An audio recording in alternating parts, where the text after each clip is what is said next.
Welcome to day 3 of pre-season testing, the final 8 hours of running to come and still much to discover here in Bahrain ahead of the 2025 season.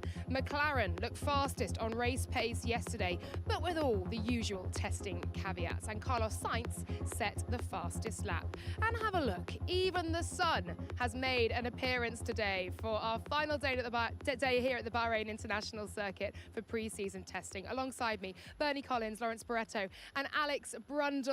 Well, the sun is shining. Bernie, you've not got a jacket, you've chanced it today because it's still relatively cool, isn't it? I've rested on the weather forecast. I think during this morning it's going to get a little bit hotter, so one of us is going to be proved right.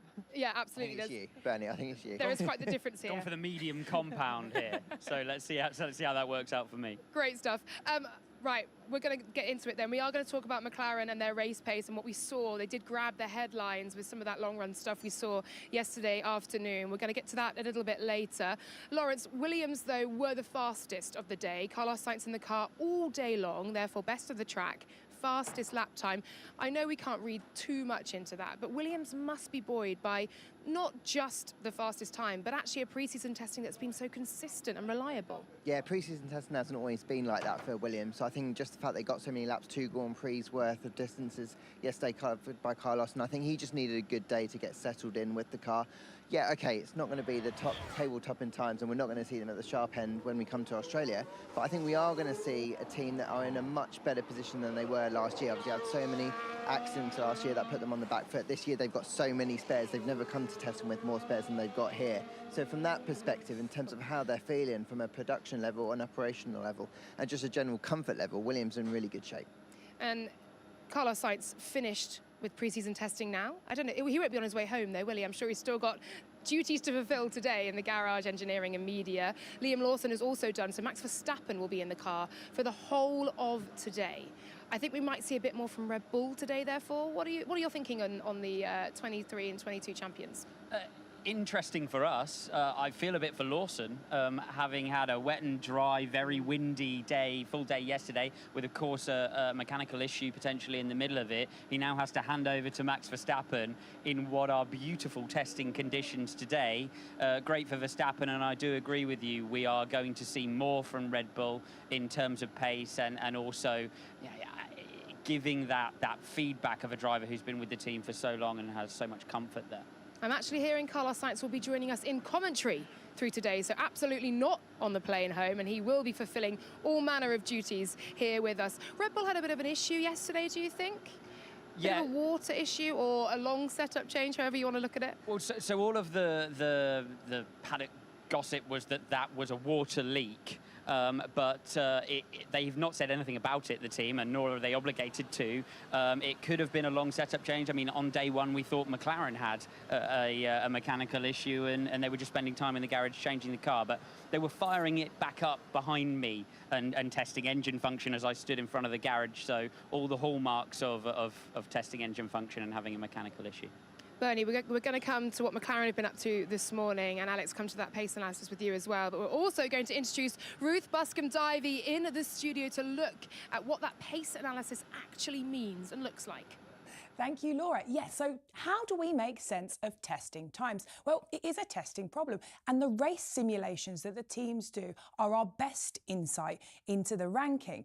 Now, what is a race simulation? Basically, it's a fake Bahrain Grand Prix. They go out there, they fuel the car, and teams try and do 57 laps, just like the Grand Prix in a row, a 2-stop race, just like the Grand Prix. And from that, we get our best insight into what the ranking could potentially be. So here we go. What we can see from this, 7 teams did a race sim yesterday, and the big 4 teams are actually still quite close. We can see McLaren, this orange line of Lando Norris, out in front.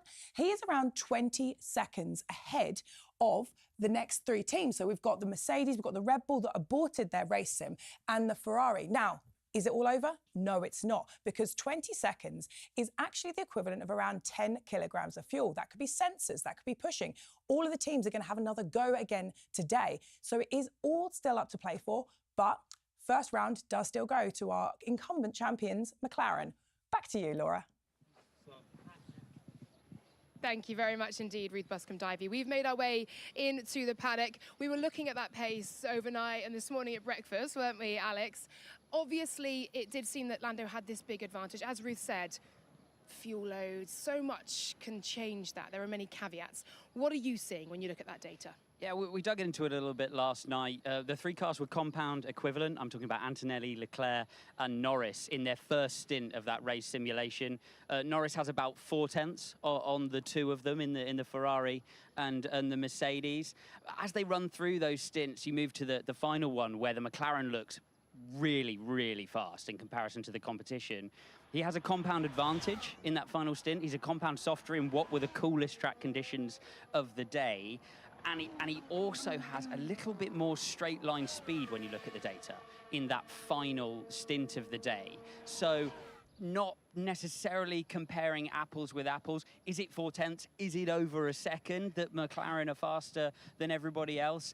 I think it's somewhere in the middle. What's clear is they are clearly the pace at the moment. You've got to also say the driver you're comparing with in the Mercedes there is in his first test of his first full Grand Prix season. So it's a big caveat at the moment, but what we can deduce from that, McLaren clearly favourites in terms of the race pace. I mean, over a second a lap is ominous at this part of the season. Bernie, when we were in the pit lane waiting to come on air, we noticed McLaren had brought the car out, the full team were out. What are they up to there? Because testing isn't just testing the parts on the car, is it? Yeah, it is testing the entire crew, all the systems.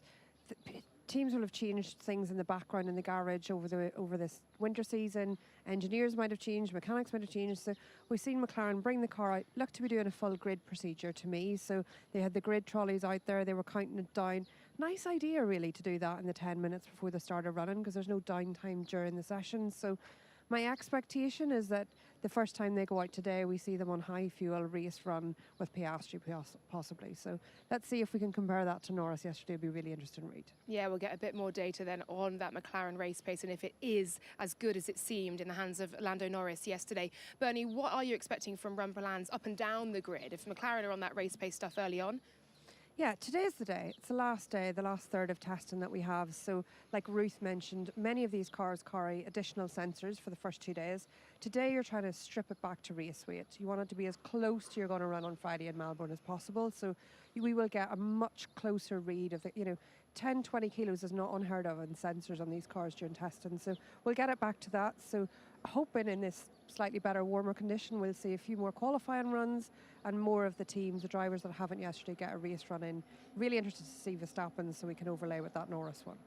Now that we're standing here relatively in the sun and out of the wind, it's advantage you in terms of the clothing attire for the day. Lawrence, quickly, what are you looking forward to? I want to see what Max can do today. I think this is the day that, like Bernie was saying, everyone wants to be in the car because it's closest to what it's going to be like at that first race. And I think we haven't really seen him stretch it yet. And Liam obviously hasn't had that much time in the car. So they're one of the great unknowns, I think, so far in testing. Yeah, great stuff. OK, we're going to get our coats off and bask in some vitamin D that has been long awaited here in Bahrain. We can hear the roar of engines from the pit lane. It's almost time to begin. Day 3 of pre-season testing. Ted Kravitz at green light. Over to you. Yes, certainly is. Thank you very much, Laura. Look at that. What a beautiful track awaits. The sun is out, the sun cream is on, the sunglasses are ready, the coats are off. This is what we came to Bahrain for. A beautiful spring day and a magnificent racetrack ready to go. And the world champion from the last 4 years running ready to hit the track. All right, he's not going to be setting amazing lap times with that massive aero rake on the front of his Red Bull, but Max Verstappen is in the car for the whole day and is ready to provide us with the answers we're looking for. We've seen where McLaren are. We think we've seen where Ferrari and Mercedes are. We do not know where Red Bull Racing are. Right behind him, Isaac Hadjar in the Racing Bulls, and then Oliver Behrman in the Haas. And just to our left, we can see we will get out of the way of Nico Hülkenberg in the Saba, who's about to come out for his run as well. So many questions. Where are Red Bull? What about Williams? Are they heading the midfield? And we're going to get some answers as we go green for the final day of testing. So let's go up to the commentary box. Ruth Buscombe-Divey, Sam Collins, Jolyon Palmer and Alex Jakes.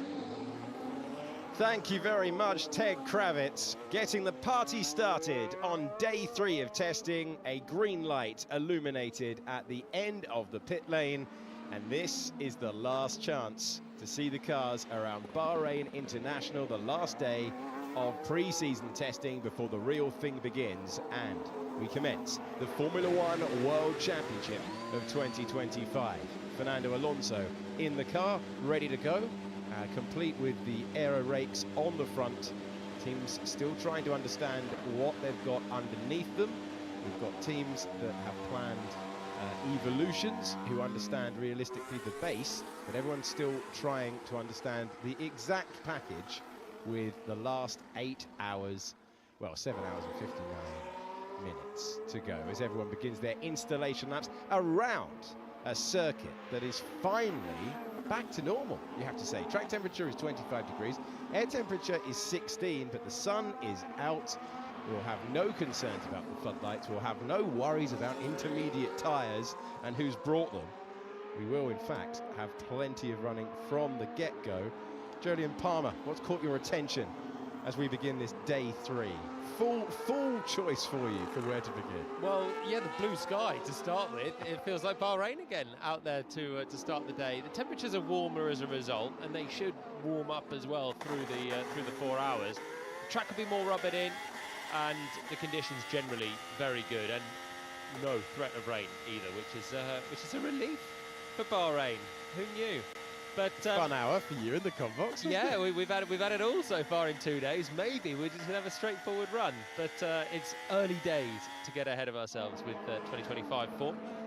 I'm with Ted. I think Red Bull are going to be really interesting to watch in this session, and today generally with Max in the car all day. Liam Lawson, solid. Yesterday, Ruth took us through some numbers earlier on, and it looks promising enough, I think. But when you add in the Max effect, there's usually, historically for the last, 5 years, a good couple of tenths more that Verstappen can get. And I'd be surprised if that wasn't the case right now as well with Liam's inexperience. Lawson did 91 laps yesterday. Not a great deal for a driver that was in the car all day. There was a few teething issues. The guys were speaking about them earlier on. Kimi Antonelli and the Mercedes did 87 just in the afternoon session. So that shows sort of how much time that Mercedes have gained, and Red Bull lost a bit yesterday. But with Verstappen in the car, they need a good day, and here is the champ. Aero rakes fitted, getting straight onto it, gathering some data early on. It's pretty typical, and then he'll get into the meat of his running for the day. Apart from everyone else, I mean, it's more of the same really, isn't it? Everyone else looking fairly decent. They'll all be hoping for a clean day. Alex Albon back in the Williams. He didn't drive at all yesterday, so another one to look out for. On board with Max Verstappen as he begins the beginning of what is going to be a full day, as Jolyon says, behind the wheel, sending it into turn number 1. Driver trying to win 5 consecutive World Championships. This final day, there is so much to discuss. You have, I imagine, some predictions coming your way by the end of the day. It'll be 2 hours with us. Then we'll be joined by Crofty and our friends from Sky. They'll finish the session. We'll do the same thing again in the afternoon. And then that is your pre-season complete, as we'll reflect on what has been so far. When you sign up for testing, have we had a single stoppage? Have we had anyone going? We've had a couple of spins. We've obviously had a few issues for Liam Lawson yesterday. Yeah, but we've not it's had a all car looking. stoppage, have we, on the track? Sam Collins. I was talking about this. We were talking about this just before we came on air. I can't think of a single pre-season F1 test, even when we went back to when we had 3 F1 tests before the season got going, that we'd got to day 3, and at some point a car hadn't conked out. Everybody constantly conks out in testing, apart from this year, it seems. Yeah, at least give us a fuel run-out test. I was going to say, at least give us that. We're not even seeing that. Ruth, all your experience, do you concur? I fully agree, but we now no longer need to do fuel run-out tests. It was a great moment when the final tower unit did no longer need to do one. But maybe 2026 we will see the return of the infamous fuel run-out test, which is a gross inconvenience to everybody else on track. Something to say. All this analysis and conjecture. As Sam? I think we need to explain that. A fuel run-out Please test. do, and if you can take 15 minutes to do it, that would be just terrific. Unfortunately, it's actually a really... Formula One and motorsport in general has a really terrible habit of giving things silly names that don't really explain what you're talking about. But a fuel run-out test is literally what it does. It says on the tin. It's where the car drives around the track until the fuel runs out in the tank. Why do teams do that? Because the fuel tanks and the fuel collectors inside the tanks, a bit like your road car. If you're going around the corner, the fuel's sloshing about. Yeah, they've got foam and stuff inside the tanks to stop that happening a huge amount. But that sloshing effect is really hard to simulate. The power units work in a slightly different way on low fuel. The teams just need to understand just how low they can get that fuel and still be able to continue. Not forgetting, there are some regulations about having a little bit of fuel left in the tank at the end of a Grand Prix so you don't get disqualified. Don't remind Aston Martin about that one. Yes. Okay, out there on track to begin the morning session. Andrea Antonelli, we've been talking about him for 2 pre-season tests in a row. Speculation about whether he would be Lewis Hamilton's replacement 1 year ago. An intensive testing program to find his way to the seat, and all of the chat is going to end and all the racing is going to begin. Fernando Alonso getting the assistance of his team, a bit of much required cooling as they sprint to the not the end, but towards the end of the pit lane, and the yellow flag tells a story, Johnny. Yeah, he is right at the end of the pit lane, isn't he? He's after the Saba team, and there is the green light. So he's gone past the crew, and then before heading back out on track, been told to stop the car. They've all rushed down with the fans so that the car doesn't cook itself. I mean, that would be a tough start to the day for an overheating issue for this. And now he gets on the trolleys, and they're going to wheel him back. So, Aston Martin have looked as solid as the next team. They've looked pretty decent. We know this is a good track for them, and I'm looking forward to seeing what Fernando can do in the car this morning. They've also been one of the methodical teams, haven't they? They've not been racking up huge amounts of laps so far in the test generally, and between Fernando and Lance yesterday, they just nibbled over 100 laps. And to start the day, this looks not routine for Alonso anyway. Yeah, the team forced to move towards the end of the pit lane. They didn't go beyond the white line, so no need for a stoppage. Team allowed to access that part of the circuit, even in testing. Still, basic safety rules do apply, so they'll push the car all the way back up with the assistance of the marshal. And we've even got a look on board with Fernando Alonso as we do so. He continues another season of Formula One, the driver who started with Minardi in 2001. Let's go on board and listen into the moment that he was told to stop. We'll look at the steering wheel as well for a reference. Let's listen in.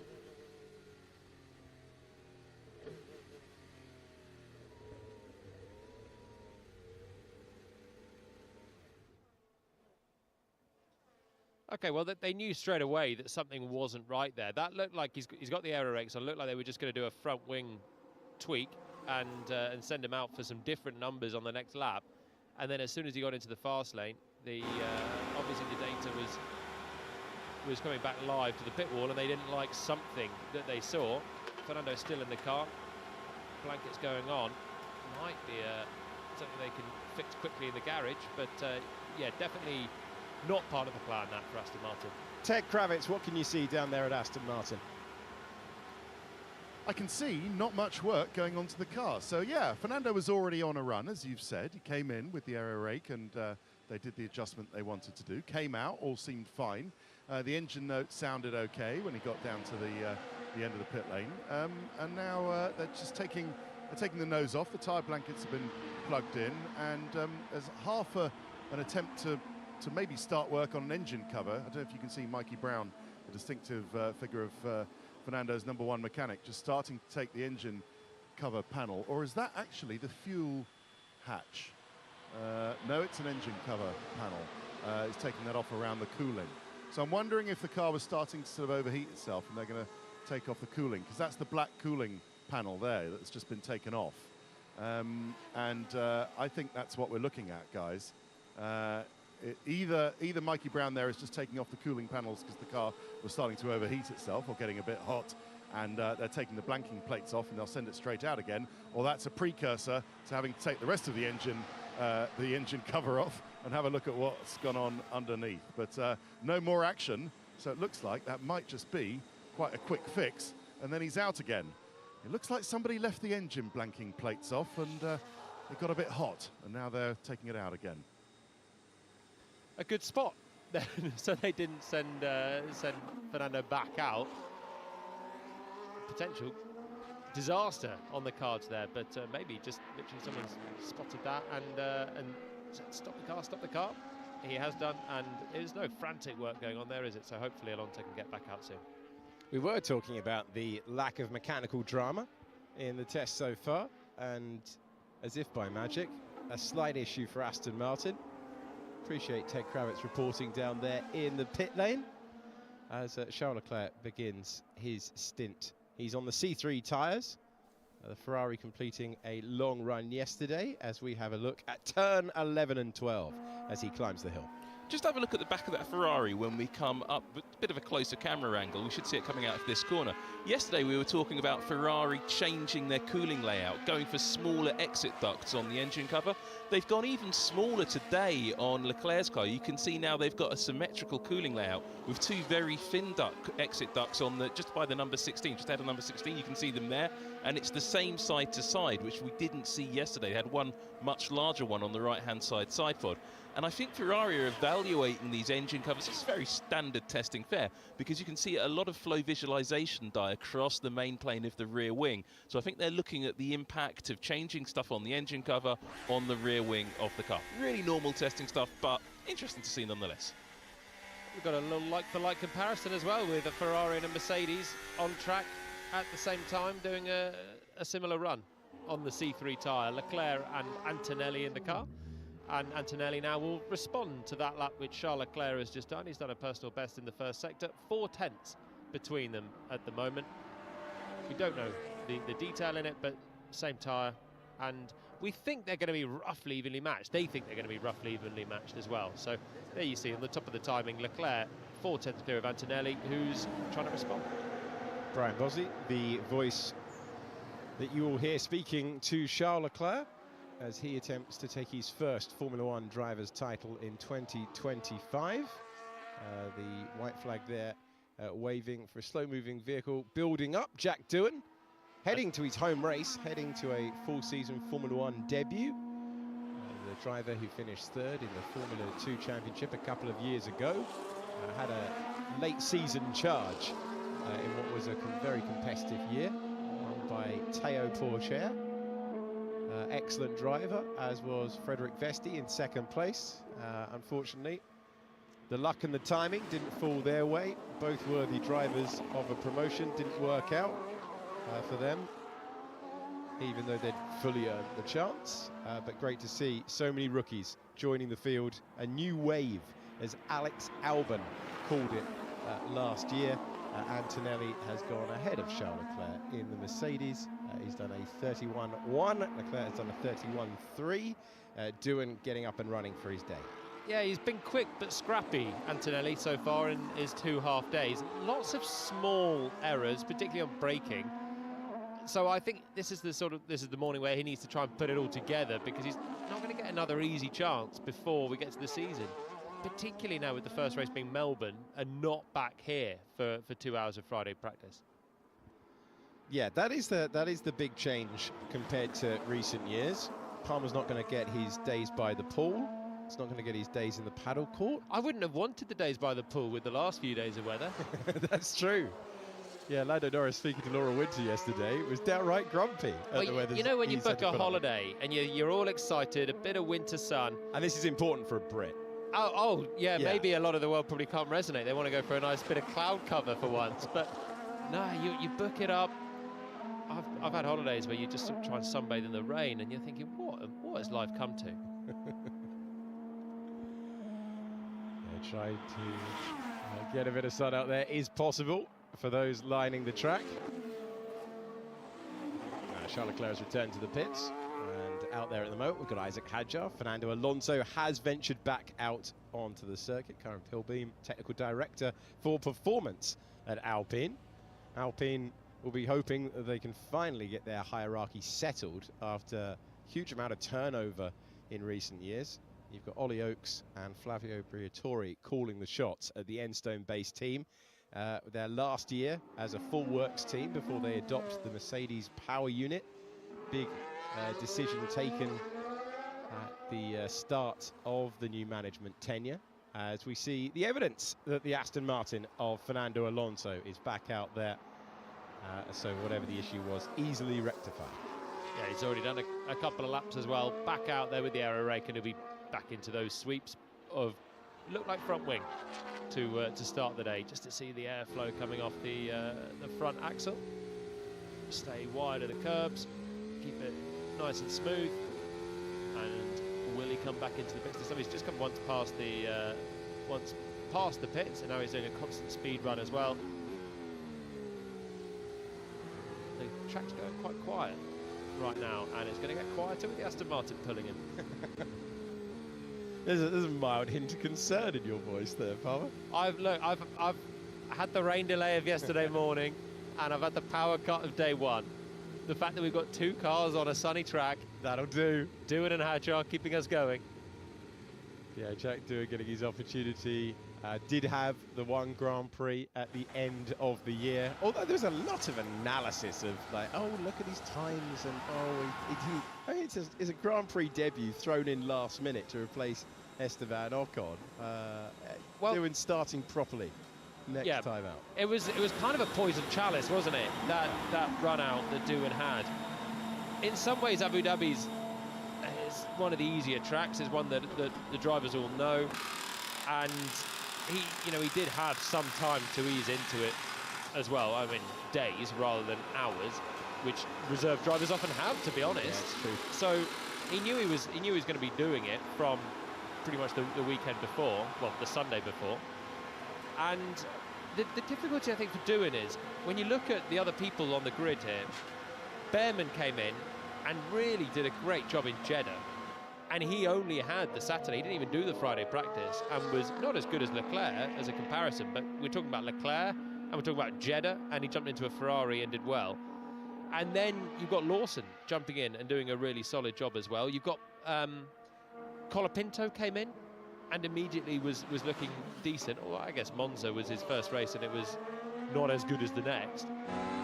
But that was the metric was tough, because so many other rookies did jump in, and actually we were thinking, how good's the current field? Everyone jumping in from F2 is doing a great job, and Doohan was more under the radar than the others, but he didn't crash the car, and Alpine still got what they wanted in the constructors. They did indeed, thanks to Pierre Gasly scoring points. He continues to lead the team for this year. Lando Norris, as we were discussing in yesterday's broadcast, the bookies' favourite for the Formula One Championship in 2025. Well, hang on. Ruth, you didn't have your say yesterday. That's a very good point. Who are you saying for the championship? Drivers or constructors? Drivers. Now, mathematically, if I offset Liam Lawson's race sim by Max Verstappen's average gap to his teammate, 0.63%, goes down to the wire in Vegas, and once again, Max Verstappen just pips Lando Norris for the drivers' constructors. So, Ruth Buscombe-Davey back in the combox. So you're just, as a strategist, obviously, fully backing the numbers on the end of day 2 of testing. So that it's going to come down to error. I did enjoy great hit earlier on, and we want to bring you all the data that we have available to us. Mathematical offsets to teammates. I did enjoy Ruth having to front data analysis of day 2. We can only bring you what we have at the time. But so we were discussing it yesterday. All 3 of us are in agreement. Sam's gone for Lewis Hamilton. I want to take issue with that, because I think... issue with what you said out loud? No. We want to take issue with it. No, right? On the record? If you go back... television? If you go back and listen to what I actually said, because social media's picked up on this, right? And I've seen the comments. Yeah. What I actually said is I think it will be a Ferrari driver. I didn't actually specify which one.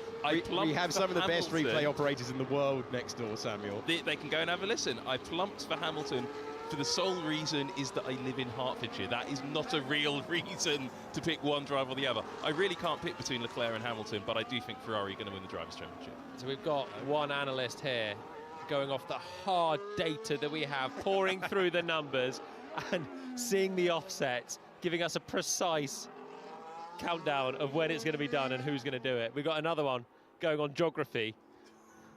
Hertfordshire wins for Sam Collins. Yeah, I like the way it goes. So it goes lead commentator, lead analyst, hard numbers and data analysis, and vibes by the end of the commentary box. And how awful is it going to be if he's right? That's going to be unbearable. That is a general, as you well know, Ruth, that is a general rule of our team. When Sam's right, when it starts raining, when it was 2% chance, oh my word. It's the only time that Palmer goes quiet, stares into the middle distance.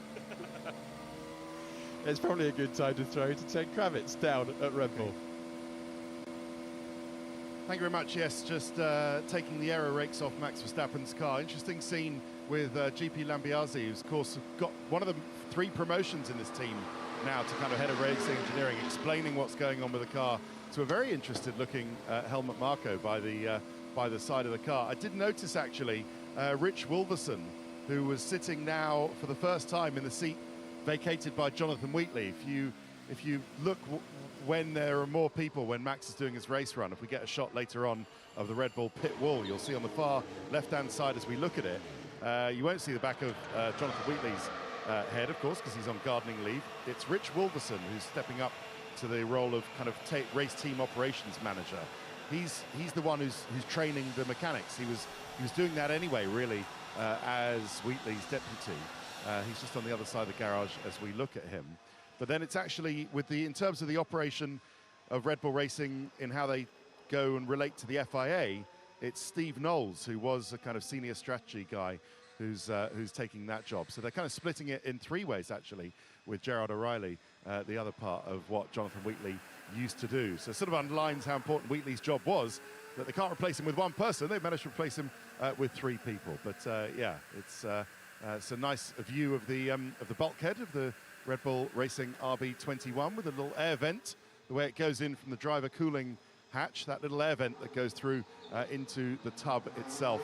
And just to contribute to what you're saying about who's going to win the Drivers' Championship, of course, the issue with saying that it's Lando Norris or it's Charles Leclerc or it's George Russell even, is that is then going to say that the team is going to have to manage, let's just put it that way, a very competitive teammate. And with the greatest of respect to Liam Lawson, he is in his rookie season, and Red Bull don't have that problem.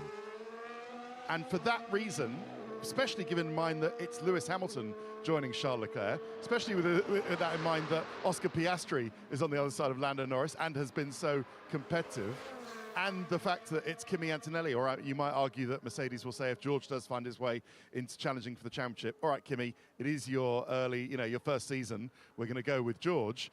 If Mercedes find themselves in that fortunate a position, but Red Bull don't have that issue. And that's why I think Ruth's observation about the offset to Lawson is particularly, I would add that to her observation and think that looking at how this Red Bull is, and it doesn't have some of the drawbacks, let's call them that way. Max said it couldn't get any worse than last year's car, so that was quite direct yesterday. I'm starting to think that I think a good bet is Max for his 5th straight World Championship. You know what's an interesting thing is for years we've sort of been saying, oh, he's got no help from a second driver. You know, the second driver's too far away. Is that going to cost Max? And now the second driver being too far away seems to be helping Max when you look at some of the others. It's very perverse. Enjoy your use of perverse there. Superb.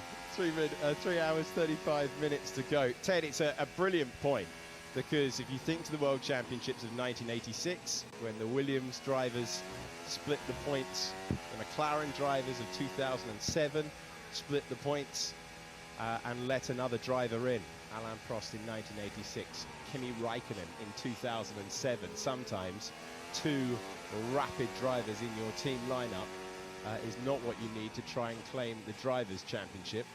Liam Lawson trying to upend all expectations and finally be the teammate to crack the code of being closer to Max. Then we've seen some really good drivers as well.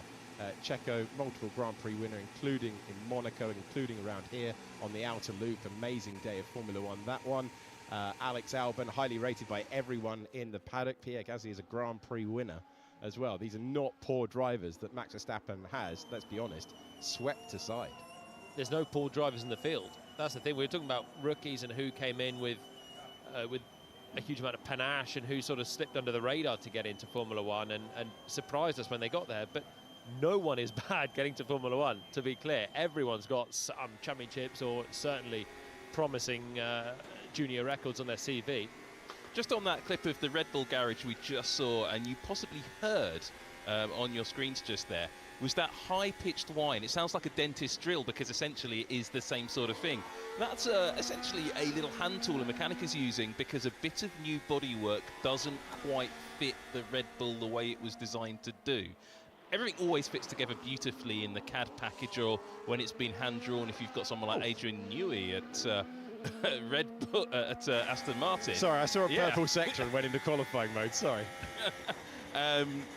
And basically when you actually manufacture the parts and the real bit is made, maybe the tolerances on the machines aren't quite where you think they should be, or you even get to the points where sometimes you're on a hot day or a cold day, you get a bit of thermal expansion. Those body panels that fit perfectly in the factory suddenly don't fit. You have to get out the tool and just trim off some bits of bodywork, and that is one of the classic sounds of testing. Very surprised that Leclerc managed to go top with this. So calm from that. That's because we're at a different corner there, exit of turn 4. And that's turn 4 again, scraping the gravel. He's leaning on it this morning, isn't he? It was the final corner one where your breath was taken away, Alex, and here we go again. He just got on the exit curb a little earlier than he would have hoped for. Had to get out of the throttle. He was 4 kph down over the line, but it comes pretty quickly on the exit of the corner, flat out, and then you're at the timing line after just a few seconds. So he didn't lose too much there, but probably a tenth or so for Leclerc more in there. But we're a second and a half away from the best time yesterday. There's an engine cover missing for Oliver Behrman. Oh, and he's not spotted it, and he's going round for another lap, and he needs to back off, otherwise that's going to rip off. Yeah, the team have radioed in, and you can see it's an unusual sight straight into the components there, and the bodywork has made a bid for freedom for the Haas driver who pulls over. And in this shot, you can actually see a really nice illustration. This is the first big mechanical issue a team has had in this official test. Haas have had some bodywork failures in their shakedown running already. They've had some panels blow off. I think at Silverstone they had a whole side of the car blow off going around in some soggy testing at Silverstone. But what you can also see here, we get a rare look to see the bodywork underneath the bodywork. I was talking about, I think, on day 1, where we say you don't get to see all the aero tests and all the new bits because underneath the main body that we see, all the colourful coloured-in bits, there's almost another set of bodywork, and you can see it there, sitting over the front end of the engine, the power unit. There's the bit that's flown off. And there's another set of airflow through the car that the team study and develop just as aggressively as they study the airflow over the car. So through-car airflow is a big deal. And you can see some of that bodywork, some of that through-car airflow bodywork with that body panel gone missing. But Haas maybe need to strengthen up some of those body panels. It makes it heavier, Ruth. Or they just didn't screw it down properly, because that can actually happen too. So, you know, it's cold, it's rusty, maybe someone just didn't bolt it on, and it's actually fine.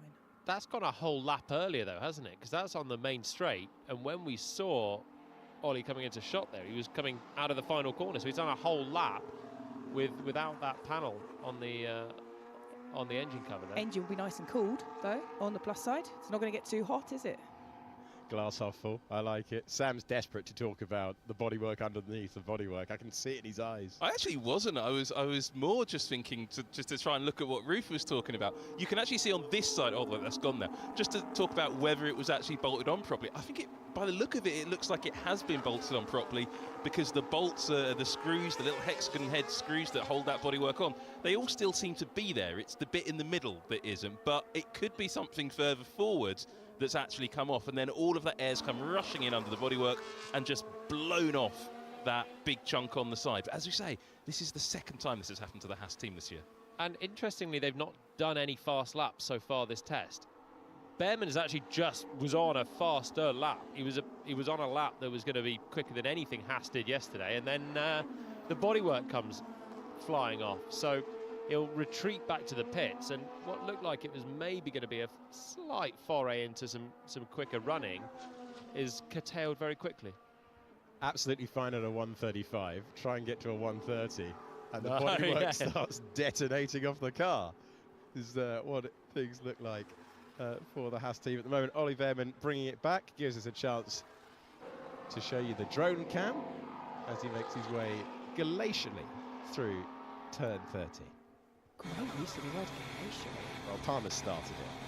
One of the things I find fascinating is when we have free practice sessions, especially now they're an hour, pretty much everyone does the same sequence of run plans. You know, we have 2 tyres for a free practice session. People start with low fuel runs, go to high fuel runs. But testing, we actually get a really big range across the teams of what effectively whoever is in charge they think is the best way of doing it. And Haas, so Ao Komatsu, who's now the team principal, when he was my head of track engineering, he always liked to get all of the heavy work done first. So I think that's probably why Haas were running heavy and then dropped to light on the final day, splitting the runs, whereas you see teams like Red Bull, teams like Williams, for example, split the allocation slightly differently. How much fuel did you run at Saba as a baseline?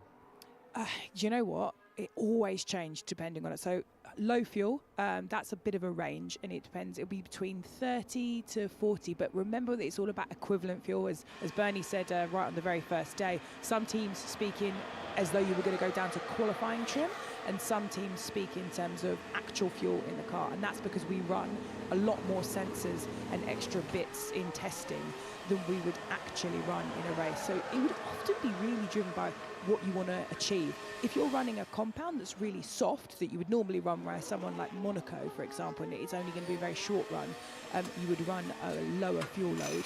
If you're going to do an actual qualifying sim, you typically run a lower fuel load, something around like a 30 kilogram fuel load, but then it would be effectively 40 because you're running a load of extra sensors, if that makes sense. Yeah, 10 kilos worth of gubbins, so you balance that out.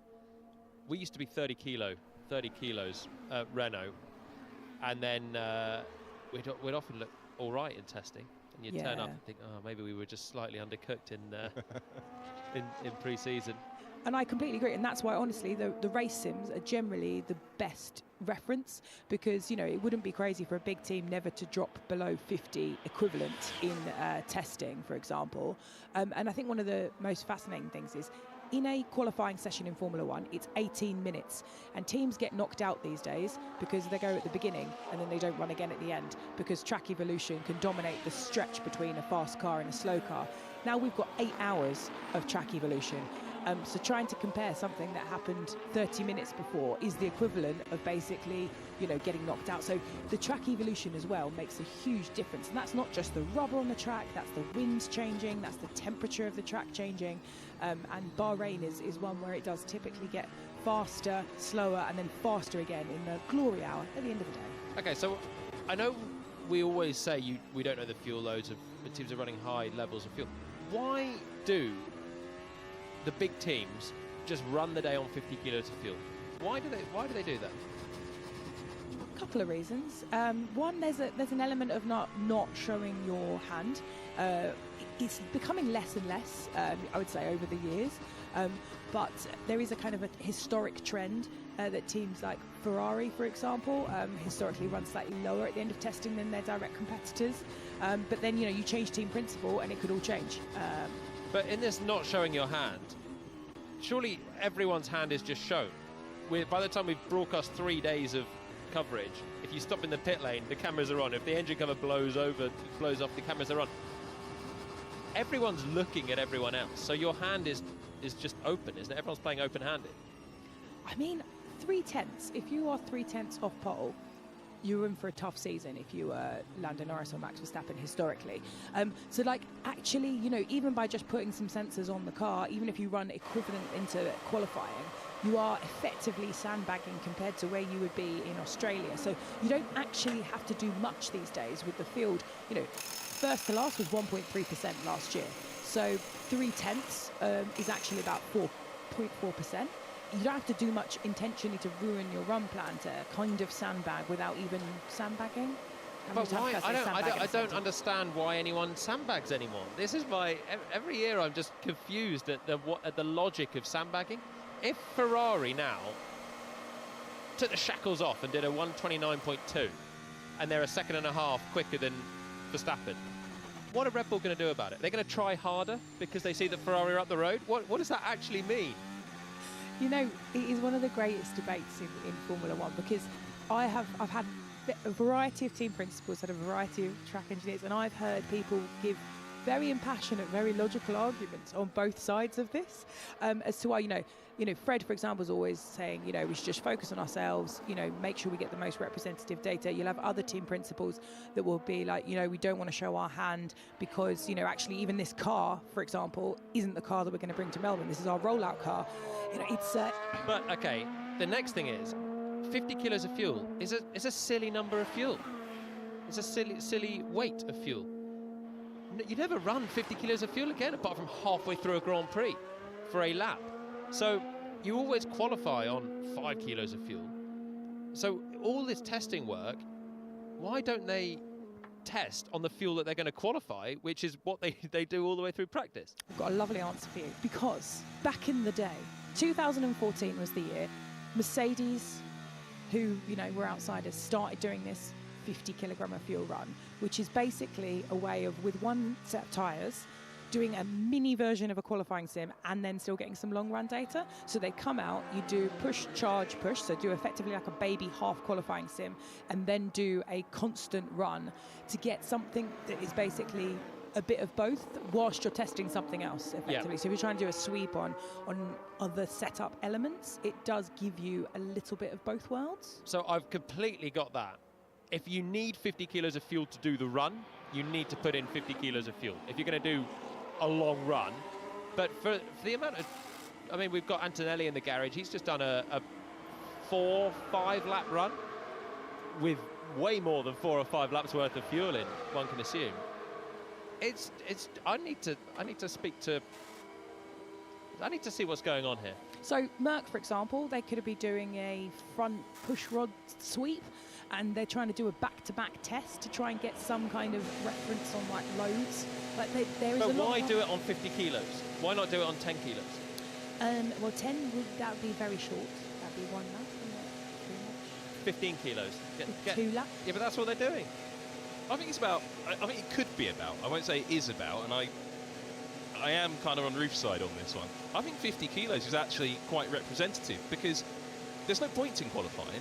It's the points are for the Grand Prix distance, and you've got to extrapolate how the car's going to perform, not just on the lightest fuel loads, but also on the heaviest fuel loads. So if you are mucking about with your suspension settings or something like that, you need to know how the car is going to be doing when it's sitting on 50 kilos of fuel plus a driver weight, not just 10 kilos, where the car at the floor will be sitting maybe slightly higher and performing slightly different aerodynamically, and the whole dynamic of the car may be slightly different, with a difference of 40 or 50 kilos in the tank. Okay, so why then do you get to a Friday of a race weekend and everyone is dropping down to more sensible fuel loads, and then Saturday morning it's right down? Then they are just focused on qualifying. Because you can't do these kind of tests. So like something like that, so like a front push rod sweep. Oh, we've got a piece of bodywork that's been rescued and returned back to its owner. I'm sure that will buff out and we'll be able to stick that back on. That was sarcasm. So tests like that are just not possible to do in an hour session. So I think it allows you to basically do a qualifying energy deployment sim and something like a constant stop. I get it, Jolien. You know, I think not all team principals are made the same, and it's very clear that in Palmer F1 team, no 50 kilogram runs. We'd be on glory runs from the first lap to the last lap. We'd have no scope to improve. Running underweight. Eddie Jordan here. So quick. You'd have so much sponsorship at the end of day one, which is actually what teams used to do. They used to take all the fuel out, do a sponsorship run, and in fact, we used to not get GPS in testing. And when we used to go testing around Barcelona, if you wanted to look good, you just used to cut the chicane at the back if you needed to set a lap time. So, you know, people used to go the other way around. So I like glory run Palmer GP. Yeah, all for it. Well, Sainz topped the times yesterday in the Williams. Headline grabbing. Oh, Williams back. Is this going to be their championship year? Sign a sponsor quick. Yeah, they've got one. They'll be very happy. No, it is one of the great splits in ways of learning and ways of doing. But isn't that fascinating, Jolien? That we're all slightly different people. It's what makes the spice of life. It's what makes humanity so interesting, Ruth. And Formula One.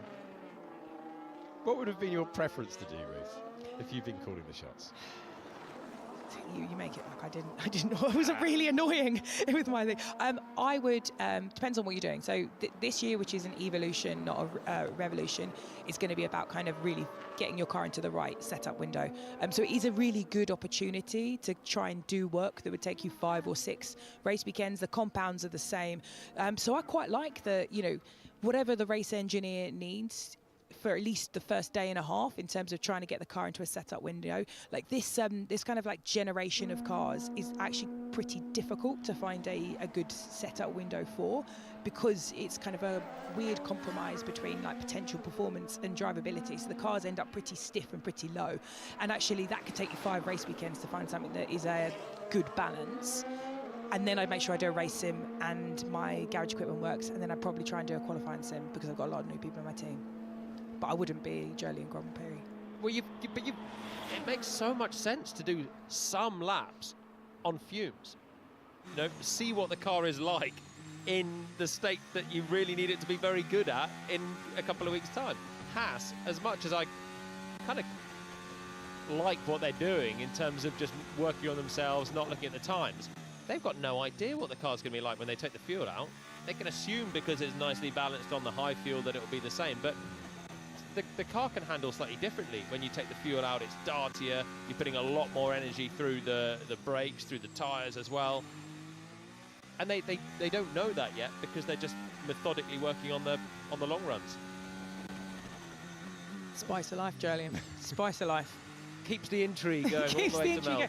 No, it is a fair point. But you know, that's what I really like about the fact that we've got 3 days worth of testing, is that you are forced to choose between different items. And I think you typically see at least 1 day of just setup work. Obviously, tasks have taken 2 days out of the 3 days to do that. And then normally with your driver, you'll do 1 qualifying session, 1 race sim, and then qualifying race sim, and then a bit of extra in the middle, usually kind of like a wake-up run before they get to that point. But yeah, I agree, yeah, 1 day setup, 1 day quality and sim for each driver. But we should be thankful that they keep their cards close to their chest, because it means that we still don't know what's going to happen, and we're on day 3 as Verstappen comes through and gets a C3 time on the board, Alex. 6/10 down on Leclerc v Antonelli in almost a dead heat still. Do we have to talk about the times? I was loving this debate about how to run our hypothetical Formula One teams. What would you do? I'd be running underweight and cutting the chicanes. So I don't think my organisation's going to be hiring the people to compete at the front, to be honest. But there must be an element of teams not wanting to look too good in pre-season, so you then don't look like Wallies at the first race when you've just annihilated the field in pre-season. You're half a second up the road. It's going to be the next Brawn GP story, and then actually you're struggling to get any points. So it's a bit about managing expectations. So I think we've got quite a good example of this, managing expectations between Charles and Max's, their fastest lap. So you see, Charles has got that 30.8, Max's is 6/10 off. And the majority of that time that is lost with Max, for example, is in the high speed. Now, Max is very, very good at high speed corners. So I would infer, which is a great word we use in engineering, we don't really know the answer, that the Red Bull is running heavier than the Ferrari. Because Red Bull like to keep their cards closer to their hands, and Ferrari keep them further away from their hands. And that's the kind of thing we tend to look at. Ruth, stop teaching racing drivers to speak engineer, because you'll tell them all of the secrets and they'll know what we're talking about. And then we won't have jobs. You'd still have jobs. Yeah, so the difference in those two, they're pretty similar across the lap. It's 3/10 on the straight, so the Ferrari's pushing more on the straight, and then the kind of the medium high-speed sections. So yeah, I think the Red Bull's running heavier than the Ferrari. There's the analysis with the first 45 minutes about to be completed on this final day. Teams making use of all the on-track time. Isaac Hadjar found out in Qatar that he was going to be promoted to Formula One. The runner-up in the Formula 2 Championship, the season finale. Brilliant battle where they were so close on points, but Hadjar didn't leave the line. And the battle was over the moment that the 5 red lights went out. Gabriel Bortoleto going on to take that title. He had a calmer day yesterday. The car looked a handful out of the box on day number 1. You can see the Flovis, the floor on the right-hand side. Pierre Hamelin, the race engineer that you would have heard with the Faenza-based team, now known as Racing Bulls. You would have heard plenty of times on the radio, has another new charger to try and get to the Formula 1 points, which is always the aim for what has been traditionally Red Bull's junior team, with many people's favourite livery in the field being adorned with some Flovis. It's a great livery, isn't it? And great flow viz. Everyone likes some flow structure. Used to have a kind of a see-through one that you could only see with a black light when it came back into the garage, so you couldn't spy on other people. So people may be running flow viz that you can't even see. I'm liking that. Go on, Sam. I'm really curious as to why more people aren't doing it, because you used to, what teams would do, they'd run that sort of invisible dye. You could just see it if you were really close to the car in the pit lane. But then they come in, you see the lights come out, and you can see the patterns emerge, and then they take the photos of it, send it back to base. But when you see runs like this, we've had super high quality cameras. We've just had a great look at the airflow across the top of the floor and under the side pod on the Racing Bull. Now, they've been advertising that to us essentially, and I don't really understand why teams have gone to this very public form of Flovis. I mean, I love it. I'm not complaining, Jolyon. But how easy is that to replicate for anyone else? Bearing in mind, we can't see the underside of the car, so you don't know where you can see where the air's going. You don't know what it's then doing underneath, and also the intricacies of the parts in front as well. The exact angles and measurements of the front wing and the your radiators and your side pod leading edges and everything. It's one thing seeing it, but to actually replicate that without a model is pretty difficult. So I asked that exact question a few years ago because I was also thinking, I was told 2 reasons. The first one is it's not quite as good in terms of like the pictures quality that you get, and then the second reason, which is a logistical one, is that in order to get the kind of pictures with now we're not allowed to close the garage doors and make the garage dark anymore. It's actually quite hard to get a picture of the car unless it's the last run of the day. So that answers the question on the invisible Flovis. But to answer Jolyon's question about how much can you glean as a rival team looking at the airflow over the bodywork using somebody else's Flovis, more than you'd think actually, because you do have your own wind tunnel model. You can replicate some of those shapes. Quite often the teams have got shapes in the wind tunnel and models in the wind tunnel that look incredibly like another team's car. Not that they're trying to copy it, they're just exploring those same concepts. And what happens is there'll be an engineer, probably quite a junior one in the team, who'll then be sitting studying this footage or studying photographs that have been taken by the side of the track. Every team employs spy photographers in the field. And they will be studying these pictures and then writing up a report and making suggestions of what could be inferred or what can be learned from these photos. And some of the things you can learn isn't just exactly what each individual bit of airflow is doing, but the overall concept of what they're trying to do with their flow structure, and could it be learnt from, and can they take inspiration for a part that would work on their car? Because some of these car designs are getting quite similar now. So in the era of limited wind tunnel testing and CFD time, other teams are mocking up what a Racing Bull is like and running that as well. To an extent, yeah, if there's something really interesting that they see. So I've got some bits of wind tunnel models up in my loft, and I've got some pictures of other teams' wind tunnel models from a few years back. You may remember when Lotus ran that twin prong nose. We're going back to sort of 2014-ish era now. 4 or 5 other teams saw it and went and ran their own versions, evaluated that concept and went, nah, it doesn't really work for us, so nobody else ran it. But that's what you tend to see. A team will see an idea on another team's car. Even the McLaren front suspension with its slightly odd positioning in a few situations, they may go and put a leg in their own suspension just to see, are we getting a gain from this? Can we do something with this? And most of the time it's, yeah, it doesn't work for us, it doesn't work with our concept. But sometimes they do learn from each other. And that's why all of the cars are beginning to sort of coalesce around the same Red Bullish design concept. A great example, McLaren is actually a terrible example of this, but when you look at the Red Bull leading edge of the side pod with that protruding upper edge and those slit types of inlet that Racing Bull has got, that Mercedes has now adopted, and Saba has been playing around with that leading upper edge, but they haven't got the same ducting layout as Red Bull have gone for. But they're all being inspired by Red Bull, looking at what Red Bull are doing, looking at those photos, and copying the overall idea, but not the detail. Sam Collins' loft. Are you imagining it? The tech cave. The tech. Sam Collins' house. Sounds like a show. Pinboard full of Flo-Viz pictures from the years. Yeah, all connected by Flo-Viz is wool. awful Spy stuff. detective. Have you ever got Flo-Viz on you? It's so, it stains, it doesn't get out. It's an absolute nightmare. You can always tell who's the track aero because they're usually, you know, senior engineer, but they're always the ones that are like slightly neon. And obviously, you know, we reuse team kit. So even when you put your team kit through the laundry, your track aero will inevitably have little sparkles of neon on them, because you have to pressurize the kind of the paint can really before you spray it. And if you pressurize it too much, it will explode all over you. And then usually the mechanics will shout at you because you've sprayed neon fluid all over their lovely floor. But it happens more often than you would think. Lawrence Barretto in our team, isn't it? Too close to the Flo-Viz. That was actually really funny, Julian. That was great. That was a good Oh my word, the team has imploded. I had producer Joe talking about pressurizing, something about particles. Joe, I'm a broadcaster. I didn't pay attention during physics. The ionization of the particles. Extraordinary. Okay, I'll send that to the other side of the box. Paretto's been absolutely done for his coat. and then Palmer's been done for his sense of humour. So we've still got an hour and 8 minutes to go, guys. Come on, let's keep it together.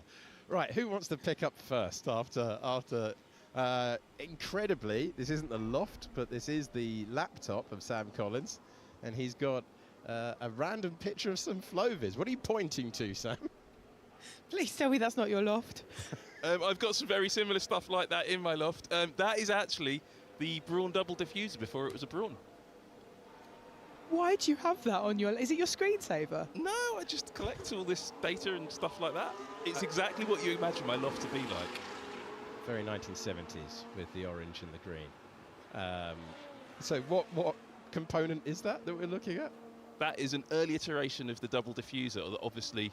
When you look back at that era, so this picture was taken in early 2008 when Honda had decided to focus all of their efforts on the following season because of a major rule change coming up. Came up with this double diffuser idea in a wind tunnel in Japan, and it was Flo-Viz City on the underside of that car. They then decided to go and do it, but then Honda quit F1.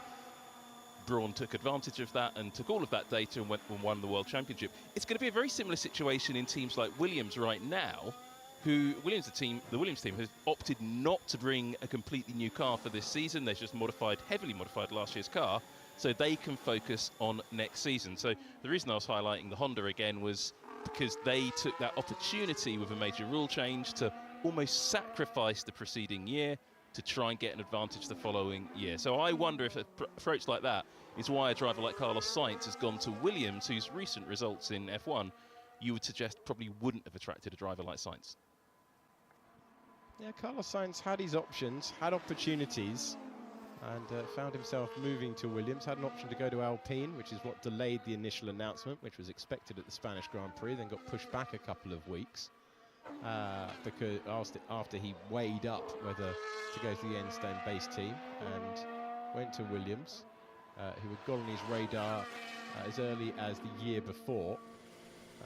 All on background reporting that came out afterwards. He's on board with Lando Norris, who hasn't put a time on the board, but is now on his 9th thrilling installation lap of the day, and lighting it up coming out of the pits. That constitutes a major moment, given how things have gone in the test so far. It's not a small snap, though. We're seeing a lot of drivers coming out of the pits and having big oversteer, lurid slides through turns 1, 2 and 3. Just cool rear tyres, I think. Norris was giving it the beans on the pit exit. I wasn't sure if we were about to see a lock-up or what, but it was the fronts were working and the rears not quite up to temp there. And probably because he's doing slow runs coming through the pits, and you just start to lose the tempo. Yes, and we can actually bring you breaking news of exactly what Lando Norris is doing. He is doing a thing called a CSL, which is a constant speed lap. He's basically doing, you effectively control the ECU on the car, and you do a fixed speed, in this case 240 kph for wind tunnel correlation. It is not exactly what racing drivers love doing. They complain a lot about them, but it is very, very important data to correlate your wind tunnel back at home, and this is pretty much your only opportunity to do it. So it probably is something like a flap adjust, so you basically do a bunch of different settings, come in. He's so and look at the wheel as well. So bored, No, that's not. He'll be instructed to be chucking loads of steering lock on, left and right, and now he's on his constant speed run here down the straight. But this is around the whole lap, and it's very steady. So this is why he didn't have the tyre temp when he left the pits. And then look, cranking on steering lock, and that is something that the McLaren team are clearly trying to measure, the effect of the front wheel angles on the airflow over the car. Yep, so high speed is like basically at a speed limit of 240 kph, and in the low speed 140 kph. So it's almost like he's kind of following a safety car lap, but more thing. But it is programmed, so basically no matter how fast you go, it caps you out at 240. And you normally program it onto a setting on a steering wheel, so you probably see his hand move. But yeah, it's pretty good data for the folks back in Woking. And guys, it's another day where we look at the times. We're an hour in. You got Ferrari, Mercedes, Red Bull, all on the same tyre, within 6/10. Albon and Doohan getting on with it. They've been pretty much doing that all the time. Williams and Alpine, and McLaren, no time on the board for Norris. This is the same pattern that Piastri had yesterday, waiting an hour, and they're gathering data, but they're just not putting the car on track in any sort of performance condition. They're just simply happy to sit back and work. We talk about Haas working methodically, but this is something else. No times, just pure data running. One McLaren driver on track, the other one in the paddock, about to speak to us. Lawrence Barretto is with Oscar Piastri. Great stuff. Thanks very much, Oscar. Thanks for joining us. I know you'd rather probably be out in the car than here talking to me, but I know you're going to get an opportunity this afternoon, at least, in better weather. And that wasn't the case yesterday, was it? It kind of disrupted your run a little bit. Just how difficult was that? Yeah, I don't think anyone expected rain in Bahrain, so that was a slight spanner in the works yesterday, but I think we still achieved a fair bit and learnt a lot, so I'm excited to try and get some more laps in this afternoon, but I think it's all going pretty well, so excited to do some more laps. Well, when the team were crunching the numbers, you were talking to the engineers yesterday, is the general perception pretty happy with how things have gone?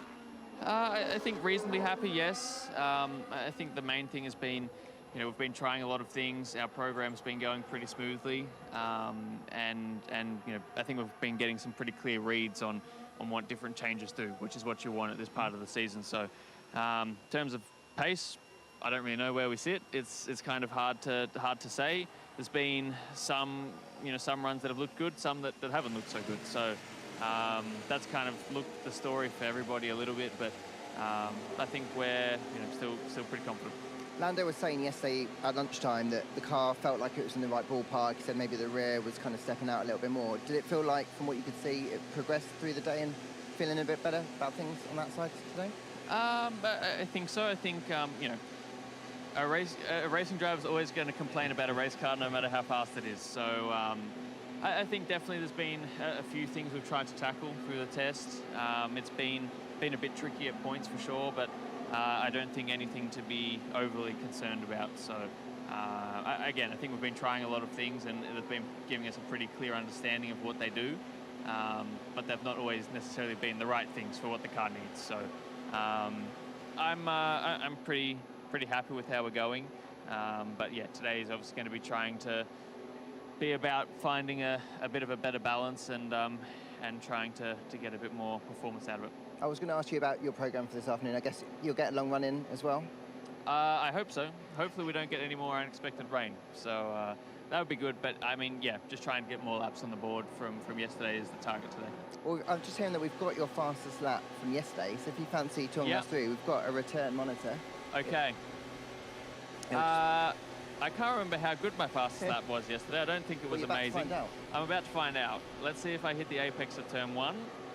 Yeah, I did. Okay, I'm pretty happy. That's a decent start to the lap. Turn 2's been a really tricky corner all week, especially day 1 with the tailwind there. It always sounds so pathetic saying that the tailwind makes a big difference, but it changes the car completely. Yeah, I mean, so far it's looked pretty smooth. Let's see if it stays that way. But yeah, through turn 6 and 7, a little bit nervous there, which is not really what you want at that speed. But the car's been basically doing what I've wanted it to an extent. You know, would I love it to go 5 seconds a lap faster and be perfect? Yes, but that was probably a little bit too much curb than what I should have done. But that's what testing's for, right? That's what testing's for. I'll say I did that on purpose, but I'll try not to do that next time. But no, I think, you know, the car's been doing more or less what I want. Some of the corners change a lot here with the wind direction, and also with the cold temperatures yesterday. That wasn't great, so I'll try and do that a bit better today. But also with the temperatures, it's very different to when you normally come to Bahrain. There's a lot more grip. The track was really fast yesterday in terms of lap times. So yeah, I'm excited to see what it's like today, and hopefully we can make the wagon a bit happier. Well, I know Bahrain hasn't always been the happiest hunting grounds for you guys, but it does generally feel like, at least from that level of things, the car looks a bit better around here than it has been in previous years. Yes, I think, you know, last year I think we ended up with a car that was pretty well-rounded, and hopefully we can continue that this year. Like you said, Bahrain's not been our happiest of tracks, certainly in my time at McLaren, but hopefully we can change that with this year's car. So I'm excited to see what we've got. We're not going to know until we get to Melbourne, really, but I think the signs have been positive. So just finally then, you mentioned Melbourne, your home race. How are you feeling about things? What can you do there? I'm excited. It's always nice to go home and race at home. I think having it as a season opener is how I remember it as a kid, and you know, adds a nice little bit of anticipation to the start of the season. So I'm sure the crowd will love it. But no, I'm excited to go back, and I'm excited to go back with hopefully a car that can try and be at the front. So I'm looking forward to it. It's always nice. I always joke that I tried to get to F1, so I got an extra week at home, which I now get. So I'm really looking forward to it. Well, enjoy it. Wish you all the best for that weekend. I'm going to throw it back to comms. Cheers.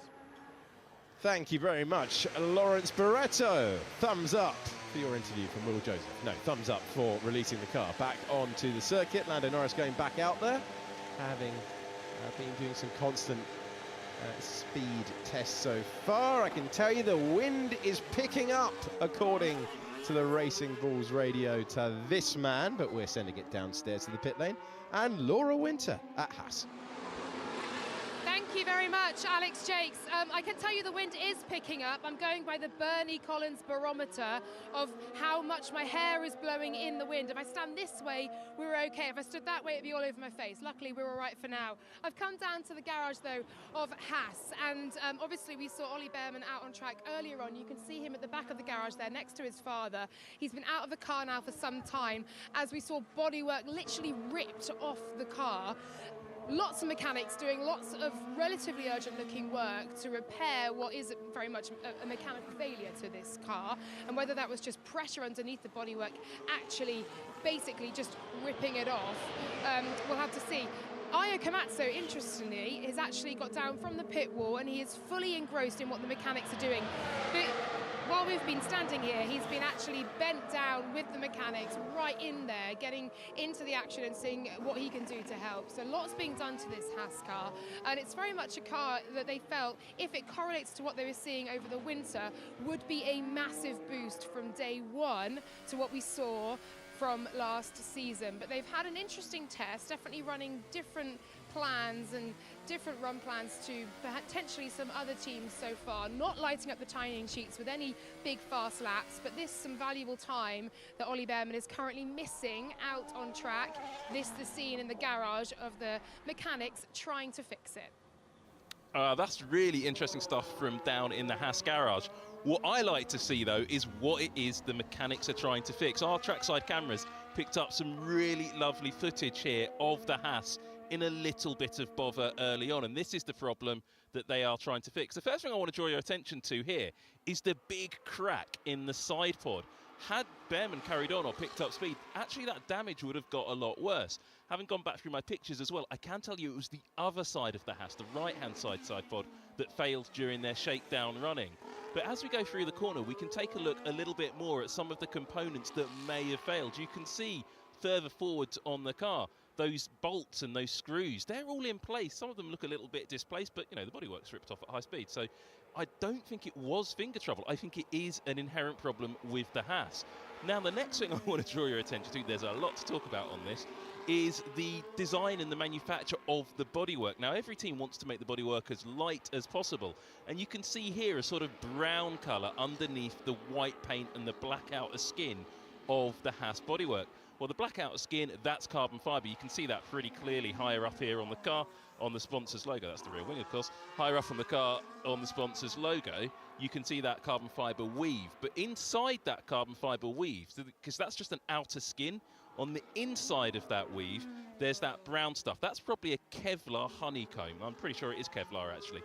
It's the same stuff that bulletproof vests are made out of, but actually just arranged in a different way. And then on the inside of that, you'll have another skin of carbon fibre.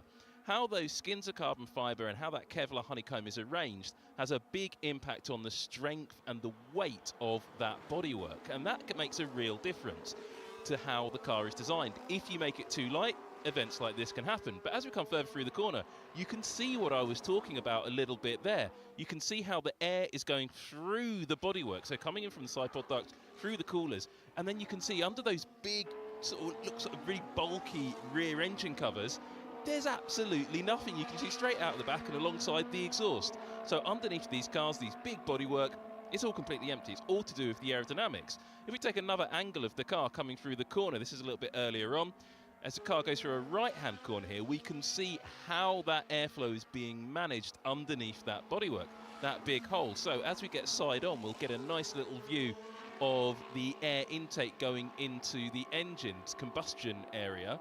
So you can see here, this is the main intake for the V6 Ferrari engine in the back of the Haas. But you can't see the V6 engine because of this big old aerodynamic cover that is channeling the heat and the airflow underneath the bodywork. And then just the last thing I want to take a look at for you is if you just have a look underneath those cooling louvers at the front of the bodywork, just here, you can see a little air outlet underneath on the inner skin of the bodywork, just showing how detailed this sort of aerodynamic design that we don't normally get to see truly is. So in some ways, thank you to Haas for showing us that, though I'm pretty sure they didn't really want to, Alex. Lovely your work, Sam Collins. Thank you for that. Great to get, quite literally, under the skin of the Formula One cars of 2025. You're on board with Alex Albon, heading into his fourth season with the Williams Formula One team, making turn 4 as wide as possible. He is currently out there on the C2 tyre. You can see the white-walled hard compound of tyre, officially the C2 compound. And he's rotating the car through turn 8, where we had a little bit of contact yesterday between Mr. Hulkenberg and Oscar Piastri. No major drama from that point on, though, as he applies the power coming out of turn 10, heading to turn 11. I thoroughly enjoyed Sam's hit, but unfortunately he's walked half the team. Ruth and Jolien has stepped out for a moment. I loved it. But that's why, if you're wondering why we're not getting the ex-Grand Prix driver to commentate over the lap, it's why I'm doing it, because that's our only option. Sam, do you want to finish the lap with Alex Albon? Oh yeah, he turns right in a bit, it goes down the straight, and Jolien will talk us across the line, but... He might not, Hard on the brakes, 75 metres, kisses the apex curb, slight correction on the exit, running the curb nicely. The Williams looking planted, really, on traction across the line, 1.3 seconds down for Albon. Good team effort, all rounds. We have 50 minutes left in your company before we're going to welcome Crofty back into the compound. Same wind direction, still a bit gusty. Isaac Hadjar getting another update on the wind, which can affect the drivers around this circuit. And we're back to constant speed stuff for Alex Albon. Jokes aside, that last corner of the Williams, that's kind of exactly what we've seen all the way through with so many of the cars. Tiny corrections at the apex of corners, whether it's understeer or oversteer, it seems to be wind dependent rather than car dependent at the moment, because most of the teams are finding the same issues in the same corner. And this is a C2 tyre for Albon, so it's the medium tyre for when we come back. It's harder than the tyres that everyone else in front has run. It's the harder end of what anyone's running anyway. And still the car looked pretty good. Able to squeeze on the gas on the exit. That was the second lap on that set of tyres as well. Again, all of the cars are in a very decent shape heading into this year. Alex Albon heading back to the pits. Turn 13 he's currently at, and we join him now as he moves his way past our camera. We appreciated him joining us in commentary yesterday in a cheeky mood, enjoying life with the team and seeing the opportunity of having Carlos Sainz as a teammate, proven winner as a teammate. Let's head downstairs past the mullet of Valtteri Bottas to Laura Winter. Thank you very much, and we're just waiting, standing by for the Williams of Alex Albon to come into the pit lane, and here he is. Now, interestingly, on the Williams, the one thing I wanted to talk about was the rear pushrod suspension. They've taken the 2025 Mercedes gearbox, and that means the layout, therefore, obviously at the back has altered a little bit, and they've gone for the pushrod. That's, I mean, any changes they're making to these cars is always to help downforce and to help airflow around the car. That's the primary aim there. But equally, I think Williams so far have really impressed a lot of us. Sainz with the fastest times yesterday. Alex Albon will be hoping to get up there as well. James Vowles saying, as I'm just getting in the way of every single mechanic here trying to get tyres and bits and bobs off the car. James Vowles saying that the quality has just stepped up. It's a world of difference, and I think we're seeing that with the way they're conducting themselves through this pre-season test here. You can see some work being done there to the rear of the car actually as well, but for Williams, it is going to be a fascinating year to see if they can leapfrog from a lowly P9 from last season up to, I mean, potentially, look, P6. It could be that they're a best of the rest scenario alongside maybe Alpine and Aston Martin. Who knows? Who knows indeed, Laura. Williams continuing on with the chassis from last year. Alpine are doing the same thing. Given that they have been so open about diverting resources to 2026, you get the feeling that Williams have to hit the ground running, score their major points at the start of the year before the teams develop the slightly more aggressive cars, slightly more altered cars. And you think the same thing for Alpine as well. On board with Jack Doohan, he's at the end of the pit lane. But encouraging times for a Williams team trying to return to former glories. And looking to try and reach the podium would be the limit of what they could dream of, I imagine, across this 2025 season. Two brilliant drivers in their ranks.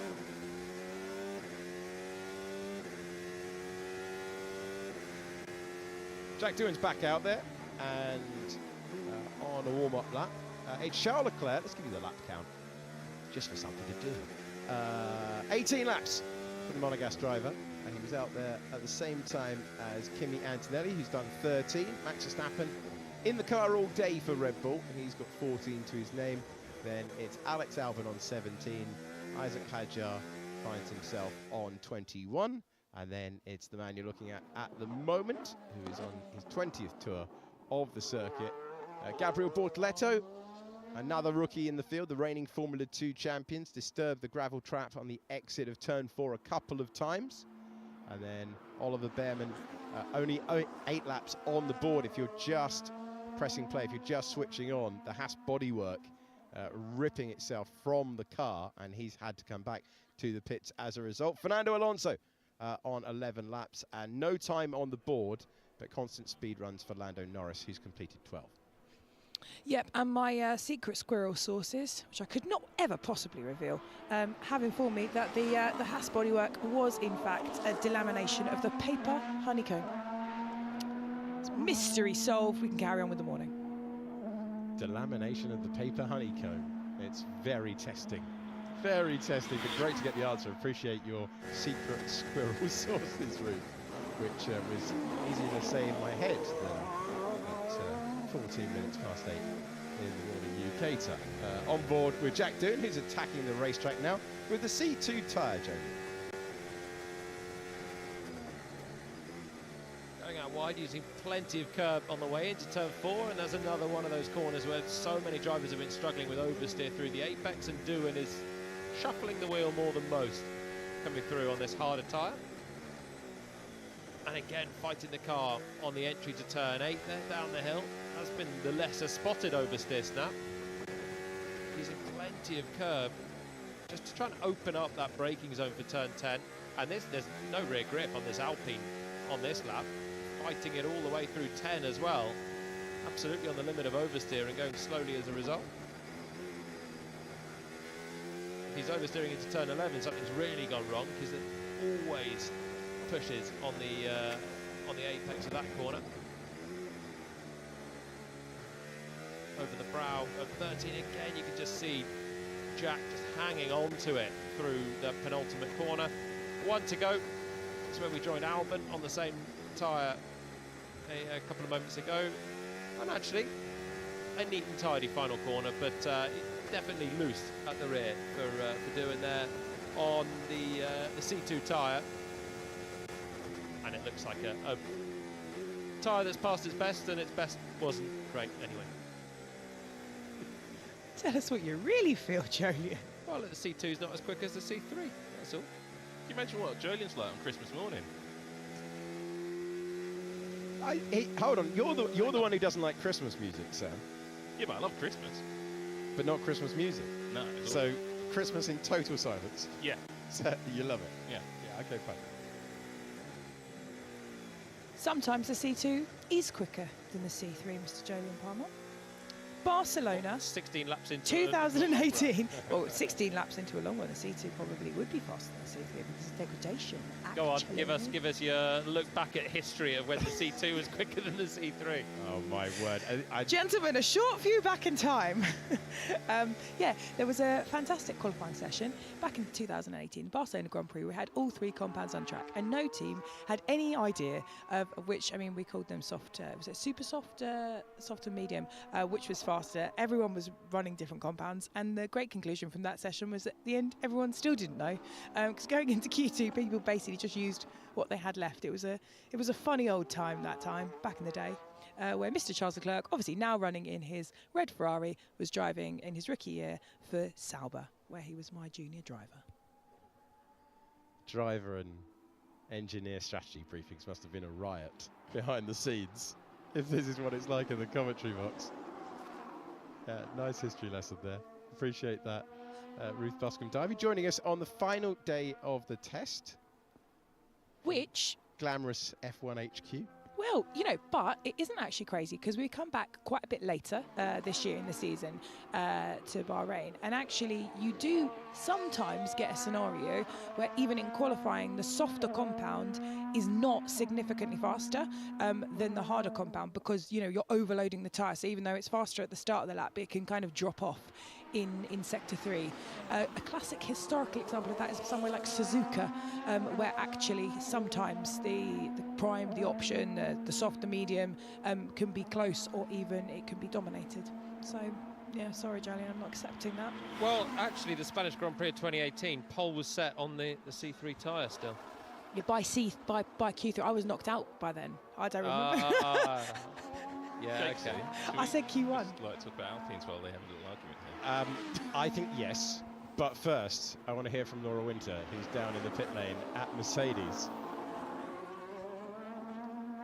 Alex Jakes, he's been running pretty well so far this morning, Kimi Antonelli. I think last time I checked he was P2. Not sure how many laps he's managed to complete. But as I was walking down the pit lane from Williams, heading up to Red Bull actually, because they've got a new nose, which I'm going to take a closer look at. This is the scene that greets you at Mercedes. Now, these are, I like to call them the screens of doom. I don't think it's that dramatic, but they are screens that are pulled across the front of garages when the floor is off the car. So that is the scene currently at Mercedes. It may very well be a routine thing that they are looking at changing, you know, experimenting with, but the floor off the car is a pretty major job. Screens are up, driver will be out the car, and as with Ollie Behrman, he's missing some valuable lap time in his rookie season. The screens of doom, and Laura Winter standing in front of them down in the pit lane as we see Doohan complete the lap. A little bit of flow viz at the rear of the car there as he comes through the heat haze.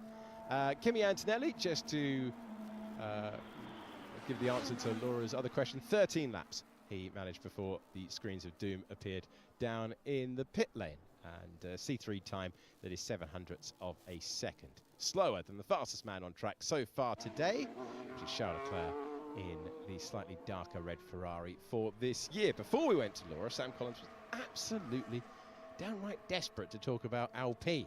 So now he's been distracted by something else. Can he remember what he was going to say about the French racing blue car? It was a little bit about just how that car has, because it's yes, it's got A525 written on the nose. It's not a completely new car. It's a rework of last year's car. The team has been quite open about that. Actually, I went back to their launch interviews from last season, at the beginning of 2024 season, a full year ago. They actually told everybody back then they were going to run the car for 2 years and just develop it consistently through. That car started off at Bahrain last year, an absolutely utter unmitigated disaster. It was slower than the 2023 car in the same conditions on the same tyres by quite a significant margin. This year, well, after a year's worth of weight saving and development, this year's car is a step forward. It's not massively out of kilter with the rest of the field, as it very obviously was 1 year ago. They've lightened the car off, they've built lighter monocoques, they've done a huge amount of development on the aerodynamics, and as you could just see there, that work is still going on with a bit of flow viz on the edge of the diffuser. And if you see flow viz in that part of the car, I guarantee you there's all sorts of pressure tappings and airflow sensors and pressure sensors in the floor itself, and they are studying how that airflow is working across the floor. Alpine clearly were looking to develop this car quite early on. The reason being, even though Alpine are focused on next year's car, the 2026 Mercedes-powered Alpine, you heard that right, yeah, a Mercedes-powered Alpine next year. The reason they're doing that is they weren't really allowed to start, well, they weren't allowed to start any aerodynamic development of the 2026 car until January the 2nd this year, which meant all of that time from the end of last season, Abu Dhabi, right up until just after Christmas, they had 2 months essentially, or just over a month essentially, of working purely on this year's car. And another team that's got a bit of work to do there, Alex, is McLaren. They've still got that DRS wing flutter going on. Appreciate your insight on the Alpine, Sam, our technical analyst, as we see more gravel. Really amazed they bothered filling that in at the start of the morning. Wide moment at turn 4 for the McLaren of Lando Norris, who has now put a lap time on the board and is in 7th, and you're looking at Charles Leclerc running wide at turn 13. A little bit of a wiggle on the rear for Max Verstappen as he applied the power coming out of turn 2. DRS closing as he rotates the car through turn number 4. Now, delighted to say that we're joined by another Williams driver. It was Alex Albon yesterday. Carlos Sainz, the new Williams driver, joins us live from the paddock. Carlos, thank you so much for joining the commentary team. Hey guys, pleasure. Well, it's great to have you with us, and you are currently sitting, I believe, outside of Williams' hospitality in the paddock. We're riding on board with Max Verstappen, who's heading into turn 11. Carlos, how are you finding life with another new team in Formula One? How has the transition from Ferrari to Williams been? Yeah, good, thank you. It's been a very busy winter for me since the Abu Dhabi test, where we managed to do a 1 day of running. It gave ourselves a few things to focus on and to work on during the winter, and then yeah, January and February I spent a lot of time in Grove going through a lot of things, meeting a lot of new people, working also with HPP, Mercedes powertrains, and yeah, probably one of the busiest winters of my career. This is my 10th year in F1, and for sure this winter is up there on one of the busiest. But I think we've done some good homework, and we've prepared ourselves as well as you can be with 1.5 days of testing. You've obviously been racing against Williams for 10 years with various different teams. Now you're with the team. How has it matched up to expectations from the outside? I think the team definitely from the beginning surprised me in Abu Dhabi. First of all, I felt quite good with the car in Abu Dhabi already, and then yeah, I saw a team full of motivation, full of drive, you know, to move themselves and move ourselves forward. And Abu Dhabi test was already a very good start in that sense. And then during the winter, they've demanded from me a lot, and I like that. I like that because that means they are pushing me. They are going to push themselves, and that's exactly what we need at this time of the year and at this time of the project. We're looking at your teammate on track at the moment, Carlos. How have you found working with Alex? He was speaking glowingly of your impact back at the factory yesterday when he was speaking to us. Yeah, Alex honestly is one of the best guys I've come across in Formula One. I think he's an incredibly talented guy, but more than anything, a good human being. And you can tell he's in this path with Williams where he's trying to bring this team back to the top. The feedback that he gives, the feedback that he's given me about the team, the car, the way he's helping me also understand the way the team operates and the way the development was going last year is exactly the kind of relationship and the kind of teammate I need right now in Williams, because we're going to go push flat out both of ourselves to try and bring this team back to the front. And I think Alex is the perfect guy to do that. Yesterday, you had the fastest time in day 2. I hope you've got a monitor in front of you, because I'd prefer you to talk us round your fastest time of the day. Okay, let's go then. This was just before nighttime. I was obviously pushing the car quite hard with a C3 tire that will be the soft tire of the Bahrain Grand Prix when we come back. I have a very clean turn 1, 2, and 3, which is very difficult with these cooler temperatures. The tires are always too cold. That's why you saw me spinning yesterday in turn 1. So yeah, we never ever have issues with tire prep in Bahrain, but the weather is so cold that for the first time in my career, I'm struggling to switch on the tires here. I have a very stable balance through 6 and 7, which with this wind is quite a good sign. Good turn 8 with a bit of a snap on entry that cost me a bit of lap time. Very wide entry of turn 10, trying to point the car towards the headwind to maximize braking performance. Tricky exit out of 10 with the tailwind. The car feels really light there on this straight and a lot of top speed. This corner will always understeer a bit with the wind from the inside, pushing you out of the corner. Easy flat through 12. Good ride also on the car, and now here prepare really well the exit. Wind was gusty, and when it's gusty, turn 13 is the most difficult corner to get right. Yesterday, depending on the wind, you can go 1 or 2 tenths faster or slower in this corner. And then turn 14, just a clean end to the lap in a pretty clean lap. This was my 4th set, I think, of C3. So by this time, I was just trying to clean up the lap and trying to get a good feeling for the balance and trying to push the car a bit more in quali trim, as this was just the last runs before I go to Australia. It looked a really clean lap, Carlos.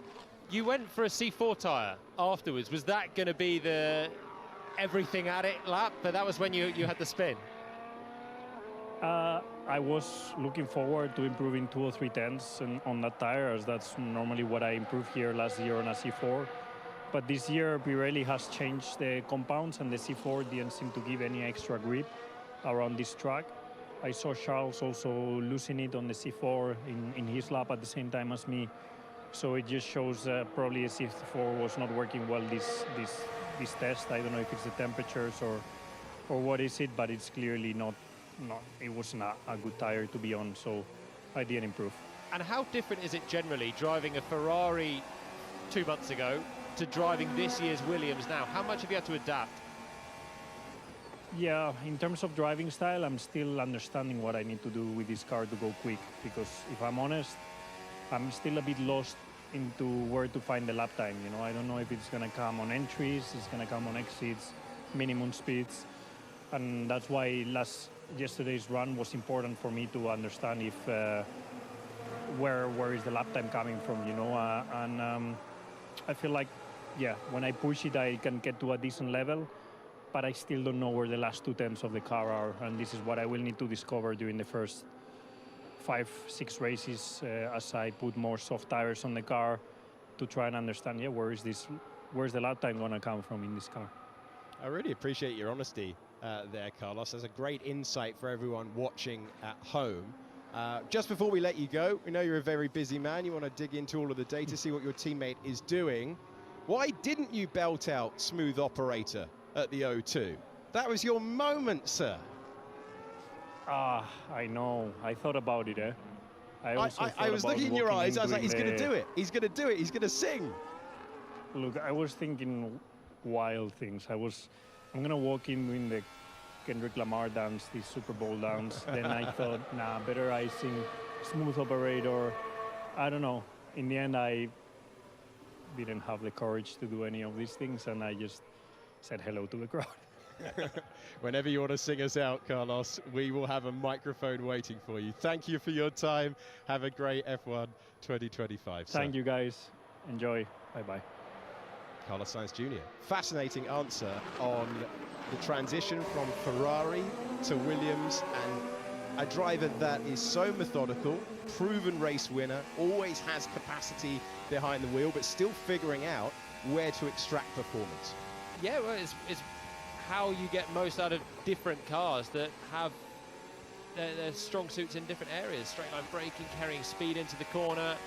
Where is the car going to be at its most stable, where you can lean on it? Where have you got to be just a bit cautious? We've seen Albon for the last few laps fighting, really wrestling the car as well. So probably Alex figuring out similar things, really, and many drivers up and down the field just working out which area of the corner to improve and what they can drive around as well.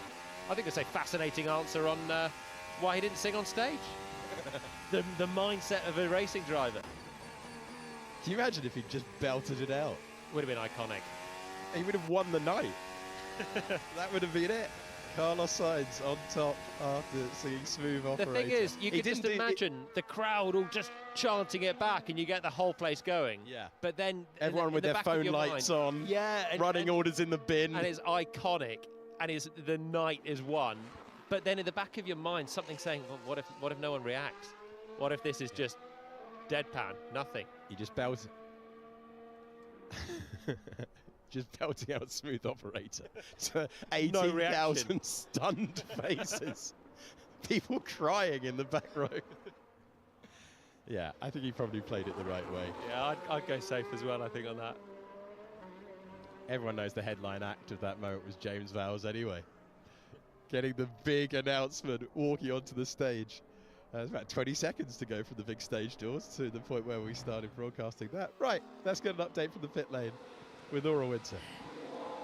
Thank you very much, guys. Loving the O2 chat, but you can see the point of my hit here being wheeled away and a body standing in front of it because no, it's gone, because the talk of the town down in the pit lane, the talk of the town is that Red Bull have a new nose.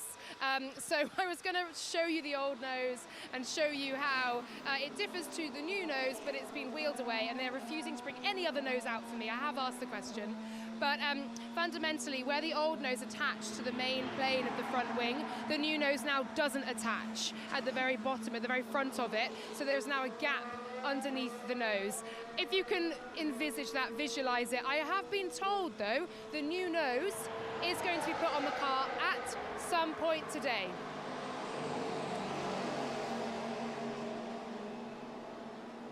Laura, I've just been looking. Okay. Yes, Sam. I think, sorry, just one moment, Sam. I think there was an issue for Bortoletto there as he came past me. I couldn't hear too much, so I'll head up there afterwards. But yes, no new nose to show you, but one I hope you can imagine from my wonderful descriptions of it.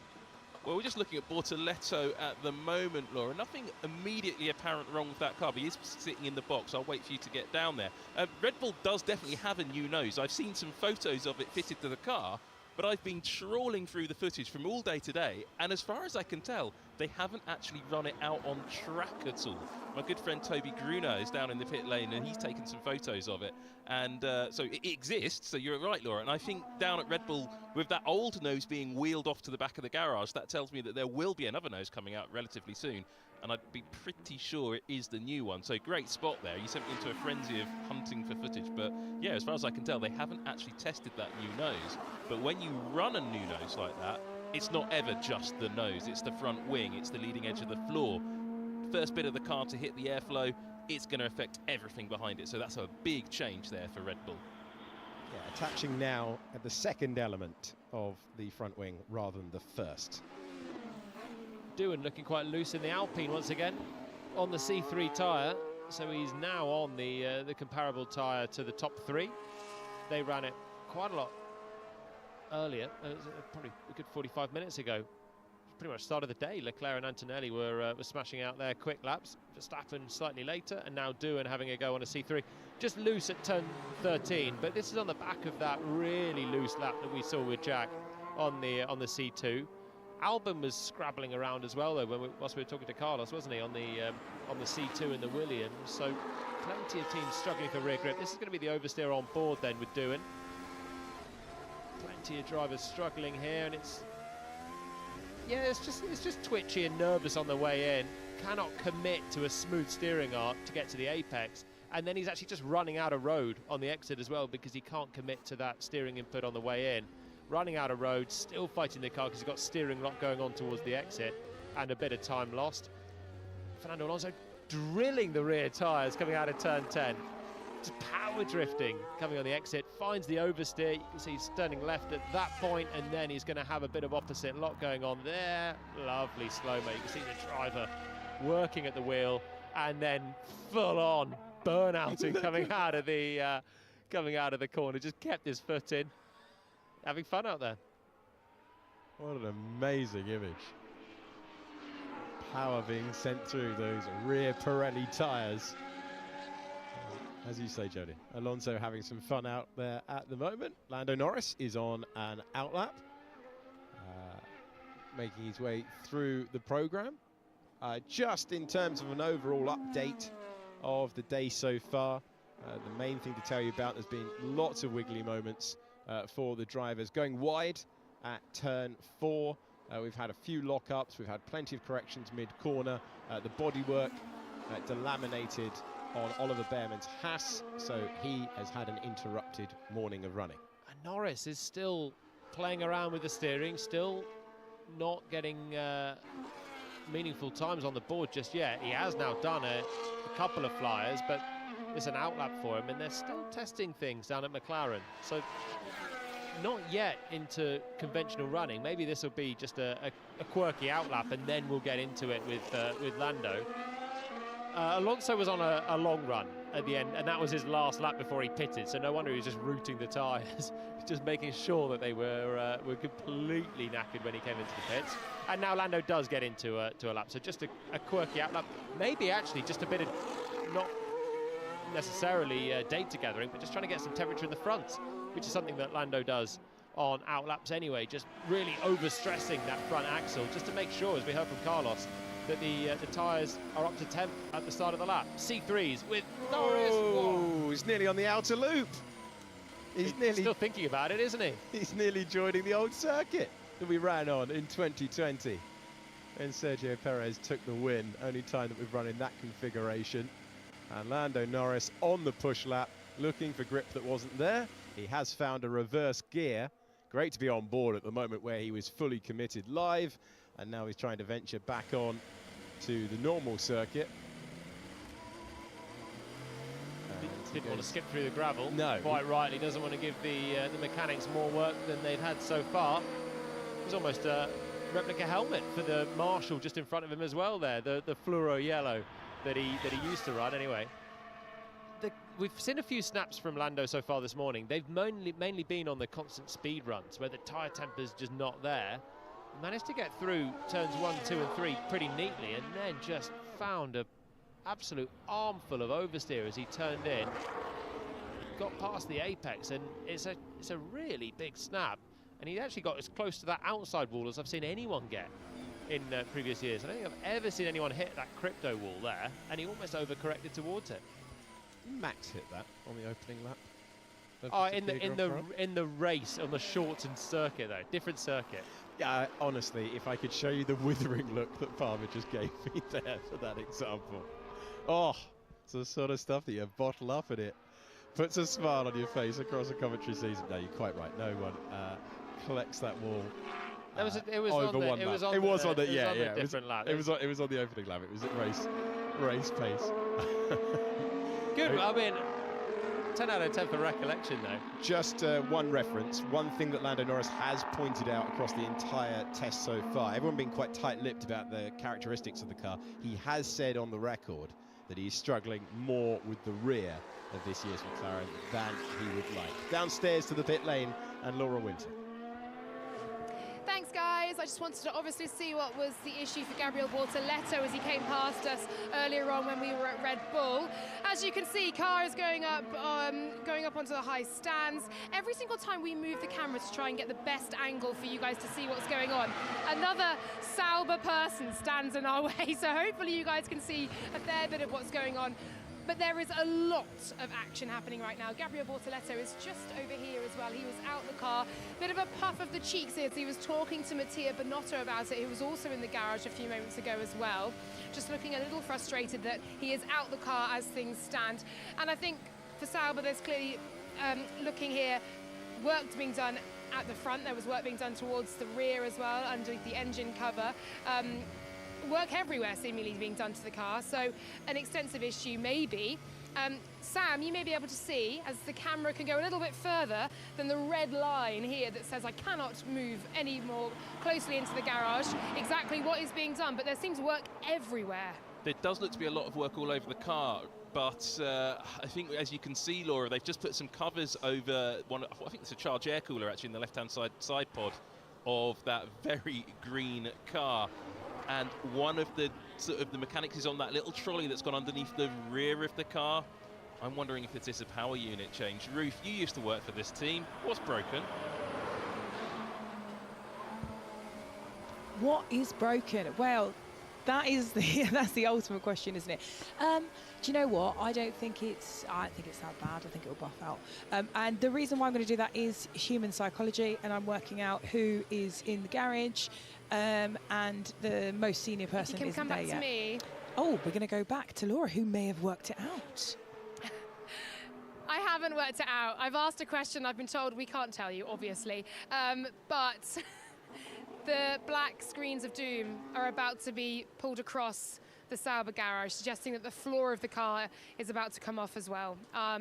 So a bit of work for Sauber to do, and not what they'd have wanted on day 3 of testing. But as you can see over here, standing by to bring across the screens. No, let's stay with this shot. I want to see the screens of doom be inflicted on Laura for the second time in this stint in the pit lane. Because we're just hearing talk of the screens. I'm not sure. Well, I'm not sure when they're going to be pulled across, but they are standing by here. For the screens to be pulled across, and that means my time here is out, and I am firmly not allowed to see any more, basically, and nor are you. Sorry about that, but here are the screens. I really hope they do it soon, or else this is just quite an awkward wait for this to happen with me talking through it. I don't think it's awkward at all, Winter. Let's carry on. The screens are about to be #unleashed. It won't be. It won't be long, apparently. That doesn't fill me with much joy that I can continue to fill this time. I can give you a wind update while I'm here. But there's movement. There's movement of the screens. Oh my, they're teasing me now. They're teasing me. I've been asked, why have we moved away? I was seeing how long our lead anchor could take that. Thank you, Laura. Appreciate it. Right, Ruth.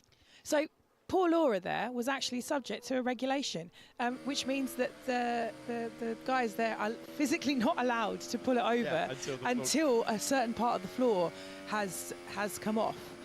which is rather weird. But yeah, it's actually like a bit of a military operation you have to do in order before you can close the screens, because you get in a lot of trouble if you close them even a little bit too soon. I genuinely like that wind update, because we've just seen Norris on a decent lap, and he's also had a Doohan-esque slide coming through turn 13 and aborted it. Laura, if you're still there, still waiting for... yes, Tyler's taken over the direction. I've been waiting for this for years. What is the wind update, please? Is it gusty? Okay, wind update. I can only pretty much go by my hair. Oh, guys, no, come to me now. Look at this. They're being pulled across. There you go, the moment. There we are. Sorry, Saba, this obviously isn't actually what they want to see.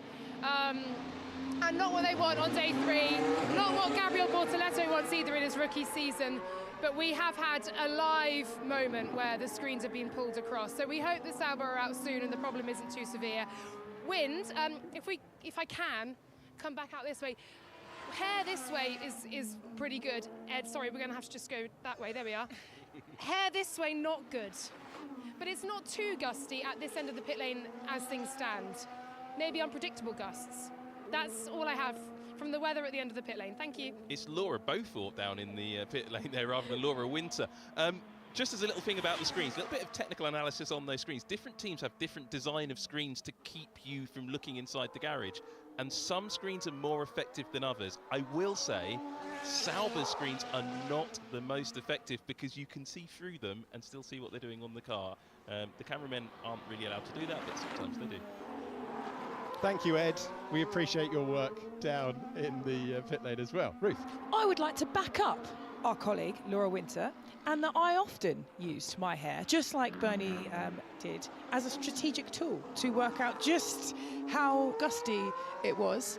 And it was a tell. I had to stop doing it because I used to put my hair up as we got radio from Molly. Wind has picked up a little bit from this morning. Same direction. Same direction, yeah. They've obviously been watching Laura at work, haven't Watching they? Laura at work. Yeah, when I put my hair into ponytail, it meant I was just about to fit into it, so I had to stop doing it. So, yeah, wind does look like the direction analysis from Laura Winter means Ollie Behrman is going to struggle into turn 13. It's one of the most exposed corners of the track. That's where Doohan and Norris have had their slides, and let's see Behrman through. He laughs in the face. Laughs in the face of the gale. So people don't do the old lick the index finger and wave it in the air thing anymore, do they? I do that. Yeah, I'd like to see that come back a bit more. It's great for wind direction. Yeah, that and a coconut. Coconut? You have a coconut, and if the coconut's wet, it's raining. If the coconut's move swaying in the wind, it's windy, and if the coconut's gone, it's a storm.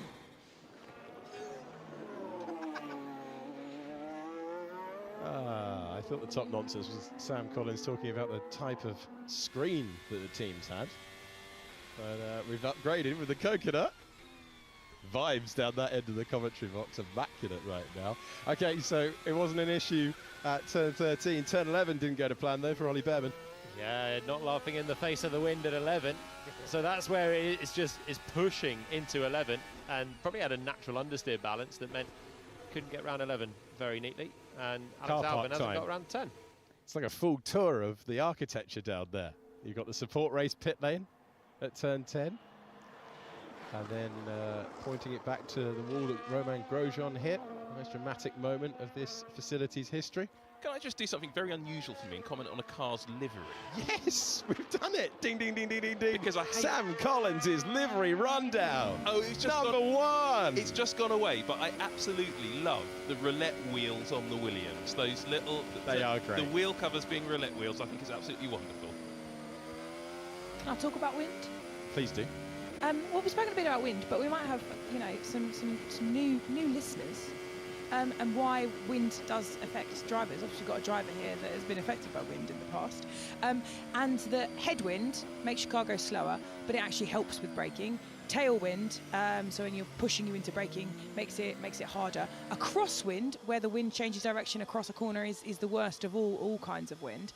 And then a gusty thing is harder for drivers because they can't predict what it will be. So a constant wind, they can kind of adapt where their braking point would change. And when it's gusty, the reason why drivers complain about that is because it's harder for them to guesstimate where the braking point is if the wind is helping you, i.e. meaning you can brake later, or hindering you, meaning you have to brake earlier. Has wind torque picked up every year in Formula One? I don't remember when I was a boy watching Formula One, I don't remember Damon Hill getting on the radio at Williams and saying, I've got a tailwind into turn 3. Yeah, you're absolutely right, Julian. It has picked up quite significantly. Back in the 90s, no one really talked about wind. Then I think around sort of the period up to sort of 2006, 2007, 8, particularly where the cars had the really big shark fins on, those gigantic shark fins, which gave a car more stability in cornering, but it also acted like a giant sail on the back of the car. I'm thinking back of sort of the 2008 Toyota, which had a really extreme slab of a shark fin. And then when cars were going through corners, Barcelona being a great example, that long right-hand corner on the end of a valley, that saw cars really start to struggle. And then from that point on, I think the regulations and the way the cars have become, just evolving towards what we have now, I think they've just become increasingly sensitive in terms of crosswind sensitivity, head and tailwind sensitivity. But also I think the development tools and the understanding, the technology of understanding how the cars works has also improved. So teams are starting to build the cars because they have the tools to do it, to make them more sensitive, more precise, more accurate. The wind is having more of an effect as well. That's the one thing you can't really simulate in CFD or the wind tunnel. Do you remember the 2015 US Grand Prix of Austin?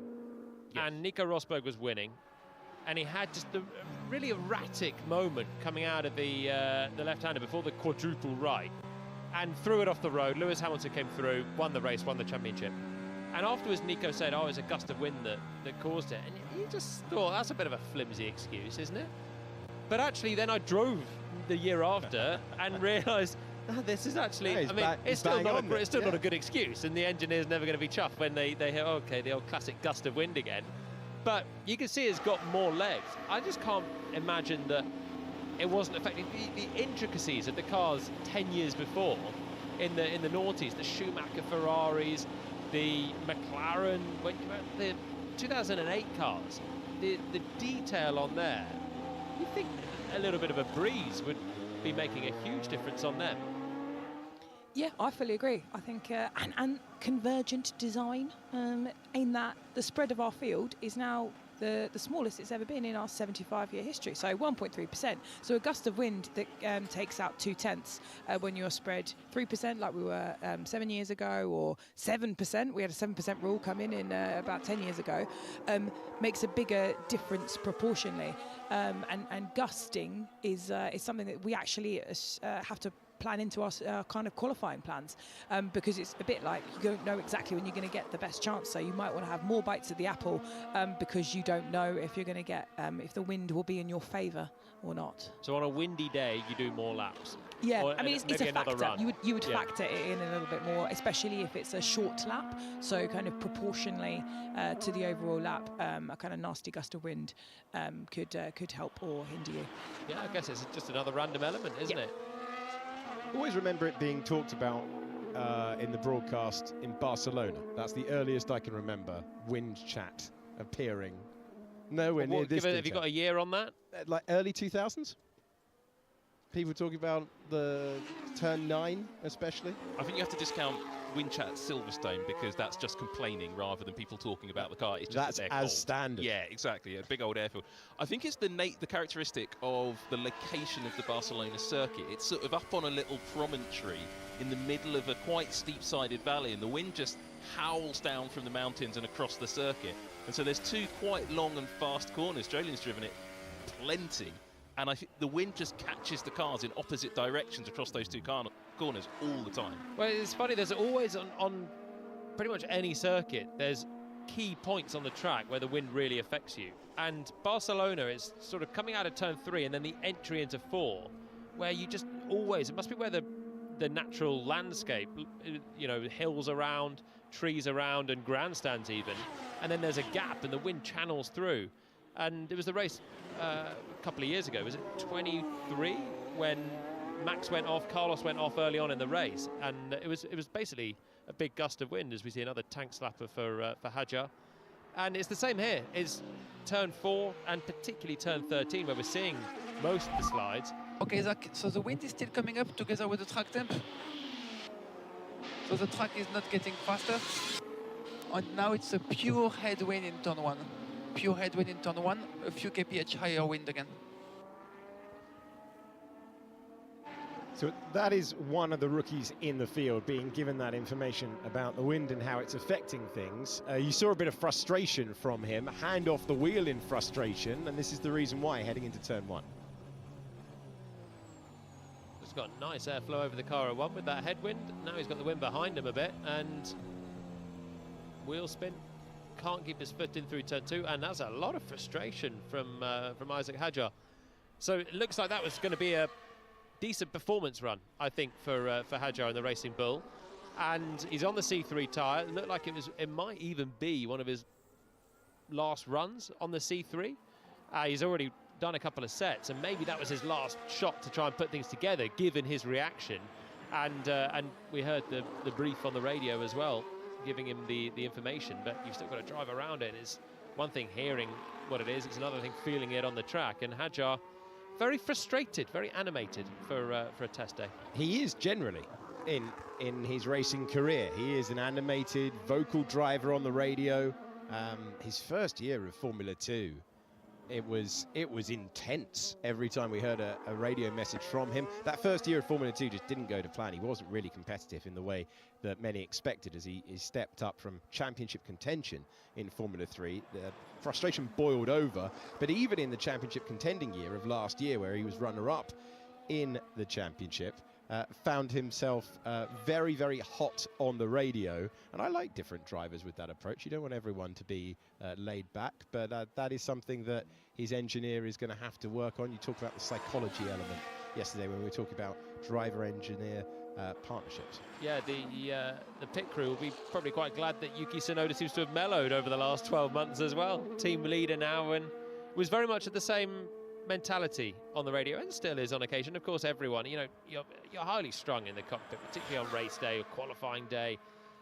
Small details make a huge difference, and you've got your heart rate up at 150 beats per minute for a long time, and then you frustration boils over.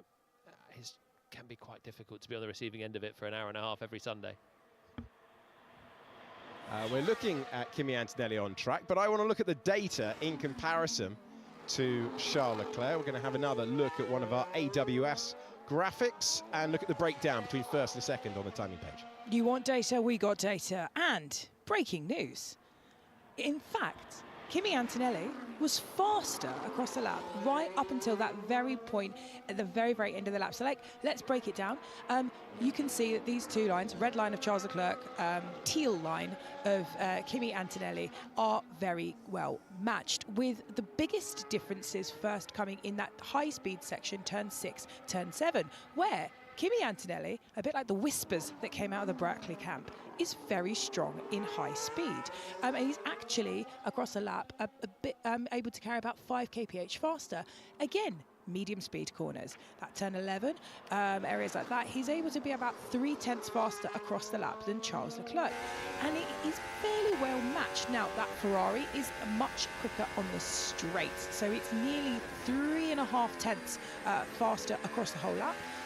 Which means that at the exit of turn 15, they're fairly well matched until you can see Kimi lifts. Why does he lift? I think it might be the problem that means he's in the garage. I think that's just pure sandbag, isn't it, from Antonelli at the end, and we've just undone the whole point of his big lift. He might as well have taken the glory by the time we've shown he could be 4/10 up the road. Interestingly, we had a look at some data yesterday of Russell and Leclerc, and they were also making and losing the time in similar areas. The Ferrari looks really good on corner exits, carries some speed on the straight with good traction, and George was able to carry speed into the corners in the same way as Kimi is as well. So it'd be interesting to see as they build up their relationship together if they are indeed driving in a very similar way. I have to interject ever so slightly, going back to the wind chat. You may have seen a brief yellow flag just a few moments ago that came up on the screen. We didn't see anybody off track. None of the cars seemed to be in difficulty, and it went away very quickly. The wind actually caught out a marshal whose plastic chair blew into the actual working section track onto one of the runoff areas. They had to run out and retrieve that plastic chair and put it back. Wind can catch people out in ways that they don't expect. Think about those big screens in the pit lane. So out on track, Kimi Antonelli, who had the screens up earlier on. and he is now ploughing on with his work. Loves a bit of curb, loves a wide turning, does Kiri Antonelli. We've seen that all the way through the test so far. The young Italian driver, ahead of his Formula One Grand Prix debut in Melbourne, is taking the widest possible route around the circuit, which does allow you to do that, certainly into turn 4, but he's really getting as wide as possible into turn 11 as well. George Russell is a fine teammate to learn off, and their relationship is going to be fascinating to see how it develops. So many different dynamics. You've got Alex Albon alongside Carlos Sainz. You've got Lewis Hamilton joining Ferrari and working with Charles Leclerc.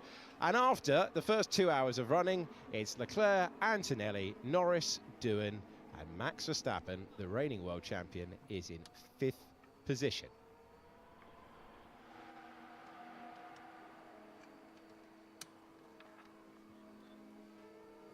Okay, welcome down to the pit lane. Now, I've teased you so far this morning of a glimpse of Red Bull's new nose. As we came to look at the old one, it was wheeled away.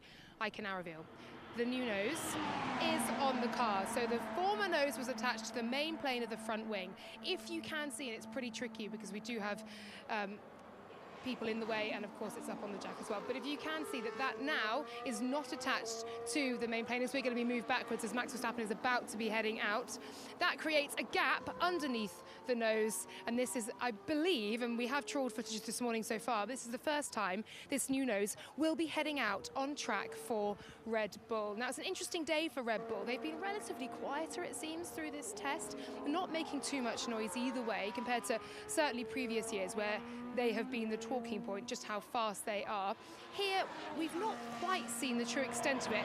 Today, in arguably the best of the conditions as well, on the 3rd day of running with plenty more rubber put down and slightly nicer temperatures, but some gusts of wind, as we've discovered, Max Verstappen is doing the full 8 hours in the car today. He'll be heading out soon then to see exactly how this new front nose will behave, will interact, what the characteristics of this new Red Bull Challenger for 2025 truly are.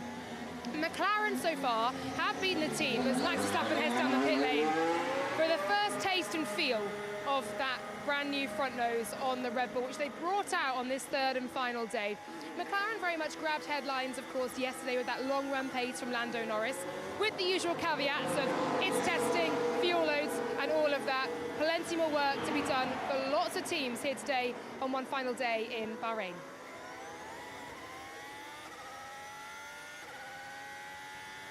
Well, thank you very much, Laura. And hello, and a very happy Friday to you. Crofty and Rachel, and in a few moments' time, Ruth is coming back as well. Thank you to the breakfast shift team, we'll call them, to Alex and to Sam and to Jolien. They'll be back in a little while. And welcome to the second part of the morning session of the final day of testing, which sees this man, Charles Leclerc, on the C4 tyre currently, with a 1:30.811 to his name, and that is the fastest time we've seen. 700ths of a second clear of Kimi Antonelli, with Lando Norris just over a 10th back in 3rd place. Max Verstappen, meanwhile, is out on the track, ladies and gentlemen, and about, Rachel Brooks, to do a race sim, we believe. That one, which they didn't manage to do yesterday, obviously, because of the water leak that interrupted Liam Lawson's running, so he only got 91 laps in the end. But 91 laps over the whole day, I should say. Yeah. But yes, that kind of interrupted that run, so we're waiting really to see what they've got in terms of race sim, aren't we? There's a few more I's to dot and T's to cross as far as Red Bull's running. That is what testing is all about. Now, once upon a time, on the pit wall, Ruth Buscombe-Divey would have been strategizing, planning, and telling the drivers what they're going to be doing. So, for the benefit of the worldwide listenership and viewership, we got 2 hours just under of this morning session. We've had the first 2 days all done and dusted. Does everyone want to get a race sim in now, or is that the usual plan, or are there other things still needing to be learned? Well, because we're in Bahrain, this is normally not the time that you want to do your race sim. Normally, the big debate that rages on year after year is, do you prioritise the race sim in the afternoon session or in the morning session, and there is never a clear winner. So the best bit of track we're going to get is the last 2 hours this afternoon. This is okay track. The temperature now 32 degrees, so it's not terrible, but it's still not as rubber as in as it's going to be there. So we're going to get a proper mix. So I can reveal Ferrari have gone for qualifying now. So they're doing a qualifying sim at this session, and when we say qualifying sim is as close as you can get to the hour timings. They'll normally have a crack at that, and then others, typically race sims, usually are going to be later in the afternoon, and that's because they often like to do the whole procedure. So you kind of dust off your grid equipment, you do something called a heat soak to make sure that you actually kind of simulate as similar conditions as possible.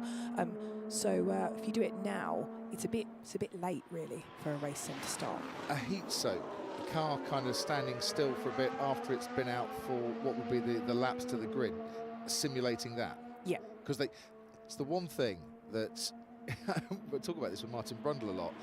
Martin's grid walk's absolutely excellent. We get to see everything and hear everything on that grid. But the one thing we cannot convey on the TV, unless you're watching in a sauna, is how hot it gets down on the grid. Yeah. It's ridiculous. Rachel sticks by the toilets because there's plenty of breeze coming through there and it's absolutely fine. I find the coolest spot or the shade or the person with the umbrella. But you can't do that when you're on the grid. Yeah, exactly. And often, as spying on real teams, the way that we tell if somebody's starting a race sim, because for us that's one of our best references of kind of how fast a competitor is very easy. You can do it all at home. Is the entire race team sat on the pit wall? Because that's usually the first tell. And then you see this out-in, which is a simulation of the laps to grid. The car will sit in the garage for a bit and then go out, and then you know you're right when they do a pit stop instead of putting the car back in the garage. So my next question, and timely, we're watching Fernando Alonso's car and mechanic looking underneath at the moment, or feeling his way underneath. If you are Aston Martin, who have Fernando Alonso running in the morning and Lance Stroll coming back in the afternoon, ladies and gentlemen, that is the good news from Bahrain, that he had a rough night last night, didn't get an awful lot of sleep. For whatever reason, wasn't feeling particularly 100%, but he's going to be okay. He's had a lie-in. He's done a Karun Chandler, is had a bit of a lie-in, and he will be back for the afternoon. So if you're Aston Martin, and you've split your drivers for the day, which most teams have. Red Bull Racing are running Max Verstappen all day and Alex Albon at Williams all day. Don't both drivers want to get a race sim in on the last day? Is that advisable from a team perspective? I know the benefits are there for the drivers, but is it worth the teams doing 2 separate race sims during the course of a last day of testing? Usually, no. Actually, because it's quite hard work for a car to do 2 race distances within a day. It's not impossible, but it's usually very unlikely that the car itself will do 2 race distances in one day, because that's, 600 kilometres. Yeah. So both in terms of time and in terms of actually tyre usage and things like that, typically you see it split, especially now we only have 3 days, that you do a qualifying sim and a race sim in the space of one day. So Charles Leclerc will have done his race sim yesterday, and now we'll be doing, as you say, quali sims in this particular session before Lewis Hamilton takes over and does a race sim this afternoon. Yeah, and there's another reason why we nowadays typically see the race sim in the evening session, and that's because we have one Formula 1 car and half the crew. So half the crew work overnight. So unlike a Formula 1 race where we have a curfew, we add 2 cars, we have 1 crew that do half the time and the other half the time. And typically teams have the bit where they overlap around 4 p.m. And in order to do full crew pit stops, if you want to practice those, you need everybody in, which is also not always, but sometimes teams want to go for that, so to have everybody there. Otherwise you have to do single crew pit stops, which are about 20 seconds and slower, which is what we do in qualifying. See, I've learned something now. No, me too. I've learned a lot.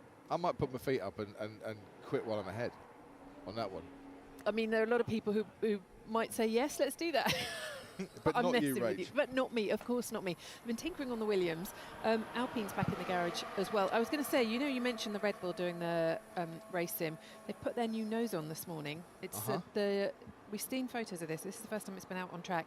And the very end of it is no longer attached to the main plane on the front wing. There's a small gap underneath. It's a bit more rounded as well than the one they've been using previously. So still trying new parts on the car. Ruth's got an answer for you. Sorry. Ruth, tell him. Ruth, who wants to sit at the front of the class at all times, is straight up with a hand on that one. It's very polite putting a hand in the air to answer It's not just aesthetics. There's obviously a reason for it. So it's more similar to their 2022 aerodynamic philosophy. Right. So I think they're... Not the cul-de-sac that they went down last year. Ooh, spicy with you, isn't it? Well, they kind of admitted that themselves. They're trying new things, seeing if it works. Obviously, got to close the gap to those pesky McLarens somehow. Mm-hmm. What's the I mean, when you look at the other noses, what's the advantage of having that gap? It's all down to their individual aero packages, because they all choose different noses. They choose different designs at the front.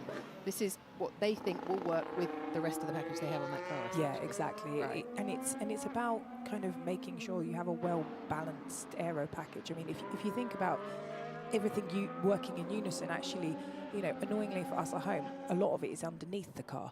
So it's how you funnel air along the bodywork, but also how you're funneling air underneath the car to create that all-important downforce across a wide speed range, because that's the kind of the biggest issue or the biggest engineering challenge is the combo of how you have a car that's good both in low speed and high speeds. Marvellous. Ladies, brilliant to be in the commentary box with you both. We are trackside, of course, because we need to see how these cars are looking trackside. Alex Brundle, I've no idea whereabouts you've got to. Oh, there you are. Beautiful. I am. Turn 11 and 12, tell me, right, and I know it's not running at the moment, every car bar the Saba looks kind of okay. Is that what we're suggesting from testing so far? Yeah, well, the Saba definitely doesn't look okay. I can tell you that through the mid corner of turn 11. Hello, guys. By the way, hello, Crofty. Hello, Ruth. Hello, Rachel. Hi, Alex. Hi, Alex. It's hello all.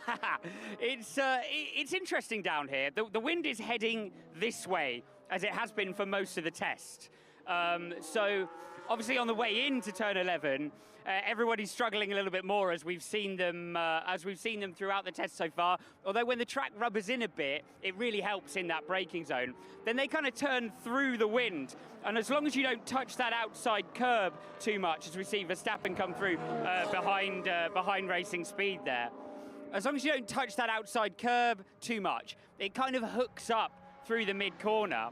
What I wanted to show you here is just how uphill it is. I don't think you get a feel for it on the trackside cameras, and that's why if you make it through the mid corner of T11 and then get back to the throttle, it's actually a relatively easy run then up towards turn 12. Lando Norris, next man through. He's still out here, guys, doing the thing he was doing earlier on, where they're trying to get a feel for how the car behaves with steering lock in it and out of it. Applying steering lock as he's making his way through the exit at T11 and up towards turn 12, almost sort of pointlessly to get a feel for the car and try and build tyre temperature. But yeah, really interesting out here. Sauber's looking, yeah, a little bit ponderous. Haas looking a little bit ponderous. But I must say, everything else, even with the higher track temperature we've got today, picking up and going nicely out of turn 11 with some decent traction as well. Brilliant. Thank you very much, Alex. We're just looking at Max Verstappen there. He's back in the garage already. What did you spot, Ruth, on the data? Well, he went out on a lovely new tyre, did one push lap, so very reasonable, 31.2, and then when starting his charge lap, decelerated, which is never good, and it looks like they've wheeled him back in. So it might be a case of, you know, well, we use the term power cycle, which is a fancy word of saying turn it on and turn it back off again. Control-Alt-Delete. Control-Alt-Delete, yeah. Or it might be something a little bit more sinister. Generally speaking, body language is the best way of guessing whether it's a big problem or a small problem when the car comes in. Well, let's talk about the body language then. That just seems like a group of people who are very efficiently going about their business. No crisis here, but I think it's more than a 5-minute job. I would suggest on that one. And very different to the days when the Red Bull was bulletproof and, you know, came out the box, put the fast laps in, went back in the box again. Max Verstappen fourth with a 1:31.2. He's still in in terms the car, of the though, timings. isn't he? So Yeah, but planning, that's a it's sign. losing time all the while, and that's, I don't know how you used to feel in the garage or not, but I just feel on a final day, the more time that car spends in the garage that wasn't part of the run plan, the more anxious you get as a team and as a crew, potentially as a driver as well. Because you know you haven't got that much more time to fix things and to get it right. Yeah, I think testing's, it's just got to be tranquilo. You know, it's not glory hour. It's not glory hour. You know, if you're missing glory hour, it's 5 p.m. It's 1 hour to go. But you know, maybe you get a longer lunch break. You don't get lunch breaks in testing. That's outrageous. Nobody gets lunch breaks in testing. We don't get lunch breaks in testing. Hang on, Kimi Antonelli. He's on a quick lap here. Antonelli being Italian for fast. But it is now because he's gone quickest on the first sector. I just think watching Kimi Antonelli, this guy's got pace. He has. He has got speed, and understandably, you're probably going to, as Mercedes, would want to dial in consistency during the course of this season. But you ask any team principal, what do you want, consistent or fast from the outset? And they'll say, I'll have fast, because you can make people more consistent once they understand the tyres. Is that the way around it is? Yeah, you want pace. Them fast, and then you can make them consistent, not consistent, and you can make them quicker. Yeah, because building up speed is not always is not always the easiest thing to do in the world. Let's just see if he's going to go top as he crosses the line, 10th down. So he was fast in the first bit, and then not fast enough to dethrone Charles Leclerc at the top. No, because the thing is, you want to, as a driver, you've got to understand these tyres. You know, they're the contact patch with the ground at all times, and they are arguably the most important thing to influence racing. Oscar Piastri found this out in his first season. You know, the pace is there, but you need that consistency on the tyres, and that's partial. His success last year was down to his greater understanding of the tyres. This will come for Kimi Antonelli. Now he's moved up through the junior ranks very quickly, but even, you know, if you spent 3 years in F2, you've still got a new variant of these Pirelli tyres to worry about in Formula One. You're spot on about Oscar last year as well, because speaking to him in the pen after every quali and after every race, it was a consistent story of I need to get a better understanding of these tyres, and then when it came, you could see the improvement in his performances. Now, if I break down the lap, it's actually super interesting because if you hear the whispers, it's that, you know, obviously we know Max Verstappen, king of high-speed cornering, so people like Oscar Piastri. The camp in Brackley obviously think that Kimi Antonelli is the same, and he's able to carry 5 kph more in his fast lap than on that purple lap by Charles. And actually, the lap times were really close, and the biggest difference, other than that high-speed cornering, was that going into turn 1, perfect edit, thank you to showing me the wind, was the loss on the straights to Charles. So he loses into turn 1, loses into turn 11, but then gains on the back straight where he's getting a tailwind. So I think those lap times are actually in real life very, very close. If anything, in terms of grip limited, potentially Antonelli is a pinch ahead. Interesting. So why is he losing to Leclerc into turn 1? Is that braking too early, or? It's because Charles set his lap an hour ago when it was less windy. Gotcha. So it's things like that where actually, you know, we're using an analogy of like in Q1, which is an 18-minute session. You know, people can get knocked out because the track is so different 18 minutes after the start of the session. Actually trying to compare apples and pears an hour between the two sessions, it isn't really possible to get a completely accurate number. And things like, you know, wind sensitivity, an hour apart can easily be, you know, a second, for example, if it's gusty, but very, very similarly. About, something about kind of 3 or 4 tenths across the lap. I always find the analogy that works for me, we're comparing oranges and tangerines, which, you know, they're both orange. They both taste pretty much the same, but they're very different to peel. So, you know, they look the same, they do the same thing, they taste the same, but they're different peelers, aren't they? And that is what we're doing here. It all looks the same. The same tyres, you know, same track, but at different times of the day. One is easier to peel than the other. This is very true. But do you know what it does say? It does say that we are going to have, by the looks of it, a really close season. This season looks incredible. And funnily enough, Andrea Stella yesterday was talking to the media, and he was insinuating perhaps we could have a top 5 or 6 teams. It could be that close. 6? 5 or 6, bringing in Alpine and Williams up into a top group, potentially.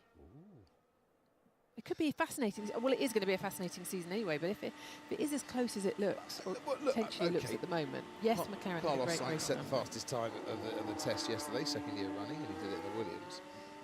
And the Williams, I think, well, look, we know it's a better car than it was last year because it's producing way better times than it did for qualifying last year, let alone at the test. I'm not seeing in that Williams. And Ruth, you've got the data at your fingertips. I'm not seeing a Williams that I'm thinking is going to be on pole, or is going to be challenging for podiums and victories. No, but I don't think that was the suggestion, that it was podiums and victories, as in the fight could be not just the top 4 breaking away from the rest of the pack. There could be some others in amongst it, so we're not going to have as big a divide in the middle as we have seen previously. Yeah, I think like we've spoken about it a couple of times. It's quite exciting that last year was the tightest field in our 74-year history, was at 1.3% on average, and that, you know, I agree the ranking is Big 4 and then everybody else it looks like at the moment. But, you know, when we're talking about, you know, basically a second between the fastest and the slowest, you know, a driver can make a big difference, a strategy can make a big difference, and potentially that's kind of what Andrea, you know, was alluding to, was that, you know, we're not in the era of, you know, the big 3 teams lapping the midfielders. Yeah, the opportunities will be there, is what he's saying. Exactly, yeah. And I think, you know, the wind around here is a really good example. So that northerly wind that we've got today, probably I'm pronouncing this correctly, which is known as the Shamal, is associated with cooler temperatures here. And we've had races where you have these 2 dominant winds. You have the Shamal and the Quaz that comes from the south that's really warm. And we've had races where teams that have been really competitive on the Friday when it's been cold, but you've had this northerly headwind that is associated with cooler track temperatures and, you know, different corners that are tricky and different corners that are easier. Come race day, you know, the wind from the south is warmer. It's actually changed the characteristics in the ranking. Which is one of the fascinating parts of your previous job as a strategist, trying to work out where the wind doth blow come race day, because it often can turn around a bit, and it can turn around from morning to afternoon. Max Verstappen has had his car turned around. I reckon that's just over 5 minutes that he's been sat in the garage there, and is ready to come back out again for what he, I think we as well, hopes is a full race sim. So we can get some data on it. By the way, you know, we were comparing yesterday Lando Norris and Charles Leclerc. So it's another oranges and tangerines moment, I think, this one. And there's that 30 seconds, was it, Ruth, over a race distance advantage that McLaren have. And they were on the track at roughly the same time, and it looked like McLaren had a super advantage over a Ferrari that was not quite as kind on its tyres towards the end of their stint. The info that I've been getting from the track is that C1 that Charles Leclerc was on, and this is the big oranges tangerines moment. Lando was on the C2 and the C1 for Charles. The C1 wasn't a particularly good compound for anyone, to be honest, and people weren't liking it very much. The C2, meanwhile, was a much more preferable hard compound tyre. And don't forget, this year, the C2 has moved closer to the C3. Apologies, this is tyre chat. I should have done a little warning for you on that one. You know, those that are averse to a tyre chat, please, you know, go and make a cup of tea now. But this is proper tyre chat. Pirelli have moved the C2 closer to the C3. So there's a bigger gap. It's much bigger gap between C1 and C2. The C2 is a more drivable, shall we say, tyre. Has more variables, more flexibility with it in terms of the strategy. And that might have been one of the reasons we saw such a big difference yesterday between Lando Norris and Charles Leclerc. Was it the final stint, Lando's final stint on the C2, that was phenomenal when it was lighter fuel? Yeah, it was very strong. And again, track temperature. It was 19 degrees track. When we come back for the Grand Prix round here, compounds that potentially falling out the bottom of their window. So the C1 is the lowest operating range that is too cold for a 19-degree track, which is atypical even for this time of year. If it's an absolute rager and it's warmer, could then come back into play. Alex Brundle is listening in intently. He loves a tyre chat on a Friday afternoon in Bahrain. Come in, sir. Yeah, it was really interesting, guys, when we had Carlos Sainz on the broadcast a little bit earlier on. And he was mentioning the change in the tyre compounds for this year. And it's exactly to your point, Crofty, you know, the apples with apples point on evaluating these race runs. That he basically said that the spin he had yesterday in the Williams was mostly because, or he put down to the fact that he jumped out on the C4 tyre, expected the grip differential that he would have expected last year on the C4 tyre, but the C4 this year is different to the C4 last year, therefore spun the car because he didn't have the grip. Now, the racing driver excuse book is big, I'll give you that, but at the same time, it speaks to a point, which is that we can't expect to see the usual differentials here, can we? We're learning about everything, from the cars to the tyres to the track conditions as they move in these 3 days of testing. Also, and it is worth mentioning this, Lando Norris was about 10 kilometres an hour faster at the end of this bit than he was in his previous stint. So for his final stint, it looked like he turned the PU up just a little bit. So that can also make quite a difference. Yeah, Alex? He was. And it's always difficult here because, for example, down to turn 4, the terminal speed is still being determined by your exit from turn 2. So how much of that is power unit mode fitting to exactly the circuit? How much of that is the exit he's getting out of turn 2 with the extra grip, of course, from having a better tyre on the car? We just don't know. The one that really tells, though, is the one down towards turn 1, because you're approaching much closer to terminal speed there. So as you say, Crofty, all indications that Norris had a bit more grunt in that final stint. Thank you very much, Alex Brundle, who is getting an awful lot of praise, as he deserves to be on X this morning, along with Ryan Johnson, who says, who's the new female, I can never say this word, it's appalling. Who's the new female analyst on F1 testing with Crofty? She's brilliant. Keep her on all season, please. Rachel Brooks and Ruth Buscombe diving with me today, and I assume they're talking about you because Rachel was here last year. No, I'm not an analyst. Meanwhile, the great analyst sat with us has now just pointed at the screen. That don't work too well on telly. Well, I was saying, we look at the nose of Charles Leclerc's Ferrari, we can see there is those tiny little notches in that red paint. And that is very typical of going testing at Bahrain when we have a northerly Shamal race, because that is the rising sand that not only increases the tyre degradation, which we know that Ferrari suffered with yesterday, but shows you that the track on is really dusty and dirty. And if we were going racing, it would in the race there would be very high track evolution throughout the race, because it shows me that there was a lot of deposit of sand on there. So could they not do anything? Can they not like just give the car a good clean and get rid of all that? Teams will repaint it before before they go to Melbourne, or not use those parts. But yeah, testing in Bahrain is one of the worst things for your your graphics department and your paint job, because they don't like it. My next question is: have the teams got any kind of solution that they can just like wipe over the car to get rid of those sort of dents and that? Will it work on my alloys? No, because you've scuffed them too badly on the curb. Well, it wasn't my fault. This curb came out of nowhere last night. I've got full lock on. Yeah. Jumped out at you. And it jumped out at me, and you know, you hear the sound and you think, oh, that's going to be expensive, isn't it? And at least you only heard the sound, you didn't feel it. Yeah, I was actually speaking from experience. I was going quite slowly, to be fair. Look, let me change the subject a little bit from my bad driving to someone who can drive. Jamie Foster has tweeted in at Crofty F1 to say, what's your view on retiring drivers' numbers?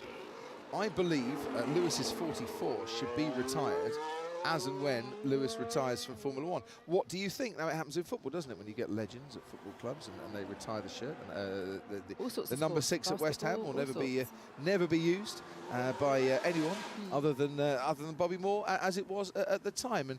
And we've got this year. Who's come in as number 5 this year? Oh, I've got that for you. Wasn't it Gabby Bortoletto? Gabby Bortoletto. Yeah. So Sebastian Vettel, for whom I know you two absolutely adored when he was in Formula One, now can't use the number 5. He's a 4-time world champion. He can't use the number 5 because someone's nicked it. Should it have been retired? They have to leave a year, don't they, between the driver? 2. 2 years, is it? 2 Yeah. years, right. 2 years between driver leaving. But I think as a mark of respect, if you win 4 or more World Championships, is it worth your number being retired in posterity for... We only go up to 99, don't we? Yeah, and we have retired one number, obviously, for Jules. Yes, absolutely. And I think that's a completely correct thing that we did. And yeah, I think it's a difficult one, isn't it? Because, you know, we have like jersey retirement ceremonies and things like that in other sports. But yeah, I don't hate the idea. But, you know, we've got to think about future-proofing. Yes, and there are 20 drivers each year. There's 20 drivers. Or 22 next year. In 100 years, we've retired quite a few of them, haven't we? I mean, you can... Yeah, but that's why I say if you win 4 or more championships, let's have a cut-off here. With the number, so if you run 1, they don't count. Yeah, but controversial. But the champion always gets number 1. Yeah, yes, so they don't run it necessarily. Exactly. Lewis didn't run it. Because 33, Max only won one championship running 33. Yeah. Because so I think that doesn't count to his 33. So then you retire number 1. Sorry, but that's your argument, isn't it? No, number 1 has to stay number 1 in this respect. I mean, Nico did number 6 here. Was Nico Rosberg's, was Nicholas Latifi's, as we talked about the other day. Yeah. It's now Isaac Hadjar's number. Well, I think Nico was quite happy to pass it on, but he only won the 1 championship, so he wouldn't count under Crofty's new theory on this one. You've got to be a 4 or more time world champion to have your number retired, and then you can have your number. You have a little ceremony. We can award the number. You know, when you retire from the sport. But then what about in the days when the number was according to where your team was in the championship as opposed to those days the number you Stop chose? living in the past. But there were drivers then who won 4 championships. Those They had days, different numbers. Those days are gone. We are living in the present, Rachel. I love finding holes in your ideas. No, it's not a hole at all. If we want to live in the past, I'd be handing over to Alex Brundle, trackside, and you'd see him in glorious black and white. But no, there he is in full colour. And you can even see the makings of a suntan appearing on his face. Coming to you in UHD, no less, 4K trackside down towards turn 8. This is emerging in vision, I suppose, from where I was talking to you from a few moments ago. Antonelli in the Mercedes is the only, it's actually just gone a little bit wide in that Mercedes. From bothering this outside curb on the way in, he's the only driver down here that is able to get all the way across from the evil curb on the outside of turn 7, which makes the floor bounce and makes you go straight down towards turn 8. He can get right back across the road on his way into turn 8 and open the corner. Looks like he needs to. Lando Norris just being balked a little bit on his way down to 8, and looks like he's going to throw that lap away behind the Alpine at this stage. But one thing I've noticed down here is that the Red Bull in Verstappen's hands rotates incredibly well right on the apex. This is Albon in the Williams. He's been routinely a little bit wide down towards turn 8, but I want to see Verstappen. Look, watch Verstappen come off this outside curb. Look how quickly this Red Bull rotates in the middle of the corner. Bunk, straight through the middle, and his steering velocity so much as well, really pitches it in over the apex. It's got way more front end in the low speed than almost anyone else, going for it as well in typical Verstappen style as you might expect. Alonso looking strong, deputising for Stroll, who's on the same schedule as me this morning. Had a nice lie in, guys, but really interesting down here at T8. Red Bull looking the class of the field in the slow corners, typically Ferrari territory, but I don't know what, Leclerc looks like he's on a harder tyre there, not quite the rotation he might want. Fascinating. The best area I've stood over these 3 days to see the behaviour of the cars as they head through the apex of T8. Thank you very much, Alex. Slightly surreal moment. I'm listening to Alex, and I'm having a message conversation with Martin at the moment. Who says, in controversial but cheeky fashion, should Seb have even been allowed to use red 5? Well, this is it. You see, it would have been Nigel's.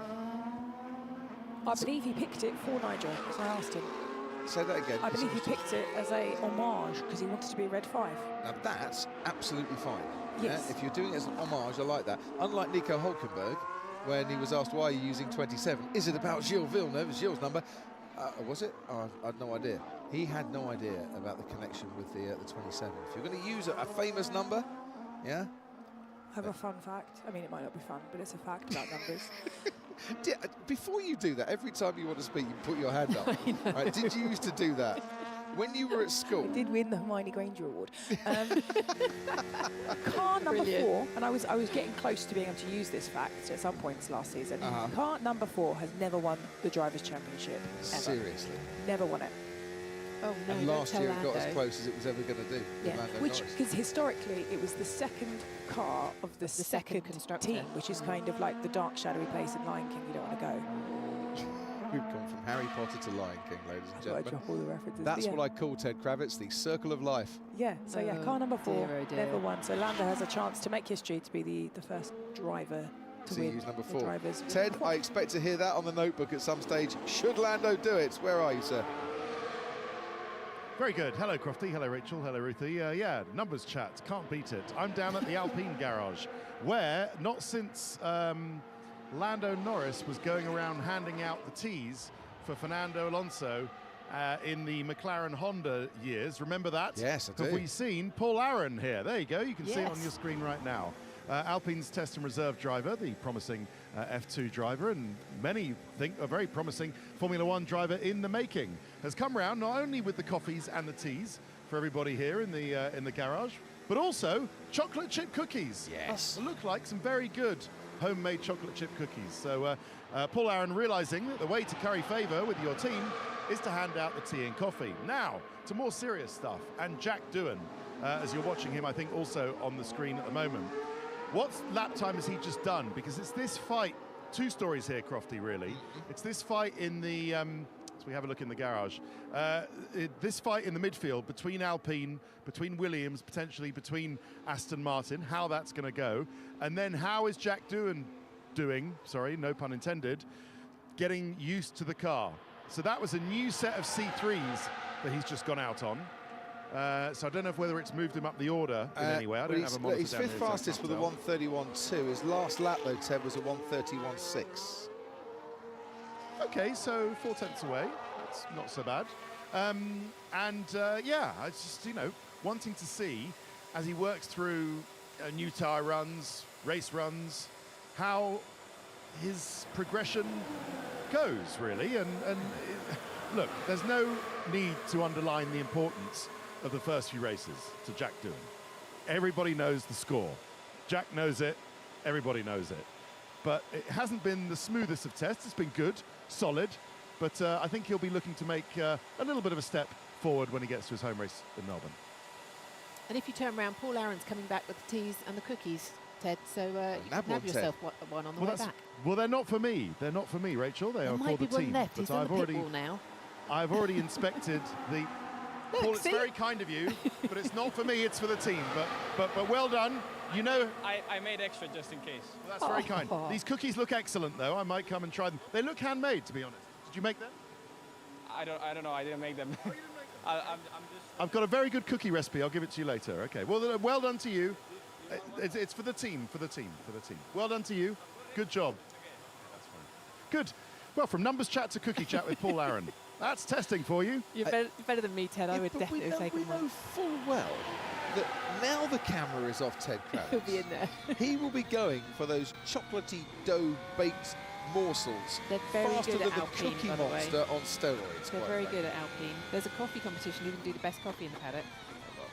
There are the best cookies too. You can keep that one. I'm a slave to the caffeine. In comes the Haas.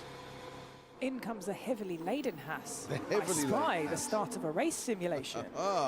So race simulation, do a few burnouts like he was going to the grid, and then we'll stop right now for a practice start. So take us through the starting procedure. So it's quite a complicated thing to start a Formula One car. You've got to do quite a lot of tuning. Your controls engineer is going to give you some settings. Obviously, it's not the grid, but in many cases, it's the practice. The best thing you're going to do. They're basically collecting data in the starts to tune it to basically get it as good as they can. There's a bit of driver in there. There's also just a lot of actually from the engineer's perspective, understanding what the grip level is. And broadly speaking, it's a risk versus reward. You can do a very safe start where you're definitely not going to get some wheel spin, but then you won't get a great launch, or you can do a riskier start. And that is what your controls engineer is trying to optimise. Love it. Touch of Yorkshire on the Haas pit wall there. Stunning tea choice. You'd have seen E brand at the end. That's just my really bad gag. It is a really bad gag. The newly extended Haas pit wall, double the size it was last year. Absolutely right. So data gathered. Notice there that they've also got the radio from every other car available on the pit wall, so they can listen in. So if there's a particular battle going on, you know, during the course of a race, they might want to have a listen to the team radio. Fascinating fact: some teams, when listening in to team radio, employ AI devices that can detect whether somebody is bluffing in what they say. So it might be that you've got, I don't know, Lewis Hamilton, the Ferrari against Max Verstappen in the Red Bull, and Max comes on the radio and says, "Yeah, my tyres are absolutely fine." But some teams will employ like a listening device to detect the intonation in the voice, actually whether the tyres are fine or not, whether there is a slight tremor in the voice, whether there is something going on that they're trying to hide. And I find this fascinating. So there is, I actually ended up sat at a dinner with somebody who works in AI and assumed, I think like a lot of people do, that they're there to replace people and jobs. But actually what it was doing was exactly what you're talking about, is detecting down to the minutest detail, changes in behaviour, changes in voice, changes in all those kind of things, to build a picture of a person, of people. And one of the things they were doing was detecting when kids may not turn up to school because of their friends. What? It's incredible the lengths AI is going to now. What, so just because their mate's having a day off, they're going to have a day off No, too? because that of would never happen to children, would it? No, but because of patterns of behaviour and things like that. They're going to it, and then obviously also working with security, the security industry as well. It's incredible what it's doing. So I can well believe it can detect whether someone's lying about the tyres or not. AI used to be a greeting when someone walked into the garage in F1. Aye, how you doing? And that was what they would shout. Now, yeah, so races. it's a really nice way. As Max is coming in to box once again. There we go, a little bit of pit stop practice. There is no cool way to run with a tyre strapped to your chest. So here, as you can see, there's only one set of tyres, and they're not in blanket, so we know he is going to box the car. He's going to come in, they're just going to do a practice on and off, and then wheel that car in, because once again it did decelerate. Might be a practice, yeah, but might be deliberate, might not. What? So when you say it decelerated, so lost power somewhere, or? Yeah, kind of came out, and then we had that kind of helicopter shot where we saw that he went pretty Really slowly. But it did recover speed for the rest of the lap and looked fine until he boxed. So again, you never really know because it's testing. And there was another car coming up behind, wasn't there? So it's whether or not he was getting out the way or what he was doing. Why would he deliberately decelerate? What would be the? If they say there's traffic. You know, so you know, if there's a lot of traffic coming through, potentially you don't accelerate as you come out. But you know, they don't look particularly stressed, so I don't think that's a big problem. Helmut Marko looks like he hasn't moved, like from yesterday. Must be a very Actually, no, he has moved, because yesterday he was on the other side of the garage. Yeah. Did they just pick up his stool and like carry the stool with Helmut Marko on it to the other side of the garage, because it's exactly the same position as he was in yesterday, but in reverse. And I know that doesn't make sense. All the screens. No, but it's obviously a good spot for looking at all the screens and everything he wants to see. Yeah, he's a proper engineer as well. He always has very technical questions and very technical chat, which is never underestimate Helmut Marko. Would be my strategy tip. I 100%, says Elizabeth, don't think we should be retiring numbers for champions. Agree with retiring 17, but I think it's a much better legacy for incoming drivers getting the opportunity to add to the story of those numbers and just to pretend it doesn't exist forever. Fishing for Boots says, gotta say, Crofty is right. The only numbers that would be up for retirement are 5, 33 and 44. Only 6 people have ever won 4 or more. That's a solid amount of future proofing. I agree with you, says G-Dog. I am with you on retirements. I believe they have it in MotoGP as well. But even if we don't retire 44, I think we should retire out and send this number. Ethan's wit. Jack Doohan, number 7, Barry Sheen, two-wheeled history. Yeah, well, see, that was... That's synonymous with him. Unsurprising, Yeah. given who Jack's dad is, and given the affinity that Mick had with Barry Sheen as well. Yeah, it doesn't surprise me that Jack went for the number 7, although I think that was his karting thing as well. As Ruth, I think, is leaving us now. Thank For a you, little Ruth. break. I we'll was be back. going to. She sent me a little message actually, rather than putting her hand up, to say that Lando Norris not only used to hand out the teas in the McLaren garage, but the fruit-based fizzy sweets as well. I remember when he went to... Go on. I was going to say, and on that alone, I would have given him a drive in Formula 1. By the way, I must mention some of our amazing technical team that we're working with this week, and who have got the biggest tub of sweets. What? And how have I not found this? And yeah, you see, I've kept this quiet and have added to it as well. Adam and the boys, and they have added to that big tub of sweets by bringing in cola cubes and pear drops.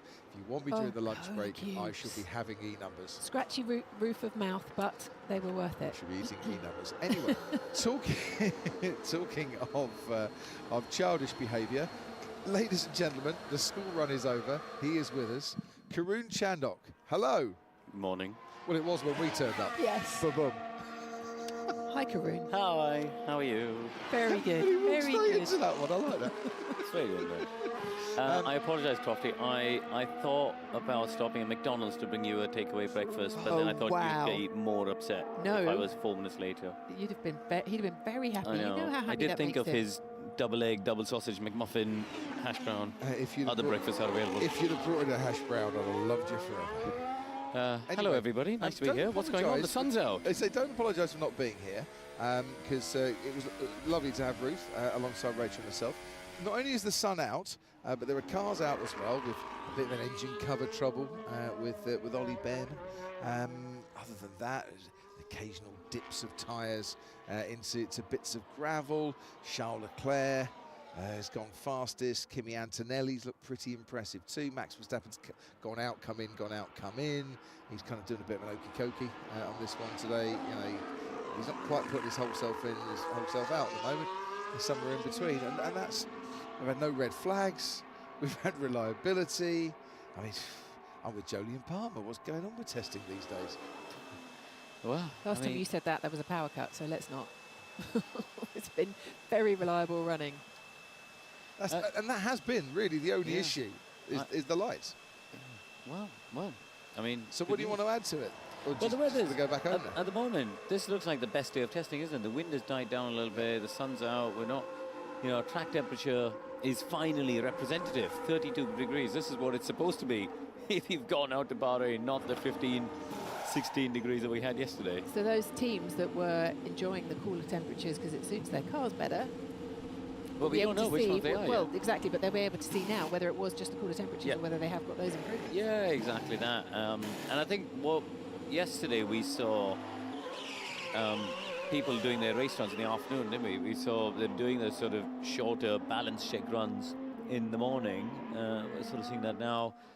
7-8 laps, something like that. Albon done a 12-lap run there, but really the bulk of the work is done in the afternoon. And I was doing. You both know I love a bit of number crunching. I like an Excel sheet. Yep. Lando Norris's race run yesterday, if we look at, I think he did a run, Leclerc did a run, Antonelli had one, Hadjar had one. I had Norris winning the Bahrain Pre by some margin. He was like 12 seconds, was it? I think. You've just read an article on the internet. Did you crunch the sheet? I didn't crunch the numbers. There you No, go. I'm really sorry, Karun. But I also, I listened. Ruined his day on that. But it was it? No. I sat there and crunched all the numbers, Karun. I worked out exactly how to do Have it. you? I crunched all the numbers. Yeah. Yeah. I can show you, but my laptop's not here this morning, I'm afraid.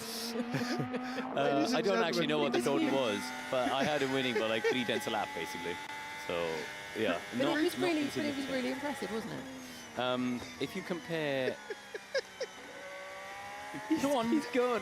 I'll just go back home, shall I? Bye. I think this is absolutely brilliant. What you don't realise, Karun has come in this morning desperate to make up for the fact that he had to take his kids to school and he was going to be a little bit late.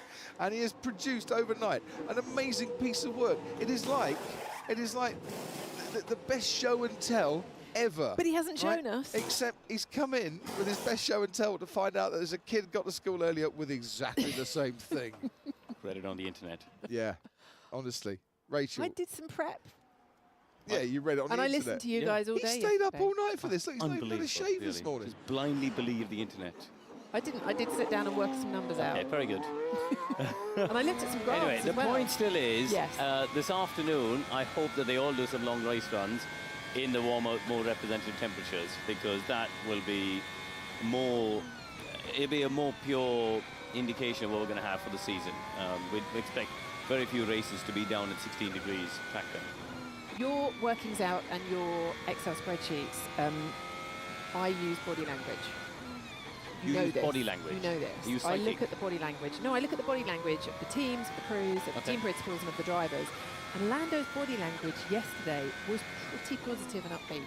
His body language was pretty, there were smiles when he was trying not to smile. And I like to see that, because that means teams are feeling pretty good about what they've got. What happens when they're playing poker? Do you read their body language then? There are certain people in that paddock, on that grid, I would not play poker with. Let me think. I mean, I would play poker with Lewis. I would play poker with Lando.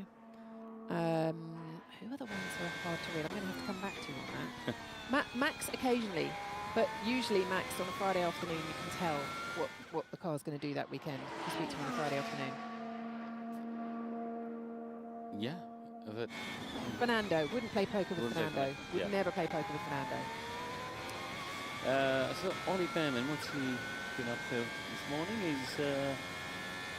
He's just started this run on the hard tyre. He's been in the medium so far. And what's he done at 37.3? So they're a team who haven't really shown their hand in this test, have They've they? been running very heavy, haven't they? They've sort of, yeah, they've kept it all under the radar, which is kind of what they did last year. They didn't really do any fast laps, any performance runs until they got to the first race, and it worked well for them because they've been quick all season last year.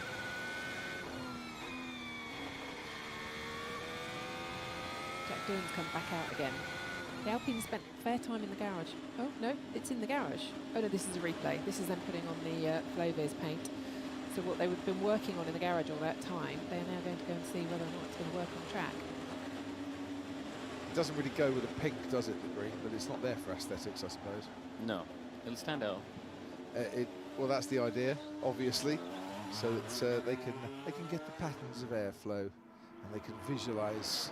They don't have to visualise; they can actually see it. There it is, live on track, in the hands of Jack Doohan, who has put in so far today 45 laps, which it sounds like a lot, but it's not really compared to what the potential is with so much better reliability. Yeah. Come these testing sessions. Well, it's nearly a full Grand Prix, though, isn't it? It What is. Is it 57? 57 laps. Yeah. Yeah. I mean, these cars just go. It's incredible to think of how good the reliability is these days. And actually, so on one hand you go, well, 3 days, really not a lot. But if you calculate the kilometers they're doing in these 3 days versus 20 years ago when they did 8, 9, 10 days of testing, they're doing an awful lot of mileage in these days. They won't next year. They won't? That's my prediction anyway. They won't do. They'll have more days, won't they? Isn't it going back to 6 days next year? Yep. For the new regs. Is it 6 days? I believe so, yeah. I believe that's what was agreed by the teams and the FIA. Yeah, so there'll be a 3-day Bahrain. I think it's 3 days in Europe and then 3 days in Bahrain. 3 days in Europe spread over 5 days, but you can only do 3 days. I can't remember the details of that, but yeah, I can imagine 3 days of Barcelona or something and then 3 days of Bahrain. Would make sense. Yeah. Yeah, I mean, the early days. It's about as good as you can get Bahrain in Europe at that time of the year on a representative track. Yeah, you can go down to Jerez, but it's not quite. Yes, Yeah. Rachel. I think it might be three-day tests. Really? Well, I'm just reading. Okay. I will. That was the original but intention. Yeah, so I don't know whether that's gone through That's a lot with of the World Motorsport Council or But not the yet. thing is, But I the suppose- first test is all about engine. Yeah. So it could be it's a mule car, just looking at the engine and gearbox, and more importantly, the fuel as well. Yeah, I mean, I think they've sort of preempting that the car's going to be broken down a lot, aren't they? If you think back to remember those early tests of 2014 where anyone with a Mercedes was going round and round and round, and everyone else was struggling to get out of the pit garage. Yeah, no, it's very true. Well, then, I think, were you with me, Crofty, that when we went to the early Honda test, when they came back, McLaren Honda, and every time we saw Fernando Alonso, it was coming, oh, actually, it was Ted who was down there with me. They were coming, the car was coming back on the back of a truck, and it was another sort of Fernando shrug of, come back. I remember getting to Barcelona for the test, and I don't think Ted was with us at Barcelona for some reason, and it was the fractious doesn't quite cover the relationship between the Honda side of the McLaren hospitality area and the McLaren side.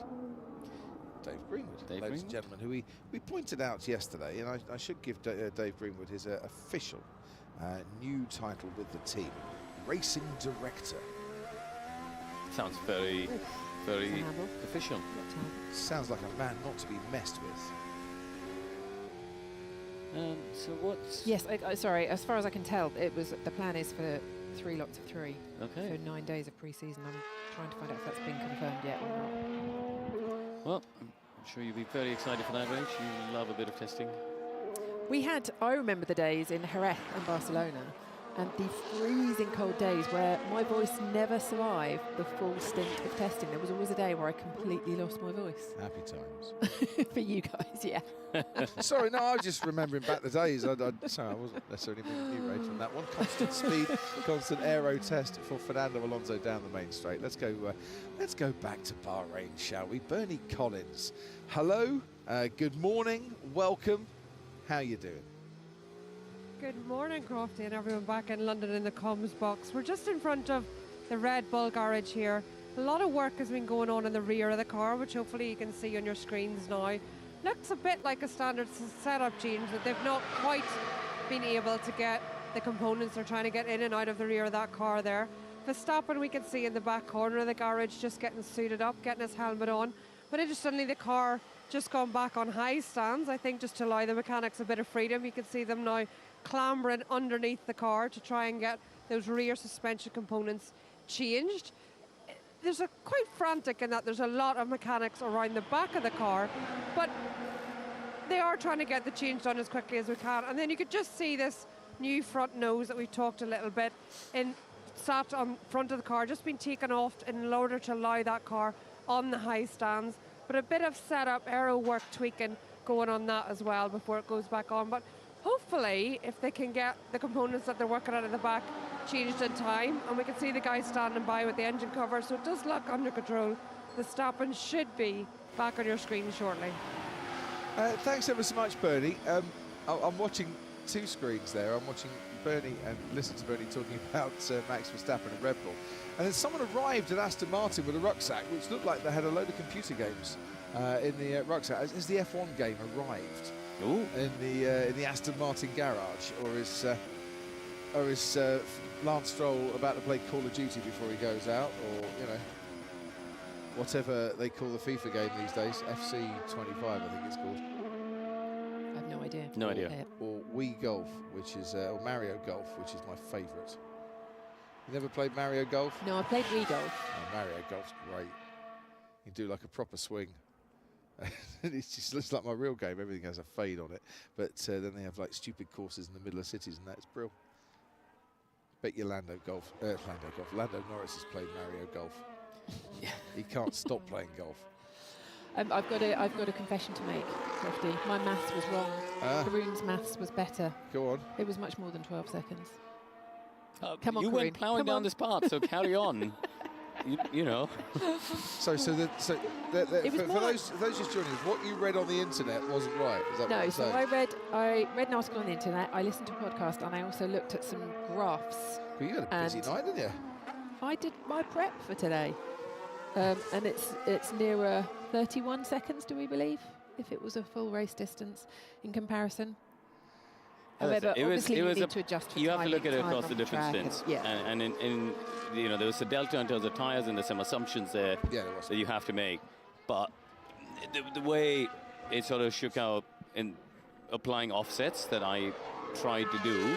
Is it kind of worked out about 3/10 a lap across, you know, when you factor in different fuel load, sorry, they had the same fuel load, you assume that, because they've all done 58 laps. But there's a tyre delta, because on one stint, the last stint especially, I think there was a tyre delta there. Yeah, so C1 for Leclerc, C2 for Lando Norris. Yeah, and C1 for Antonelli as well. Yeah, that's it. And the but anyway, the C1 was not a good tyre across the board. But that particular stint, it was over a second. His average was quicker, 1.2 seconds, which I still don't think all of that can be tyre. So I think the bottom line is, I kind of concluded out of yesterday, in those temperatures, that the McLaren had the best package, and they were sort of 2-3/10s. Ferrari and Mercedes very close. What we didn't see was a race run from Red Bull, so we don't know where Red Bull are. But 0.3 over the 57 laps would be about 17 seconds, so somewhere. Yeah, again, as I say, it all depends on when you apply which tyre, you know. So now you've stopped just throwing numbers up in the air.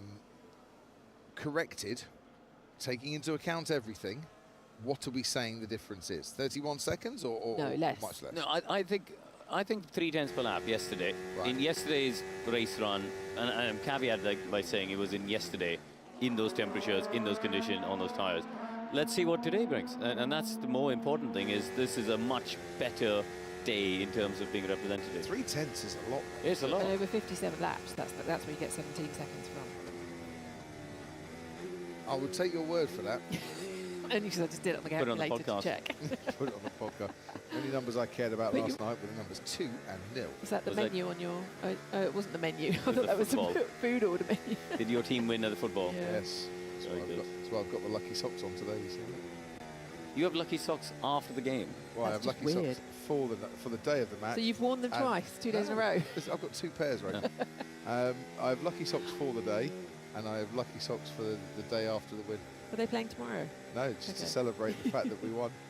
Doesn't happen very often. Very good. Right, let's see.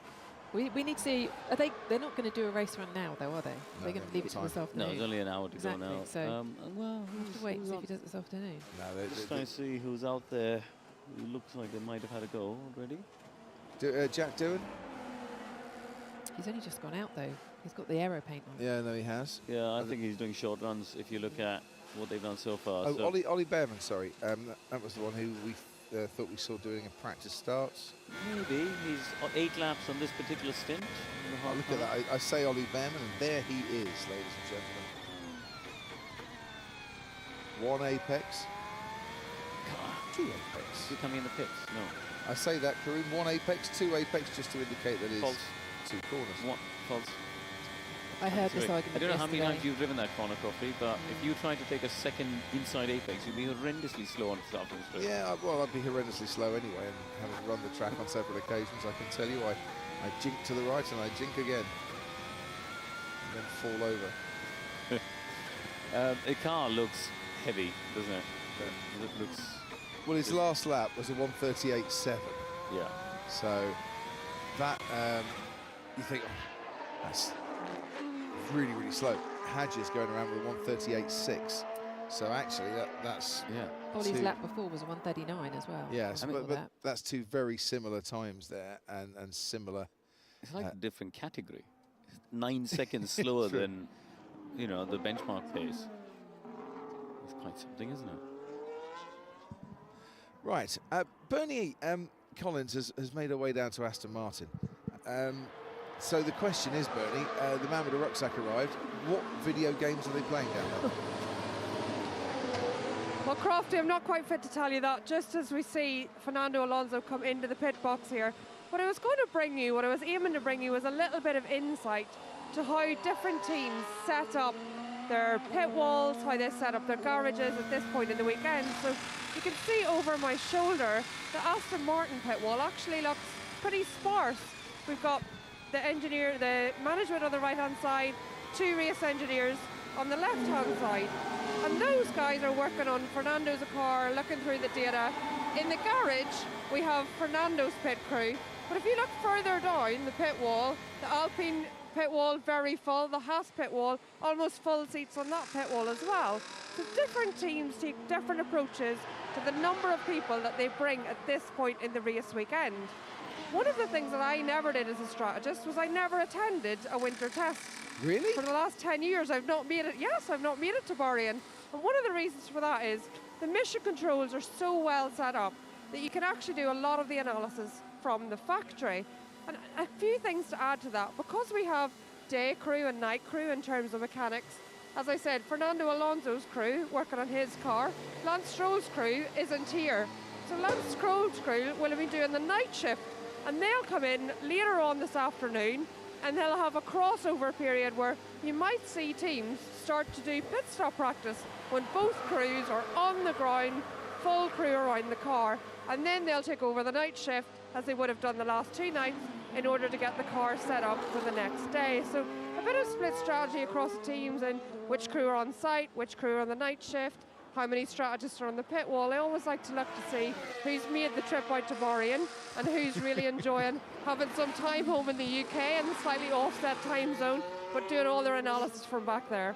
That's all from me down here, Crofty, for now. Thanks ever so much, Bernie. Mission control basically is 4 or 5 rows in an auditorium style with screens in front of every workstation, a massive big screen at the front. All the teams have got these. Some viewing galleries, so you can go in and see the mission control while it's in operation. It's like an extra engineering stroke strategy base that the teams have that enable them to run exactly the same amounts of staff that they used to run and have to go to the racetrack, but to do half from back at base, because obviously you're limited to the amount of passes you get for people working on the car at a Grand Prix.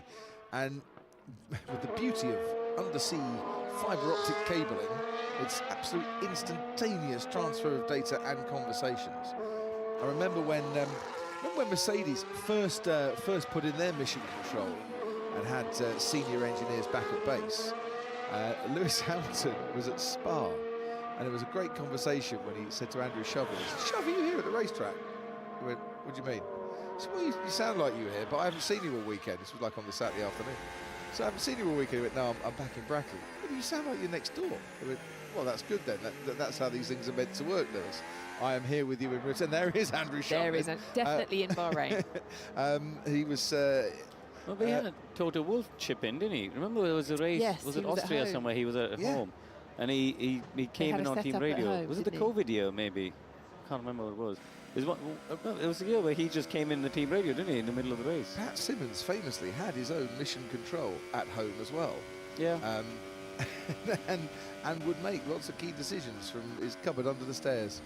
Well, Vijay Mallya had... Pat Simmons and Harry Potter, very similar upbringing. No, Vijay Mallya had that at his house for years, and he had the full pit wall set up. I mean, it's funny nowadays with the internet. Leave the house very much. Yeah. You're absolutely right. You know, it's quite impressive actually when you go. A friend of mine, Dario Franchitti, does work with an IndyCar team, and his same thing. The setup at home these days, you really do feel like you're there. Can I just say 3 words I want to mention? What 3 words? Rear end instability. Yeah. Discuss. That's been happening a bit with the McLaren, isn't it? They thought they'd got it a little bit better by yesterday afternoon, but he's struggling again today. Maybe temperatures, we've seen in previous years this hasn't been a great circuit for them, and they put it down to the fact that the coarse asphalt overworks the tyre, and they're not able to get the car to work.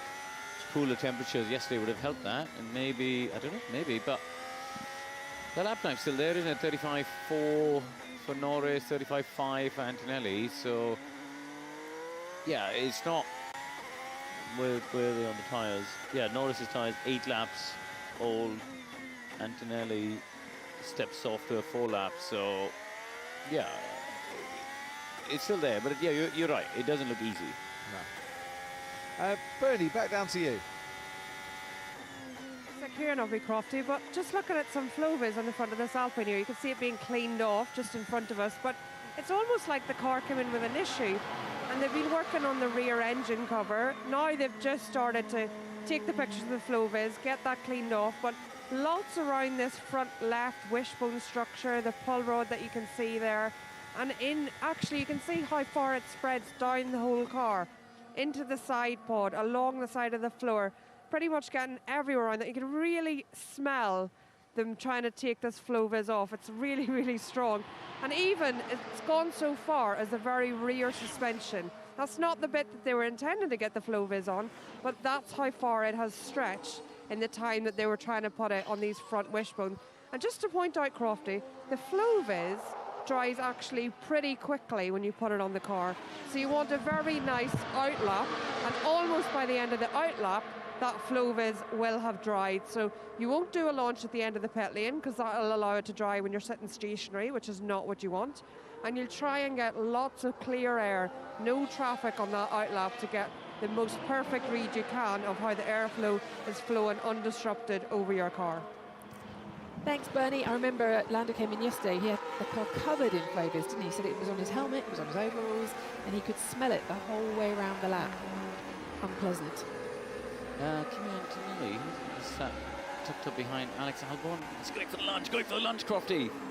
Well, I thought you were going to take over the commentary and carry it through there. Not only did he go for the lunge, he got the lunge. He got it done. Well done. Is Albon going to come back at him into turn 10? No, he's not. That was Antonelli Welly. You're sticking with that, aren't you? I've got one for you. So we were talking about hammer time and what they're going to use now for Lewis at Ferrari. No, we weren't. We were talking about Kimi Antonelli. No, you were. I heard that. So you've completely changed the subject, but carry on. Well, it's a similar vein, though, isn't it? Because you were talking about what they're going to say to Antonelli. Anyway, in Italian, let's go is andiamo. So it would be andihamo. No. No? Don't work. No. Oh, I tried. No. It's the only Italian word I know, you see. It's literally the only Italian word I know. Stick to the numbers, Rach. Can't even get that right. Look, Rach, we love you, but that's not one that we're going to use. It's the only Italian word. I did. Ciao. Grazie. You know a few others. No, I know those. Yeah, they weren't shouted at me by an Italian. We just see the replay here, by the way, of Antonelli, and when he does get that move done, and Antonelli's not going to work. No, it's not. No, I'm not. Give it some Welly, Antonelli. I'm going with kimchi time. No, but that's just rubbish as well. Here it is. And look, I'm pretty certain that Alex Albon knew it was coming and left the door open. But it's a good little bit of practice. And if he does that in the race, thank you very much indeed. That will be warmly applauded. Not necessarily on Alex Albon, but any driver. Yeah, not so much the overtaking. I actually think it's useful for Antonelli to learn how to drive around in dirty air. You know, the wake coming off a Formula 1 car and the effect is much different to a Formula 2 car.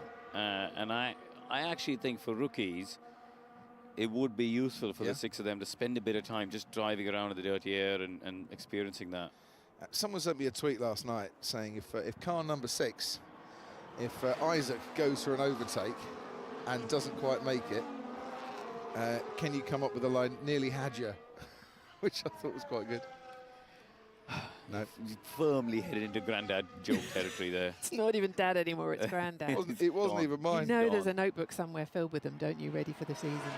Dave Fraser says, I went on a factory tour at Mercedes, and when I was in mission control, they said that they picked something up there on Rosberg's car, and within a few corners he changed the engine mode. Would have led to the same failure that Lewis Hamilton had in Malaysia. Wow. Yeah, honestly, these mission controls, it is just like being at the racetrack, and everything is very much on time. Alex Brundle, I have no idea where Alex Brundle is trackside at the moment, and if I say this, Alex, I will think of you whenever I come to the commentary box. Crofty, try left the door, Hajar. That's better. That's better. It's less granddad, more dad. Oh, red flag. Oh. Is this a test, Crofty? No, it should be. An actual red flag. It actually should be an actual red flag, so everyone's going to stop and return to the pits. Maybe there's a big puddle of water from the tears that Alex Brundle is crying, of happy tears, that I read his gag out on air. Or maybe it's something else. I'll tell you what it isn't. It isn't the lights this time around in terms of the floodlights, because we don't need them because we've got bright sunshine in Bahrain. And all I've got on our timing page 3 is just to say is a red flag, and then clear in sector 1, clear in sector 18. There's mini sectors on the track. Oh, that is why we have a red flag. Now, what is this load of on gravel. the pit straight? It's on the gantry. Has that come from the start-finish boxes? Fallen down from above. As something, actually, something might have fallen And from shattered. and shattered. That's yeah, glass. from the the start-finish box. Now, I wonder if a glass panel's exploded.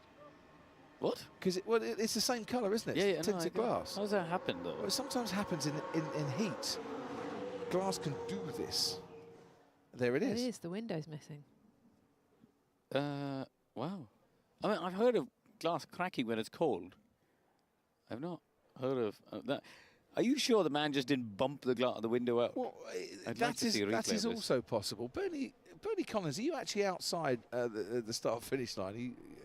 Can you see what's being discussed and who's discussing it down there?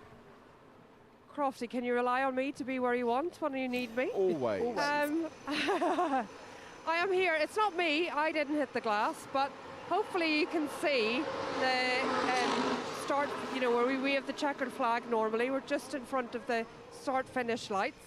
And you can see, hopefully, a missing pane of glass. So in that box, there's normally glass on all sides. And the one that's closest to the track, top left, as we look at it now, you can see a shard of glass that was held in position, and the rest of the glass is missing. So go on, Bernie, name and shame. Who knocked it out? Go on, find out. Oh, there's a broom. There's a man with a broom. There's a man with a brush. There's a man with a brush. So he's on the track, though, doesn't he? He's in the wrong place. He's in the wrong place. He should be further down. There's a guy on the track as well. So I think there's a bit of work here to make sure they can clean this all up. And we've often seen them in the past with those sort of sweepers on track, but obviously, depending on how big those shards of glass are, you don't want any risk as a tyre puncture or anything at this stage of the test, because very high speed, obviously, going across the start-finish straight here and walls on both sides. Without making a sweeping statement, this is a real pain. Can I just say... and that's gone over your head. No, it it was hasn't. a thoroughly well-made point. Yeah. I'm sorry, this is not something that should happen. That box, it's though, ridiculous. that box... one of the panes is normally missing anyway, isn't it? Because they lean out of it to look down the grid. But so the other ones are... I still want to know how it fell out. It's just bizarre. I mean, on the list of reasons to have had a red flag, power outage, lights going off, and window pane from start box falling out were not on my bingo card. No, quite. My first car, the back window once exploded. Outwards, as it were. I thought someone had tried to break into the car, but all the debris was on the outside, and I was told that glass can weaken, and sun gets on it and expands, contracts, or whatever. That can happen, but it is more likely that someone has leant on the glass and it's just come away, right in front of you, Karun. But that is, yeah, not what we want. We want to see some running. We're 43 minutes to go until the break, and we might be a few minutes before any action happens on the track. So I'll tell you what, let's go and hear from Pirelli's Director of Motorsports, talking a few moments ago before the red flag to Laura Winter. Yes, I found Mario Isola of Pirelli down in the paddock. Mario, it's not just a test here for drivers and teams, but I guess also for yourselves as well. How have you found the last 2.5 days or so? Yeah, absolutely. We want to confirm what we have seen during the development phase. You know that we wanted to improve the performance of the C2. Last year, teams were focused more on C1 and C3 in Bahrain, skipping the C2 because of the level of grip. It should be better. Yesterday, some teams were testing the C2 and the result is positive. Clearly, we are waiting for hotter conditions that are more representative, because the C1, for example, was not working properly in this cold condition. Yeah, it's been unusually cold, hasn't it, for Bahrain? I'm here in a full winter coat. I know you had to get a jacket from somewhere at the start of the week as well. We do have sun today, so that should warm the track somewhat. But how has that altered or changed what you expected to see in testing, the track temperatures, and for the teams? It is changing the result quite a lot, because you cool down the tire much easily. So if you look at the long run from yesterday, the level of degradation was much lower than what we have usually in Bahrain, especially on the C3, that is the soft compound during the race. The other element that is unknown also for us is how much teams are hiding the real potential, the real performance. We know that it's all about strategy, but at least we can have an indication of our tires. This track is not very hard for graining, so we wanted to improve our compounds in terms of graining resistance, but I believe we need to wait for Melbourne, where we use softer compounds. For Bahrain, if you test a C5 or a C6 is useless, because the track is too high severity for this kind of compound, even if some teams decided to select one set of both. Well, I was going to ask you that. So some teams have selected to bring a C5 and C6, and there's been a fair bit of chatter about what tyres teams have brought to this test, because we did have rain yesterday. And so Haas were very happily chugging around on their intermediates. Aston Martin also brought an inters and a wet. It was never quite wet enough, was it, for the full intermediate performance? But how do teams select those tyres? How long in advance is that selection? And what do you deduce from what they are selecting? They have the freedom for the pre-season test. We decided to keep this option for them, so they can use 30 sets of tires in 3 days, but they have the flexibility to select 35. That's why probably somebody decided to pick one set of C5 and one set of C6, because in any case they have the flexibility. They have plenty of tires, honestly, for a test. And in the selection you have to also to consider intermediate and wet. The point is that in the last, I remember the last 15 years, we never had rain in Bahrain, so most of the teams decided not to select any intermediate or any wet tire. In the past, we had the possibility, because Bahrain was the first race of the season, to use some tires that were allocated for the race. Not this year, because the first race is Melbourne. So we have just the tires that have been selected for the test. That's why yesterday it was difficult for some teams without any rain tire to run, but I believe that also running in wet condition was not really representative for the tires. Maybe for them, for the cars, to test components was useful, but not for us. So those 5 tyres that they haven't used will be given back to you, won't they? And then looking ahead for the C6 tyre for this season, that's being used at certain street tracks, isn't it? Yep. I know back in sort of November you weren't sure you'd had enough data on it, keen to get more in Abu Dhabi. Do you feel you have enough data on that C6? More data for sure, not yet enough to properly characterize the C6, but we are planning to use the C6 not only in Monaco. Everyone is talking about the C6 as a compound for Monaco. I believe the C6 could be a good option also for Imola, Montreal, maybe Las Vegas, maybe Singapore. So we are now in the process of defining the selection for those races, and I believe that we could see the C6 in 4 or 5 races this year. Great stuff. Thanks so much, Mario. Enjoy the rest of the test. Thank you. Thanks. See you in Melbourne. I'm all up for a new softer compound for this year. And if we do see the C6 in 4 or 5 races, it'll be well worth it.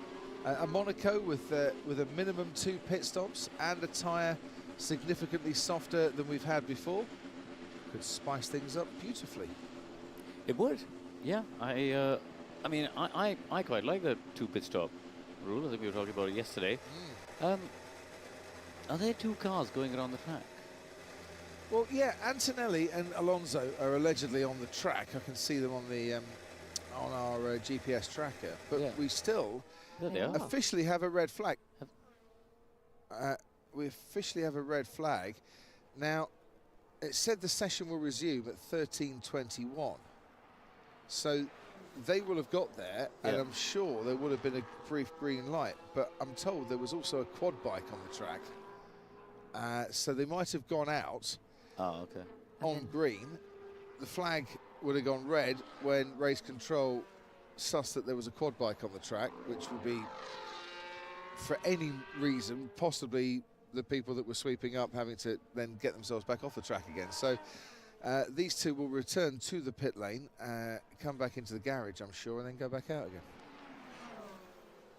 Yeah. That would be my thoughts on that one. It does, yeah, it does say resume 13:21. Green light, pit exit open, red flag. I mean, ideally for them, it'll go green when they come in, and they can just drive straight through, can't they? Just keep going. As long as the track's because there's a queue at the end there. hurry up and wait. Right, Yeah. track is now clear. There we DRS are, is drive-through. enabled, Yeah. and we've got 30 seconds to wait until the session will resume once more.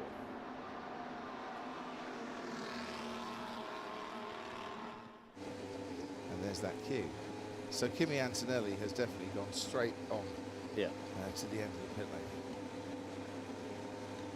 And he's going to have to wait So a there's lot. a headwind into turn 1, which is, I think, Crofty explaining some of that rear instability at turn 4. Because it's if you got a crosswind, headwind isn't it? down in turn 1, it creates that tailwind as you come past the apex mid to exit of turn 4. And it gives drivers that sort of snap of oversteer.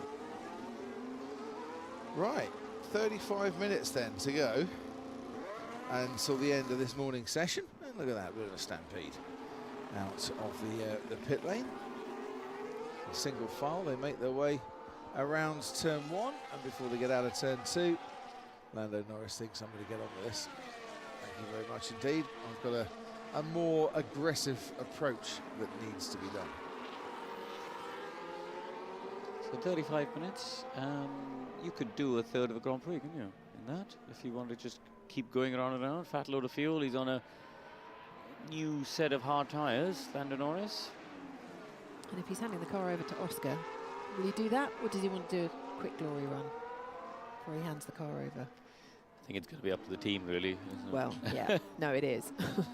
Would you want to? Would you want to, your last half hour in the car before the first Grand Prix, would you like to just really open it up and see what it's got? No, I think you have to follow a program. You ultimately, you have to look at the big picture. If there's things that need to be tested and evaluated ahead of the first Grand Prix, that's what you want to be doing. You want the car to be in the best shape possible for the Grand Prix weekend. Because anyway, the first race isn't here. The first race is in Melbourne. True. So it's going to feel completely different anyway.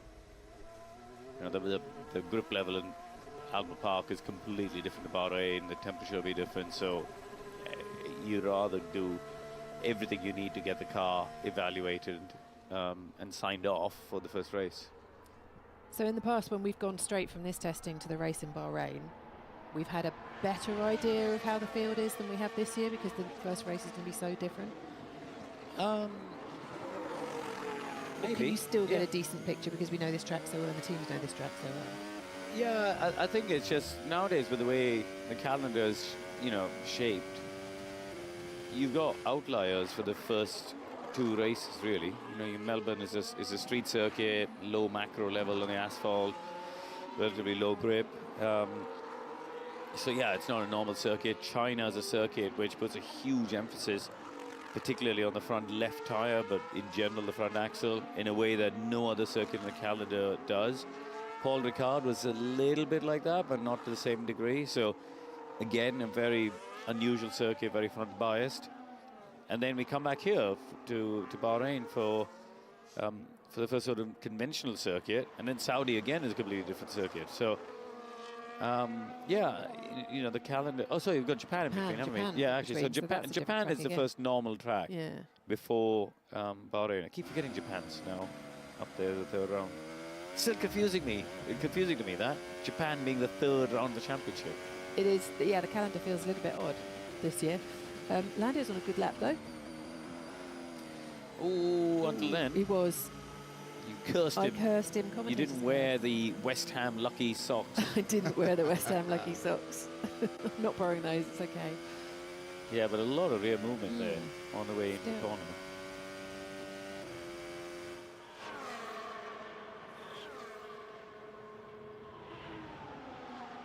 Well, Joseph, looking as calm and relaxed as ever. Do you think they're calm and relaxed? Do you think they're calm and relaxed? Fantastic. Yeah. They haven't chased glory runs. No. They've gone about their business. Every time the car's in the garage for any length of time, insisted it's all part and parcel of the plan.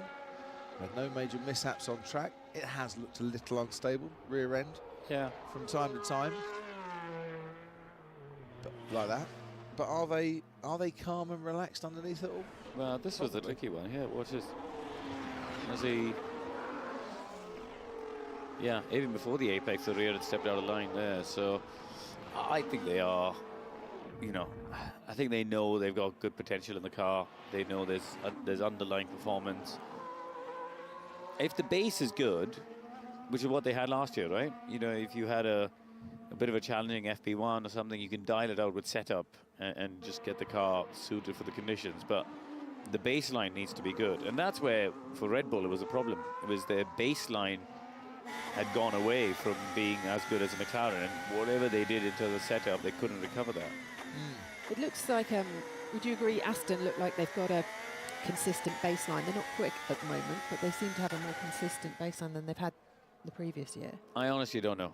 Okay. I didn't, you know, there wasn't a long enough race run to look at. And that's the reason we look at the race runs is that's the only time you know what the fuel load is. Because you know they've all done 58 laps. So they're going to be, you know, within 5 kilos in terms of fuel load. So otherwise, if somebody's running 30 kilos and another one's running 50 kilos, that's 6/10 of lap time in between them. So it's just impossible to tell. I'm not sure about Aston Martin. Yeah, I don't know. In all honesty, I think on the face of it, Williams have looked to be in a better position than Aston Martin in this test. Yeah, I would suggest. Yeah, and you know what? I really think for Williams having 2 drivers offering good feedback and good experienced drivers there will make a massive difference. You know, I was thinking, ironically, the last time I could think of a top-line race-winning, like current race-winning driver dropping to a midfield team is ironically when Williams sacked Damon Hill back in '96. Yeah. It doesn't happen, does it? You don't get a driver who's won, when the Mexican Grand Prix is, what, 3 from the end, moving into a team who has finished, what were they, last year, 9th in the Constructors? Yeah. It's the sort of thing that just doesn't happen. So, yeah, you know, for Williams, it's a massive coup, and I think they'll hugely benefit. They were a long way off RB in the end as well, Williams. Yeah. They were 29 points. Yeah. Yeah, no disrespect to, you know, Franco Colapinto or Logan Sargent, but, you know, having Carlos Sainz in there is just going to be a huge benefit to them.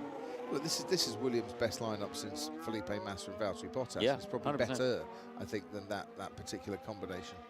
With all due respect to Valtteri and Felipe, who was at the end of his career. Yeah. Twice. Yeah.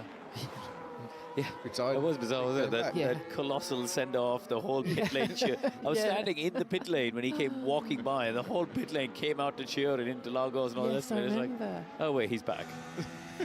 We're not doing it again. Yeah, You don't get it twice. He didn't do it the next time. No. There was no big send-off the next See year. ya. He's had some moments in Interlagos, hasn't he? That's the one thing you can say about Williams for this season. Their driver lineup probably could not be better. Yeah. Given what was on the market and who they could potentially attract. Well, go on then. With I mean, both drivers actually buying into the concept beyond the end of this season as well. Yeah. Which I think is the important bit. Max getting a little bit stuck here behind Ollie Behrman in the Haas. Is he going to go for a gap at the top of the hill? Yeah, I think Ollie has said after you, we're not really racing here. You get on with what you need, and Max calmly makes his way past and heads away. Come on then, we've got, what, 28 minutes or so to go. What do we think are the... Should we rank the driver pairings? What do we think? Oh, there's that's only going to get us into trouble, but let's do it. I mean, Rachel has got 2 books the size of Bibles here, so I'm sure she's written it down somewhere in here. But well, let's start, Coffee. I'm going to say Ferrari, strongest on paper. Got to be, hasn't it? Leclerc, Hamilton, you'd be hard-pressed to beat that. Ooh, thinking. No, I'm going to go with you on that one. Go on, Rach, disagree. If you combine it with the car, I would say McLaren. No. We're not talking about the car. Okay, well then, yes. The driver Ferrari, pairing. Yes, driver Let's pairing. Just rank And the driver pairings. I would agree. Okay. I think. Next, what do we think? Well, 7 world championships between the 2 drivers, all in Lewis Hamilton's favour, I know. At Ferrari. Yeah. And no one else is coming close on that one, so yes, I agree with No, but even on current form and all the rest of it, right? It's got to be the strongest. So on current form, I still think so. Well, go on, argue. because debate this. Well, hang on, current form goes out the window because you're only going by last year. Yeah. And whilst Oscar Piastri was ahead of Lewis Hamilton last year, in terms of the championship, Piastri finishing 4th and Lewis finishing outside the top 5 or top 6 for the first time in his career, to be honest.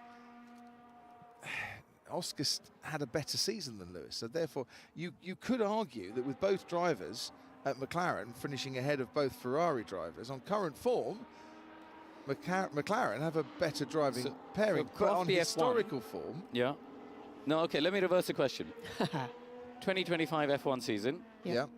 Crofty F1, Brooks F1, Chandog F1. Oh, God. We can only pick the driver lineups as a pairing. Right. Of Lando's out right? car, So, by the way. He wants to join in the debate. yeah. Come on, let's make a list. So I would pick the Ferrari pair as my first pick. No, I'm going to go with you because I think you take current form and what they've achieved previously into the equation on this one. So, yeah, okay, Ferrari. All right, go on, Rach. You going McLaren?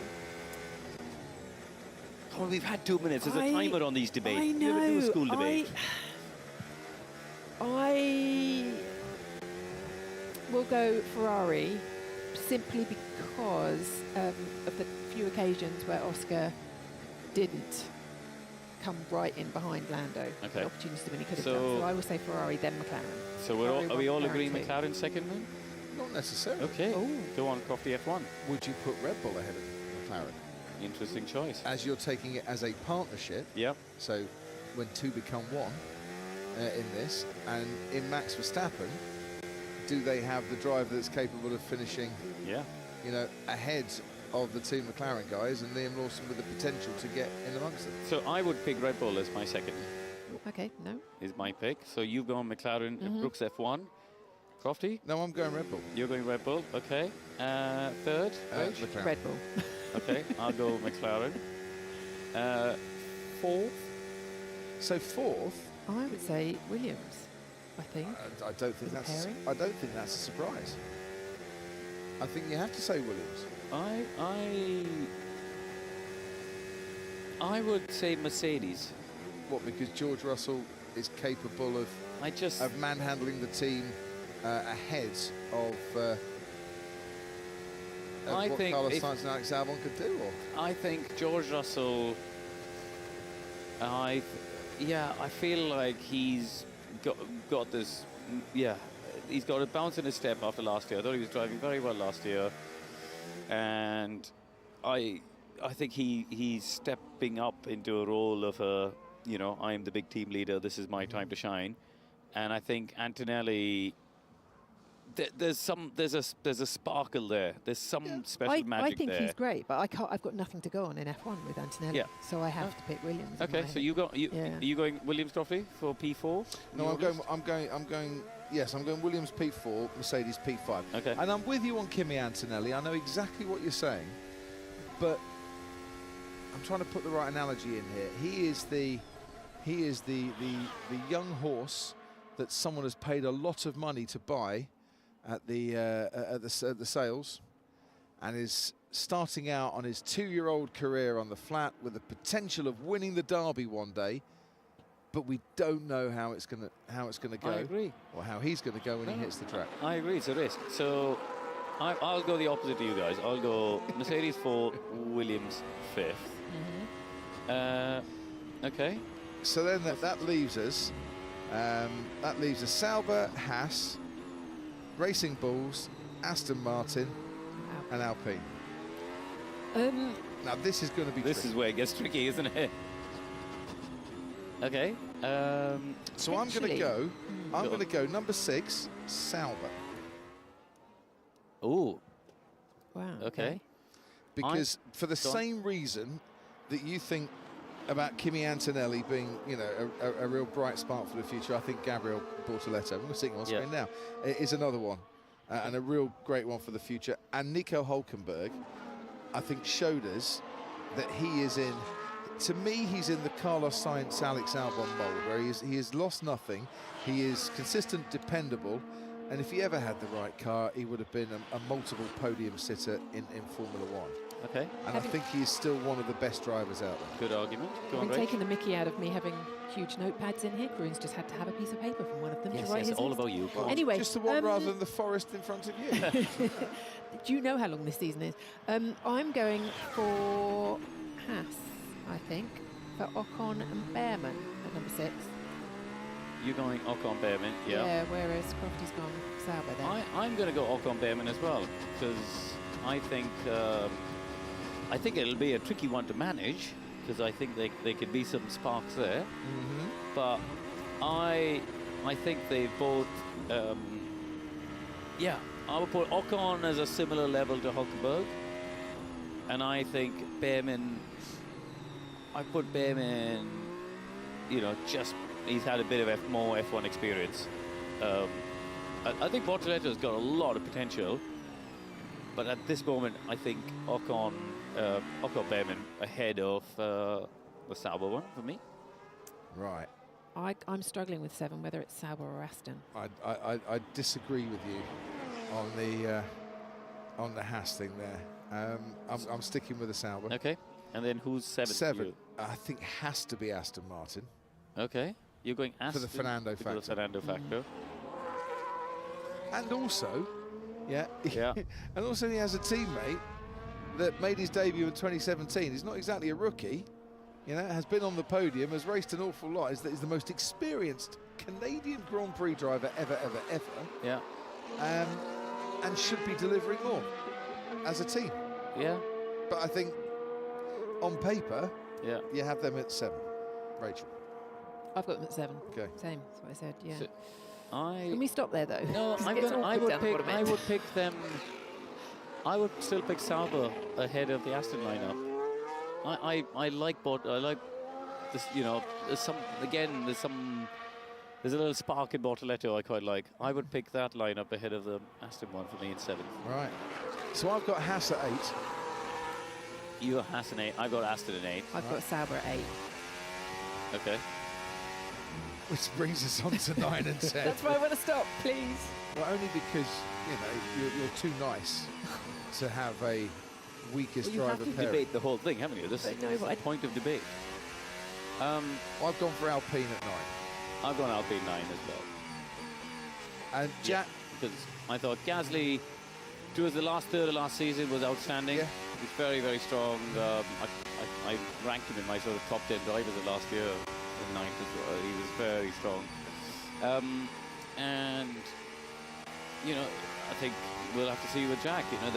The debut in Abu Dhabi was fine, but there was no it wasn't anything spectacular. But it was in a weird set of circumstances. He was sort of dropped in it, and let's see what he can do with the winter under his belt and testing. But with the factor of Colapinto hovering over his shoulder for that seat. hey, listen, it could be great. The greatest bit of motivation Flavio Briatore has ever put out to any of his drivers under his care. Are we saying Racing Bulls number 10? I think we've all Yeah, got I think so. I think yeah, for me, is again Hajar. He's coming into it with a rookie. It's unproven. We have to see. In F2 he was beaten by Bortoletto. Just. Yeah, and Yuki. I wonder where Yuki's head is at. Well, let's discuss Yuki for a minute. So the news on Yuki this morning is that he's split with his management. Yeah. And he's got a new management team in, which indicates to me that there's a split coming from Red Bull as well at some stage during the course of this season, and this will be his last season. Yeah. In that Red Bull stable. Yeah. Because Honda are off. Yeah, exactly. Because otherwise, why look elsewhere for your management if you know your future's going to be in that Red Bull stable anyway? Yeah. So, A, is it a good idea to get new management in? And B, where does he fit in with anyone's plans for next year? It's also a sign to me, I don't know what you think, Rach, but it's a sign to me that he's annoyed that he didn't get the Red Bull seat. Oh, massively. And sort of feels like his management, his previous manager should have done more. So, to me, that's what I mean. That's a sign of where his head is at, right? He's still annoyed he didn't get the Red Bull seat. he can sort of see the end of the Honda relationship looming with the Red Bull family, and that's going to have an implication for him. So what's that going to do for him? You know, it might serve as a motivator, as it did for Perez back in the Racing Point days. Remember, he raised his game and ended up in a Red Bull. So it can go one of two ways for drivers. They say, don't they, if you keep doing the same thing and expecting a different result, isn't that the definition of insanity or something? So if you're staying with the same, if the management are doing the job and getting the work you want, then you stay with them. If they're not, then you look to change. It does sound like that. Where could he go for next year? I mean, he might well stay at Racing Bulls, because if Isaac Hadjar doesn't work out, then the Red Bull driver development program is not one for second chances just for the sake of a second chance. If Arvid Lindblad doesn't have enough super license points, and I know I think he's got got them now? The test, hasn't he, for F1? Right, okay. So he could come in, but that still would leave you Yuki's seat that may or may not get filled by Isaac for next year if Yuki goes, or they decide that Yuki's still a better option. Because as much as that man in your picture, Helmut Marko, was thinking about the driver development, I bet you bottom dollar that Lauren Mekis is thinking about what's best for his team. And they're not always exactly the same thing. How much can you lip read, Crofty? How happy do they look with that car at the moment? P4? They just look like they're going through the motions in front of You're the the cameras. body And having a language I'm chat. trying to read it. I'm honestly, I'm trying to read it. Go on, read Helmut's face. That'll tell you. He's just listening. It's the little bits of head shaking, but Max scratching his head. I mean, that's an obvious one. Scratching your head, you're trying to think. Trying to work out some answers. I think it's a conversation that they could have had elsewhere, but they're doing it for the cameras. Really? Yes. You don't think If they were sometimes you talking about anything really sensitive, they'd be having it somewhere else. But They're making dinner plans with him. I don't know about that. There is a tremendous curry restaurant in Bahrain. There is.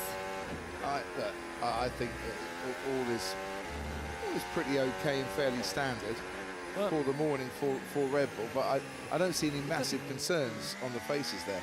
No. Yeah, so Yuki Tsunoda, our little if Yuki 40 Tsunoda leaves Racing Bulls, where would he fit in? Who could he fit in? We kind of touched on this the other day. Reserve driver at Aston Martin because of the Honda connection, but if he wants more, I think some of it comes down to the fact there's going to be, I think, again, another round of movement, because you've had a wave of these rookies come in. Yeah. You know, some of them may not work out. Yeah, true. And then you've got someone like Yuki with 4 seasons of experience under his belt. You know, could be a bet for a Sauber, or who else got rookies? Alpine, people like that. You never know, right? Are they Cadillac, or are they too linked to Cadillac, Ferrari? yeah. Or? Listen, if you were Cadillac, absolutely, and Yuki's on the market, you'd have a think about it. Would you pick Yuki ahead of Bottas? Probably not. No, I think for Valtteri Bottas's experience, for a new team, I think, proven track record, race winner. Yep. Yeah. So if you glint in Frank Williams' eyes when he used to talk about Valtteri Bottas. Yeah. Frank had a real soft spot for him in terms of he could see the potential that was there. Yeah. If you were Cadillac, as we see Antonelli, right up again, getting a bit of experience in the dirty air behind. Absolutely. Charles Leclerc here. Yeah, if you were Cadillac, you'd go for Valtteri Bottas and a Colton Herta, maybe. I think they should go for someone again like a Frederick Vesti or a Filipe Drogovic or someone like that. I think I would go for one of those. But does it have to be an American driver? They've said in the last week or so that they're not necessarily going to pick an American driver. Who said that? I was read an interview. I'll find it for you if you want. But I was reading an interview with Mario.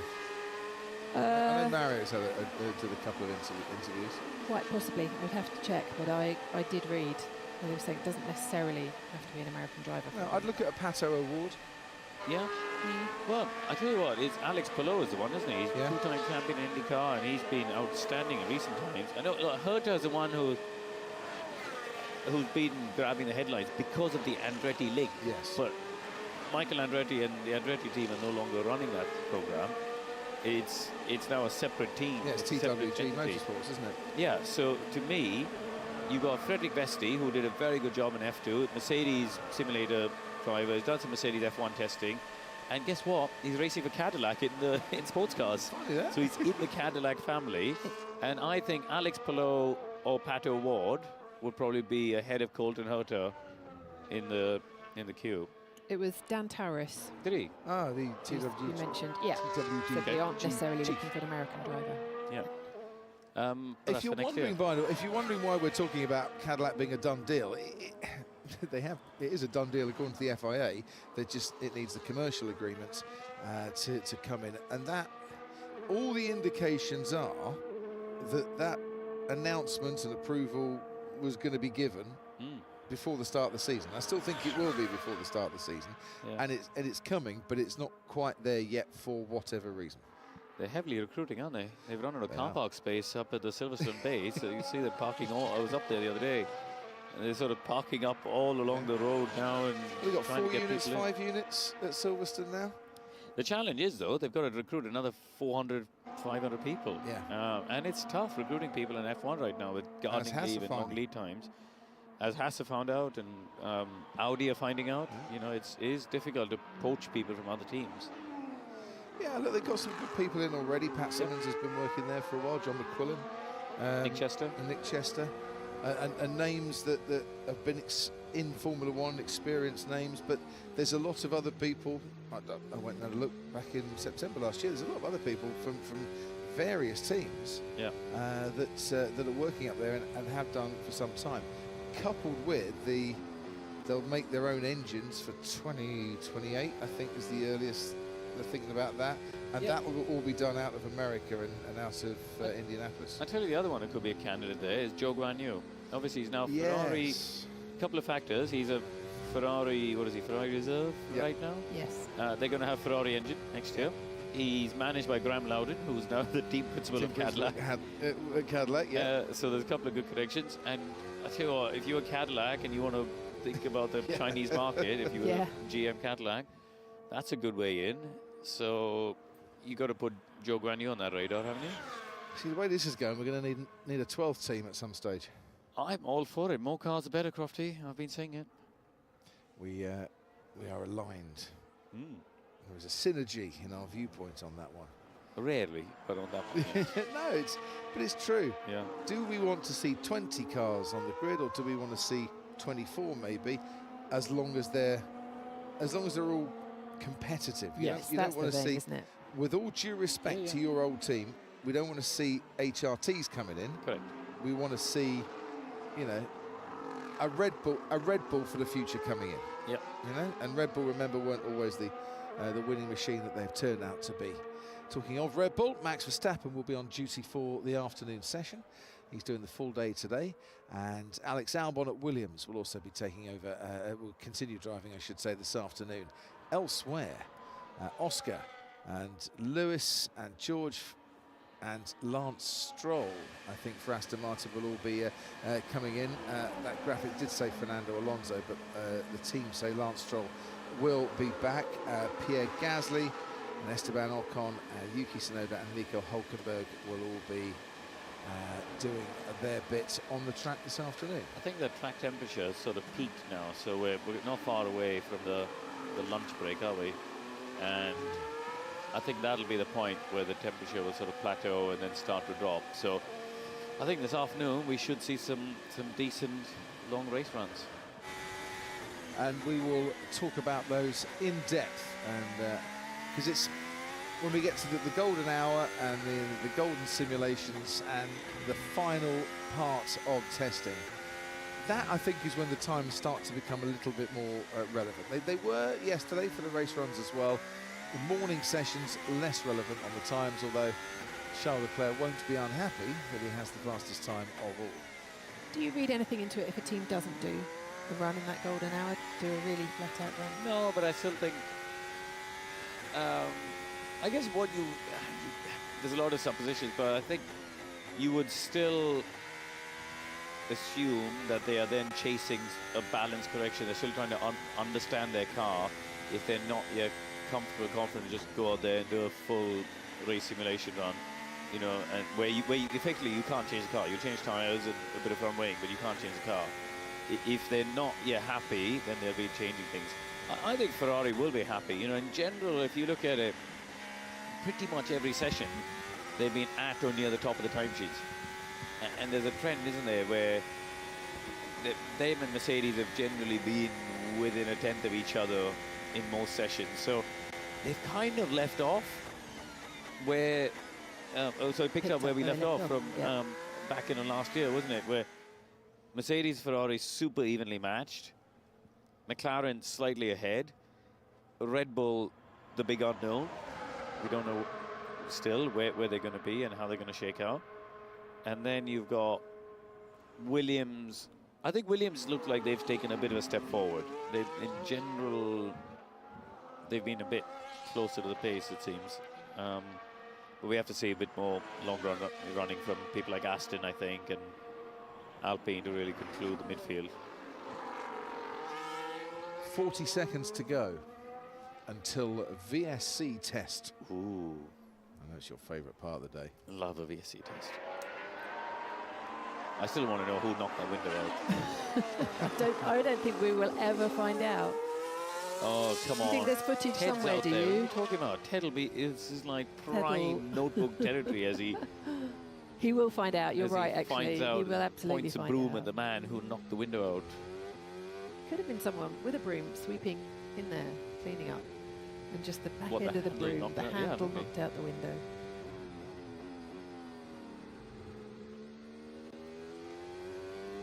Sorry, just I was just looking at distracting. the- The Chinese visa's turned up, so. Oh, that's good. You'll So be in VSC's China. out. VSC's out. I was just looking at the top six, though, and it's what we mentioned at the start, Crofty, with Alpine and Williams jumping into that top six. They're in the top six today. We'll see if that's how it pans out. I would suggest that these times aren't quite as relevant No, I as know. we all might It's think. just And testing. Let's do the bingo. no, I'm not going to say it's just testing. It's just they're not necessarily in this session, in this morning part, as relevant as You know, that's what I as we'd miss. like to believe. That's what I miss about Barcelona testing, when the cars they were still learning more about the cars. You know, we got to this point now where they've got this convergence and everyone knows their cars much more. We used to get that final morning, the final morning of testing. I remember standing turn 4, turn 7, and Lewis Hamilton and Sebastian Vettel on a set of the soft tyres doing 3 sets of soft tyre quali sims in back-to-back and chasing the performance run. We don't get that anymore, do we? We don't see these sort of banzai quali runs anymore. Maybe this year we've had too much testing. Maybe we just needed one day. I think Lewis Hamilton would disagree. 20 cars, one day. I think for the cars, that's true. But I think the fact that 80% of the grid have a new Yes. driver lineup. They're in a different car than they were last year. If you had 2 cars, and all running today, give the team best possible chance to get them both out there. What are you losing as a driver? Half a day. Yeah. That's all. Yeah. Then we can, and then maybe even extend it. You could have had a 2-day test, I guess, couldn't you? Yeah. Instead of 3. But the teams, if they're trying out their 2025 cars, having just one to focus on and get it right, having 2 to focus on is an awful lot of work for the teams. It's an awful lot. They've got to have 2 in a couple of weeks' time. No, but at least they've got the base here with the one car. Yeah.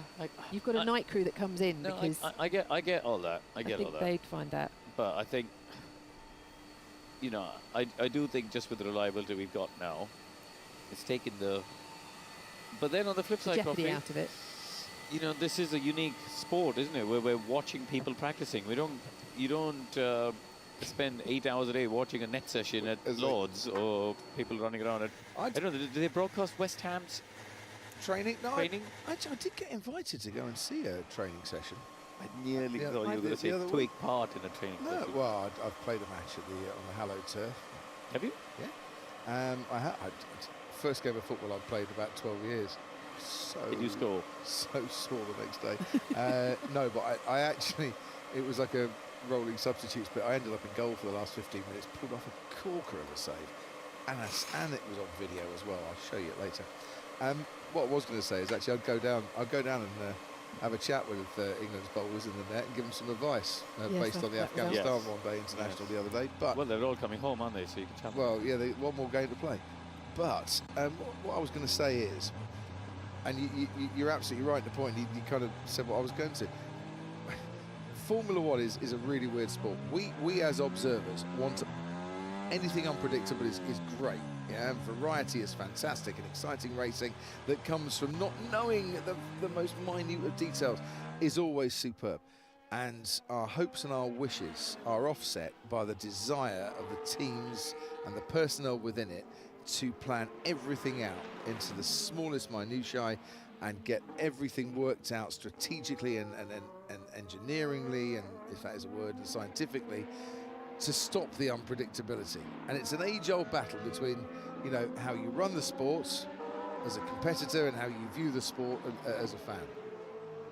You know what testing needs, I think? Points for testing. No, well, about to say that.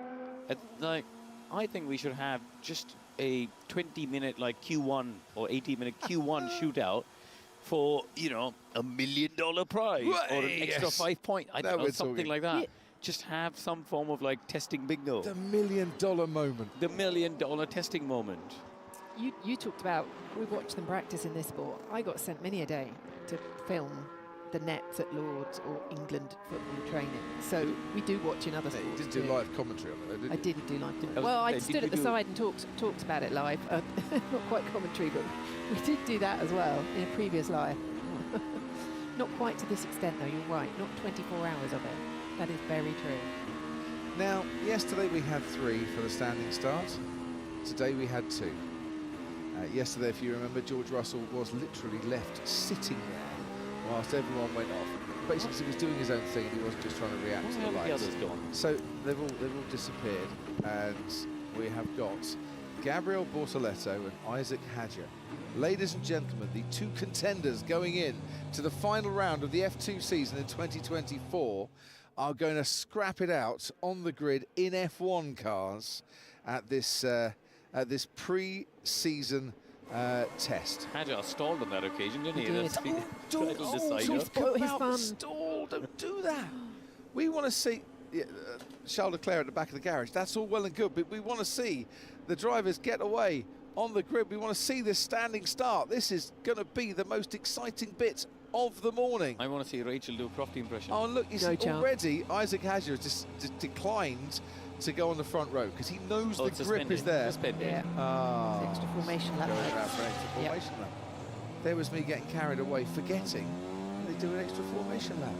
Sorry, well, Isaac, to do it again. So as Isaac Hadjar realised there's more grip on P3 than there is on P2, will he be pulling up alongside on the front row? Will he, as you rightly say, Corinne, avoid the stall? Will he get his own back by blasting into turn 1 ahead of Gabriel Bortoleto? Big moment. All to be revealed. Don't go anywhere, ladies and gentlemen.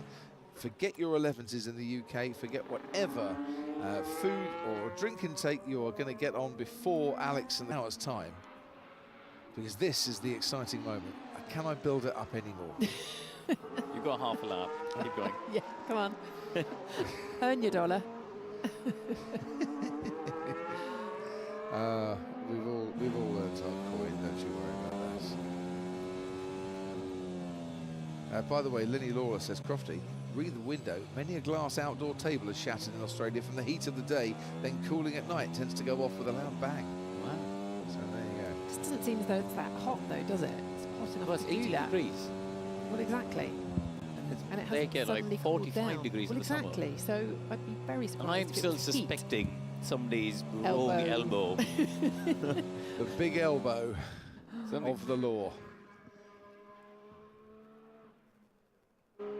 Right, there'll be a static camera that will record it somewhere. Ted will find out, as Karim said. I have faith. It'll be a Development Corner notebook coming up a little later on tonight. Right, here we go. Gabriel Bortoleto and Isaac Hadjar. 2 graduates from the School of F2. Gabriel Bortoleto following in the footsteps of Charles Leclerc, George Russell and Oscar Piastri, winning F3 and F2 in successive years. Isaac Hadjar, Le Petit Prost. Parisian, making his way onto the grid now. 4 wins in 2024, and he is lining up in P3. He has decided to forego the front row here. And if he can get into turn 1, ahead of Gabriel Bortoletto here, this will be some start. And it's lights out and away we go. And it's just the one driver that's going for it. All that big build-up, and Isaac's just doing his thing. He's let you down, probably. He let himself down, I think, more than he let me down. No, he didn't. He did exactly what the team have asked him to do. Thank you, Rachel Brooks, as well. That is the final morning session of our 3-day pre-season test in Bahrain. And Charles Leclerc finishes off with the quickest time of 1:30.8, 7/100ths of a second ahead of Andrea Kimi Antonelli. Lando Norris ahead of Max Verstappen, with Jack Doohan completing the top 5. Alex Albon put his best time in on the C2 tyre, a little closer this year to the C3. Hadjar, Alonso, Bortoletto and Behrman bringing up that top 10. That is it for track action for an hour. Join Alex Jakes and Sam Collins, Jolyon Palmer and Ruth Buscombe-Divey for this afternoon's session. We'll be back halfway through. One more session to go. Antonelli, Hamilton, Leclerc, Norris and Sainz, who will join them with the fastest time, we'll see. Take care, we'll be back in an hour.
One final session before Formula One begins in 2025. It's day 3, it's the afternoon session, and it's pre-season testing from Bahrain. You are currently looking at downtown Manama, but a few miles away at the Sakir International Circuit. We are ready for another 4 hours of running as we find out who's looking good ahead of the season and who has work to do.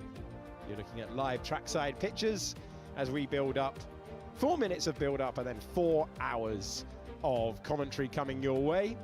And in a few moments' time, we will have Ruth Buscombe-Divey, Jolyon Palmer, Alex Brundle, anyone else who wants to wander into anywhere close to the vicinity of a microphone will be accommodated to analyse what's ahead. It's another windy day at the circuit. The weather, I'm delighted to say, there will be no rain in Bahrain today. It is 17 degrees, the track temperature at 30, and the humidity at 37%. Earlier on, Charles Leclerc, top of the times, ahead of Kimi Antonelli. Then it was Lando Norris, Max Verstappen, Jack Doohan, Alex Albon, then Isaac Hadjar, Fernando Alonso, Gabriel Bortoleto, and the most hair-raising moment of the opening 4 hours, the bodywork delaminating on the Haas, which interrupted Oliver Behrman's running. We also had a red flag towards the end and some fun procedural stuff to close out the final 4 hours. We have fans in the grandstand for this last stint of pre-season testing, and plenty of giant flags waving in the breeze. Jolyon Palmer, we've got 4 hours to go. We've got Charles Leclerc on top of the times. Who needs a big final 4 hours ahead of the opening Grand Prix of the year in Melbourne? I think McLaren have got to troubleshoot some issues. Lando Norris was in the car earlier on and did a decent amount of laps, 57, which is exactly a Grand Prix distance in his 4 hour stint, but the car looked just pretty difficult on the rear end throughout a lot of the running. The best of the running earlier came in the first hour, hour and a half. The track temper since got up, the wind has got up as well, as we've seen, so actually the performance of a lot of cars was getting worse and the times were not troubled. Leclerc and Antonelli's top times, but in terms of the handling, I thought the McLaren wasn't great. And Piastri's back in the car now, so Norris is done. We'll see him in Melbourne. Piastri's in, and I don't think Oscar's had a great run of it so far in the McLaren. Lando has actually had the better of the running, so he'll be in. He'll do a race sim, and we'll see what that's all about. Hamilton back in the Ferrari. Will be interesting to see his last test to see how he's going to compare. And we heard from Carlos Sainz earlier explaining how difficult it is to know how to push different cars. He's used to Ferrari machinery, so Lewis is used to Mercedes, and he's been studying, he's been looking in and listening to what Charles Leclerc has been doing this morning. He's got to put that together for his final 4 hours.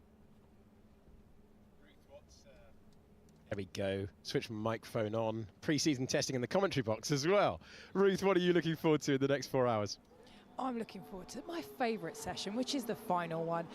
For 3 reasons. The lap times are just going to get more and more exciting. So track temperature now is 30, and unlike when we used to go winter testing in cold Barcelona, the track gets better.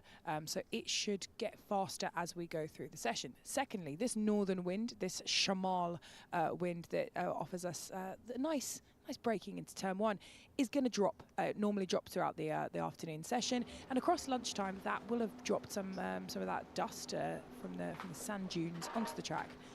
And I think we're going to see a couple of race sims, some teams repeating some race sims, applying the learning that they had from yesterday. We're potentially going to see that C1 compound in its operating window for the first time, because it could be pretty good. And then probably some qualifying simulations as well. Bit of everything going into the final hour for the glory hour of Formula One testing, as we call it. Ocon back in the Haas, waiting for the green light, and is about to go their first gear, and away goes Esteban Ocon. Haas, as you mentioned, Ollie Behrman, the bodywork flying off that car, still did 59 laps and was closer to the pace of the rest of the field as well. A new set of C3 tyres for Ocon jumping straight in. So I wonder if we're going to see a bit more. Tailwind has picked up a bit into turn 13. More wind chat. Laura Muller on the Other end of the phone to Esteban Ocon, Ocon's new race engineer for 2025 as he switches to the American team. And we'll be hearing that voice a lot more as the season progresses. All the drivers being updated with the condition of the wind, which has been affecting them across the circuit as well. I promised you more names. Here's another one. Alex Brundle has been trackside. He's been in the pit lane. And now, Alex, they've finally let us commentate together again. It's been 20 cumulative hours, Jakesy, of broadcasting over the last 2 days. This is the first time we've been in the commentary box together. Now, I'm not saying that is any kind of comment on the content we might be able to produce. I think people might have had enough, Alex. It is possible. It is possible that the combination has run its course. I've traipsed across the desert, and I've thank you for making room in your inn for me here in Bahrain. It was really interesting this morning, standing beside the racetrack. I went down to turn 11. Palpable difference between the cars when the temperature started to come up. As soon as there was a little bit of heat haze coming up off the circuit, all of a sudden everything was moving around so much more. Out of turn 11, and also when I bent down to the exit of turn 8, things started to skip and slide. It took a few moments for engineers just to make that adjustment to a car which is trying to generate, from a car I should say, which is trying to generate the maximum tyre temperature. We heard Carlos Sainz earlier on when you had your great chat with him say, this is the first time ever in Bahrain I've struggled to generate tyre temperature. It's normally an outlier in the other direction. But from cars that were struggling to generate that temperature, two cars that were moving around and sliding, very much in the way that McLaren did. And actually, I think it was an interesting session to uncover the tendencies of some of the cars, because we've had rather miraculous conditions over the last 2 days. Really cool. Yeah, it's been windy, a little bit of rain falling that hasn't affected running that much. But we haven't had those hot conditions which were affecting teams like Mercedes and various other teams all the way through last year. So illuminating, Mr. Jakes, in the early phases of, well, as we move through the morning session. Yeah, looking forward to seeing what we get in the next couple of hours when we're on the microphone. Have you got to go trackside again, Alex, or are you down in the pit lane? What, your busy rotor? I'm going to commute down to turn 13, I think, because it's mainly because it's the only place around the circuit I haven't been. But secondly, because it is an interesting one here. It's one of those corners, turn 12 I should say, is one of those corners that as a driver you ignore, but as an engineer you really don't. It's the only 150 mile an hour plus corner on the layout here. So for winter testing concerns, although the drivers will simply drive through and tell their engineer it's easy flat and shrug their shoulders, the engineers will be looking really closely at the loads and the slip that's going on through the middle of turn 12, and then the tyre energy, the amount of temperature in the surface of the tyre as they try to brake and turn into turn 13. It's why when the track temp comes up like this, as Gasly gets himself nice and wide to start the session off, but it's why when the track temp comes up like this, you see drivers struggling into turn 13, because it's where the tyre temperature actually peaks around the whole layout here. It's the end of the middle sector. This section we're coming up to now, through the mid-corner of 11 and then 12, is where that left front temperature peaks. Gasly continues on. Sam Collins, been recording in your lunch break, I saw in the gallery earlier on. Enjoying the content you were laying down for everyone? As is the case with I don't do lunch, you should know that. I never have lunch, I'm always working. I'm either staring at photos or recording something. Actually, talking of lunch, some of the teams do seem to be taking slightly longer lunches than maybe others. Alpine out on track and Ocon out on track in the now repaired Haas. It's like an Alpine track day from last year or something. But a lot of the teams taking a bit of time just to get their cars ready, get them in their final configurations they probably want to test. Maybe a few upgrades going on. We know Red Bull have got upgrades on the car, new engine cover, new nose we saw earlier on. And I think a few other upgrades are going to be sneaking in before we see those fast runs at the end of the day that Ruth was talking about. However, some teams, there was an interesting moment, we just looked into the Williams garage with the car in a state of very much undress, and a lot of the mechanics sitting around the car almost waiting to touch it. which sometimes means somebody's working on something high voltage and they don't want to go near it. But I don't know, it was a bit of a strange one. It was like they'd all been told to freeze frame while the cameras were there, but sort of the brake calipers were hanging off and... Act normal, they're looking at us. Exactly, but it did look like that you know, we're not going to see the Williams for a little while. We're not going to see, well, I was about to say, we're not going to see the Ferrari for a little while, but it's become rather more complete than it was just a few moments ago when we saw it last time. It's really impressive down there, actually, when you wander up and down the pit lane. And maybe time is just passing a little bit quicker than you think. It often does when you're surrounded by Formula racing cars. But you walk past a garage and the thing just looks in bits, absolutely in bits. No concept that it would be going anywhere. You come back what seems like a few moments later and it looks for all the world like a Formula One car again. The speed with which the changes are being completed up and down the pits has been something to behold. All test as Esteban Ocon comes in and heads out again with no specific changes on the Haas. Yeah, and winter testing is actually one of the few times the kind of garage procedures get properly checked in terms of turnaround times. Now, hopefully you don't have to use all of them because they're often, what do we do if we have to rebuild a car to a certain number of pieces? But we actually do quite a lot of our prediction of how long it would take to take this thing apart and put it back together again. And then lunch times or in the evenings across the nights are a good way of testing that.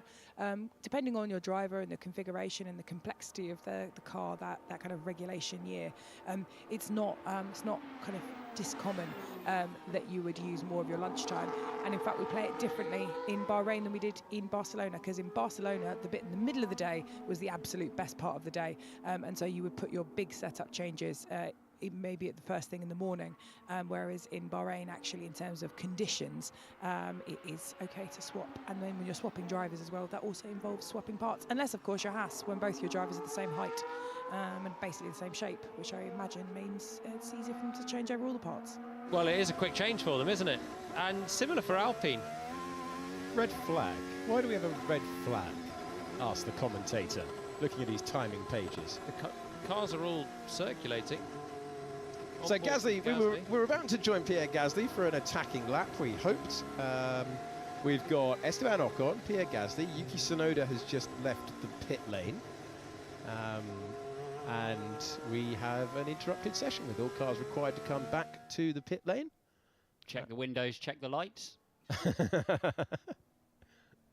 and unspecified interruption at the moment. It's a shame. I was looking forward to seeing Pierre Gasly circulate around the circuit.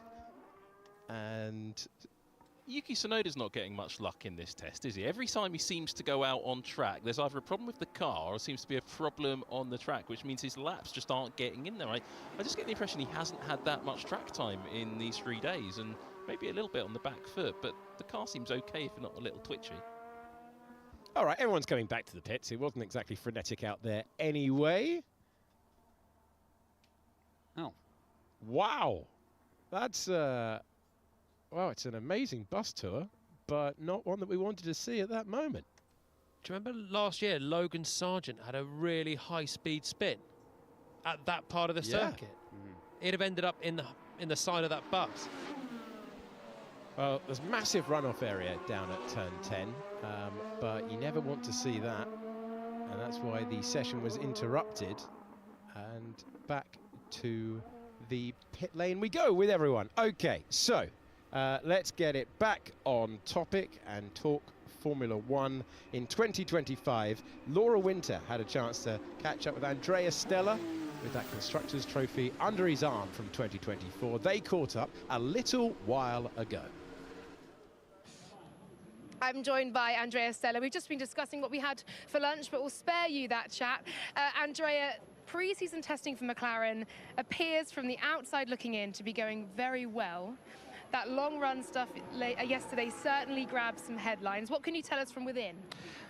What I can tell you is that so far testing has gone according to plan. We haven't had any major problem with the car, so we could spend pretty much all the time we had allocated on track. Even if some work we did on track was some very fundamental aerodynamic characterization, so not necessarily performance running, we had to ask our drivers to be a bit patient and do some work for the team, which they did very diligently.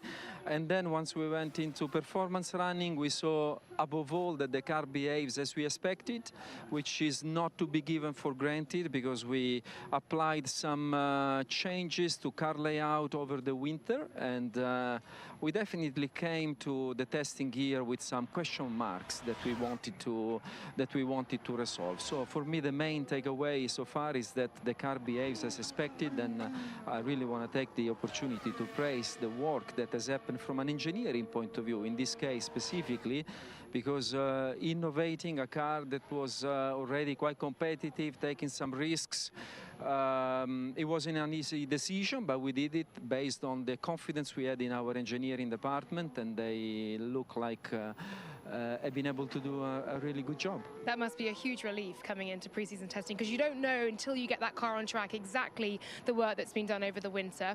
We were seeing Lando Norris's lap times in that long run. People were saying up to a second quicker a lap, but with all the usual caveats of testing. He is talking about some instability at the rear of the car, though. We are seeing a lot of gusty winds here. Is that track specific and condition specific, or is it something you're looking to iron out further? In terms of the long run pace yesterday, I would really be very careful, because the conditions were conditions that we know our car enjoys, you know, cold conditions, not much challenge coming from the wind. So I think we were in a sweet spot for our car. In terms of the balance issues, you're right. We would like to have more rear grip in general, but being in Bahrain, that's pretty normal, I would say, because it's such a demanding track in terms of braking stability and traction. Today, day 3, at the time of this interview, I think we are seeing the normal Bahrain, where the temperatures are higher, there's a lot of wind, and definitely driving the car is much more challenging. And those comments that Lando and surely Oscar as well in the debrief made about car balance today are quite a lot amplified compared to what they experienced in the previous 2 days. But in reality, this is more normal for Bahrain. Oscar Piastri in this afternoon. I'm figuring they're pretty aligned in the feedback you're receiving. And what is the plan for Oscar in the final 4 hours?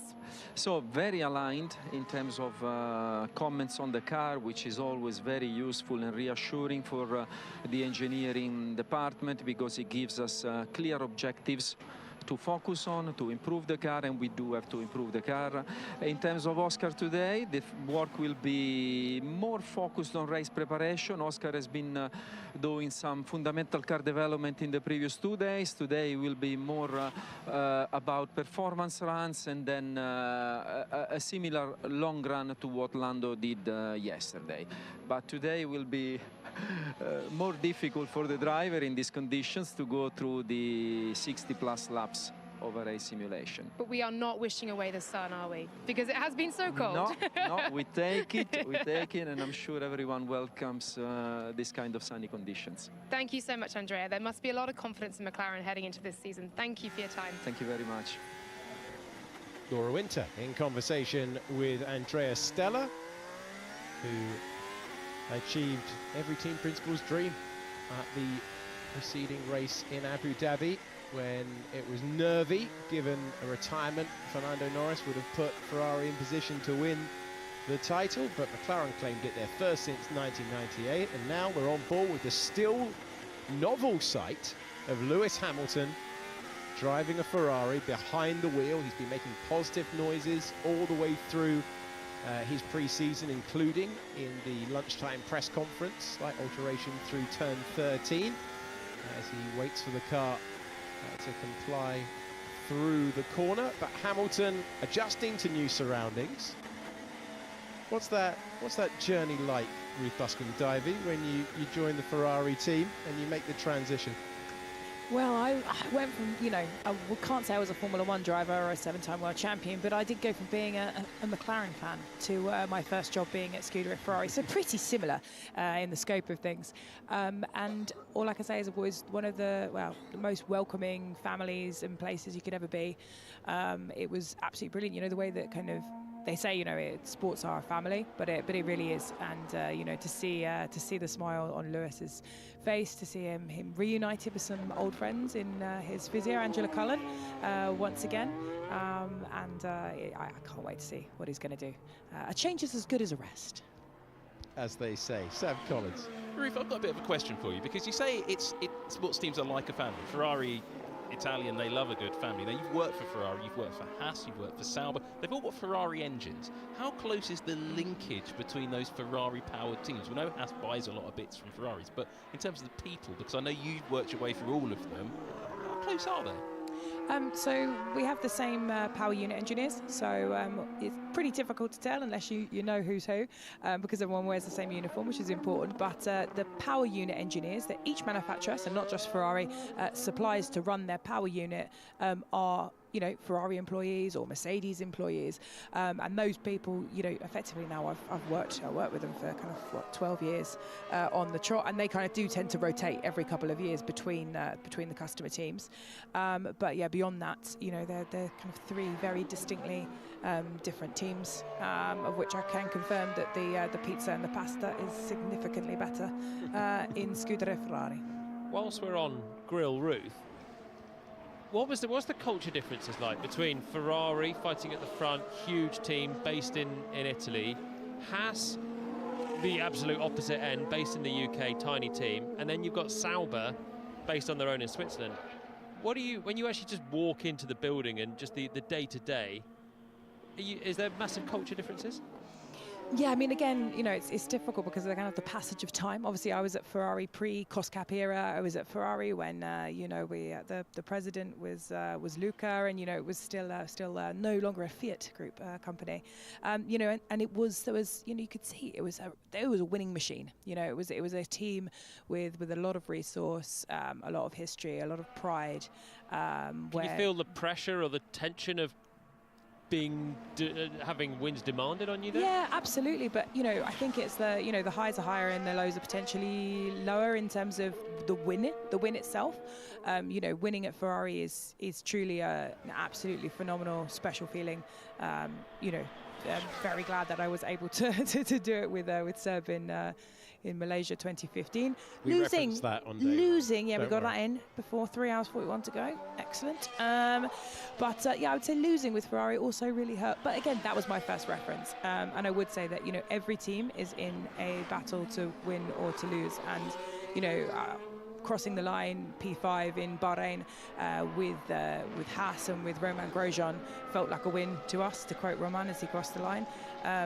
And was a combination of a significant amount of work from a lot of people in Haas, and coming P6 in 2022 with Sauber, kind of defeating the giants of Aston Martin. I think the Brazilian Grand Prix this previous year is a perfect example of the sports stories of the fact that you have Max coming from P17 to P5, the 5th time in 1,121 races, and how amazing and glorious that is at the top end.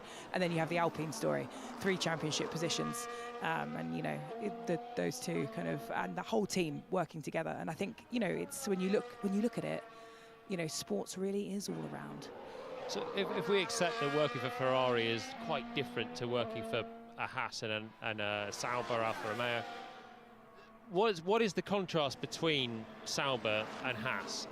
If someone was to walk in the door and it was one team and then the other the next day, are they feeling a difference of vibe and of comparable teams there? Yeah, I think all of the teams do feel like a different feeling, and if you speak to kind of people within the teams, there's kind of a culture that's kind of like slightly defined. But I would say even look at Mercedes, you look at Red Bull, like kind of Mercedes are kind of like Daimler, and it's still kind of quite strange to see them wearing Adidas after so long of kind of wearing suits. You go to Red Bull and they have kind of like more music and stuff like that, but it really does depend on the kind of the culture.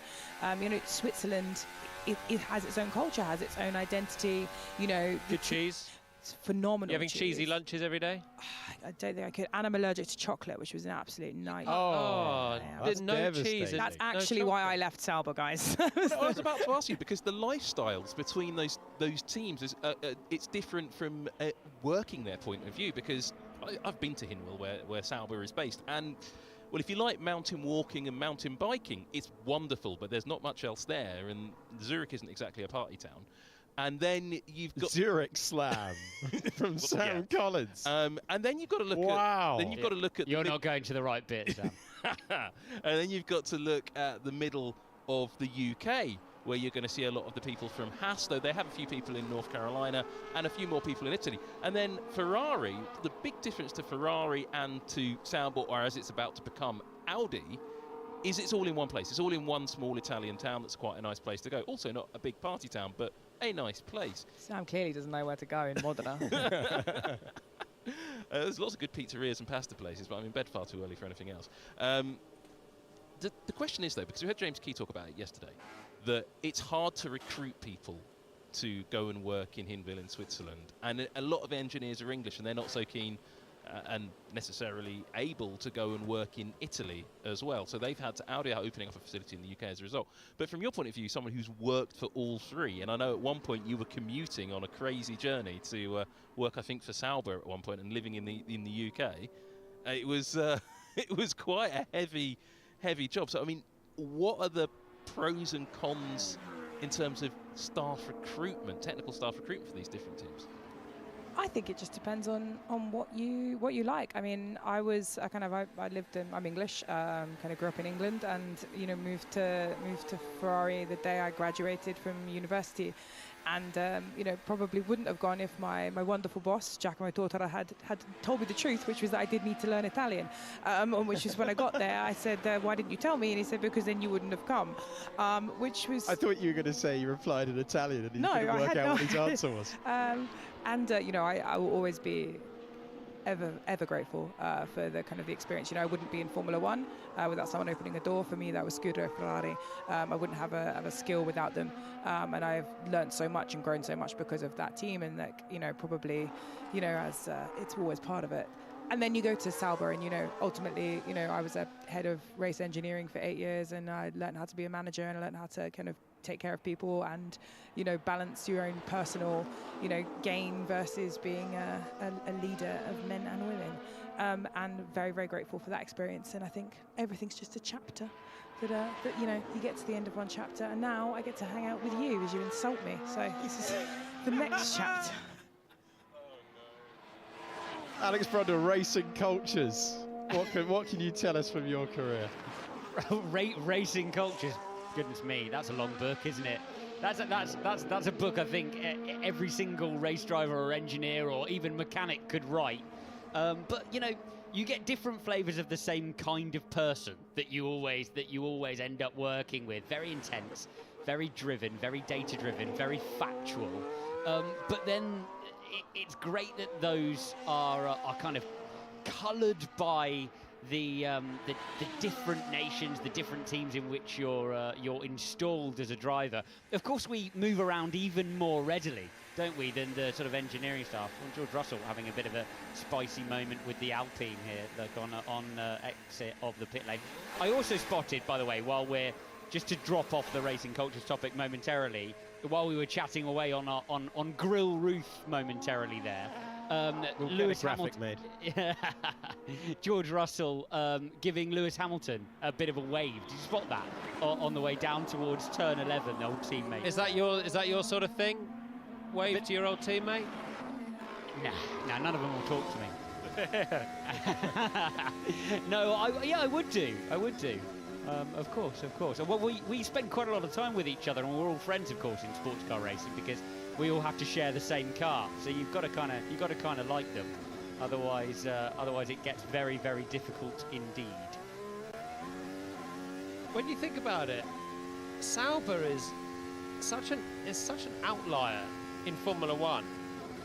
We're talking about their heritage that everyone knows about Ferrari. The UK and a lot of the teams based nearish Silverstone and Brooklands in your original sites, And then you've got Saba on their own in Switzerland. Switzerland, who haven't had a Formula One Grand Prix since 1954, Sam?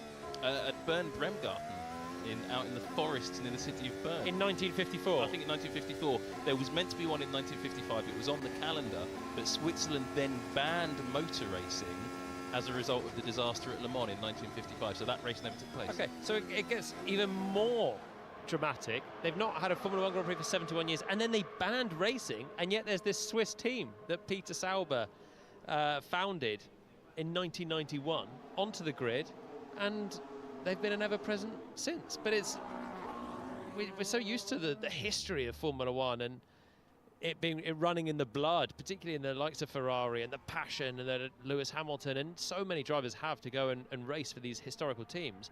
And then you've got Sauber, who are building their own history, but kind of out of nothing on their own in a country that banned motor racing.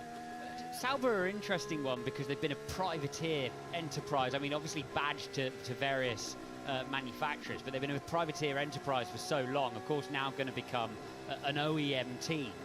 But I really think the privateers in motorsport, or privateers in Formula One, we need, because they're the entry point, aren't they? They're the entry point, especially for young drivers, where you have got, you know, a figurehead who can say, yeah, I'm going to give you a chance, rather than, you know, a sequence of people at the head of a major enterprise. You know, you've got your Gene Haas, you've got your original privateer team boss who can go, I'm going to throw this youngster in the car, and if it doesn't work out, then it's on me.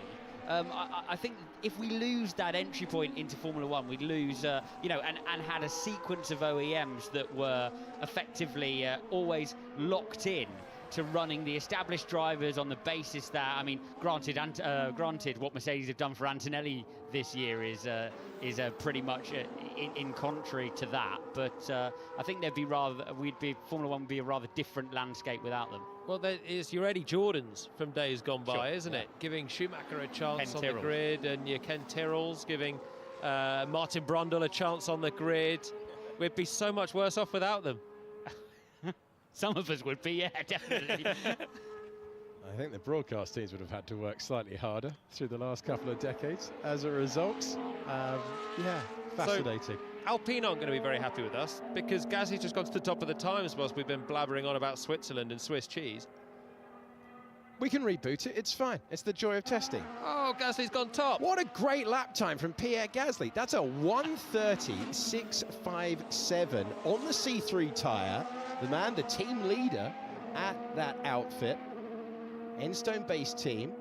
Their last year as a full works entry before they take on Mercedes power units in 2026, and Gasly has rocketed to the top of the times. And not only has Gasly rocketed to the top of the times, but our friends over at Alpine, who we definitely did not forget about whatsoever, are doing a qualifying simulation. So they're actually running to the times as though they were in an hour qualifying session, or as close as they can get to it, which is useful both kind of operationally. Sometimes you have new people, you've got new groups of people working together. Also, they typically do a compound sweep. So at the moment, he's on that yellow C3 tyre. Sometimes, because they want to actually understand a back-to-back-to-back without the track changing too much, you'll then see them go up in compound steps. So you might see them do a C4 in the equivalent of their Q2, and then you know, sometimes even a C5. But it does look a little bit too warm for a C5. But expect more big things from the Frenchman in that Alpine. He's on track again in the background, so we'll see if he can improve on that. I was interested yesterday in the race running that was done with the full simulation Grand Prix that were being driven by various front-running teams. That actually, in the cooler conditions, the teams shifted a compound a lot from what we normally see here on a race weekend. And if I was standing here as Pirelli, watching that, as Hulkenberg gets an armful of understeer in the final corner of the lap. But if I was sitting here as Pirelli watching that, I'd think, well, you know, how soft can we actually get away with this year in Bahrain in terms of the tyres that we're going to bring to the Grand Prix? Because these race teams appear to be able to simulate these Grand Prix distances, albeit in much cooler conditions. But why don't we give them a bit of a softer compound to deal with when we hit the track. Dealing with something as well. Red Bull still with the covers up, aren't they? And not out on track yet. They're already locked in the tyres, aren't they, for the early rounds of the year? Are they locked in? Yeah. Also, I'm gonna go wild and disagree with you. I think the C1, 2, 3 are really quite well positioned for the Bahrain Grand Prix. Bearing in mind it's going to be slightly later this year, and also bearing in mind that we've got this new C2, which may not make my fellow comms people very excited, but it makes me and Bernie Collins very excited because we've been talking about it, because he's now close to the C3 and it blows the strategy options wide open, boys. Well, the other thing is, we heard from Carlos that he put a C4 on, which is the softer tyre, would be a sort of super soft if we were running, and he said it was actually no better than the C3, and he duly spun at the first corner. I just like to watch the tyre manufacturer trend as soft as possible. I think it gives us better Grand Prix. I think it adds strategic options, and I think that it adds jeopardy as well, because there will always then be a couple of drivers that don't get the tyre quite right. As soon as, for me, it's a key deciding point when I first open Pirelli's document for the weekend, and I look at it. If there is a tyre which is hard, very hard in the compound range, I think, no, they're going to lean on that tyre for the whole of the Grand Prix. We're going to get a one-stopper, and it's going to detract from the weekend. Beautiful lap from Pierre Gasly. What a time, Pierre Gasly. Over the line, and it's even faster still. We've got to practice as well. Get back in the groove. You should have done the Pierre Gasly. This is going to sound extremely unhinged for people who tune in at very specific times. If people are watching with it on in the background and just getting on with the tasks, and they're just hearing us shout about Pierre Gasly, let's have a look at George Russell making his way down the hill. Standing earlier on. Big inside front lock-up for George Russell. It's looked stiff at the front, that Mercedes, all weekend. Saw Antonelli as well, making loads of sort of similar errors, didn't we? We put it down to inexperience, but perhaps the front axle of that Merc is just a bit tricky in the braking zones. Yeah, I haven't seen Russell have so many lock-ups or scrappy moments, but that will definitely chalk up as one. The tyre, the soft or hard compounds is a big ethical question, isn't it, about racing, because this is when Pirelli were brought in back in 2011, and that was kind of the mandate, was the Bridgestones. Vitaly Petrov did the whole race in Abu Dhabi on a set of Bridgestones, and it was like, we need degradation for better races, we need softer tyres. And then you get to a point where you have loads of management, you have thermal degradation, which is the antithesis to good racing, which requires management and eventually pit stops, or you have the hard tyres, and then the drivers are kind of happier in many ways because they can lean on it and lean on it and lean on it, but there's no deg, and you don't get the tyre offsets to promote the racing. So finding a balance is the hard bit. So, yeah, I agree with you. I mean, on driver sort of enjoyment of the races, yes, important, but once you've agreed and been paid to be a Formula One driver, at that point, you deal with what you're given, right? And if that, this is not a track day. It's not a load of mates driving around on some. But what I mean is solid. What I mean is, what makes good racing? What do you like to watch? Do you like to watch drivers nursing tyres, and then eventually they go off dramatically F2, GP2 style, and you get wacky racing and that sort of thing? But it will also require a lot of management of various phases and tyres going off in dirty air. Or do you like to see maybe fewer overtakes, but drivers pushing lap on lap on lap because they can? And finding the balance between that, I think everyone has differing opinions on it as well.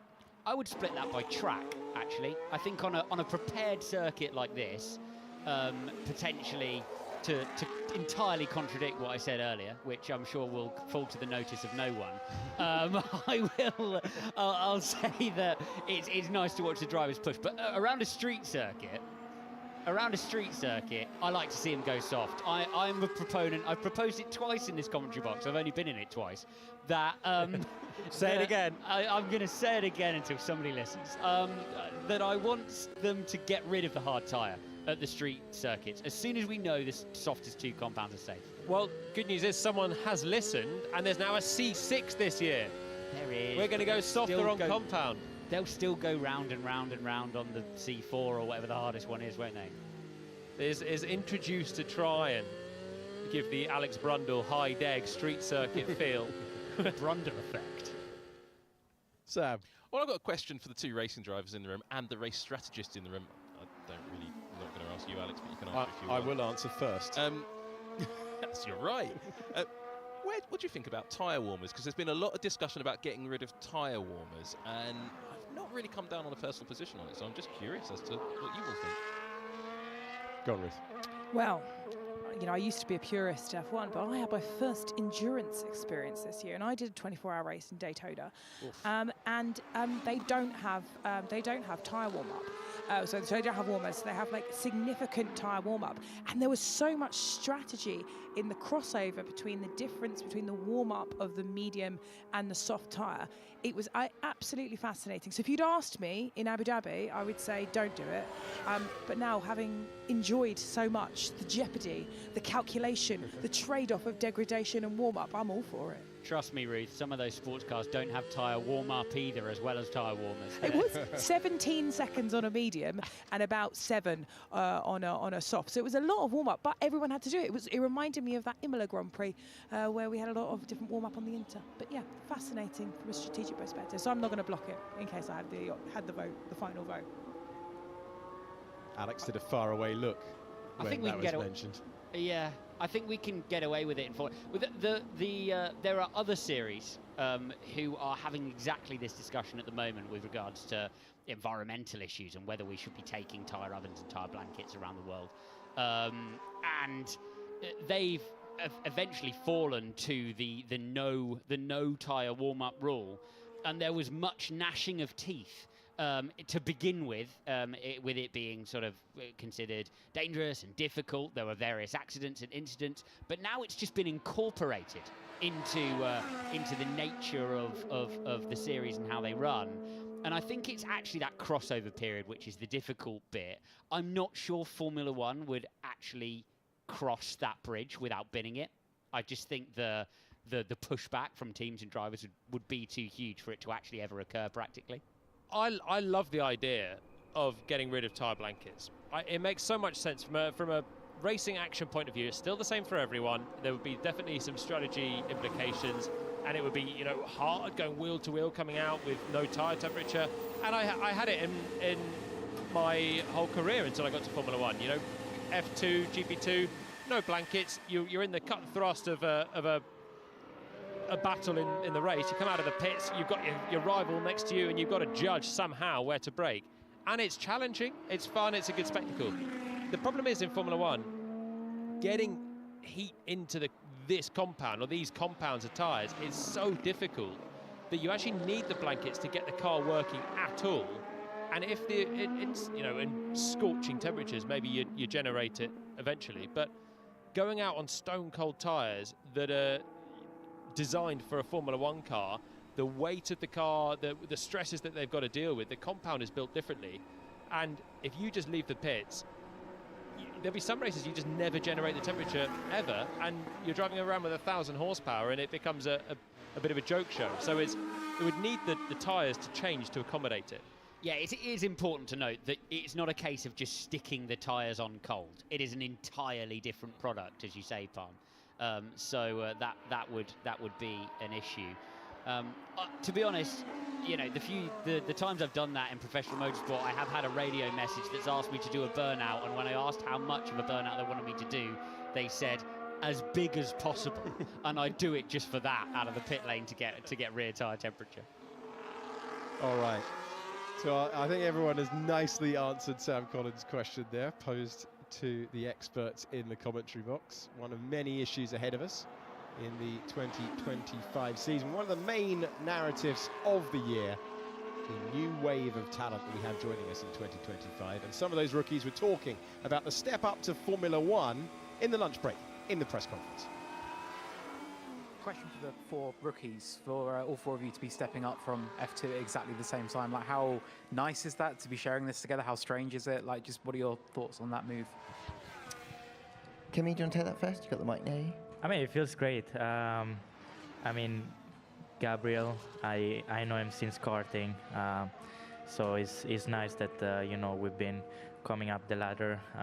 Pretty much, we were a bit upset because when he was in junior, I was in mini, but I mean, it was nice. But then also with Ollie last year, I think we got along pretty well during the F2 season, and also with Isaac in F2. So it's nice that we all got the opportunity, and it's really nice that we are all sharing the F1 track together.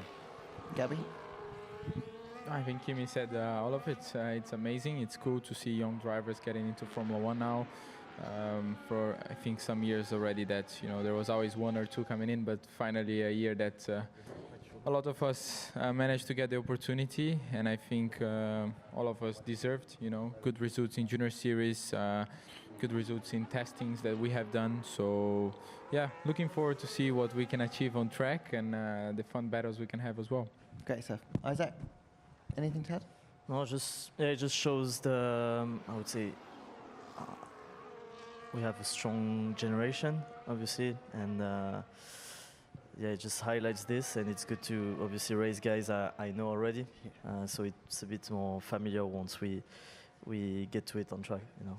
Great stuff. Ollie, I'm going to call you a rookie as well. I don't know if you want to answer that question. Yeah, I'm a kind of half rookie, but no, very happy to be sharing the track with people I shared the track with last year, and it's good to know that I'm not the only one in the rookie camp. At the start, I was the only rookie for a while, and then the others got announced, which was a nice feeling. You know, we're all going through the same experiences, new tracks for us this year, and stuff like that. So it's nice not to be alone on that side of things. The rookies talking to us ahead of the new season. Interesting to get their thoughts. They have, as they were explaining there, we're looking at a replay of Oscar Piastri, sparking over the bumps down to turn number 1, but they have grown up together and they've made it to Formula One in the same year. In a prod to producer Joe, but also to tell everybody at home, it's interesting, McLaren have reverted their rear bodywork to the original specification they started this test with, and not the new specification that Lando Norris was running with yesterday. So that's quite interesting, considering what we were saying about expecting to see the fast runs here. I've just been told I can actually show you what I'm talking about quite neatly using our tech pad here in the studio. So here you go. This is the McLaren on the first day of testing. On the right-hand side of your screen as Lewis Hamilton is having a moment with the Ferrari on the left-hand side of your screen. Omni commentary from Sam Collins. Exactly, but have a look at the cooling exits here in the centre of the car and on the rear of the car. I'll magnify that so you can see what I'm talking about. These little cooling slots on the exits of the car, just here and then just around here as well. Now, yesterday, McLaren came out with this version for Lando Norris. I've been given the wrong clip. And I will show you shortly the correct version with the upgraded McLaren that's a little bit different. But for now, we'll have a look at the Williams going around the track. But I'll bring up that clip in a moment. I honestly absolutely love it when TV goes wrong until you're part of it.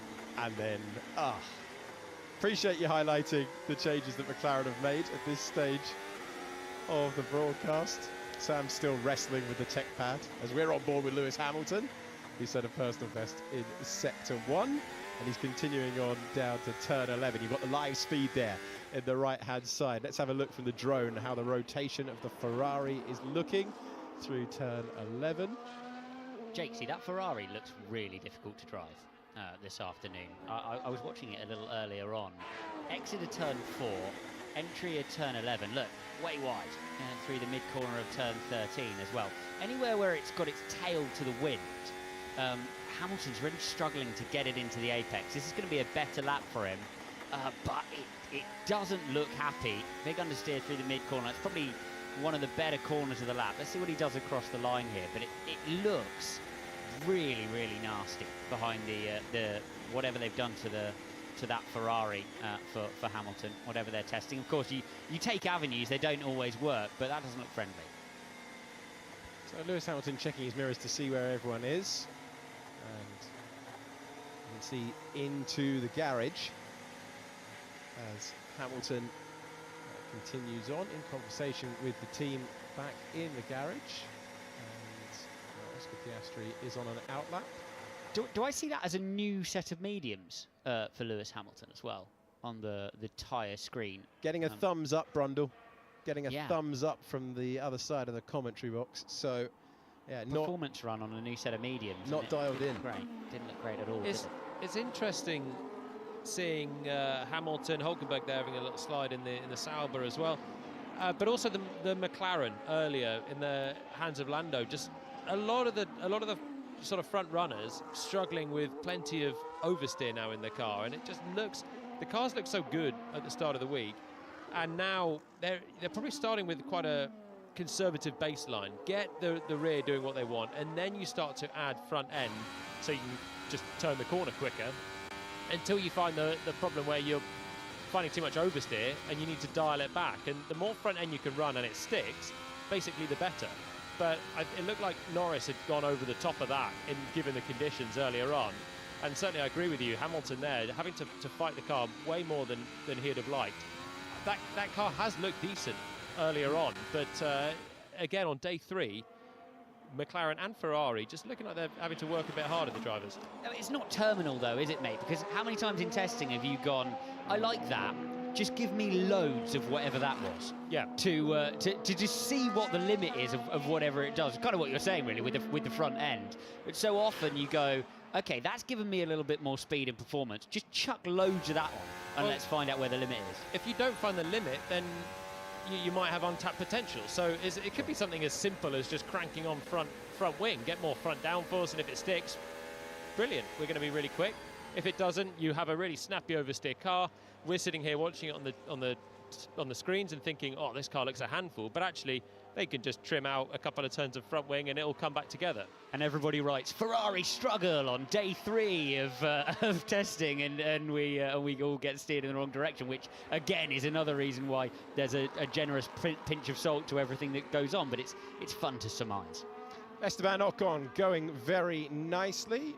Ruth has informed me that he's on the C4 tyres. He has a personal best sector 1, personal best sector 2, and we're on board with the Haas driver who has the 14th turn of the racetrack to go, and he makes his way on that C4 set of tyres up through the gears, across the line, and improves to 6th position. It's a Haas at speed, guys. Can you believe it?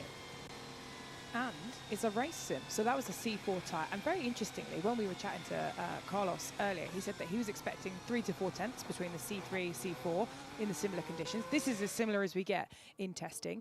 And there was only 500ths on the straight between Ocon's C4 and C3 run. And he got 0.455 seconds between those two compounds. So actually, that Alpine able to extract the theoretical delta between the C4 and the C3 tyre in a way that yesterday Carlos, obviously different conditions, different track, wasn't able to do. But Carlos looped it at the first corner as well, didn't he? So it might have just come down to tyre prep, or it might be that also Esteban underdrove the C3 and he's found enough. But interesting that he's found something anyway on the C4 tyre. It's one of the first uses we've seen of it actually being good. Again, Carlos referenced Leclerc yesterday, ran the C4 and didn't find much either. Lewis Hamilton wide just a moment ago, coming through turn 10 and recovering to the circuit. A lot of lockups down at turn 10. The left-hander sends you into one of the DRS zones, and Hamilton returning to the racetrack. It's really interesting. Earlier we got a slow-mo in the middle of Andrea Stella's interview, fab interview with Laura Winter, where he gave us loads of information. I don't know if you spotted it, the amount of undulation in the sidewall of the McLaren as it went in. It was really bouncing over that front tyre. And when you watch it as well go through turns 12 and 13, you look at the frequency of the way the Ferrari's bouncing and it looks kind of quite soft. Before this run with Hamilton where the thing just looks horrid, but it looks kind of quite soft. The McLaren has a much, much more aggressive kind of undulation frequency to the bounce. It really gives you a feel for the difference in stiffness. You can kind of see it when you compare sort of, I guess, the front of the car as it dips to the road, as Piastri's on a set of hard tyres now on his way down towards turn 11. But so interesting to see those opposing kind of viewpoints of how to set up a Formula 1 car. It's something they used to tune out, of course, with the inerter dampers. You tune out that bounce in the tyre, which, of course, they can no longer do because they were banned in this most recent regulation set. Big snap for Piastri coming out of 13. Looked like he was going to be through there easier than some, but still having to correct the sliding that's happening at the rear of the car. A little bit more at the final corner as well, and that's probably why he didn't improve his final sector as he comes across the line. I'm thinking, I don't want to harp on, but Pierre Gasly's done a great lap, hasn't he?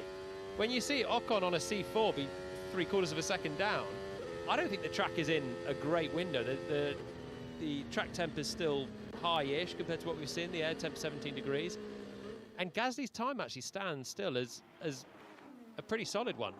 Well, I'll let you into a little secret of what goes on in the commentary box during a race weekend sometimes, particularly in free practice 2, where you start seeing some qualifying simulation runs come in. Jolien and Alex will start talking through the qualifying simulations and what's going on and talking about the action on track. And at that point, I tend to go off and fiddle and look at pictures and try and find out more bits about cars, because I'm not going to jump in and interrupt a qualifying simulation lap with a bit of a new engine cover on a car here or there. And so I was just looking at the screen, sort of as I normally do when it looks like people are up on flying laps, and going, oh, it looks like, the run plan, the pattern of the cars, it looks a bit like qualifying simulation time. I might go and do a bit of reading or a bit of buffing up on trying to get some more content for you for a little bit later in the day. And then I looked up and Pierre Gasly's still there on top at a 30.4, which, well, it's quick for today, but as Jolien said, it's a surprise. Here we go, and I thought you were going to talk all over that. I was enjoying it. Behind the scenes with Sam Collins, I was enjoying it. Pierre Gasly's enjoying his time on circuit at the moment, having gone fastest earlier on at his quali sim. He's going to better the mark. Fastest of all, Sector 1, Sector 2, add it all together, and that is the best lap of the day so far, a 1:32.82. Time to find in that final sector. He didn't put his personal best in at that point, as the graphic shows you with the yellow font, if you are one of our newer viewers. Go on. He does also have the best Sector 3. He just said it earlier, yeah. He said it earlier. That Sector 3 was a 10th off what he'd previously achieved. And is this why? No, that's the exit of turn 4 where he's off track limits. But, that's relatively equal because I've seen them all off there, more or less. Even last night, they were being very generous with the amount of track they were using. I was worried that they were going to charge Antonelli a double track rental fee at one point. He was using so much curb on the way in and so much curb on the way out. He is greedy on the turn-in, especially. That has been very distinct so far across this test. Can we get a little bit excited for Alpine? Because you've got to bear in mind, I know we talk about the disaster. This is Formula 1 testing. I'm getting a bit excited for them. You've got to bear in mind that we talk about the disaster of last year's car, and they've kept over so many of the bits, the crucial parts from last year. Ooh, nice and close between Russell and Hulkenberg, nearly tripping over each other, like we saw yesterday with the McLaren and the Saba. But let me remind us all that Gasly qualified third in Vegas in a dry session in the third last race. Hulkenberg had a little clash with someone on day one, didn't he? Someone at turn 8. Piastri, yeah. That was nearly a carbon copy. He's chosen violence this year. So it was the other way round, wasn't it? Piastri went in and actually caught the rear of Hulkenberg, actually. It was, Hulkenberg going slowly, being the similar trait, but different way. Anyway, can I please talk about Alpine? Because Gasly qualified third in Vegas, and the car's got pace, basically. He was running third in Abu Dhabi. And for all the chat, they actually developed the car so well. And the Brazil was obviously a bit of a freak situation. No, it was skill. It was a bit of a talking point after Brazil. But it was a lot going into it. But the pace of the car in dry conditions was genuinely very solid. And this is an evolution from where they left off. And I know that it's testing, and I'm sure they're not going to be half a second clear of the field. But I'm wondering if they might be able to trouble some of those front runners on occasion. That will be the hope for the team. This is also very much a Pierre Gasly track as well. He's always gone well here. Very good form across his Formula One. No, I'm just saying. I'm telling the people the full picture. He loves it round here. He does love it round here. He's often beaten me round here. So, sorry, Ruth. The other thing I found out, I'm on a roll now with hype, but McLaren haven't finished a race here in the top 6. So when we're thinking McLaren are close, and yesterday we're looking at Lando v Liam Lawson and the race runs, and we're thinking, the extrapolation of Lawson to Verstappen is maybe 2 or 3 tenths, let's say.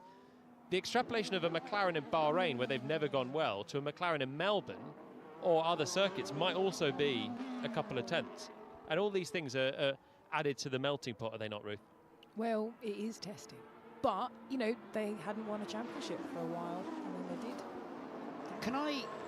Can I sound an absence klaxon, actually, for the moment, for Max Verstappen, who we haven't seen for absolutely ages, and is sitting now sort of away from the pace in P7. This surely is a heavily interrupted test day. Bit of a disaster, no? I'm just wondering, Alex's, if they're putting a whole load of new bits on that Red Bull, getting ready for some late performance running, because it could easily be a very, very big setup change, and they're incredibly confident about the car as well. But we haven't seen them in a very long time. Exactly. I mean, because the screen. Have a look on the right-hand side. Yeah, as we come past the garage. Last time we looked, the screens were up. And I think they probably still will be. But that, as we've heard repeatedly, it means the floor is off the car. But that means it could be a new floor. And that is a big change. We know McLaren have tried a new floor earlier in this test. It was seen going in the back of the garage. Doesn't look any different from the outside, but it's probably new underneath, and that's what matters.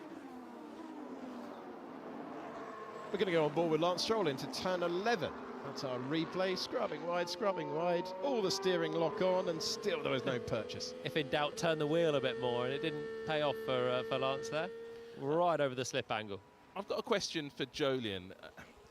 It's a thing about glory runs. Glory runs are what you sometimes see in pre-season testing, where a team overperforms its expectations towards the end of pre-season testing. Now, I've noticed that Alpine has closed up all of its cooling gills, its rear bodywork has gone into its low drag configuration. I mean, they've been playing around with that all through the test, but they've gone for their lowest drag setup that we've seen so far on that blue and pink car. Are they really just pushing to try and get a lap time, impress the bosses with a fast time based on what happened last year? Oh yeah, I mean there's no doubt it's a qualifying simulation run. I think because they were one of the 3 teams that didn't get a race sim done yesterday, that their priorities have been either reshuffled, or this was the original run plan, which is instead of doing the race sim and then having the qualifying sim at the end of the day, they want to get this done early, get the car in a position so that they can guarantee to get a race sim in, even if they got red flags. So I think they're probably just shifting things around a little bit to make sure they can make race distance, because there's a real, even if it's psychosomatic, there's a real sense of getting your car to do a race distance before you go to Melbourne. Is this going to be a reality check for them and me? As Russell on the same tyre comes through turn 11 now. Are we seeing Mercedes on more of a performance run that must be more akin to Gasly's Alpine? He's not as quick as Gasly in the middle sector. George Russell had a little bit of oversteer, or a lack of traction coming out of turn 10, really. Dream alive for Palmer as Russell heads down towards the final sector of the lap. Go on, AJ. Let's see where Russell goes across the line. What was that final sector like? And he moves fastest ahead of Pierre Gasly. Palmer slumps down in his chair. And it's Russell with a 1:30.054. with the fastest time so far, with 3 hours and 1 minute to go. And we can go downstairs to the pit lane and check in at Red Bull with Bernie Collins. Hello, thank you very much. We're down here at Red Bull, so we're just looking over this car. There's a lot of work going on around the car. There's been not frantic, but quite a lot of mechanics at various points around the car. You can see the rear of the car particularly looks very stripped back. Engine covers, side pods, a lot of equipment off the car. So you can see GP just leaning in there for something he's noticed that's not quite right. No sign of Max Verstappen anywhere near the car at the moment. There's mechanics underneath that are starting to put some setup equipment on the car, and those are little targets that a scanner just slightly to our right-hand side in front of the car, that is scanning the points. You can see the mechanic touching the tips of the floor, scanning the points with the scanner, tracking where he's going to make sure that that floor that they've just put on and the setup changes that they've made, that's legal and the floor is exactly where they expect the car to be. GP's just given me a little no and nod at the moment at the side, but that's what they're doing. They're just checking that this car is legal with the setup changes that they've done before they set it out on track, and this scanner at the front is able to check all the various heights of the floor before they do that. But it looks like a considerable amount of work that has gone on in this Red Bull before it goes out on track. And then the final little thing to point out to you is if you just look at the roll hoop and the roll hoop camera. So all teams run the roll hoop camera. We have them black or yellow for various drivers. And this one's beautifully covered over by 2 hastily discarded mechanics' cloths, if you wish to believe that. Or the roll hoop may be covered over to prevent the cameras running in the garage and other teams seeing what's going on. Back to you guys. I'm loving that detail. Thank you for the update down there in the pit lane, Bernie. And yeah, all the glamour of Formula One, and then occasionally you're just going to put a dirty cloth over the camera to make sure your rivals can't see. Well, the camera starts broadcasting, exactly as Bernie says, when the car is on. And so if the car is on, everyone else can see. So, yeah, hastily discarded, GT. So to speak about. They just hooked themselves around the highest part of the car. What of a sticker and beaker. Sam? I think we were just talking to Ruth as well just now here in the commentary box. I'm of the opinion that Red Bull has just fitted a new floor based on what we've just seen with Bernie, because the car's been away for a long time behind the covers. I don't think they'd go to that effort with the legality scanner for the floor they've been running for the rest of the test, because it doesn't really matter. But Ruth, I don't think you're necessarily the same opinion. No, I think they're getting ready for a race sim, so they want to get everything as close to race spec as possible, and then they're going to put race fuel in it. And then I reckon about 4:30 they'll start a race sim, give them time for a bit of glory running before the end of the day. I think that's a plan. I think we all agree for once. I think that's a valid point. I'm still not sure though. I think they might actually need it. They did introduce some upgraded parts at the start of the day. This is the last opportunity to really do that. Oh yeah, I think they just want to make sure that the new bits they're going to do the race sim on. Oh, you think right? Okay. Yeah, so getting the car, doing all the checks, which again is part of the procedures because we have digital scrutineering these days, but making sure that if you're to do with like kind of both in terms of dimensions but also where the car sits, you want to get everything measured as properly as you can before you put 110 kilograms of fuel in it and potentially go out running for an hour and a half. So it's going to be interesting to see which setup they opt to run with. They have the 2 different nose choices. So new nose just introduced earlier today, but not much time on it. So they're either incredibly confident with that nose, or it was just an experiment of something that isn't quite ready. Who knows, Sam? But we'll find out shortly when that car goes out. I could do a dance remix to Who Knows, Sam. We play that all season long in practice. We're riding on board Nico Hülkenberg. What year is it? He's driving for Saba. He's returned to the team that was once part of some great drives. He had some great drives with the Saba team. Some good personal bests of 4th through the years in the early seasons. Strong stuff for him, but he's back there before the wind has picked up. Wind has rotated a little bit. So a small tailwind out of turn 10. Yeah, wind definitely picked up quite a lot.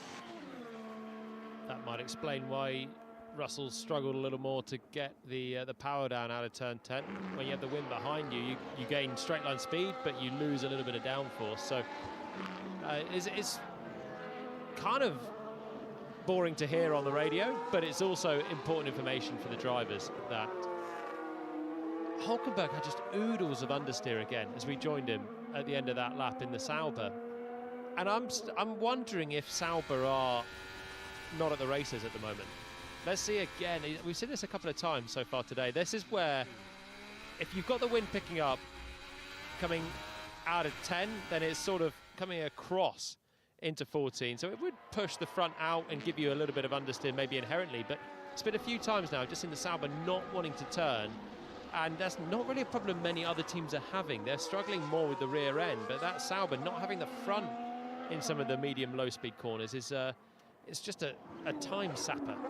Yeah, I agree, and it looks like it's kind of in the middle of a race sim, a qualifying simulation as well. Kind of short runs on that C3 tyre, so I think it's, you know, it's as good a kind of practice you're going to get in order to get a lot of data. And as we said, you know, there's still 2 weeks between now and Melbourne. They have a lot of data, and potentially it's something that's more setup based, or condition based, or characteristic based. And by that we keep talking about the characteristics of Bahrain. It's to do with like the balance of high speed and low speed corners, temperatures. How windy it is. This is actually statistically the 3rd windiest track climatologically of the season. Silverstone and Baku. No, so close. Silverstone's P4 actually. It is Baku and then Zandvoort because it's on the beach. Climatologically, so on terms of average when we go racing there. Yeah, Zandvoort is sort of protected by the dunes.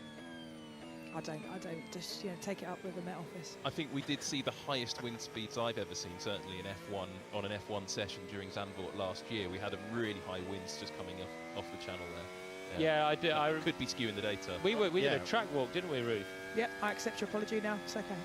No, but what I'm saying, when you're down in the banking, you can't feel it. You got perfect airflow. That's worse. I ran a lap of the track as well. I was running as Max Verstappen is now re-entered the segue from that to get ready for his racing, where he's going to be trying his new floor. I enjoyed perfectly that. inspected by Bernie Collins. Yeah, I enjoyed that track guide.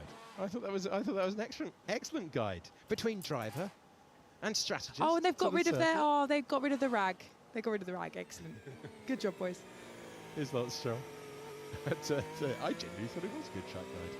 Discuss it with the gallery later. Another moment at the final real corner of the circuit. Turn 14 for Lance Stroll off the road and rejoining. We heard from Andrea Stella earlier on saying that Oscar's going to be going on to some performance running this afternoon. I think we've just seen the start of it on a C2 tyre. Bit of fuel out of the car, a better lap from him, a cleaner lap from him. And I think this could be now Piastri onto some shorter runs. And then he'll chuck in a load of fuel and do a race sim as well towards the end of the day. Yeah, fully agree, which is kind of the similar programme to what his teammate did yesterday afternoon. You kind of end up either doing kind of a baby half qualifying run, a race sim, and then a kind of bit of glory hour running, or doing it all in one go. It all comes down to the fact if you get something like a red flag that interrupts your racing, which as strategists and reliability engineers is kind of really, really annoying, because it kind of, you have to almost freeze the race. So it's not like a red flag in a normal race where there's all these rules on what you can do to the car and you want to optimize performance. Actually, if you get a red flag in the middle of your race sim, you want to kind of pretend like it hasn't happened. You don't really want to change tyres, you want to kind of get everything back up to exactly where it would have been so you can carry on. Lewis Hamilton on a personal best on the C3 tyre. Alex Brundle earlier on diagnosing the Ferrari is not looking particularly happy. We thank Brundle for his commentary contribution. Who knows what they've got him doing now? Pit lane.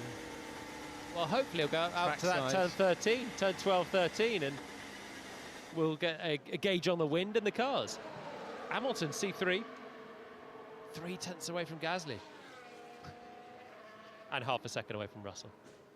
Hamilton, Gasly and George Russell, the benchmark time. Personal best in all 3 sectors of the lap for Lewis Hamilton. Big gain in the middle part as well. Not much in the first sector, but up to 3rd position and jumping out of the way of the Williams going through there. So this is a performance run for Hamilton. There's no two ways about it. Going out, doing a fast lap on a new C3, and then the car running low, that's where we're going to send Brundle to in a minute, so he can tell us all about it. And it looked better, and the time was clearly better as well. What we don't know is the fuel level. So that's the big caveat, and the engine modes as well. But for like track conditions, tyres, car characteristics, that is now the same as Russell and Gasly earlier on. And it's not particularly impressive at the moment. Yeah, and for those of you that have been listening to us all day, Jolien said about his love of people running 50-kilogram runs, about how much it was his favourite ever run plan. And it's only the Mercedes that are doing this kind of slightly different qualifying simulation, so not a pure qualifying simulation. They go out, they do one time lap on a brand new tyre, come back through the pits, usually do a flap adjust, and then do some constant running. And they've done that ever since kind of 2014 has been their pattern, which kind of tells you that potentially that Mercedes is not running super light, obviously that doesn't tell us anything about the Ferrari, so they could still both be carrying the field, but I would say the data agrees with you there, Jolien, that the Ferrari still looks like, in these conditions, a bit more of a handful. How many laps did Russell do when he went top of the session before he came back in? He's still out there. He's still going. He's not come back into the pits. He's not. He's got 50 kilograms of fuel in the car at least. You okay? How many did Gasly do? That's going to make you sad. He just did push, charge, push, and then boxed. So I think Gasly's probably running lower, but you know, 0.6 of fuel is the difference between like 30 and 50. Maximum really you're ever going to get is 0.9, which is 20 kilograms of fuel plus maybe 10 kilograms of sensors. So your maximum error bound is probably about 0.9, which is huge in objectively when you think about the fact that the whole season was done within 1.2 seconds. So it is a lot more about, you know, kind of comments from someone like Ronda, where you get to see the characteristic of the car and rather than the kind of raw lap time and where they're gaining and losing. And I think you're right, the kind of the high speed of that Ferrari in the 7.8 does look a little tricky. Interestingly, Hamilton has come back in after his one lap as well. It's a kind of if you're going for sort of, in inverted commas, performance running, there's no point in running on a tyre that's not a new tyre. If you go for race running, then there's two very different things. Either you go for a qualifying run on a Saturday, or you go for a race run on a Sunday. How you drive it is very different, and you know your engine modes and obviously your fuel levels and everything else are very different, and the setup as well. Part Ferme rules mean you can't change very much, but it's sort of strange to combine the two. Yeah, so I think the Lewis run plan is more of a kind of pure qualifying sim. So you did one time lap, came in, and then probably did a flap adjust, so changed the kind of the angle of the wing, which will be a translation for him because they speak in sticks rather than angles. From one strategist to another, let's go downstairs to Bernie Collins. Yeah, so I just wanted to quickly show you this. Aston Martin's about to do a pit stop, and one of the things we mentioned earlier, that this time of day is the time that they could have both car crews in the garage. So the night shift and the day shift will have combined so they can get a practice pit stop. Otherwise, they only have a single crew here. So that's the first time that I've been in the pit lane that I've seen both crews together be able to do that practice pit stop.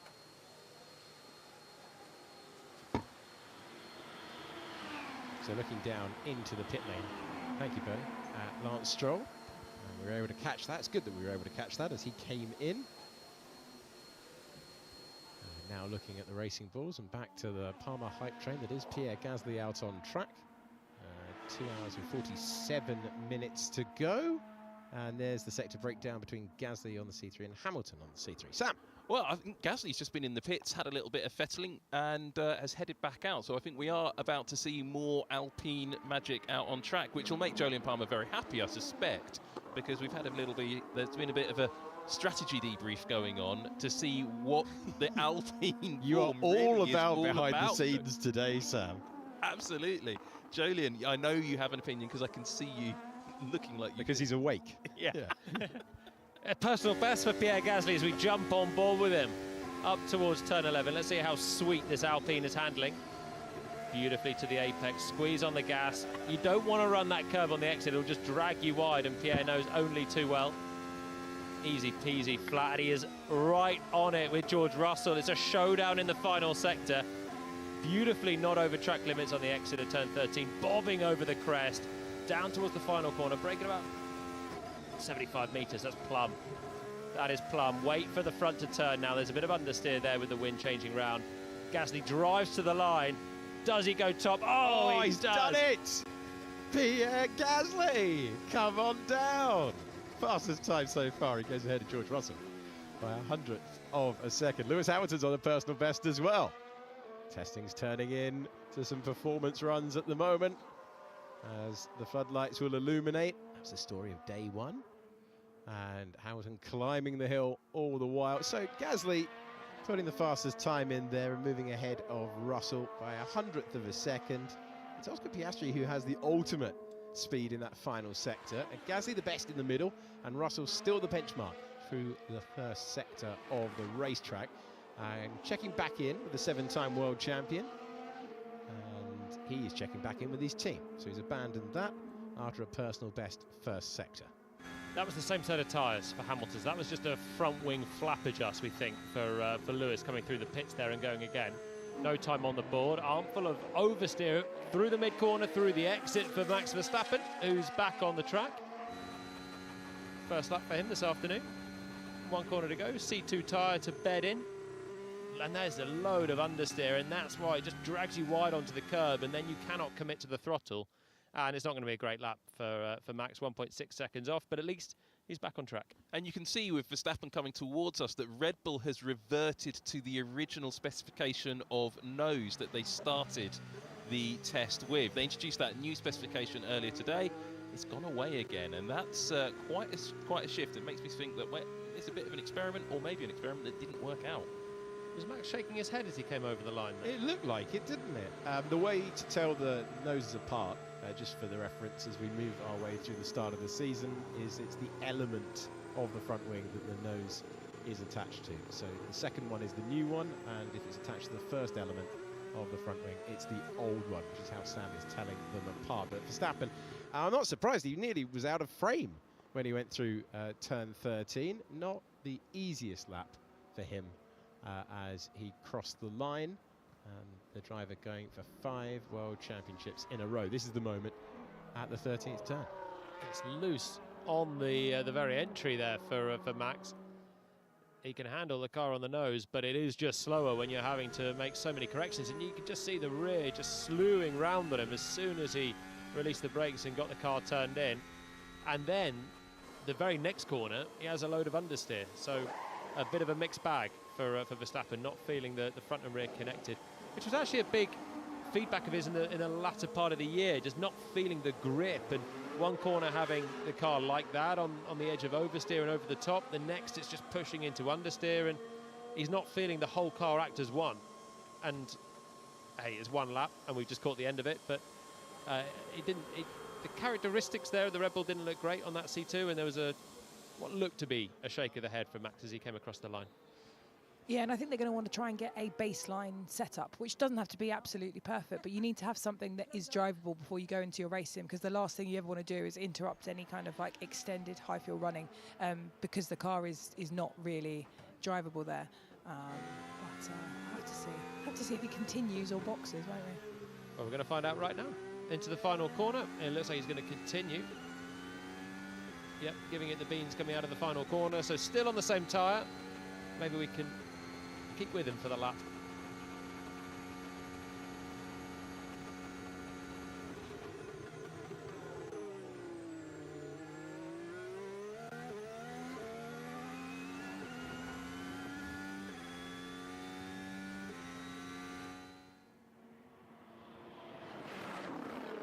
We're riding on board through the first sector of the racetrack. We're going to let you listen in to the whole lap if we'd stayed on board, but we've gone to trackside.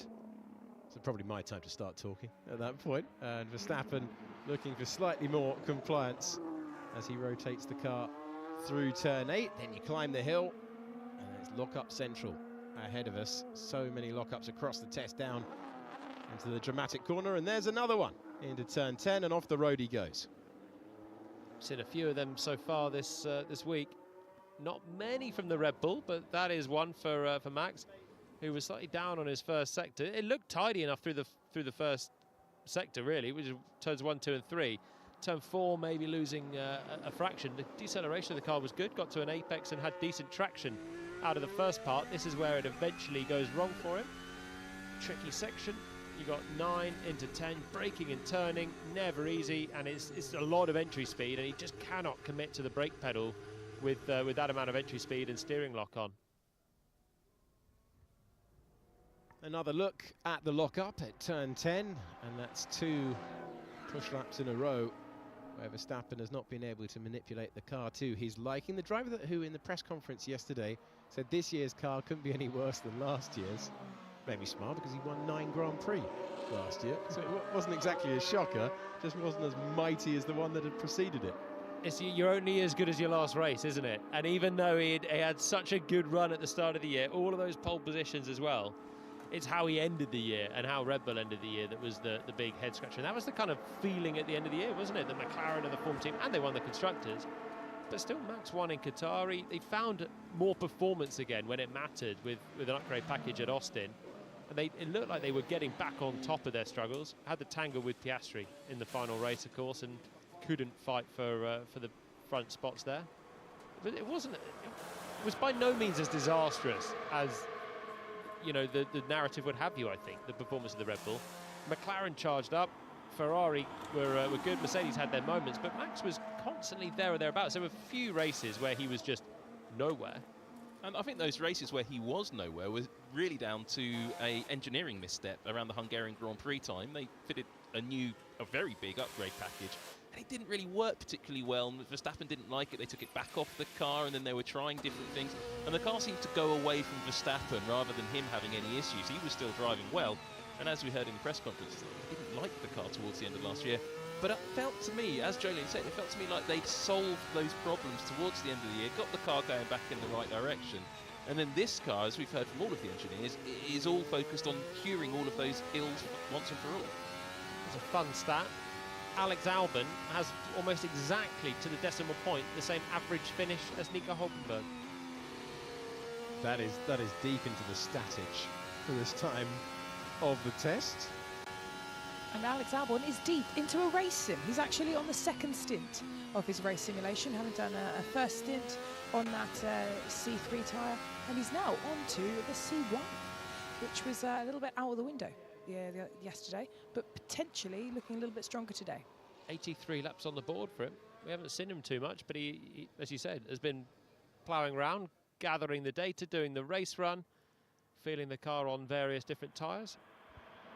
And everyone trying to assess who has come up with the best package for Formula One in 2025. We've been getting our way through, crunching the numbers, looking at the data. You never know entirely the fuel loads, you never know the run plan, but that's speculation. That's continued all the way to the drivers. Let's get a few of their thoughts earlier on about who is looking good ahead of the new season. Question to Lewis and Liam again. Yesterday, quite a few people in the paddock were quite impressed by the long run that Lando did in the McLaren in the afternoon. I just wondered, had you seen it? What did you make of it? And do you think that what we get this afternoon will be a little bit more relevant data-wise? Well, obviously it's a lot hotter today, but yeah, the McLaren did a great run yesterday, and I think also Max did a decent one today, even with the temperatures. So again, it's hard to know what fuel loads everyone is running, as we're all doing our own programs. So you have to take everything with a pinch of salt. But yeah, I mean, they won the constructors last year. We expect them to be one of the quickest, if not the quickest, as with Red Bull, who dominated for many, many years. So for us, we're just trying to improve on.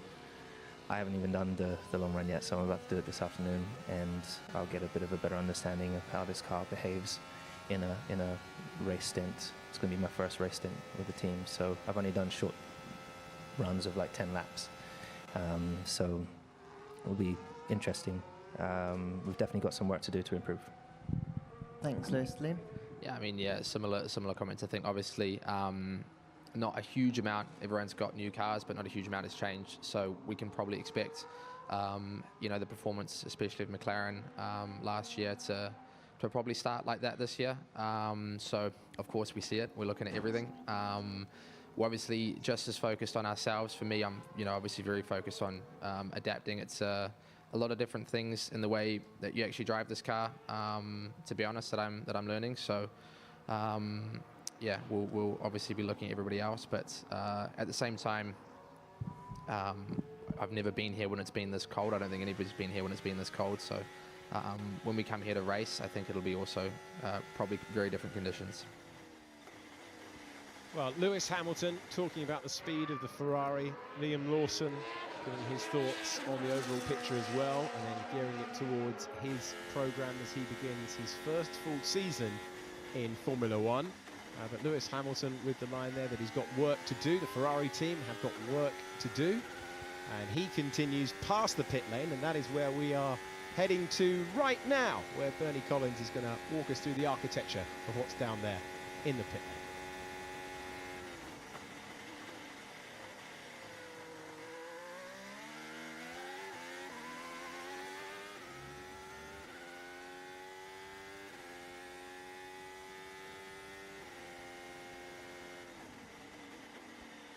Well, I'm sure we'll hear from Bernie at some point. I thought that point was now. But with 2 hours and 35 minutes to go, it has turned out not to be now. That's the thing, if you laugh at the tech pad, the commentary box karma is going to get you. Fingers crossed, everyone. We're going to try again. Bernie, can you hear me? Can you hear me? I can indeed. It's Can you hear working me? perfectly. Yes, big Over to you. success. Day 3, we're all testing, we're all learning. It's so true. But I'm down in the pit box, and one of the things that you get asked a lot is, what is the advantage of being P1 in the pit lane? We know McLaren are experiencing P1 in the pit lane for the first time here. Now you can see on this concrete apron some grooves running along the length of it. Those grooves are straight line through the pit lane, if you like. You can see that the McLaren pit box, the first pit box, very angled out. That's because the car has a lovely clean run in and then can be positioned back out into the pit lane. Ferrari, conversely, the next pit box down is very angled in, so the nose of the car is in, and that's because they know if they were racing McLaren, they'd have to drive around that McLaren and into their pit box. So it's only the P1 pit box that has the luxury of really angling their pit box out to get the best drive out when they've fitted those new tyres on. So just wanted to bring you that little insight. I always look at which way the pit box are positioned, try and get a read for how teams are thinking. Hopefully it brings something to you guys at home. Thank you, Bernie. I appreciate you pointing out something that we might brush over normally across the course of a Grand Prix weekend. Good to go into all the detail we can in pre-season testing. And position of the pit lane, Ruth, not the only thing that matters down the pit lane as well. There's also, you were saying, other advantages. Yeah, great hit by Bernie. Absolutely love it. Strategist to strategist. You just want to have a strategist chat? Yeah, we just want to hang out and talk about Bernie, can you still hear me? It's a bit of a risk, isn't it? Yes, I say another advantage, other than all the beautiful performance elements that Bernie just hit, is that if you are first in the pit lane, you get to start your pack up earlier, so everybody's got to pack up at the same time, but because you have a bit more space, all the boys and girls that do pack up that are first in the pit lane have a bit of an advantage. Mercedes had it for a long time, then it went to Red Bull, which means that this year the McLaren boys and girls are likely to finish packing up on a Sunday faster. The race does not end at the checkered flag, ladies and gentlemen. It goes all the way to the next Grand Prix. Yeah, it was wandered down the pit lane. Some days you spend all day in the commentary box and you have to actually go and stand in some sunlight at the end of the race. So whilst the post-race show was going on, I had to wander down the pit lane, saw that packing up process in Austin, and also saw Franco Colapinto's fans delirious climbing the pit wall because he'd finished in the points. I mean, what a Franco Colapinto podium would look like in Formula One would be unbelievable. They were chanting his name in Brazil, like they would a football stadium. If he got a chance in that Alpine, could it be on the cards? Goodness me, it's just chaos today with you. Honestly, you're bigging them up, and then suddenly the Palmer rug pull. And they're talking about potential driver change. No, well, look, Colapinto's there. You can't ignore the fact that we saw Paul Aaron as well. They've got an amazing lineup of incredibly talented drivers, but only 2 seats. Yeah, and Jack Doohan has looked very solid as well in this pre-season. He hasn't put a foot wrong, and it's just a conversation, isn't it? Having Franco Colapinto signed, all the rumours about it is not very nice for Jack Doohan. So you were saying, if he's listening, Jack, I'm very sorry. You've done a great job so far. And you were saying you had that experience with Esteban Ocon. Maybe we'll have a Doohan podium in Melbourne. We've had some crazy races in Melbourne, as Team Enstone know, from the finish to our most recent crazy race, when they didn't really do anything wrong. Do you remember all the chat about Ocon and Gasly being teammates and how it was inevitably going to end in tears? And it imploded, but it wasn't really their fault. It was just a frenetic restart at the end of the race after Kevin Magnussen pulled over, didn't he? It didn't look hugely like a red flag, but it provided a lot of drama at the end of the Grand Prix, as we see the Williams go over the line as well. And yeah, Jack Doohan, part of that Alpine Academy. That was a deliberate choice. That was a targeted choice for Jack Doohan to join Alpine and believe that he would get an opportunity through that academy. It was a deliberate choice to leave Red Bull and target that seat, and it's worked out for him. Bit of driver chat because the Alpine's in the garage, so Jolien can't get that excited yet because they're changing some braking components there because they can see those brake parts have been removed. There's a new team in Formula One next year. which means there's 2 new seats available for drivers. And I've heard only very thin rumours about that. So I'm going to open that one now. Ooh.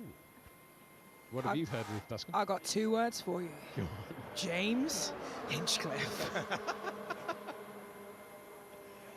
Oh man, I didn't think that. Yeah, I did not think that was the direction you were going in.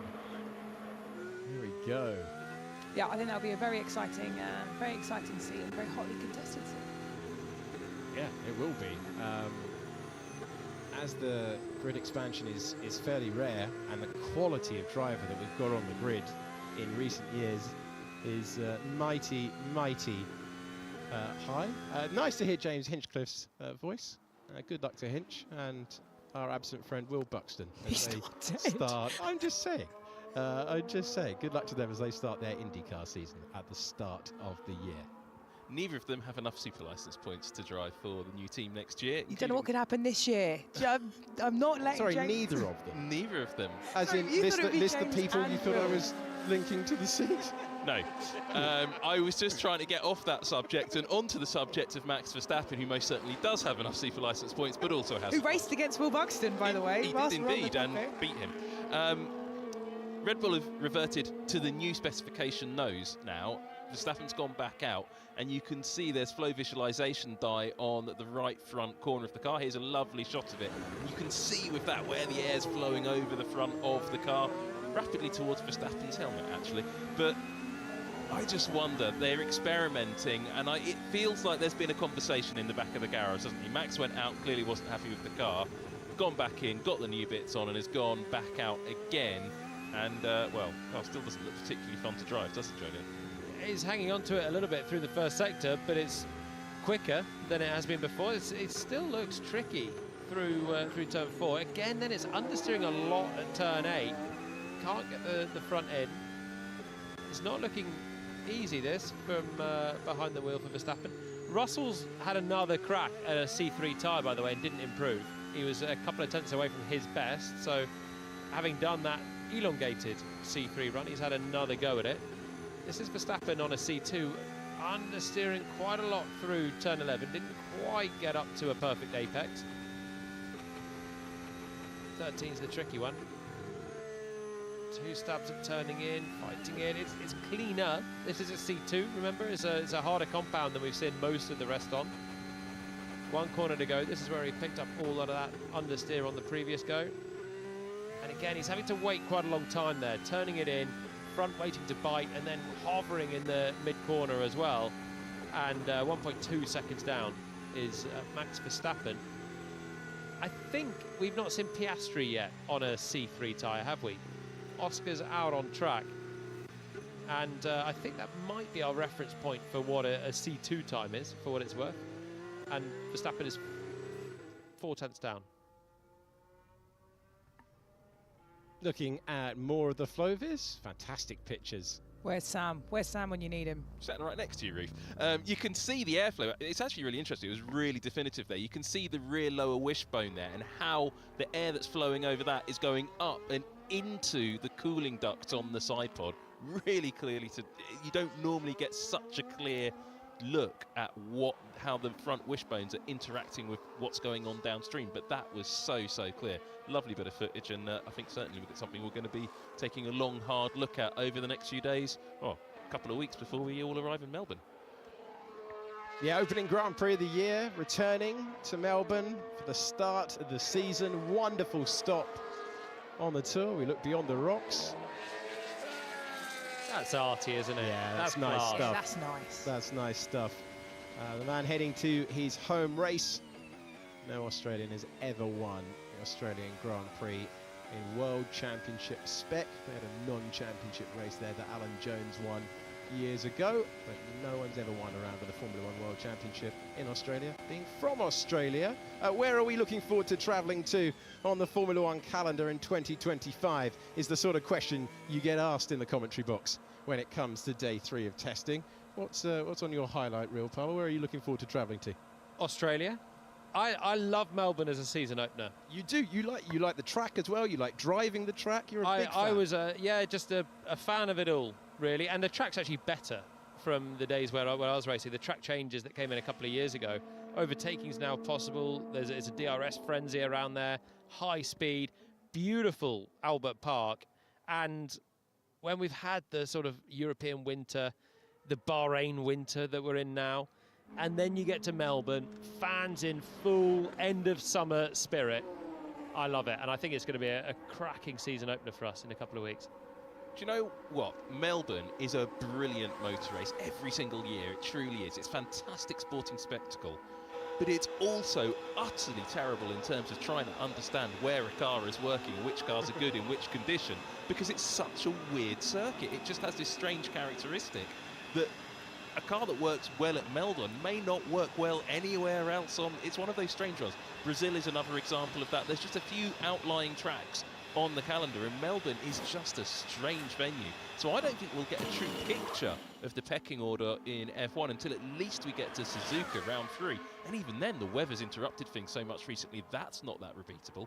So I don't think we're going to get a real understanding of who's strong and who's not until April or even into May, and it's great.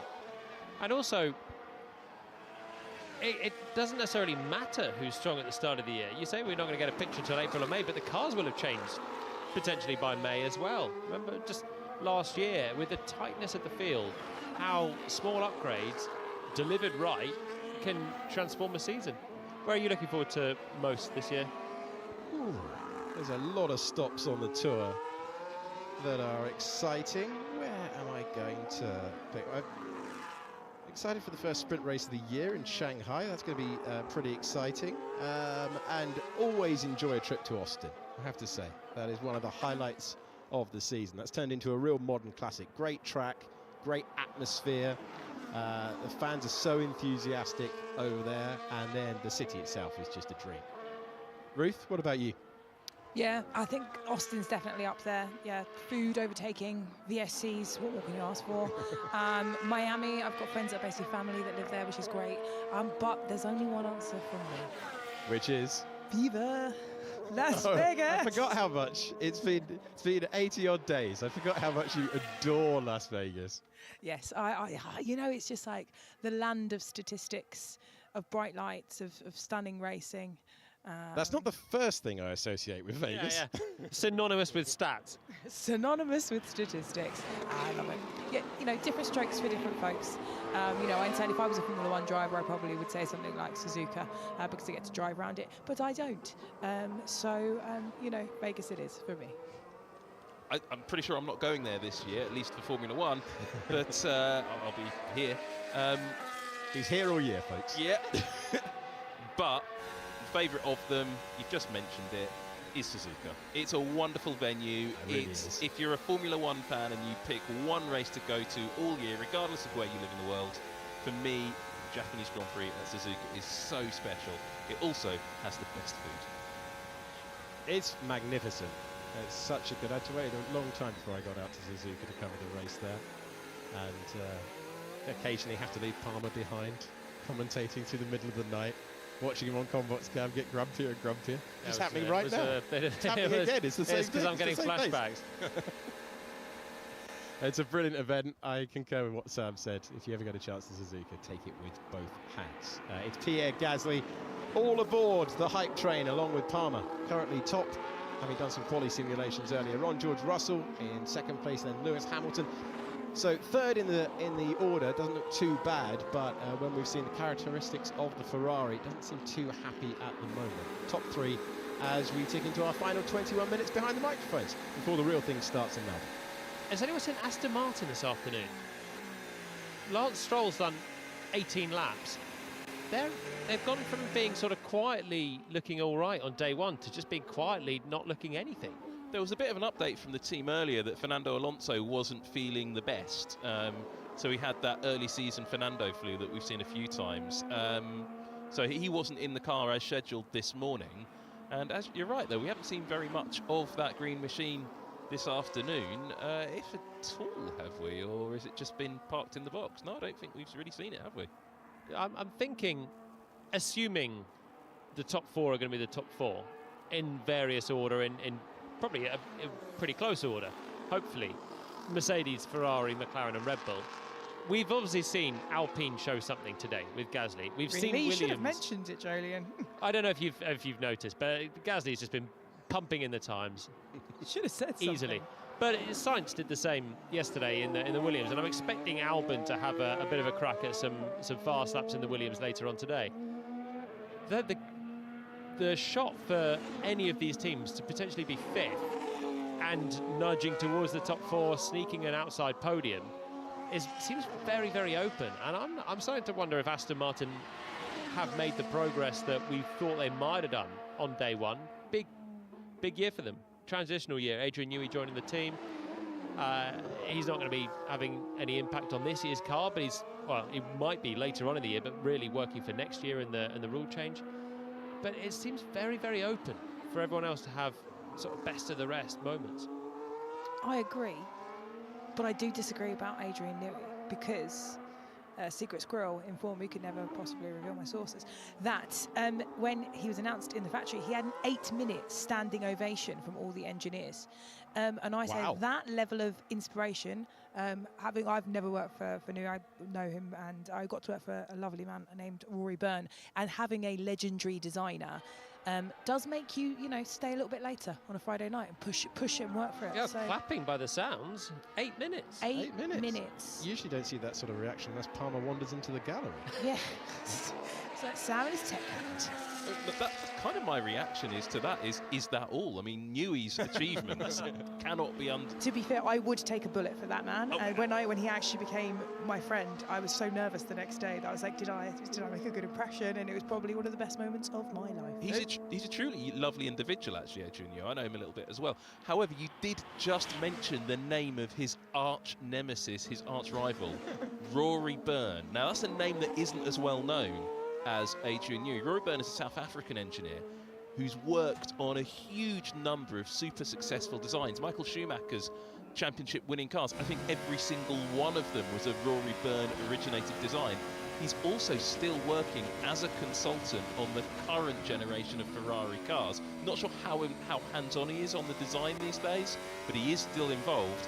So we haven't seen the end of this decades-long rivalry between Adrian Newey and Rory Byrne. Yeah, basically, think Lewis Max 2021, but with a calculator. 8 minutes of standing ovation is just staggering, really. It's like Usyk and Fury had the 11-minute face-off in boxing, and you think someone's got to stop this now. We've been doing this for 10 minutes. Someone's got to look away. After sort of the 5 minutes of a standing ovation, that's an amazing reception. I mean, but they've got twice as long to give. 8 minutes standing. Who's timing that? That's a guess, isn't it? That's yeah, it could potentially. It's probably a minute. Yeah, it felt like more than 5 less than 10. minutes. We'll call it 8. Yeah, I can't fact check that. Company-wide email going. Feel if you're free. going to give a standing ovation, it's got to go beyond 5 at the very least. Our new signing is a pretty big deal. He will inspire things. And I think it's really cool, for the engineers out there, because, people like you, Jolien, you get all the praises, you're the rock stars. He's our rock star. He's a rock star, though, isn't he, Adrian Newey? He's more than just the engineer's rock star now. He's the people's rock star. Yeah, he's a big name in the sport, and you have to be a pretty incredible designer to become a public figure. But Adrian Newey has built so many rocket ships, designed so many rocket ships in the past with good teams, and he's going to have to. I think it's going to be a big process for him. It's not going to the work of one man parachuting in and changing the fortunes of Aston Martin. He needs a lot of change to get the correlation working from factory to track, to get the right people around him to help deliver some of his views to screen, paper, numbers, and then onto the car. But I would say one person can make a huge difference. Again, I'm obviously biased, but if you look at kind of Fred's arrival at Scuderia Ferrari and the kind of the revival. It's all right, we'll edit that bit out. Yeah, we'll get everything. Sorry, there was Alpine on screen. I thought you could have hyped them up. But yeah, I do think a single person can make a big difference. I certainly remember when Seb joined the team, the Scuderia Ferrari in 2015, just like even him walking through the door before he'd even turned the wheel made a big difference to the vibe. Vibe check complete in the commentary box. We can head down to the pit lane. See what the vibes are like down there with Bernie.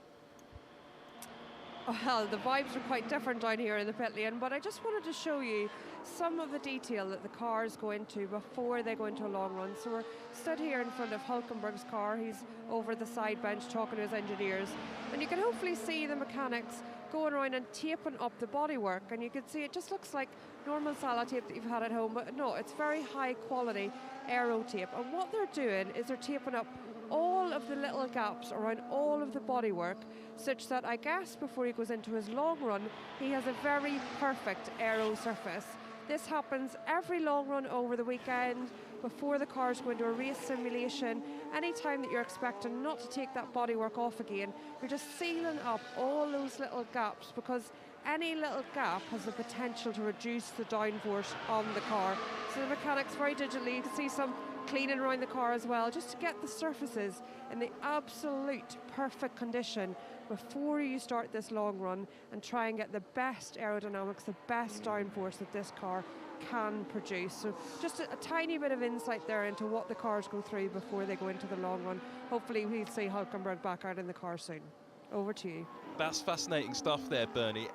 It's one of the things people say, does that tape make a big difference to the car? Putting a bit of tape over the cracks on the bodywork, how much aerodynamic difference does it make? Well, it's actually something I've been to the wind tunnel and played around with and put into the wind tunnel, both at scale model size and on full-scale cars. I can't name the cars, unfortunately, because it was on a previous life of mine, but it does work. The tape over the gaps on the bodywork does actually make a little bit of a difference to the overall drag. You have a little bit of a reduction in drag, but also you sometimes find bits of, particularly around the floor, if the machining of perhaps a part of the floor hasn't worked as well, by sealing that with a bit of tape, that diffuser that wasn't working well when you hadn't got the tape on suddenly comes to life and starts to work. So those little tiny details do make a difference. And the first time I've seen the tape on gaps being used in history, well before my time, was on little tiny underpowered Fiat 500s in the Mille Miglia road race in the 1950s, and they'd get sticking plaster, put them over all of the gaps on the car, including the driver and navigator's door, and go off to try to make up as much straight line speed as they could on those long straights towards the end of that very long road race. The history hit is now presented by Sam Collins in 2025. Love that story. Thank you, Sam. And thank you, Bernie, for the update down in the pit lane as well. Third set of C3s that Hamilton's put on, and he's not improved.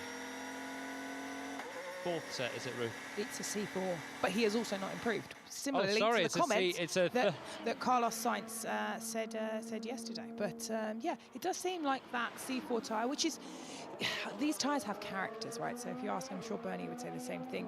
C4 is a bit of a diva, you know? He or she, or it, you know, sometimes is amazing and it gives you such great grip, and then every now and again, just when you start to trust it, it betrays you. So it betrays you either by kind of having some serious non-linear terrible problem, like, you know, graining, or, you know, it degrades more than you're expecting.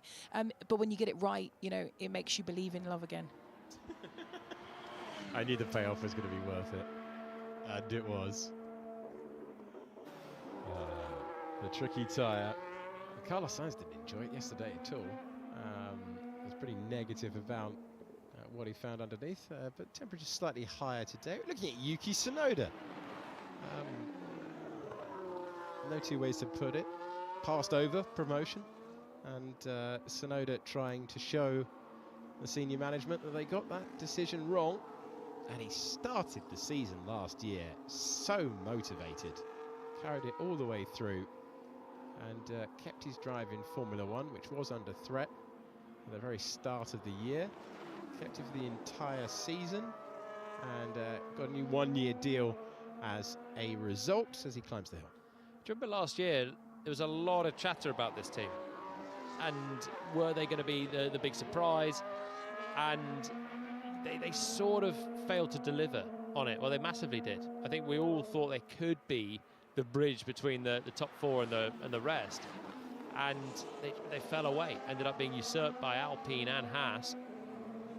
They've been extraordinarily quiet this year. You said it earlier, Sam, that Yuki felt like he hadn't done as many laps. He actually had a really productive day on day one. Didn't do so many yesterday in a bit of the rain that was around when he was in the car. So 42 laps since he's been in the car. He's heading towards a race distance, and he is on a race run at the moment. So he is a bit like Alex Albon. He's out there and circulating. We just haven't seen him too much. Something I think we haven't spoken enough about, or even at all, as far as I'm aware, over the last couple of days and into today. Yuki Tsunoda's actually got a really interesting opportunity this year. Max Verstappen, due to on-track incidents last year, is right on the verge of a one-race ban due to driver penalty points. Yuki Tsunoda is the obvious choice to get promoted into that racing, even just for one race, putting Yuki Tsunoda into the Red Bull. That could be quite an interesting outcome if perhaps Max was a little bit naughty at race 2, because where would Yuki Tsunoda then be in the Red Bull? Around Suzuka, Honda's home circuit. And Sam will be keeping across all of the penalty points and the repercussions. Kevin Magnussen last year having to sit out. Ollie Behrman taking his seat and scoring a point in his first start for Haas. And illness kept Magnussen out of the car in Brazil for Kevin's second start for Haas. And he finally begins a full season with the team this year, having completed his time in Formula 2. 9 minutes to go before we hand over to Crofty to take us to the flag for pre-season testing. And we're watching Lewis Hamilton continue to circulate out there. George Russell's in the pits, and we are looking backwards. Another replay once again. The gravel trap, the beginning of the gravel trap on the exit of turn 4, taking a battering. This is further round the lap, down the hill into turn 10 for Hamilton.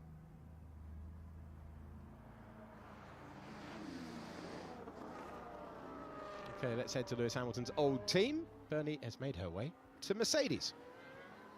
Yeah, just picking up on what you said there about George Russell being on the pits. We can see him here around the engineer's bench, debriefing what's happened in his, what we think were qualifying runs. We could see him into the garage and make some changes. Mechanics to the front of the car, trying to change some of the suspension setup, it looks like. Potentially dealing with something that they're not that happy with, because one of the chief engineers from a design and reliability point of view stood to one side of the car, overlooking changes there as well. And in the back of the garage, hopefully he's still there and you can still see him, Valtteri Bottas, keeping an eye on proceedings, listening into what's going on, maybe giving a little bit of encouragement, not sure, but quite a bit going on at the front of this Mercedes at the moment in terms of setup. Maybe a sensor that they're trying to get right in order to get this car back out again. But yeah, definitely George Russell out of the car, stood to one side, not maybe going anywhere anytime soon, but hopefully they can fix it pretty quickly. Thank you, Bernie. Perfect timing. Max Verstappen has just done the fastest first sector around this circuit where he has had so much success. Absolutely dominated 1 year ago. Verstappen on the C3 tyre, having had a bit of a difficult time rotating the car earlier on, has that fastest first sector and is heading DRS wide open to turn 11. First time on the C3s today for Max. He's had a couple of scrappy runs on a C2, but the Red Bull looking much more poised on the softer tyre. Flat out over the crest. Slightly down on Gasly in the middle sector. The middle sector is where the bulk of the corners are. There's longer straight line stretches in sector 1 and 3. This is sector 3 now for Verstappen. No DRS into the final corner. He had loads of understeer on the C2 earlier through there, the hard tyre. Better front end on this one. And here he comes to the line, and he jumps up to third. Better, much better on the C3. Yeah, more encouraging stuff for the world champion and Red Bull, as he tried to dial himself into the racetrack where he has multiple victories. And job done with the lap time on the board of 1:31.43.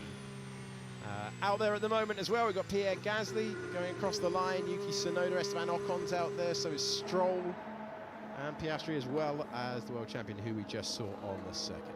Yep, and Piastri is basically doing a copy-paste of what his teammate Lando Norris did about this time yesterday. So he's doing a race simulation, also on that C3 tyre. We're going to assume that he's got a full tank of fuel, so 110 kilograms, and whatever sensors they ran on yesterday's car, we're just going to assume it's about the same amount of weight.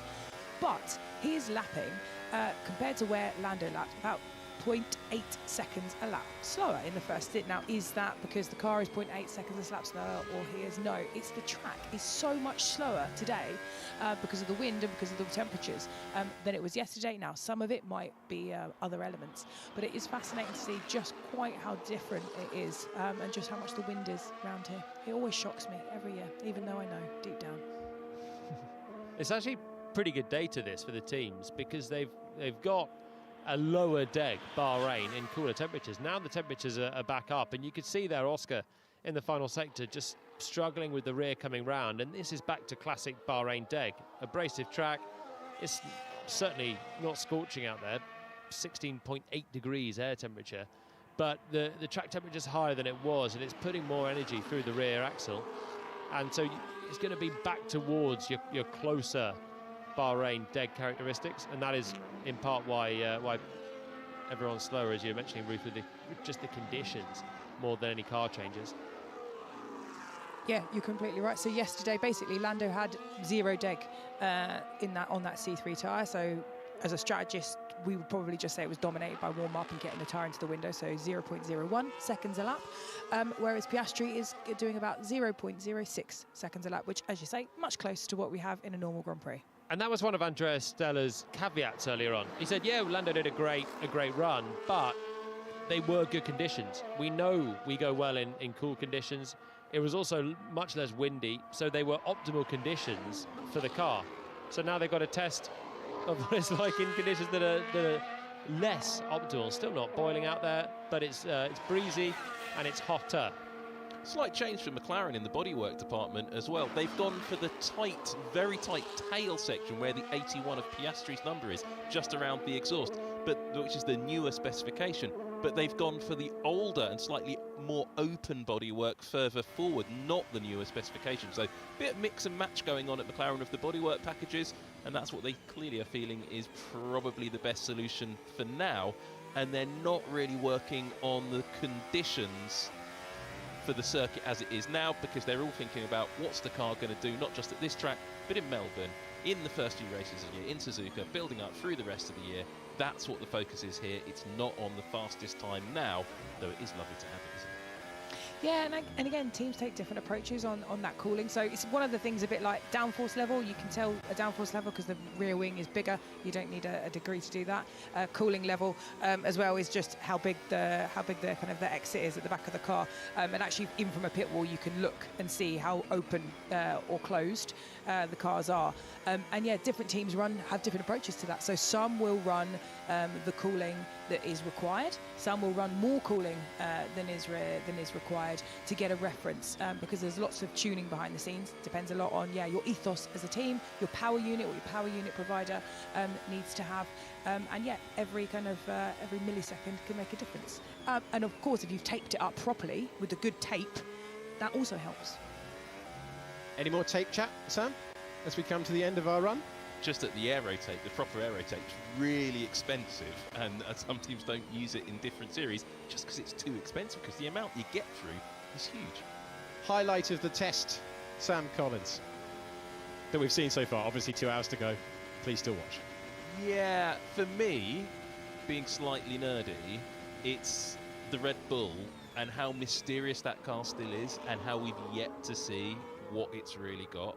I think there's a lot more to come, and I'm quite excited about the Red Bull this year.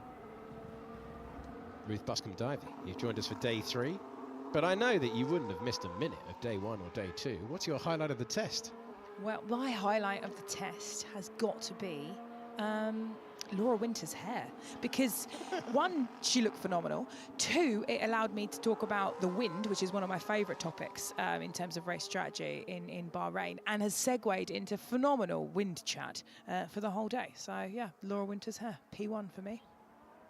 Jolyon Palmer, your highlight of the test, please, with 2 hours to go. Gasly unleashing hell in the Alpine this afternoon. Nice to see the shackles coming off that.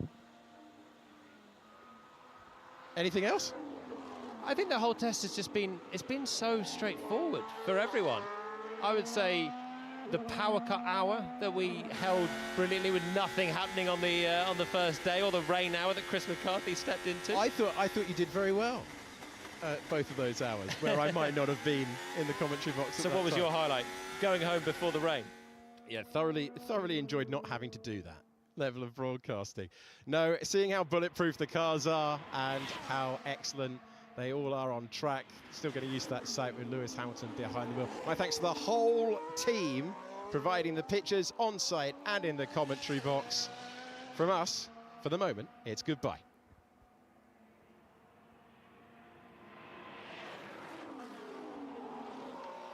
Thanks to the whole gallery and to everyone in commentary, the tape chat from Sam Collins, Ruth, Jolien, and this is the last from me, Alex Jakes. Let's hear now from Lewis Hamilton moving to Ferrari and his thoughts about it. Lewis, obviously a lot of the appeal about Ferrari was the romanticism around the team and the myth of racing for Ferrari. In your first few weeks, like, how has that lived up to your expectations? Has it gone way beyond what you're expecting in terms of the magic of Ferrari so far? It definitely has, yeah. I think it's one thing seeing it from outside, but then when you're actually in it, it's pretty extreme. It's pretty incredible. Just from seeing, you know, speaking to the whole team, seeing the whole team at the factory all in one space, for example, and just seeing how passionate and excited everyone, walking around all the different departments and people who just live and breathe Ferrari. It's what you grow up dreaming of getting to work at, you know, in those smaller places, towns in Italy where they've grown up dreaming of one day being there, so that, you know, how proud they are to work there and how much pride they take in their work is really beautiful to see. And then it's the Tifosi, which you just can't. You can see. I could see it obviously watching the previous Charles and Carlos over the years, and with Sebastian. But to be on the receiving end of it, it's a new experience that I couldn't have imagined exactly.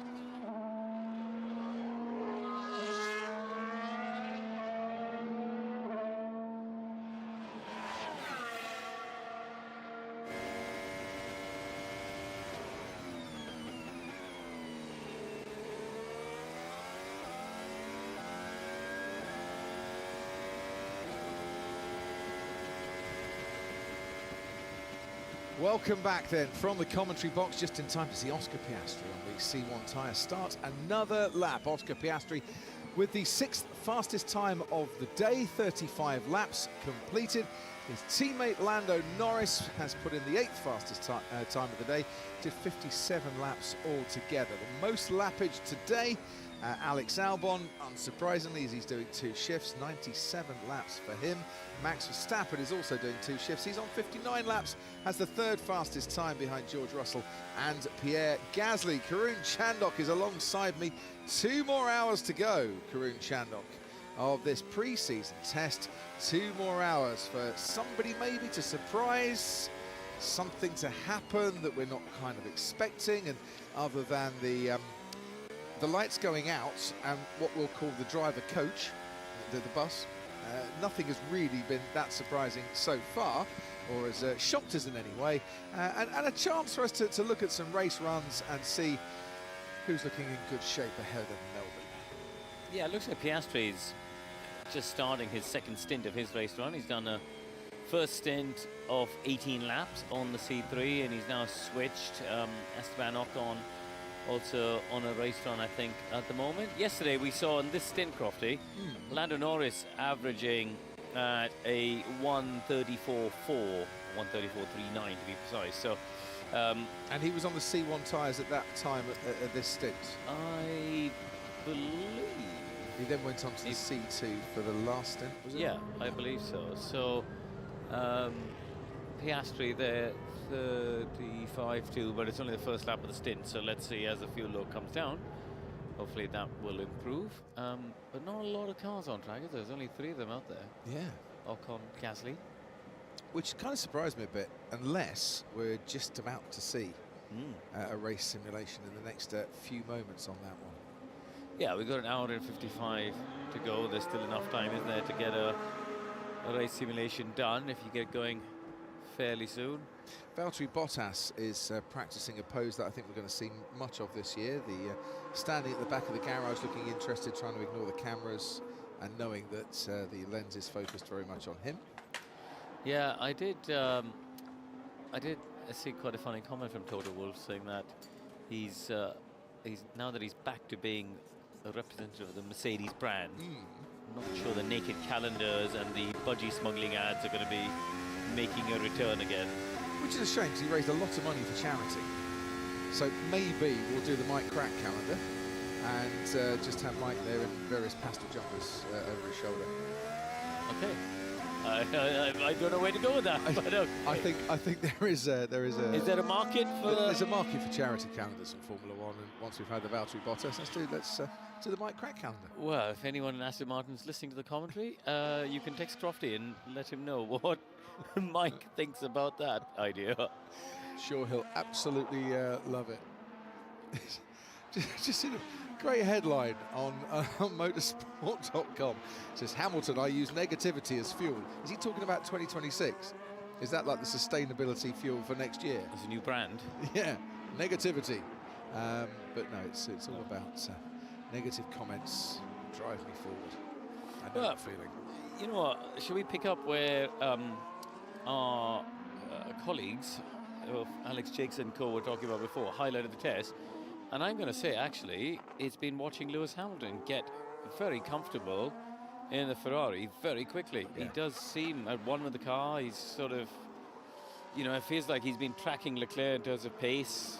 You know, when you look comparable tyres and stint lengths, he already looks very comfortable in that car. He absolutely does. And he's smiling. And it's not so much looking comfortable in the car. The demeanour out of the car, I think, is also telling.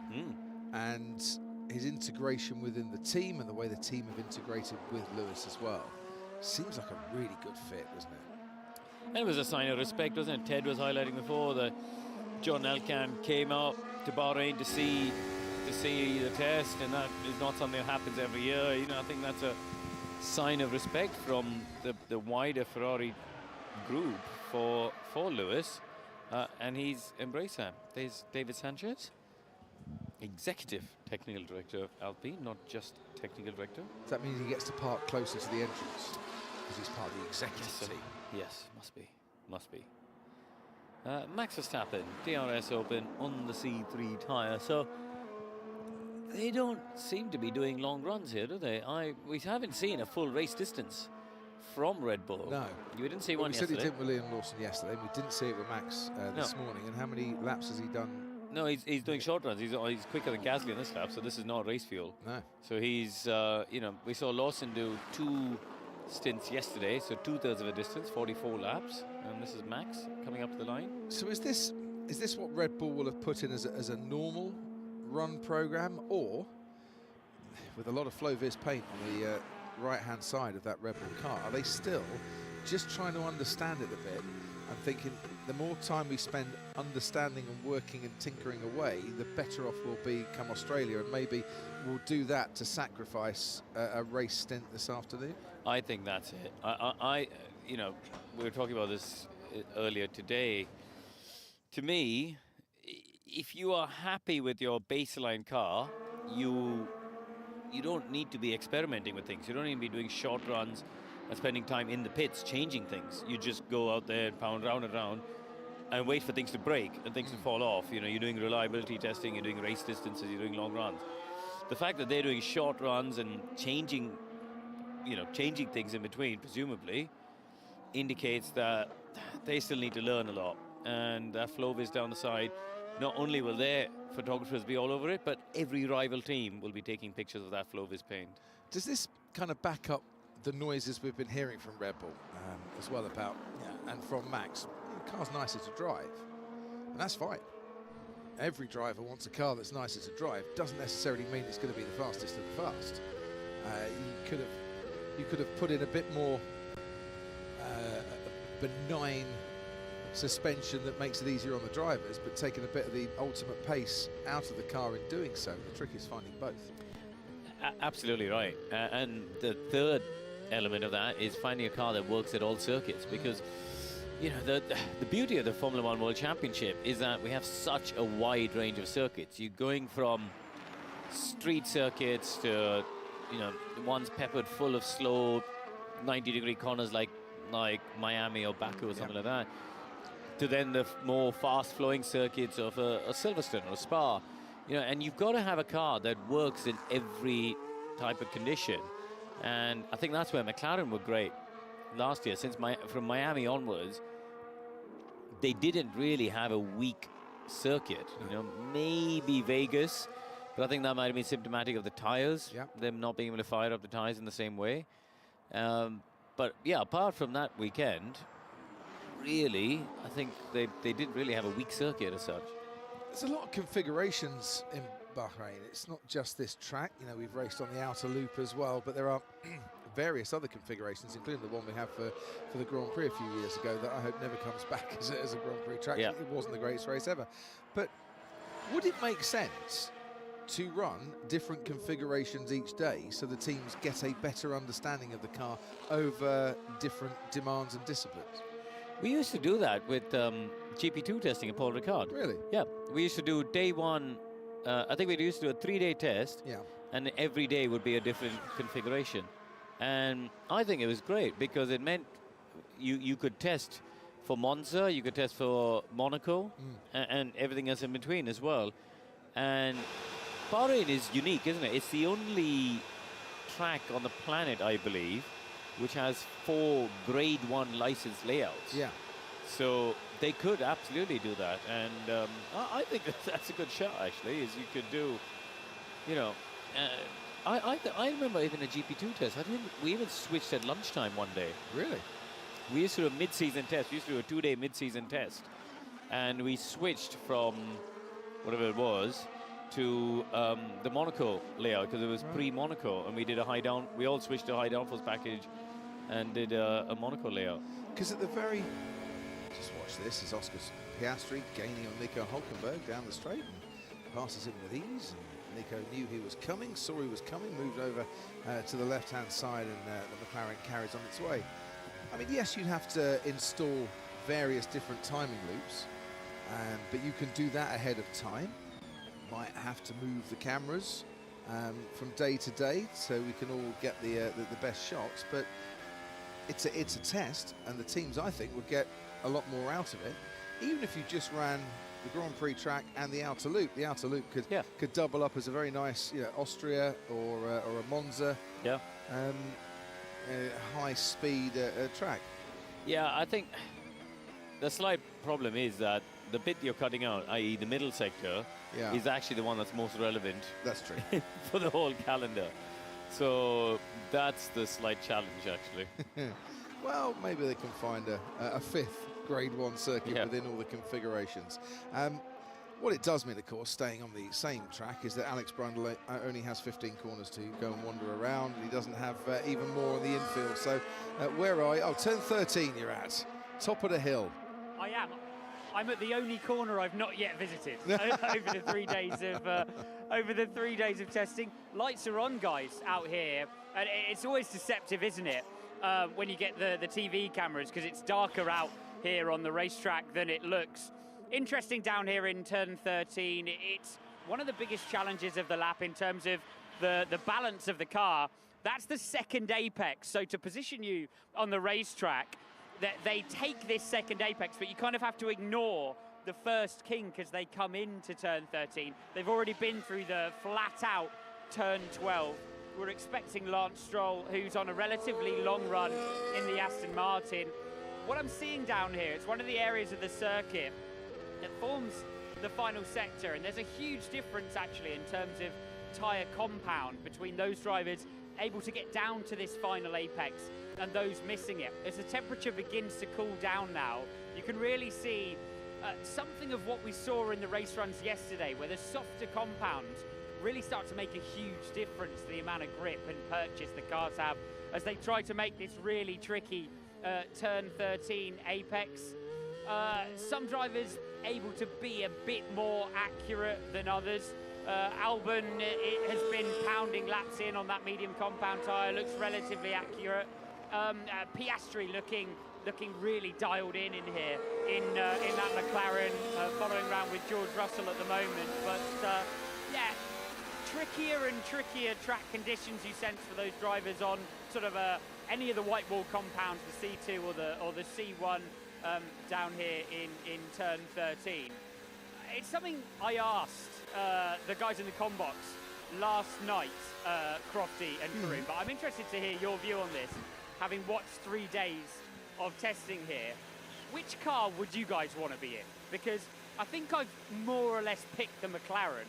I'm interested in your viewpoint, Crofty, and your viewpoint, Karun, on which car you'd actually want at this stage if you had to pick one for the season. Do you think then, Alex, that the McLaren is the best car, and therefore that is the one you've got to be in? Yeah, from everything I've seen, especially the race runs last night, yeah, okay, it was a little bit spiky this morning, wasn't it? Andrea Stella basically said they were trying things out. It wasn't the best conditions for the car. I would pick the McLaren. What would you guys have? Karun Chandok, which one would you be in? The McLaren, absolutely, because Alex Brundle's been at 15 different corners and watched it up close and picked it. But it's just so obvious. Why would you want to be in a McLaren? You want a car that challenges you. You want a car that you can make the difference for. That's maybe not the best car out there, surely. No. I would want to be in the Mercedes. Because we've got Valtteri Bottas standing by with Laura Winter, and I bet it's the car that he wants to be in as well. And if Valtteri wants to be in the car, that's good enough for me. Laura Winter, down to you. Thank you, Crofty. That was quite the segue into this interview. Valtteri, great to see you. Thanks so much for coming out the garage to having a chat. Look, I know it must be a little bit of a weird feeling for you being at the test. How have you found it? Yeah, for sure. Like especially day one, watching everyone doing their testing, doing their programs. It's strange to be on the side, but on the other hand, yeah, it's been enjoyable days with the team, and getting lots of insights of what's happening and how we can actually progress from here. Yeah, of course, you still have a job to do. You're still part of a team that you had so much success with as well. How is this test looking for Mercedes? From the outside, it looks pretty good. I think it's been quite straightforward. No big drama on 3 days, which is always good. Plenty of laps so far. Been through the whole program that was planned for the week. So I think a positive start. And yeah, both drivers saying that they can feel the improvements that were targeted for this point of the season. And of course, there's a plan for the races ahead. So any of those improvements made over the winter to make the drive of the car more stable, more predictable, everything's moving in the right direction, that's the feedback on both sides of the garage? Yeah, it seems like everything is moving in the right direction, but I'm pretty sure it's most likely the same case in every garage, or at least 90%. But it's as always, it's still hard to predict where you're exactly and what people are going to bring for race one. Yeah, we can't read too much into pretty much anything, can we, at pre-season testing, and certainly those timing sheets. How's Kimi settling in with the team? Yeah, good. Yeah, he's like a sponge, taking information. He's a nice kid. He has got a steep learning curve and ahead of him, which he's already started well.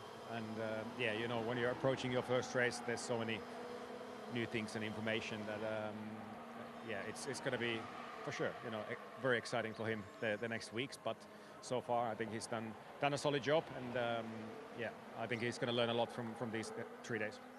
And for the team as well, Lewis Hamilton has moved on, one of the most experienced and successful drivers in the sport. You now have a brand new 18-year-old. You yourself have come back into the team as well. It feels a new chapter for Mercedes. What's that feeling like within the team?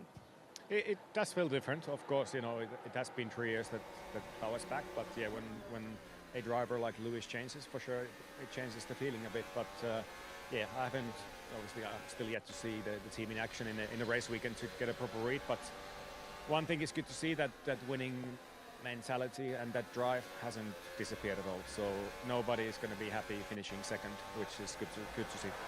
How much are you enjoying getting to Melbourne? A lot. I'm going early, of course.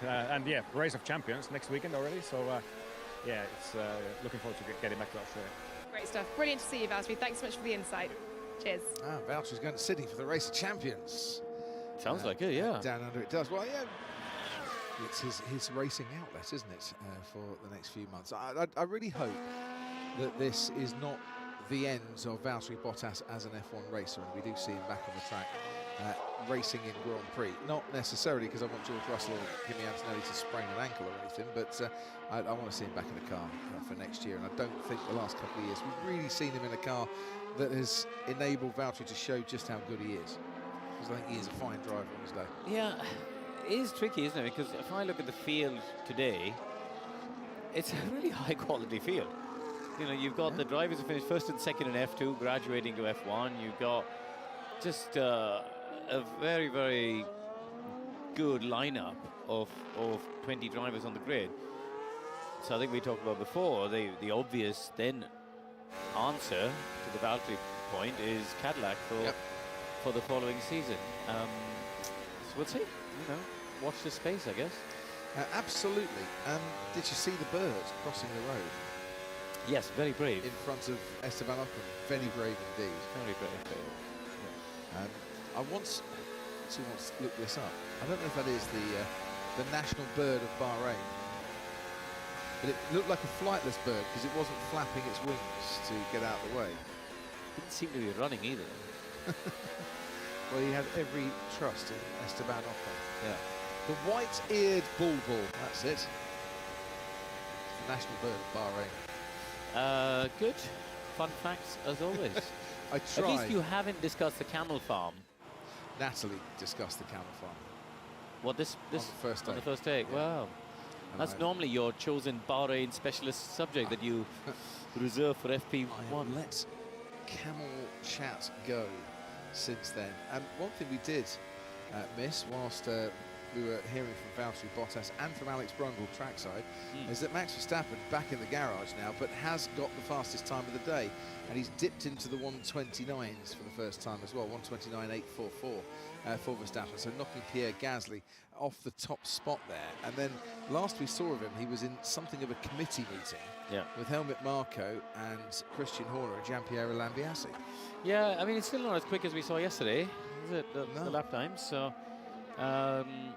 you know, on the C3 tyre, yeah, it's a decent lap, isn't it? But it's not jumping off the timesheets. It's half a second down on yesterday's fastest time. Yeah, and the track, you know, it's 22 degrees now, wind pretty consistent, we've seen through the day, so the track's in pretty good shape. Yeah, the fact that they're half second down is not, you know, that's what I'm saying. It doesn't strike me as something this is, my God, a sign of dominance coming up. I don't know if we've got an onboard actually of Max Verstappen's lap that he did. It would be interesting to see because we could maybe get a feel for just how much fuel he may or may not have had in just by the body language and the behaviour of the car. Yeah, so Piastri on this stint, so he's done 13 laps so far and he's still in the 135s. Maybe the circuit is a bit slower because this was a point yesterday where Lando was firmly into the 34s. So maybe the circuit has lost a bit of edge. And what have we got? A tailwind going into turn 1? Yeah, but not super strong. No. 2.5 meters per second, so it's not particularly a strong wind. And you know, yesterday, let's think about it, we had a lot of drizzle, didn't we? A lot of rain on and off, and it wasn't great track conditions. But yeah, interesting. I'm sure our onboard team can find that Max Verstappen lap. They of the pair drop fame. Pair drop fame? Pair drop fame. They're the ones that brought the pair drops into the sweets. Oh. You know what a pair drop is? No, I didn't, but I've just worked it out. Greatest sweets ever made. I wonder, do you still have your personalised sweet jar at Alpine? When Alpine debuted their new motorhome, they actually put a bowl of pick and mix on the counter and labelled it Crofty Sweets. Woe betide anyone who goes and delves into it. I'm told that tradition is going to carry on. Is it? For this season. Right, tell you what, take us through this lap with Yuki Tsunoda instead, as he's just starting a new one. Yeah, lift and coast into turn 1, lifts at about 160 meters before the corner, on the brakes for about 80 meters. Short shift there, and then powering up the hill towards turn 4. Using a bit of width on the left-hand side, this is definitely a race run for Yuki Tsunoda, 36.2 on the last lap. And I had a couple of people saying, how do you know that it's a race run? When you say the car looks heavy, just look at the rate of input. He's not aggressive with the wheel, and equally the car's not darting around. It just all looks a bit benign, a bit lethargic. And that's sluggish, is that a good word? Yeah, I mean, it's hard to say something sluggish when they're doing over 200 miles an hour. Yeah, but it's just a bit lazier in terms of the reaction when compared to when they've taken the fuel out and they're going for a quali run. So, especially, these change of direction sequences, you've got a whole lot of weight you need to shift from one side to the other, this sort of pendulum. And, but, it looks reasonable. He's just sort of, just doing his race run, really. He's driving to a target of the tire plan and the target lap time that I guess that the team have given him. So what would that target lap time be? He's put in a 1:36.3 on that lap, which is only a couple of tenths of his best time of the day for Yuki Tsunoda. And he's that's kind of, well, at the moment Hulkenberg's doing a 1:36.6, so it's kind of start-off stint type lap. Max Verstappen's readying himself to get back out again. Yeah, Piastri's now crept into the 34s, so he's, as the fuel comes down, but he's coming towards the end of this stint, so he's only probably got another 3 or 4 laps on this stint before he changes on. And he is a bit slower than, it's sort of half a second down on what we saw from Lando's race run yesterday. But are we comparing oranges and tangerines again on this one? It might be hard compound tyres, but he's on the hardest of the hard. The graphic says C2. No, that's was his fastest lap. That's his fastest lap. Possibly.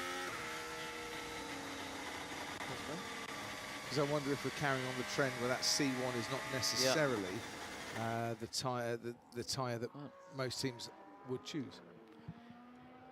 Bernie Collins, I can see, is Bernie Collins. reaching for her laptop. Waving furiously at us with the answer to this point. Hey, Bernie. Hi, Bernie. Hello, gents. Hello. I am just waving to say hello. Oh. Just waving to say hello. I'm literally just positioned myself in the commentary box after having been in the pit lane earlier on, and I am trying my best to fire up my laptop, and I shall get you the answer as soon as I can. All right. While it's firing up, Bernie, one of the points we're trying to work out is the circuit slower today? Do people feel the circuit's a bit slower today? Yeah, from everything I looked at earlier, I definitely thought the circuit was slower. I think one thing I tried to look at was an overlay of Hamilton yesterday to Leclerc today at a similar time of day. And it did look like, I think at that point, Hamilton was 8 tenths or something quicker, and you have to think that he was 8 tenths quicker yesterday, and you have to think they would have been on similar-ish run plans across the 2 morning sessions. So it did look slower. I put that down a little bit to it's a bit windier today, a bit hotter track temperature, particularly in the middle of the day. Now I think it should be coming back to us a little bit, but it's still a bit windier than it was this time yesterday. Yeah, it's just interesting because Piastri's race run looks about half a second slower than Lando on the similar run plan, similar tyre. Track temperature 22 degrees is reasonable, isn't it? It's not super hot, but it seems a bit slower. So you think it might be wind related then? Yeah, I think a little bit might be wind. A little bit, certainly in the middle of the day, was the higher track temperature we had today. One of the bits of discussion was obviously yesterday we had that rain and it was quite blustery as we left last night. So I don't know how dirty the track became overnight. It had a bit of reset with a lot of sand and stuff on it. But as we get to the end of the day, it should be converging all the time, but we're still not quite there yet. Oscar Piastri is behind Esteban Ocon, which, is testing.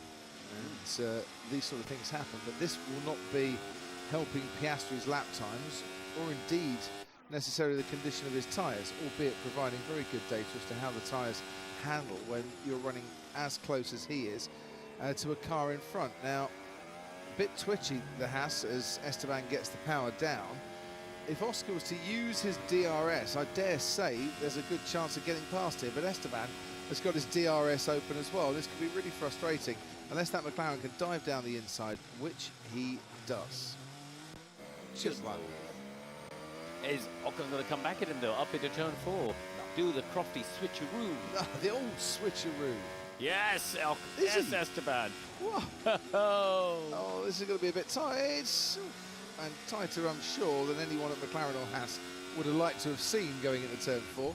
And if Esteban Ocon was trying to come back, Oscar had him covered. Good bit of racing there. How did you think that Esteban Ocon was going to come back at him there? What led you to that conclusion? Because he's a racing driver.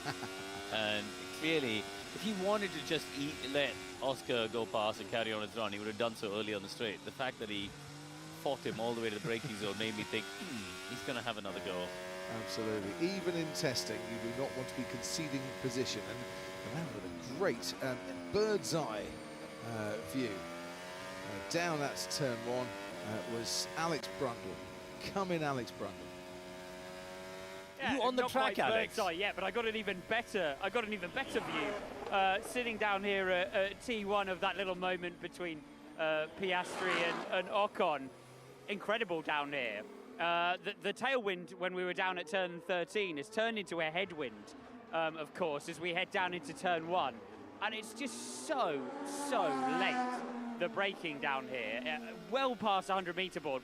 When you stand beside a racetrack, it always sounds like they're braking later than they are because the sound takes a little bit of time to travel. So, of course, it seems like they're on the throttle for longer than they are.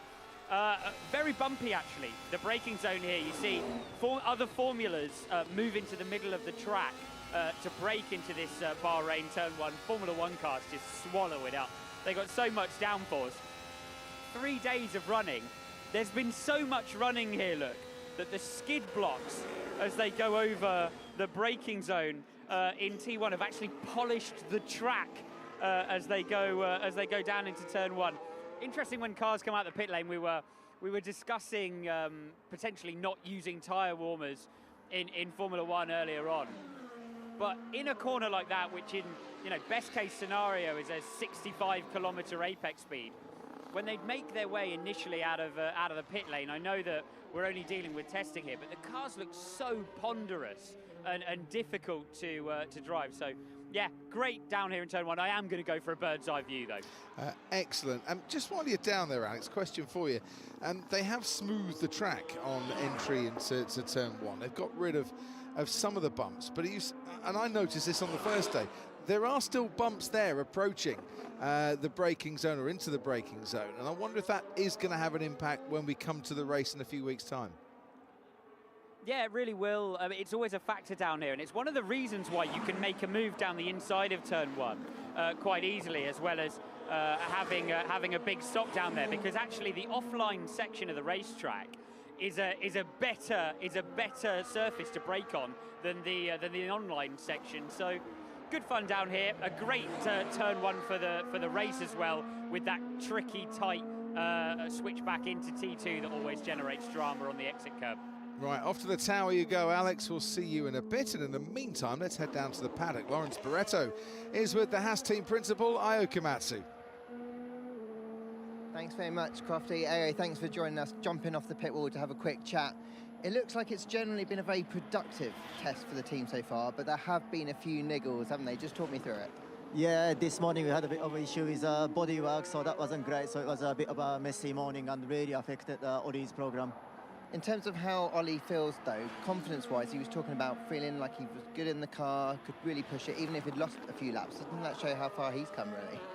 Yeah, but to be honest, even from day 1, we've been working with him. He's always got good feeling in the car. His work ethic has been good.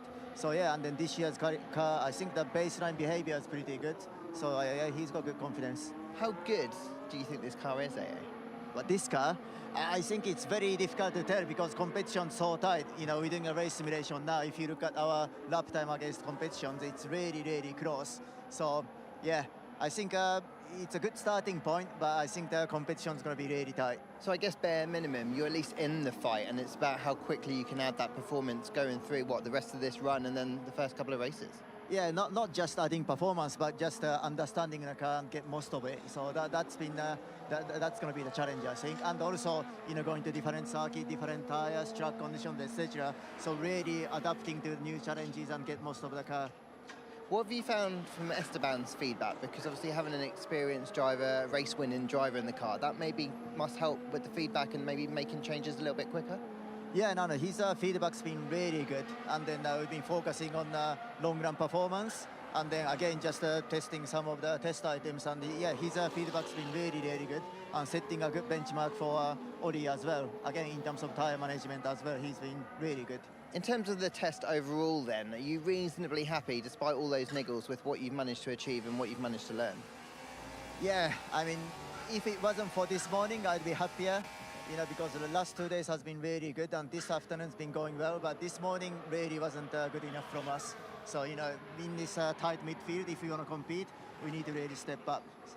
And we've got this one more hour of running. What would constitute a good kind of learning from that period of time before testing ends? Yeah, so like I said, we are in the middle of the race simulation, so finishing that race simulation, and then we have a couple of sequence of a pit stop practice. So really wants to finish on the high with a good pit stop practice. Anyone that surprised you out there today? Because Alpine, were putting in some decent times. Lots of the teams that you've been battling now for a year or so are looking very strong.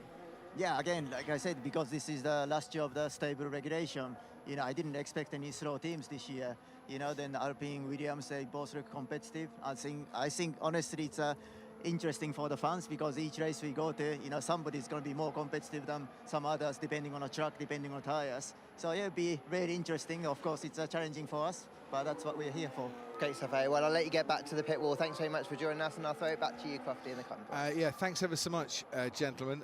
When Ayu gets back to the pit wall, he might want to see what just happened there. 34 laps in to Esteban Ocon's race simulation.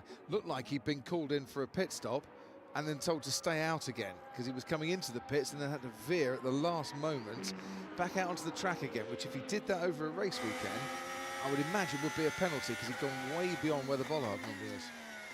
Yeah, absolutely. Late call, wasn't it, to stay out, but fortunately for him, it is not a race weekend, so he's okay. By the way, I was looking at just listening to Ayu there. Max Verstappen went faster. He did. By a 10th. Alex Albon also improved. But George Russell's race run, also in the 36s. It's weird, isn't it? On a day where we haven't had rain, the track does seem to be slower. These first stint times yesterday we were seeing in the 35s, and everyone's just going a bit slower. It's really does that make Piastri's times seem a little better to you then? If the track is, do you reckon the track's about half a second slower? Yeah. I mean, there's a lot of assumptions, isn't it? You're assuming that Piastri's driving as well as Lando Norris is, and capable of doing the same stints. He's coming for a pit stop, so we'll see his final stint. Because yesterday, Lando's final stint, he was down in the 32s. Sorry, just career highlights there. I love the fact that Lewis Hamilton's average grid spot over his career is 4.4. Car 44. Average grid 4.4. 356 race starts. That's the sort of numerical symmetry. Yeah, you've got to expect. Anyway, carry on. Just trying to work out. So now I'm just saying in the last stint, Lando yesterday was in the 32s. Piastri starting off in the 33.9. So let's just keep an eye on that as the stint unfolds. We shall. Do you want to have a look at the Esteban Ocon moment? Sure. Come in, stay out. Come in, stay out. While we were hearing from Ayu, and he's definitely coming in. He's definitely coming in. He would have literally driven through the bollard, wouldn't he? Now, do you reckon that had anything to do with Oscar Piastri pitting at the same time? Because I'm trying to think why necessarily they would then send him back out again. Well, he's come in and put another set of tyres on. Yeah. But maybe, I don't know, maybe they just wanted to do one more lap in free air, maybe?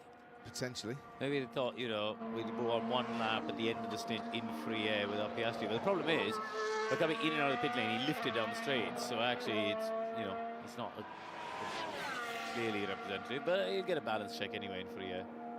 So here's Oscar Piastri then. First lap was 1:33.9 on the C2 tyre. Powers his way down that main straight, across the line with 1:33.667. Right. Now, obviously there's no speedo on the dashboard of these cars. He doesn't know what speed he's doing. Some of them do. Do they? Some of them, yeah, they're on the speed. Some of them do have a speed on the dash. Wow. So I was going to say, how do they know? How do they judge the speeds down the straight? Is it always with that delta reference that they've got? Yeah, you also just get a feeling. You know, having done so many laps, you do get a feeling. You get references like shift points. It's you know, you'd come out of the corner and you'd see where you're shifting up the gears. And that's generally a good way to tell, you know, when you get a tow or you get a gust of wind or something, you know, you'll see the lights, the shift lights come up faster or slower. But also, drivers like Piastri and Russell and stuff, they would be so in tune with the sound of the car by now. They'll be able to tell if they've got a couple of extra 100 RPM. At that same point, they'll know they're just coming a bit quicker into the corner. You know, it says in the rules, in the sporting regs, the driver must drive the car alone and unaided at all times. Yeah. Is there an argument that says when you've got the lights on the dashboard to tell you when to shift up, you're not driving unaided? I mean, you're opening up quite a philosophical debate there, because then you're saying... Well, we've got time. Yeah, but then you're saying all of the information on the dashboard is in aid to help them. So should we go back to completely plain steering wheels with no electronic dashboard? Excellent idea, and H-pad gearboxes, as we all know, rule. But my point is on this one, if we're looking for ways to spice up Formula One from time to time, and to take some of the engineering out of the live sport equation, and you rightly say that drivers are tuned in to the sound of their cars, and the best drivers will be more tuned in than others. If you took those lights out of the equation... Well, they use beeps. Yeah, take those beeps out of the equation. Yeah. Would it make things interesting? Because sometimes you're short shifting and sometimes you're on the limiter a little bit longer because you're not using the beep or the lights as a reference. And would it make the racing better? It'll make it more challenging for the drivers, but again, I always think the cream will always rise, and I don't know if it will make the racing better. I think if you went to manual gearboxes, you could make the racing better, absolutely. Yeah. Because it's a massive challenge to drive, you know, with just one hand on the wheel at places, and you really having to think about what gear to use where. Fernando Alonso getting ready? Talking of gear, Fernando Alonso's got his racing gear on. Now, if you remember, if you were here earlier, we were telling you that Lance Stroll didn't have the greatest of nights in terms of sleep, and wasn't feeling 100% and a little bit rough, and has been out for 34 laps this afternoon. He was meant to do the morning session, didn't. Fernando jumped in, and it looks like Lance isn't fit enough to carry on this afternoon. So that's the work is going on. It's changing the seat and pedals back to Fernando's seat and pedals.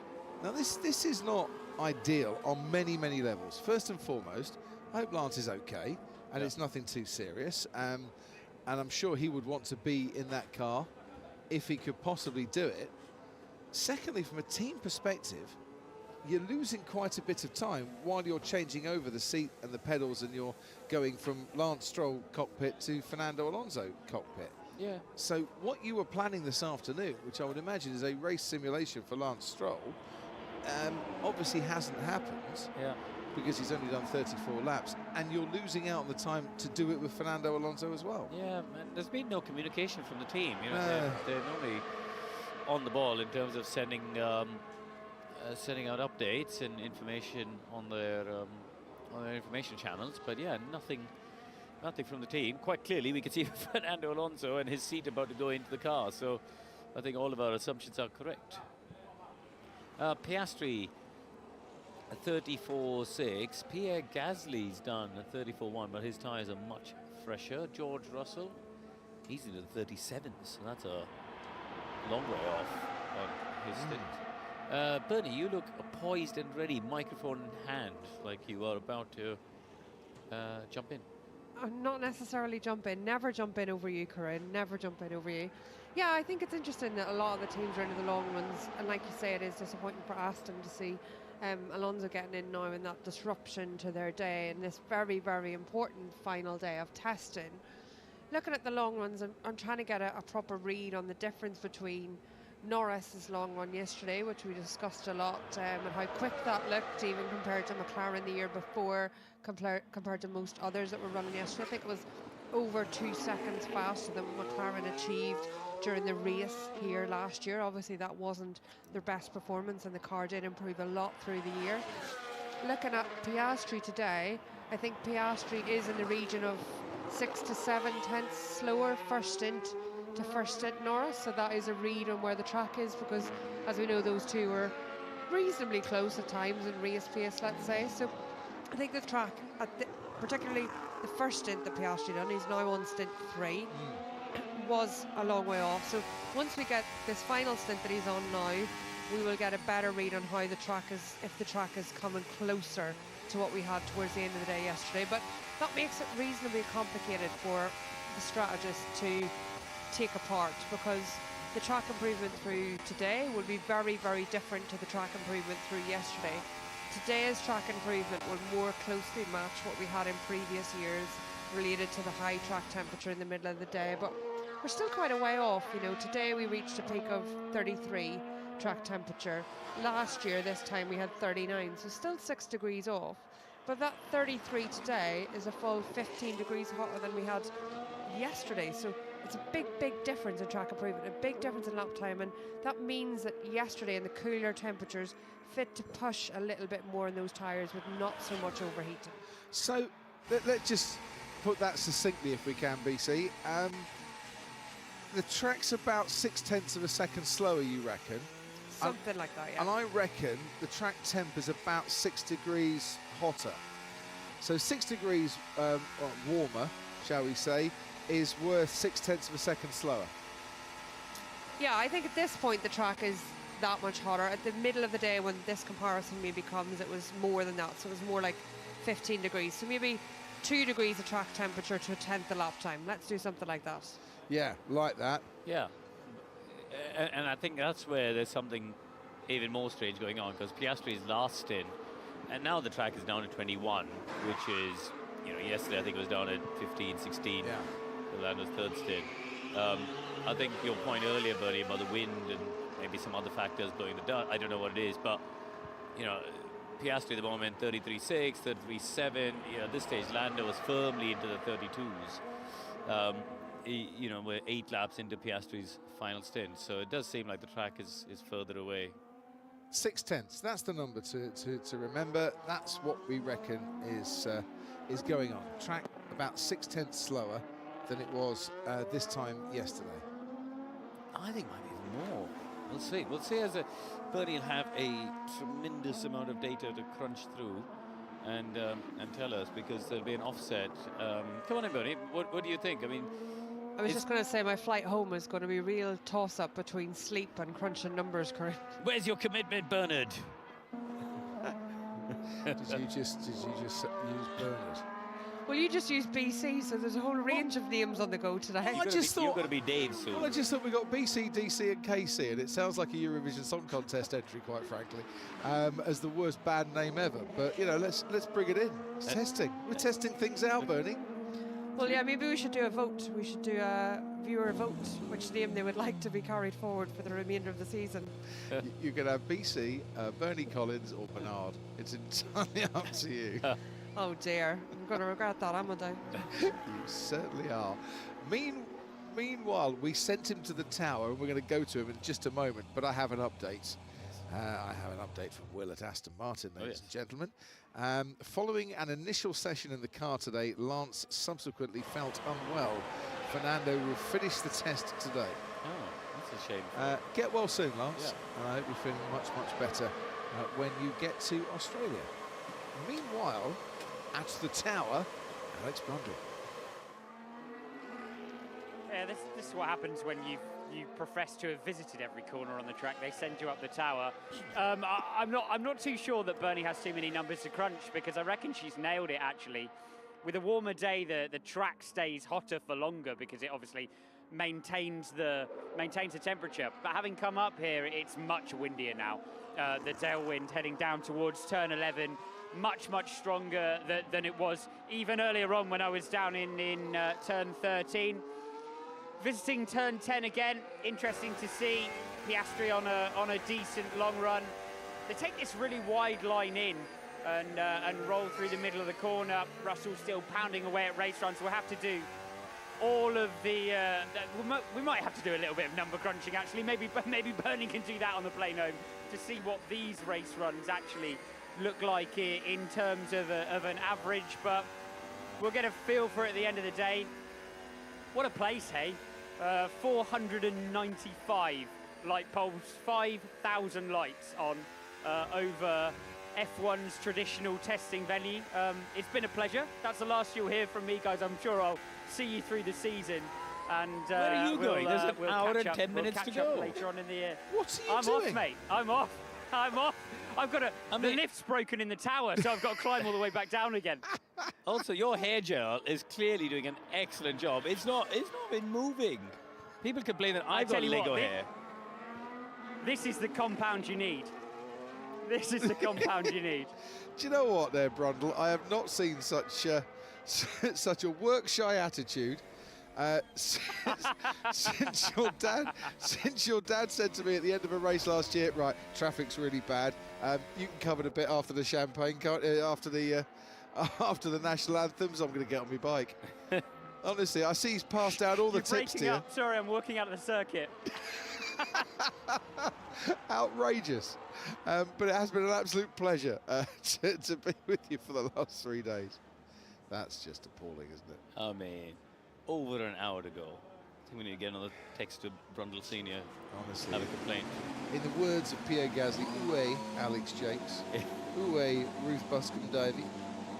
Where is Jolyon Palmer? They've done their shit. Ooh, Sam Collins. Ooh, Alex Brundle. They've done their shit. They've done their shit. What is going on, Karun? Meanwhile, meanwhile, it's the 3 Cs. We are 22 hours and 52 minutes into testing, and Bernie's just turned her laptop on. There's the commitment. There is the commitment. Yes, the she woman who never went to a race test team anymore. Yeah, never went to a test, but now being made to stay until the bitter end. Fernando Alonso's out. Well, Lance Stroll's out, sadly for him. But Fernando Alonso's in. It's like cricket, isn't it? You're out, you're in, you're in, you're out. But he's obviously. Yeah. On this, his first run, he thought he'd put his feet up for the day, and had finished basically. Lucky he didn't go back to the hotel or the airport. Yeah, I'm told. I said this earlier. Lance had a really rough night last night. Got very little sleep in, and actually did well to get to the track today. Was, in all seriousness, wasn't feeling at all well. Clocked up the 34 laps, but couldn't carry on anymore. And his team principal, Andy Cow, and the rest of the senior management decided that at no point continuing on with Lance if he didn't feel up to it. Not when you've got the young rookie Fernando Alonso standing by and raring himself for action. But the upshot is, away from the personal side here, Aston Martin have lost a fair bit of running that they would have been expecting to get in. Yeah, I mean, the car's been sitting in the pit garage for about an hour or so, hasn't it? So, yeah, absolutely. Valuable track time lost. Who is out there, Crofty? So, Piastri, 33.8 last time. He's now done, where are we now in his particular Grand Prix? He is 39. He is 51 laps into his Grand Prix. So, he is, 7 laps away. He's come in, actually. He's cut short the last stint, so he's not quite done a full Grand Prix distance. McLaren clearly feel they got enough information, so he has come in. Esteban Ocon in the 35s. It's a bit confusing, this, isn't it? Because Ocon at the moment, so he's in his final stint, less fuel on board. Russell in his middle stint of his particular Grand Prix, and he's in the 35s as well. So Russell in the 35.4 last time round. Piastri was in the 34s, sort of high 34s. So Russell's race stint is still looking a little bit slower than Piastri's. If we disregard yesterday's times, it still looks like McLaren's race pace a bit ahead of the Mercedes. I think one. that Lando Norris stint yesterday is going to be like the headline race time of the session. Yeah, but I think there's enough. Yeah, absolutely. But I think today we got Piastri, Ocon. Albon's done like the first 2 stints of a race. He's done 39 laps. Russell's on a race run at the moment. So there's a few people out there. There's only 4 of them with some race run data from today. Red Bull's a question mark, though, isn't it? Red Bull is absolutely the question mark. We've seen 1 double stint from Lawson, and that's it. It does a long run analysis. Which means that the first time we get to see a Red Bull this year, do a full race distance in one go, will be in the Grand Prix in Australia. I mean, Bernie, I'd love to get your thoughts on that, because, you're in your sort of former job, that's one of the things you'd look at, wasn't it? Is I was saying earlier that the race runs are useful because then the fuel load. You kind of work on the assumption everyone's 95 or so kilos. What would you put your team hat back on? What would you do in terms of trying to understand Red Bull's performance and where you think they might be? Yeah, I think you're totally right, Karun. From this stage of test and everyone, we look, at the headline numbers, who set the fastest lap time on what day, but from a strategist side, from a team side, your best data is when teams do the 57 laps that would make up a race at Bahrain. And there's different ways of doing that. Most of the people that we're talking about today, Piastri, Norris, for example, they've done, proper beginning at race fuel, ran it down across the stints, done proper pit stops in between.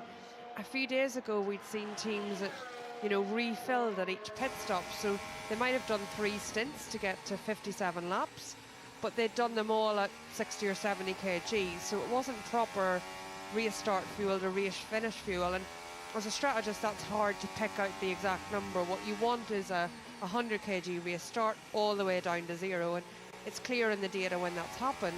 And that's reliable to take out. There might be a little bit of engine mode here and there, but the difference in engine modes now is small, much smaller than the fuel effect. So that is what you're looking for. That is the ideal situation when you get that. Now with only 3 days of testing, such limited running, often teams don't do the full race distance. We know these cars are much more reliable than they used to be.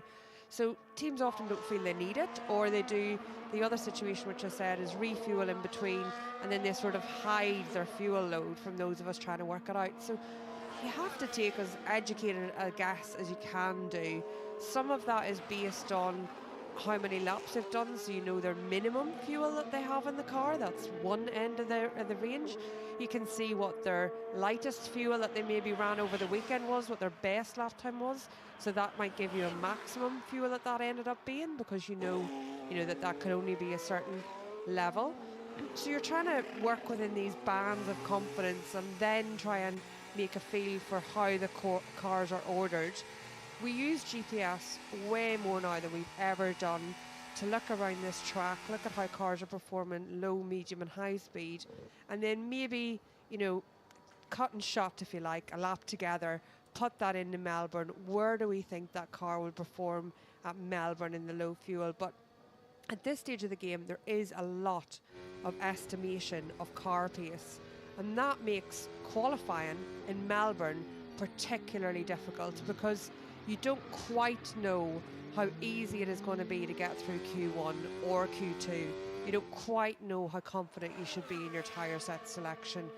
As you go through the initial races, you become more and more confident of where your car pace truly lies. Yeah. So in Melbourne, you've probably got to be in it to win it, rather than saving a set of tyres. Now, Ted Kravitz. Haven't heard from Ted Kravitz for ages. Not that he hasn't been a busy boy.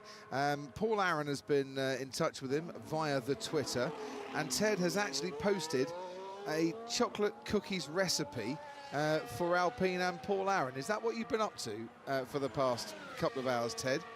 Baking? Hello, Crofty. Hello, Karun. Hello, Bernie. Yes, hello, everybody. No, Crofty, I haven't. I've been making TV programmes for cookery programmes? I've been busier.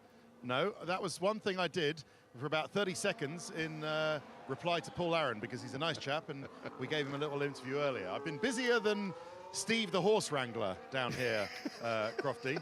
So don't you ask. You'll find out what I've been doing when you watch Ted's Testing Notebook on Sky F1 later this evening, and then when you watch another programme after that called Development Corner. Wow, not Development Corner. It's Find back out again. Exactly what I've been doing. It is. And I've been listening to, speaking to Charles Leclerc and Fred Vasseur. But let me tell you what's going on here at Aston Martin, and keep an eye on this lap time of Fernando Alonso. This is a brand new set of tyres, and let's keep that. Just you pick it up and see him across the line, because then we'll see. He's on they are very keenly. Sorry, go on. Yeah, he's on a race sim, mate. Or he's not on low fuel. He's on the C2 tyre, is Fernando Alonso. So well, that's what I thought. But then you have a look at all the mechanics who are eagerly anticipating the result of this lap time. Yeah. And it did make me think, because they are all looking at the monitor like they know something special is going to happen. And if it's on the end of a race run, which indeed looks like it is, he's done a 1:35.7. 5 seconds off without DRS. Yeah. Okay. It's not. He's just started. They're very keen to. He just started a run, Ted. He's literally good. It's his first lap on the tyre, so yeah. Okay, good. Well, they're just very keen on race running. They really are very keen on race running, because they're happy to get him out again. The story is, as you said before, wasn't feeling. Lance had a rough night, wasn't feeling 100% this morning. Went in the car, did 37 laps, but then felt unwell, and Alonso is back in for the happy hour and a half. What else would you like to know? Would you like to know the top lines from the Fred Vasseur, Charles Leclerc press conference, or do you want to carry on with Aston Martin? Oui. That would be lovely. Right. Well, maybe it was a matter of grammar, or maybe it wasn't, but Charles Leclerc said that they are very focused on winning, or on being world champions, plural, this year at Ferrari. And that was something I picked up on with Fred Vasseur. I said, look, are you stung, you might say, Crofty, by the loss of the Constructors' Championship to McLaren last year? Are you focusing, is that the primary focus of Ferrari this year, given how you got, you know, the most successful driver in F1 history, Lewis Hamilton, together with the star of Ferrari for 7 years, Charles Leclerc? Is the Constructors' Championship your focus, or are you going for a Drivers' Championship with one or the other of the drivers? And he said, well, of course, you know, they both drive for Ferrari. Our focus is doing as well as possible. We'll have to see when the season gets going, and then we'll see how it progresses. But I'm just wondering whether it is that Constructors that's kind of job number one for Ferrari. What Vasseur did say on the development of the car, which I thought was particularly interesting, was that this Loic Serra car, this design with the pull rod suspension, it does have a higher ceiling, they believe, they can tell from the data so far, than had they just developed what they had last year. And that, Crofty, is a key bit of information, and good news for Leclerc and Hamilton. Yeah, no, it is. And if they're starting to talk about we are focused on the championships, then that means they've had a good test, and they're not feeling they might get caught out by that sort of chat.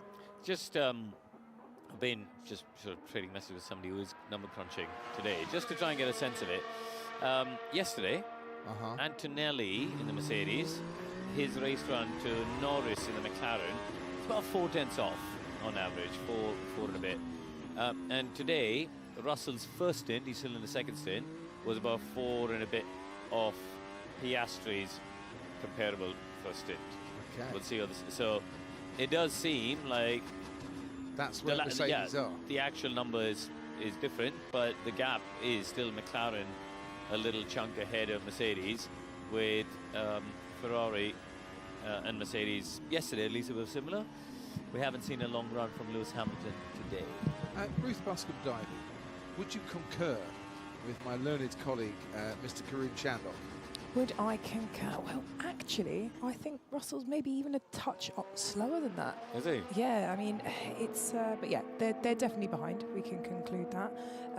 Yeah, and at the moment, it looks like, once again, it's the degradation difference towards the end of the stint that really opens up the pace. That McLaren, once again, a bit like Lando's run yesterday, is mighty compared to the field on deg, even though actually Piastri compared to Lando yesterday is poor. Racing is a relative exercise. Yeah, but I think just maybe to explain to what people at home, what you were saying, it's about, is the fuel effect outweighing the tyre effect, is what you were saying with the McLaren, you know, in terms of as the fuel load comes down, the car gets lighter, and that negates any degradation of the tyre.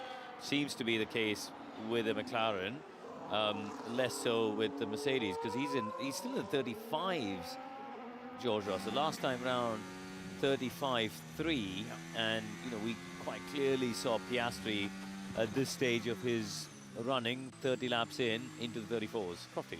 Alex Albon has just gone fastest through the first sector. Well, they're doing performance. I've just been looking at it. Replacing Max Verstappen, who'd just gone fastest in the first sector.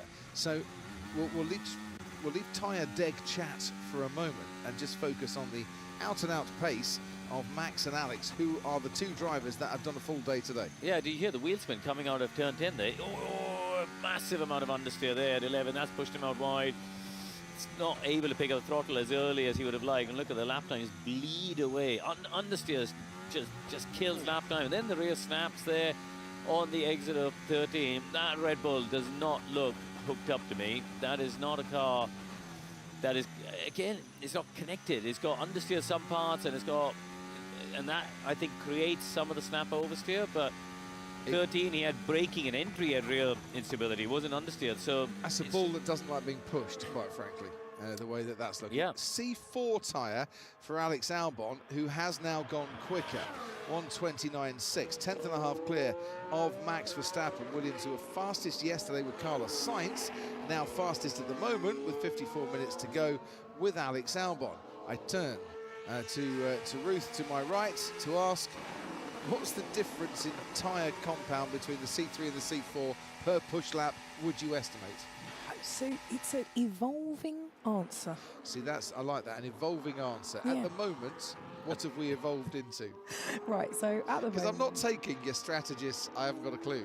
You're basically treating me like I'm your race engineer. Well, yes. Yeah. Okay, so let's do some live analysis for you. So it's about 4/10 on Albon's run, C3 to C4. He's in the middle of a qualifying simulation. Looks like he's got onto his Q3, effective Q3 run. And the majority of that game was in low speed. So about nearly 3/10 of it was in those big braking into low speed corners where the extra grip from that C4 tyre is helpful. So tyre corrected then, we can put Alex Albon round about where George Russell is in fourth at the moment. If we're tyre correcting. Yeah, he's sort of Gasly territory, which is where Williams, Alpine, sort of similar territory, isn't it? But yeah, George Russell did his 1:30.0 a fair bit earlier, am I right in saying? So the track conditions were a bit different. We saw the big lock-up from Max Verstappen into 9. He's aborted that run plan now. Yeah, and one of the things we spoke about... It's the first time you've ever nodded your head in my company ever, so thank you for that. Big day for you. It is the highlight of my week. If you think about a Q1 session, somewhere like Monaco, you know, we've seen world championship level cars getting knocked out for 18 minutes of track evolution. You know, it's a significant amount. And now we're trying to compare things an hour apart with more tyres and more rubber on track. So track evolution, even if you have the exact same air and wind, is quite a lot even from the rubber, especially as we get to this glory hour. The glory hour.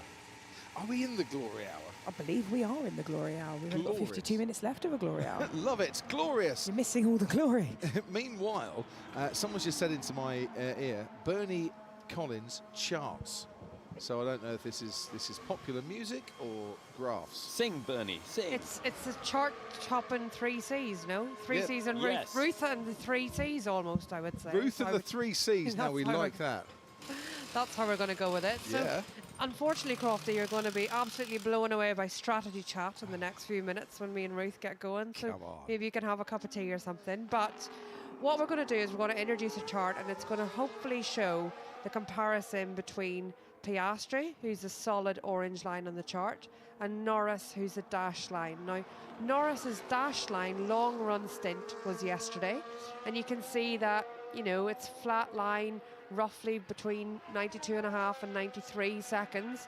And Piastri's laps from today, okay, lap 3 looks or lap 4, very similar, but then he suffers much higher degradation. The final laps of the stint are much slower, up towards 94 rather than the 93. And that, I think, is very important. That, I think, is a function, and Ruth can jump in when she disagrees or agrees as she wishes, but that, I think, is a function of the slightly higher track temperature today. That higher degradation that we're seeing, that is very commonplace in Bahrain. And that's why I think when you look a few laps into the stint for any of the comparisons that we're looking at, the lap times look slower. So the track has potential to be quick for that one lap that we see with Piastri. Maybe he was trying to match Norris's time, and then the tyre went off very quickly after that. I don't know what you think, Ruth. Yeah, I agree. I think yesterday we had a very atypical Bahrain, didn't we? Where, you know, at least if my memory serves me well, about 0.05, 0.06 deg is pretty normal. So the deg we're seeing from Piastri is a lot more standard to get a two-stopper race around this place. And actually, it's showing just how good the conditions were theoretically yesterday for racing. But yeah, I completely agree. I think we've had a lot of races here where the temperature's gone up, the degradation goes up, temp goes down, deg goes down, because it's the mechanism's pretty thermal. And as you say, the other thing is the wind, which even if it doesn't impact the drivers going off track, does dump a load of sand on this track overnight, which I saw you do the investigation earlier. No rain to wash it away, and a bit of sand also increases the degradation here. When we come back here, the track temperature could be up around 40 degrees, if not over, couldn't it, during the practice sessions in the daylight, because we're in, it's either end of March, beginning of April, where we're racing in Bahrain this year. So a lot of what the teams are learning is not going to be relevant for the Bahrain Grand Prix this year, because it's going to be a completely different track, a track being a living, breathing organism, basically. Yeah, exactly. I mean, I think, Bernie, I'm not calling out your age here, but you'll also remember, like me, when we used to go winter testing in Barcelona, we'd often have an extra stop in the winter test, even though the lap times were faster, because, you know, cars were faster, but the degradation was higher. Usually the tyres were suffering from an effect called graining, which increases the deg, which then disappeared by the time you got to a lovely sunny May in Spain. So it is a living, breathing thing. Best example from recent years was when we did 2 back-to-back races in Austria in the 2020 season, same compounds, different strategy, a week apart. Yes, completely. Well, we'd had a big thunderstorm, hadn't we? Had a lot of rain on the first one, second one. Yes, we did in between. I got very wet. It was coming down literally with the cats and the dogs, ladies and gentlemen. Thank you, Bernie, and thank you, Ruth. And we're on board with Oscar Piastri coming into the pit. Now, Paul Vine, I didn't see this, but I'm sure our magnificent onboard team might have seen this. Look at who's got the monocular out in the background as McLaren make their pit stop there. Did you see something? What? Well, like a telescope. It's a big day, isn't it? The planetary alignment. Yeah, you're coming around for fish and So, chips, and yes, we're watching planets. Remember? Big day. No, someone was actually spying on the McLaren pit stop there. Oh, right. In the background. I'd like to see that again as well. But did anyone see? Says Paul Vine. Max start to turn onto the first pit garage when he came into the pits. Not this year, my friend, says Paul on that one. But it is testing, and he has been in that garage for the last few years, the first one. So it wouldn't it wouldn't be the biggest surprise in the world if he did get a bit confused at some stage this year. And he won't be the first world champion or the last to get confused. We've had a couple of incidences Lewis, over Jensen. the years. Jensen, Lewis. I remember my dear friend Valtteri Bottas, I had to keep reminding him it's the other end when he moved from Mercedes to Saba. And I'd say it's not just drivers, engineers do the same thing. I spectacularly walked straight into the completely wrong garage off of a pit wall to my next door neighbour's Haas when it was my first day at Sauber. So we can't just point the fingers. Those are glass houses. It's very easily done. Were you on your phone? No, were you doing the classic, I've got my head down I was on my phone? focused on getting back for the debrief, just into the wrong team. very good. I'm surprised it doesn't happen more often when people just on their phones looking down at the time, not looking where they're walking. Pet peeve number 463. Well, I was going to say, nobody would do that in your presence, Crofty, because we know how much you hate a phone dawdler. Well, it's just, I don't understand. If you're walking somewhere, look where you're going. You know, don't expect everyone else to get out of your way just because your Instagram is more important than knocking somebody flying. Yeah, I think it's the ultimate source of shame, isn't it, to kind of be on the world feed getting nearly run over by a car. So I think that's got a good feedback loop to not Yes. to always look what you're going. It's a bit like crossing the road, kids. Yeah, look where you're going and find out where the cameras are and who they're focused on before you make a move. Most embarrassing moment on the world feed ever? You've been on the world feed way more than we have because cameras used to zoom in on you at every pit stop. And isn't that lovely that we're getting less and less shots of women on pit walls because there's so many of us now. Correct. It's not actually particularly interesting. But I will say what is interesting, we're having a world feed shot, which we had today, which is in our 75th birthday. We have our first female race engineer, Laura, down at Haas. And hopefully in a few years' time, that's boring too. Well, no, but it is the ultimate sign of progression. Yeah, exactly. You can't count them on your fingers anymore. Exactly, when it becomes the standard. Yeah, it's brilliant. I think the same thing with female race drivers. When I first started in the sport, I could name all three, always name drop, and now I never dare to because I have too many friends that are female race drivers, and it will sound like I'm picking favourites, just like with my male friend race drivers. So. You've got favourites. Yeah, but you should never say. It's a bit like a parent. You've got a favourite kid, but you shouldn't say it. Were you ever the favourite kid? Oh, I was absolutely the favourite kid. Especially my grandparents. It was and they would make it blatantly obvious as well. my brother and my cousins, they're quite scarred from this actually. We'd go around to my grandmother's. No, I'll tell you a quick story. Mango season's a big thing in India. Is it? We'd go around for lunch, and my grandmother would go, "This is a special mango. It's come from this amazing farm, whatever, and that is for Karun, and the rest of you can eat this." Yeah, genuinely. I was absolutely the favoured golden grandchild. Very funny. Karun, the mango Chandok, as he will now be forever known. Absolutely, yeah. My wife, when we got married, she got given one of the special mangoes. She was riding on my coattails. But that's the ultimate sign of acceptance from the family, sure. Well, she was just in shock. She tried to share it with my cousins because she felt bad for them. And I was like, no, that's mine. They're not worthy enough of the special mango. The special mango? We are losing the plot here. Just under 44 minutes to go, ladies and gentlemen. You've stumbled onto Mango Chat this afternoon. Didn't think we were going there on that one, but I love it. We are into the 23rd hour of testing for this pre-season. So, did you ever do Le Mans? You didn't, did you? Yeah, five times. Did you? Did you ever finish Le Mans? Yes, 4 times. So you actually concentrated for a whole day? Shut up. I find this strange. I really do. Especially considering you're like 22 hours into this testing coverage. Oscar Piastri, what is he doing now, Crofto? I didn't know, by the way, you'd done Le Mans. I was just trying to set you up with it. Oh, very good. So he's done his race, and is he going to do some performance runs here? This is a new set of C3s. Well, no. Let's have a look as he gets to the end of the first section. He's half a second down. I hope not. Yeah, standby caller. I believe he's doing a bit of homework with aero flap adjust. He did an out in. We shall see whether or not he pits at the end of this lap or if he continues. They did this yesterday, didn't they, with Lando? Yes. Lots of in and out of the box and pit stop practices. They did some practice pit stops. In fact, we actually saw one of them, didn't we, with the spy that you mentioned, roughly. There was definitely a spy. Yeah, but Lando, I mean, he's pushing on, isn't he? Look, we saw Lando yesterday doing... Remember he went purple, middle sector Lando, and then boxed. And you see Piastri, their personal best in the middle sector, a 38.8 compared to a 38.4 from Verstappen, so some way off that. Ruth is going to tell me how many laps these tyres have done. I don't think they're new, are they? He's carrying on. He's going to finish the lap here.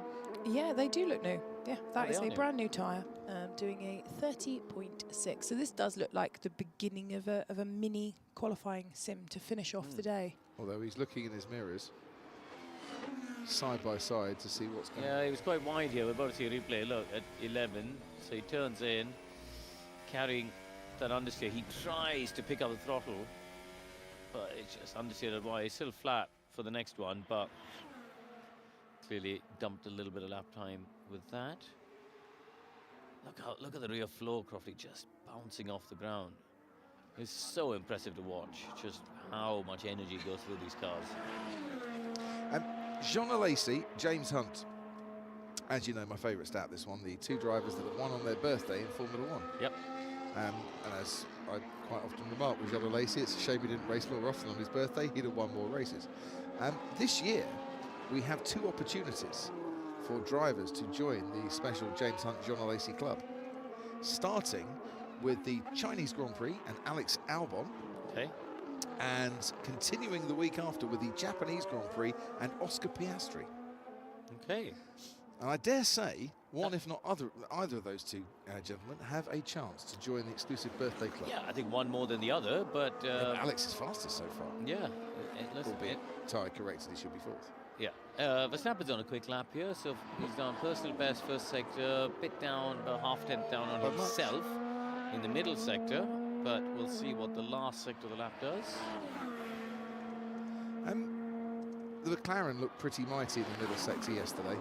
That seemed to be its dominant sector, I think, on this track. The Red Bull, okay, in the middle sector there, but not necessarily mighty, but good enough in the final sector for Max Verstappen to put in a 1:29.566. He goes fastest on that C3 tyre. And wasn't that the sort of trend of last year?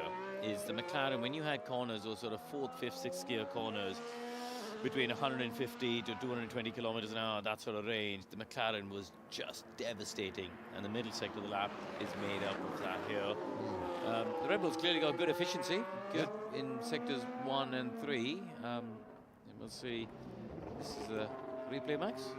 It is a replay of Max while we watch this, and that's Max going wide, so that would have been deleted. Disallowed. Let's go down to the paddock. Laura Winter with Pedro de la Rosa. Thanks, Crofty. Someone's let me in the pit lane, actually, so I'm pit lane side, and Pedro has, very kindly joined me. Obviously, the news at the start of the day was that Lance Stroll wasn't very well. He would come in the afternoon session. Fernando Alonso's now taken over for the running. How is Lance doing? Because it must be bad for him not to complete a day of running like this. Yes, I mean, I think he's okay, but he's obviously feeling really unwell. It was good that he managed to get in the car and we had a very good test with him, actually trying different things in the suspension, and it was very positive, but he couldn't continue. He was really struggling. He pushed himself to the maximum. We had Fernando available, and who, by the way, is not feeling great either. I mean, he has a bit of a cold, but obviously feeling much better than Lance. And now he will finish the day, which is good. We also had Felipe Drugovich here as well, so we were, let's say we were covered as a team, but we wanted, to give Lance and Fernando the most equal number of laps as possible. How tricky, how challenging a test has this been with what's happened on this final today, and also, of course, losing a bit of time on day one as well? Sorry, I didn't... How tricky has this test been for you guys with today and losing some time on day one? I think it's been tricky for everyone. The weather has played an important part. I think that part of the reason why Fernando is not feeling 100% as well is the weather. It's been tricky in the sense that there's a lot of things that will not be relevant for the race here, because we will, by April, the track condition will be much higher up, much more, So there's many things that we have tested, we have prioritized, really, that are for just the handling of the car rather than a race simulation, for example, which we decided not to do, mainly because in these conditions, they're just too cold, they're just too fast, they're just too good for the race in April here in Bahrain. But it's been extremely useful, in many other senses, and we have been doing quite a lot of tests in the setup that are pretty extreme, and you would never do in a race weekend. Okay, good stuff, good to hear, and do send our very best wishes to Lance Stroll to get better as well. Thanks, Pedro, for your time. Enjoy the last 30 minutes or so. Thanks, Laura, and thank you to Pedro as well. So Lance not well enough to drive. Fernando also not feeling 100%, which is it something? Is there a bit of porpoising coming back on the car? Is it bouncing away, or are they just eating a couple of dodgy lasagnas for lunch? I don't know.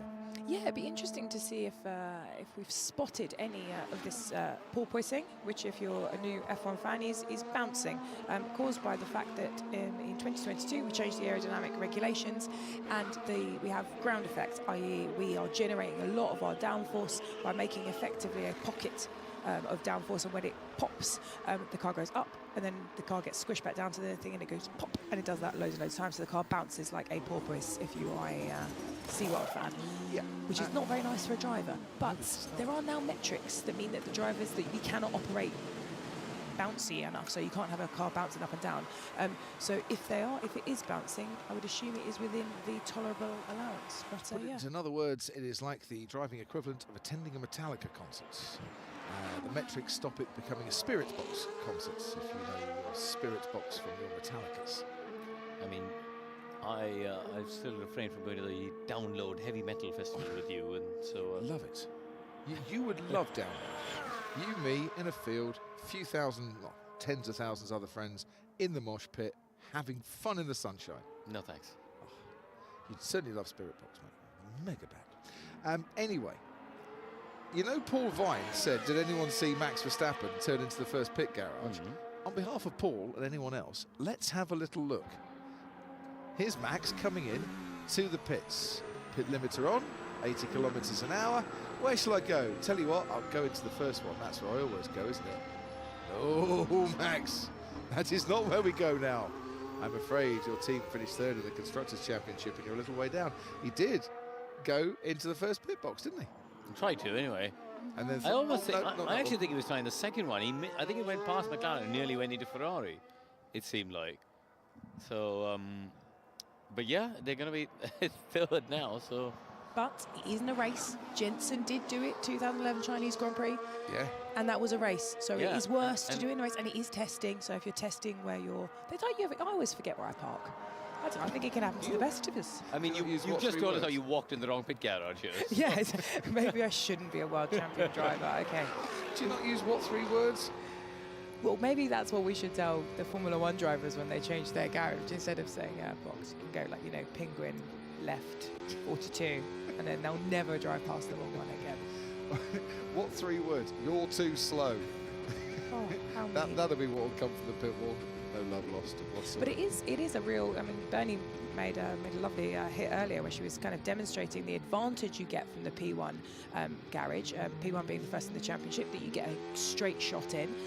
So usually that's a good couple of tenths advantage, and some pit lanes are narrower than others. The narrower it is, the more of an advantage it is. And of course there is the other end of the pit lane. So P10 also gets an advantage in most tracks around the season. Yeah, why is it not more of an advantage to be first out, as it were, especially in qualifying, where you can see when other people are starting to come out to wait at the end of the pit lane, and you can then just zip out in front of them? It is at some tracks. Right. So historically, I believe, it was chosen by the championship, and now there's kind of like an established kind of preference order. So I think if we go to a new track, the championship leader chooses.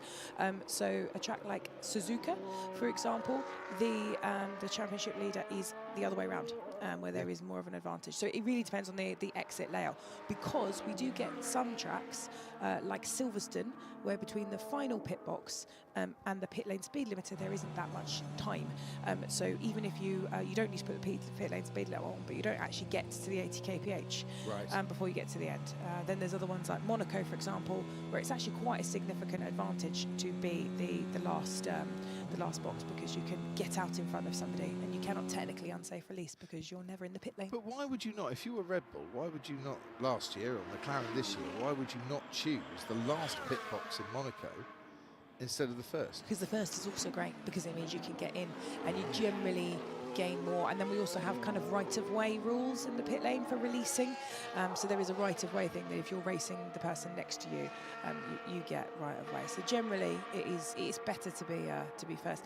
And of course, most importantly, forget this championship nonsense. If you're the first pit garage, you get access to your freight with more space significantly earlier, which means all your mechanics get to pack up and go home about an hour and a half earlier. Which the biggest advantage, yes. The biggest disadvantage if you're the first pit box, is if under safety car pit stop, the train comes in, you come in first. Let's say Oscar Piastri, we're riding on board, but he comes in, he's in the first pit box, he's one of the lead cars, pits. They can't release him. His team will have to wait for the whole train to come in under a safety car pit stop. So as Martin Brundle points out, because he's just sent me a message going, Crofty, remember Lewis on the grid on his own in Hungary, because Mercedes were first in the pit lane and he knew he'd have to wait forever for the pack to pass him if they came into pit. So he stayed out on those intermediate tyres when everybody else bundled in. Yeah, they have changed quite a lot of the regulations. Well, actually, Jonathan Wheatley, when he became the man with the #1 pit box, obviously, you know, it's a battleground of politics and making sporting regs work for you. So quite a few of their disadvantages were negated, because obviously if you've used them against other people, the second they are your disadvantage. And then there's all sorts of things about, you know, weighing scales and coming in and qualifying. Well, that's the other point. The weighing scales are right by P1, aren't they?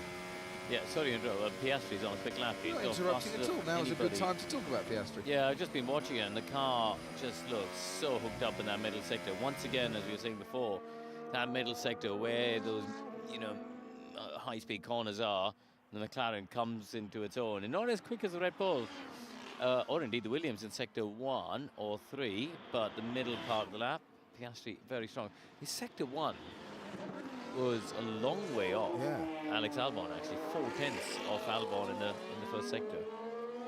Is that a bit of sandbagging?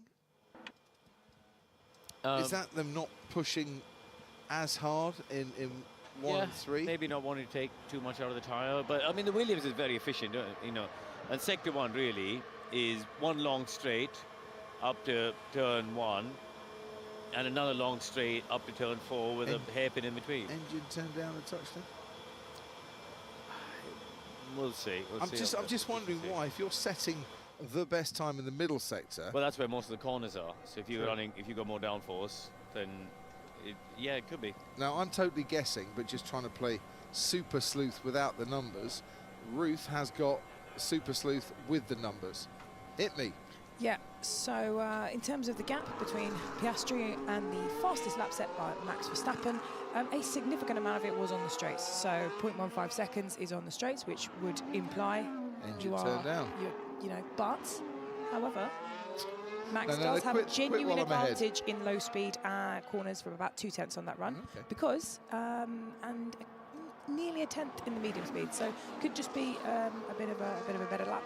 But remember, 3/10 is 10 kilograms of fuel or equipment, so that could just dominate all of that, because if the weight of the car is slightly different, which it can be because we're in a real qualifying and teams aren't incentivized to make it, you know, on exactly where it could be. It's in the noise, boys, is what I would say. Karoo. Yeah, just look at it. You know, if you look at the straights in sector 1, Max absolutely is gaining. Sorry, people at home can't see if I'm looking at the data here that it's got. But on the other sectors, it's actually a pass. So some of it could be. There's also an element of wind. There's certain, you know, Max did the time about half an hour earlier, so it could be a difference of wind there that, you know, the people on the ground like Alex have been talking about how that's affected. So could be.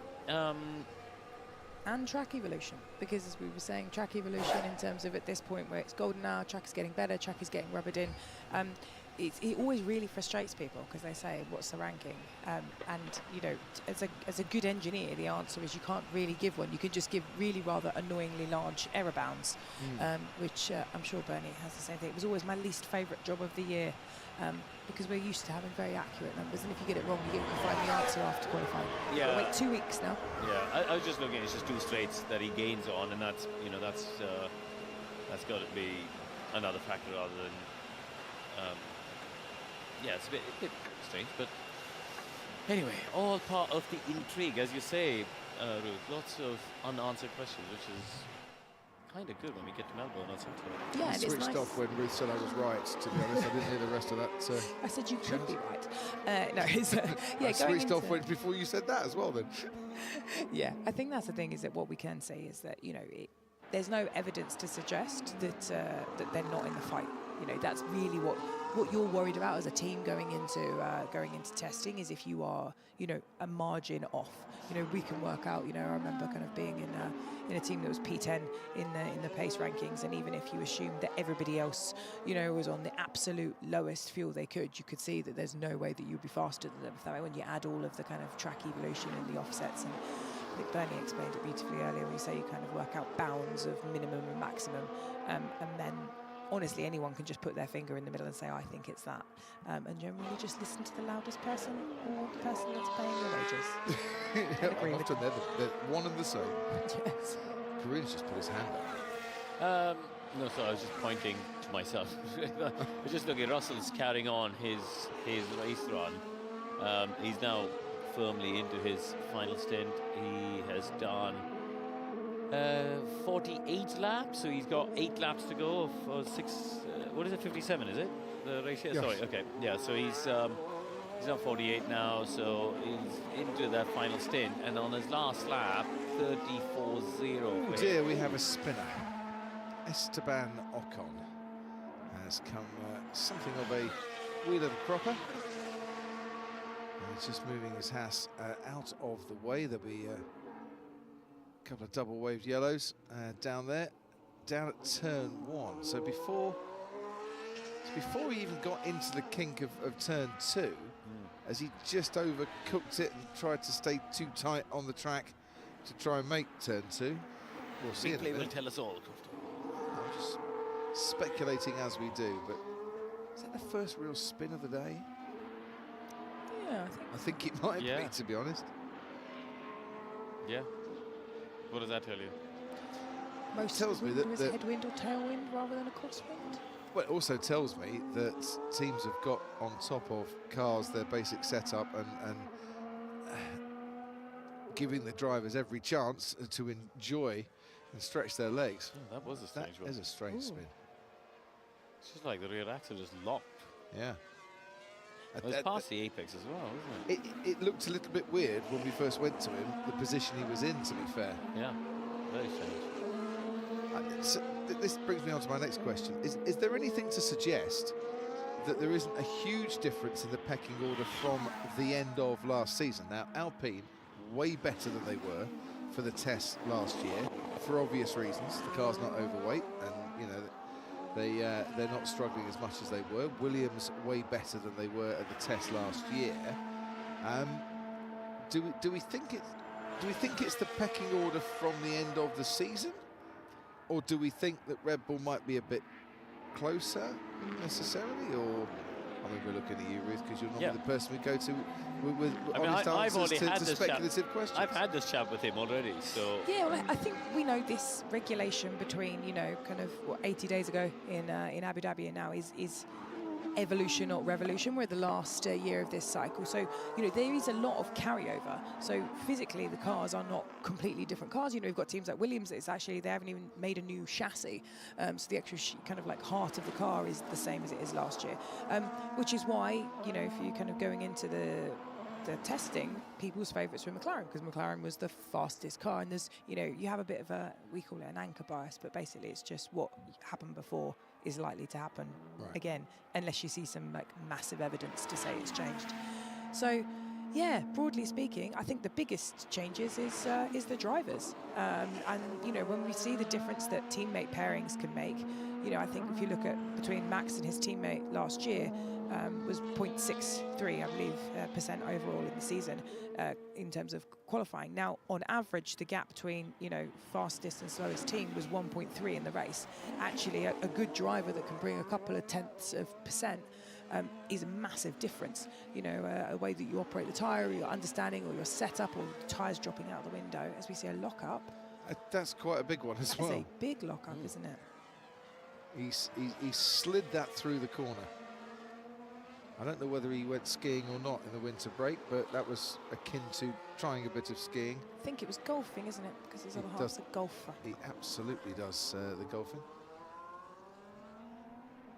So yeah, I think it's down to people like that man there, Liam Lawson, entering his first full season in Formula One and his first season with Red Bull Racing. And well, isn't that great that it comes down to, you know, every single individual in the teams, a kind of incremental effort, and of course, Mr. Lewis Hamilton, and whether or not he can close the gap. And then you look at the other side of the field. You know, Williams, they've obviously got Carlos Sainz, a proven race winner who ended the season on form. And, you know, even if there isn't a huge delta in that team, actually, you know, even bringing, you know, a couple of tenths is a massive, massive difference. We've seen big teams get knocked out of Q1 and Q2 because See, of I that. think that Williams we haven't really covered, Karun. And we've talked about, you know, the fact that Carlos was winning races, you know, as near as Mexico, but it's the qualifying. If Alex Albon was there's Max. Who's had a spin, same place. Do we think the wind has increased? Yeah, maybe. Yeah, I wonder. Well, we'd know if Alex was still there, but he's, you know, clocked out, apparently gone to the airport. Shocking. Shocking, really. We needed him up the tower still to see just how breezy it was. We'll see a replay of Max, I'm sure, in a minute. But if Alex Albon was getting into Q3 and was kind of upsetting the order a little bit, here's Max right now. So he was quite deep as well, wasn't he? He was deeper. It was deeper and wider. It still shows a headwind down South Finish Straight. Doesn't look like it's turned. It's a crosswind.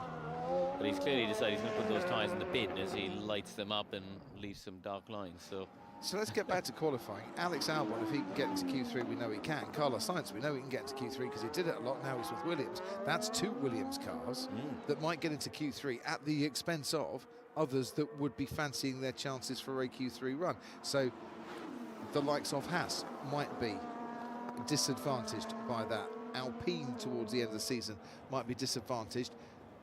One of the Red Bulls was struggling last year to get into Q3. Aston Martin were struggling to get out Q1 at times, to be fair. But the pressure then gets on Liam Lawson even more, that you've got to be right up there in qualifying, and I'm not saying for a minute he can't, because he can. But that really does start to put pressure onto the drivers. Love it. Yeah, it's great. I mean, the reality is, I think we can all fairly surely agree the top 4 teams are locked in, isn't it? So in a normal situation, if Lawson delivers on what he's been signed up to do, that's the top 8 places locked out. Yeah. So then you got a whole gaggle of teams, and look at the back end of last year. The last couple of races, Saba were qualifying into Q3. You know, they had a turn of speed. I think they introduced some bits in the last few races, and they unlocked some speed. So, you know, suddenly you've got basically the other 6 teams fighting for those 2 places on the grid. That's going to make it. Q2, absolutely fascinating. Q1, back end of, absolutely fascinating. And then you've got the run for pole, which makes qualifying a do not miss appointment, I think. Which is exactly what racing should be. You know, racing's a relative exercise, and we should have it that, you know, on their best day, you know, even the slowest car can achieve. And I think, you know, okay, they weren't the slowest car last year, but you know, you look at the Brazilian Grand Prix, you looked at what Alpine did together as a team through excellent driving, decision making, execution of the race, and that was worth 3 championship positions in the season where the gap between fastest and slowest was the smallest in our 74-year history. It was about 1.3%. So, you know, I really hope we get a really tight field, one where, you know, we've got really tight fight at the top, but then if anyone makes a mistake, you know, the outsiders can get in. Don't want to be doing that too often, as we see Max Verstappen. He doesn't really, does he? Another replay of that sprint, to be fair, he doesn't. Bernie Collins can come back and join the conversation. Where do you want to start, Bernie? I'm back, Crofty. I'm just trying to catch up, actually, after the disaster recovery tests that happened here. So good to see that Verstappen spin again. Hang on a minute. Don't leave us hanging. What disaster, and how did you recover? Did you drop your drink? No, it's not a disaster. It was a test, like what would happen if there was a disaster or we lost some network. So tests continuing on this side, but it just meant that, Crofty, for your information, if you were here in the commentary box, I lost comms to you guys. I could see some images, but not a lot, and I couldn't hear you guys. So not great if you were in the commentary box at this end, Crofty. Do you know, the last time we lost all connection through the commentary box with our usual, we have like a fibre optic cable that runs the TV compound, and we also have a backup line if we lose all connection. And I'm going back a few years to the Canadian Grand Prix, and the last time we were in the old commentary boxes at the Canadian Grand Prix. You remember the ones, Bernie, right by the final chicane that condemned wooden structure. Oh yes, I do remember. The most unsafe structure in Formula One history ever. The one that Karun Chandhok and I sat in 2014 with that 4-hour race and had the best view, and actually the roof didn't leak for a change as well. Either way, we're in there. Martin and I about to go on for the qualifying hour, and then 2 minutes before Simon Lazenby was due to hand to us, everything went. Everything went in the commentary box. Jimmy, who was our sound supervising engineer, went as white as a ghost, and there were lots of buttons flashing on his panel. He had no idea what had gone on. We had no idea. We had to go on to the backup line, so we had no team radio, we had no timing screens, apart from one. We had one world feed screen that was coming through on a different network to normal. Had no sound effects, nothing. And eventually, after about half an hour, it all came back on again. The reason for the loss of connection, somebody had dropped a portaloo onto the fibre optic cables going back to the TV compound. A man had turned up in a low loader, taken the portaloo off the back of the truck and plonked it down on our cables. Most technologically advanced sport in the world. Yeah, correct. We were taken off air because of a toilet. Make of that what you will. You can pick up. Not making anything out of that, Bernie. Oh, sorry, I was. And another World Coffee, but I was reminded of... She was bored of your toilet story, Corey. Give up. Tuned out. Bernie's like, I'm not doing toilet humour today. I didn't know where to go with that one, Crofty, but... Neither did we. I think that Especially when he removed the toilet. I think from our side, you know, that is... We talk so much about testing these cars, proving out any suspension aero setup, for example, but... One of the things that we don't really talk about is the teams proving out things. And, you know, I've had it at Silverstone when I was with Aston Martin, Force India. That is the closest we will ever be to our factory. And at one point in qualifying, the pit wall went down and the link to the factory went down. And we had no data, no timing. So I remember on the pit wall counting the number of times our car had went past the end of our pit wall in order to see what sort of run plan we were doing in qualifying. And to add to that, it was wet. But that was one of those situations where you can't be any closer to the factory. You can't be in what you think is a more safe position. And yet, still the systems go wrong. So there's lots of important tasks going on in the background here that we don't necessarily see all of them, but we do when something goes wrong. Yeah, I agree. My pit wall got too hot in the Malaysian Grand Prix in 2017 and everything turned off. I'd written out like a paper kind of, you know, like lap chart every race of the last 100 because I was told to do that, you know, as a backup, and I was actually quite happy I finally got to use this piece of paper. We were last, we started last, we finished last, but I knew where the car was on track and I boxed it to jump a blue flag, and I was really rather proud of myself. And I was so happy that I finally got to use my paper backup.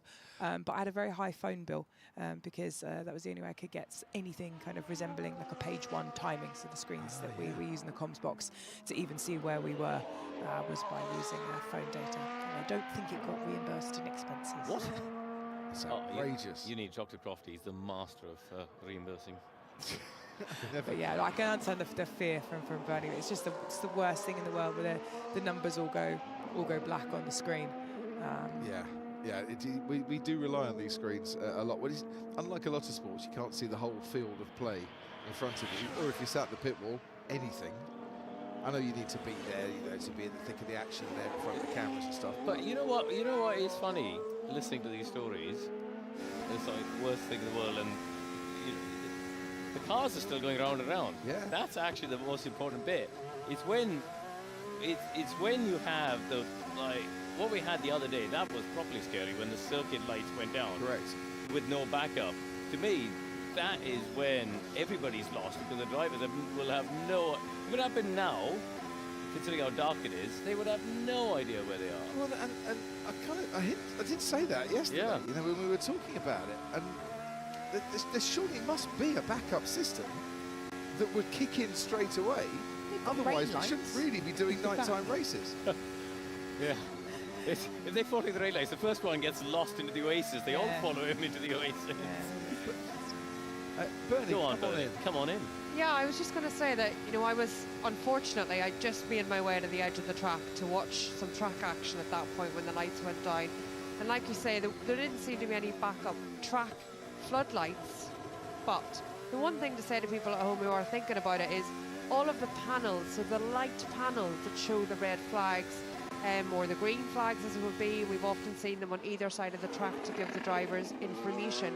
All of those still worked because those are generally ran of individual generators at each light. So they are on a very separate system. Now, that wouldn't be enough to guide you around the track at this sort of level of darkness, but it was enough to give the driver that red flag information. So some of the safety systems to the car, particularly those light panels, did continue to operate. So the floodlights did all go down, but some of the other systems did remain up. Yeah, absolutely. They're on a different system, and at least they were still working. But I think the important point you make there, not enough to, give the drivers any sort of decent light. So if you're barreling into turn one and the lights go out at the wrong moment, you're slamming on the brakes and hoping that you're stopping somewhere safe in time. I know I took us down this particular rabbit hole, but I will take the opportunity to pivot us back, Crofty, because we're into the final 10 minutes. So I feel like we should... Well, we are in half a minute, yes. We should be, summarising or... Well, I did start kind of doing that when I asked the question, do you think the pecking order's changed much? But yeah. Where do you want to go on the summary? I think, should we have a couple of 2-3 takeaways? So we used to play a game at the end of, which we can now play together. So because it's about, obviously P1 to P10 is boring, it's what everyone asks is, who do you think is the happiest team at the end of testing? And who do you think is the saddest team at the end of testing? So that's obviously about your relative improvement. So I think that's quite a good one. Good game. Good game to play. Will you go first then? I'm in charge, so I'm going to go last. Right, it's just like, I'm asking the questions. I bet you do that with family Christmas quizzes, don't you? I've actually been banned from all of them, so yeah. Okay, I will go. I think the happiest will be McLaren, because it's a circuit where historically they've not been great at. Admittedly, it's a colder, run of days than we've had and we'll have when we come back for the race, but in general, they've carried on where they ended last season. So I think they would go away being the happiest. I'm going to disagree with you. Okay. I think they're the most satisfied, but I think happiest, because I think relative to what they would have expected, happiest Ferrari. Okay. Because there's a big integration at Ferrari with car number 44, and it's all gone very well. He's happy, the team are happy, the headline times have been good, the race runs weren't too bad either. I think Ferrari are the happiest. Okay. Bernie? Yeah, so I'd agree with you, Crofty. I would say that I think Ferrari are pretty happy. I think that Lewis has settled in there really well, and a lot of the lap times look really comparable between Lewis and Leclerc that I've seen so far. So I agree Ferrari the happiest. Okay. Love it. Ruth, I know it's your game. Yeah, I think it's tough between Ferrari and McLaren, but I saw a rather smirky Lando Norris. Smirky ladies is just a happy chap. He looks like a happy chappy. So I'm gonna go for marginally pip to the post. I'm gonna say McLaren marginally the happiest time. So now you know what happens now. We have to go in reverse order for the saddest. Saddest you team, go first. I believe, is Aston Martin, because both of them, they've not really got the mileage that they would have liked to know. They don't really have a good reference on either high fuel or low fuel, and it's a really pivotal year for them going into 2026. So obviously things can change, but I think at the end of the test, they're going to be the saddest team on the plane, which needs to be fact-checked by Bernie, by the way. So you actually have to let us know. Before we go to Bernie, Oscar Piastri had the chance to give us a headline time right at the last, and he went too wide in the final corner. He lost a fair bit in the final sector, and third fastest is his best effort. Bernie, saddest. I'm the saddest, or you would like the saddest from me? I'd like the saddest from you, please. You're never the saddest. I totally agree with Ruth. I think Aston Martin appeared to have had a struggle this weekend. There was glimmers of hope on day one, I think, particularly the garbage looked pretty settled, but just with the limited run-in, Lance not really getting the time in the car that he might have liked. Their only thing is they've kept their driver lineup, so they should know where they need to go for race 1, but I think so. And just to clarify Ruth's point, I will not be fact-checking it, but let's see. You can tell a lot, I think, by airport lounges sometimes.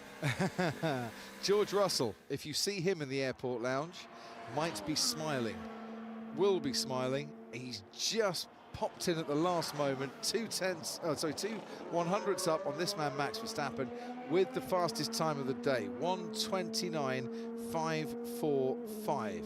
I turn to Carlos Sainz's times. We're still outside of the fastest time of the test overall, which was set yesterday. But George Russell has got the quickest time today. Saddest team. And I think Aston Martin, our two strategic experts here, might just have nailed that on the head. And today has kind of compounded the sadness a little bit with the inability to get the race run in that they would have wanted to do. Saying that, I'm not sure from where they finished last year, Aston Martin were expecting a big leap up to be 5th best team, which they were in terms of the overall. But why? Resta at Mercedes. But why not? Simone Resta. That's what I don't get. You know, this thing of they weren't expecting to be better. Why not?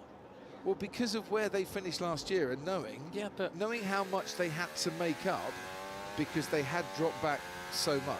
I don't think this year for Aston Martin is a year where they think we're nailed on or we can be 5th. We'd like to be 5th, but I don't think they feel that they're nailed on to be 5th because of how far back they went. So whilst I agree with Bernie and Ruth, I am going to pick another name, and I'm going to say Racing Bulls, because I don't think Racing Bulls, I don't think they're in desperate straits, but I don't see anything that makes me think this car will come alive and be electric and be on the fringes of that top 10 for a Q3. Which is where I think they want to be. Yeah, I agree with you. I've not seen anything magical on the Racing Bulls, so long runs and things like that. And Hadjar's runs, the car still looks a bit edgy and a bit scrappy. He just needs more mileage, I guess. But yeah, I mean, the Aston thing is confusing to me though, because they lost their way clearly in terms of development direction last year, but at that point, you're midway through last year, you're losing a direction. The next set of rules so the next season is the same set of rules.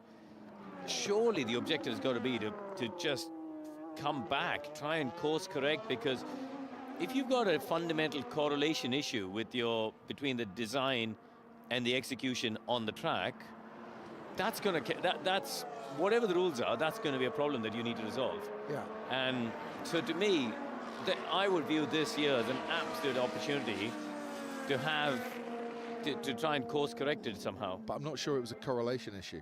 Well, I don't think it was. I think it was a directional issue, as in they took themselves down a direction of development that wasn't working, and then tried to compound it by going even greater into that direction. And everything they were saying about this car was reversing away from that direction that they were going down last year.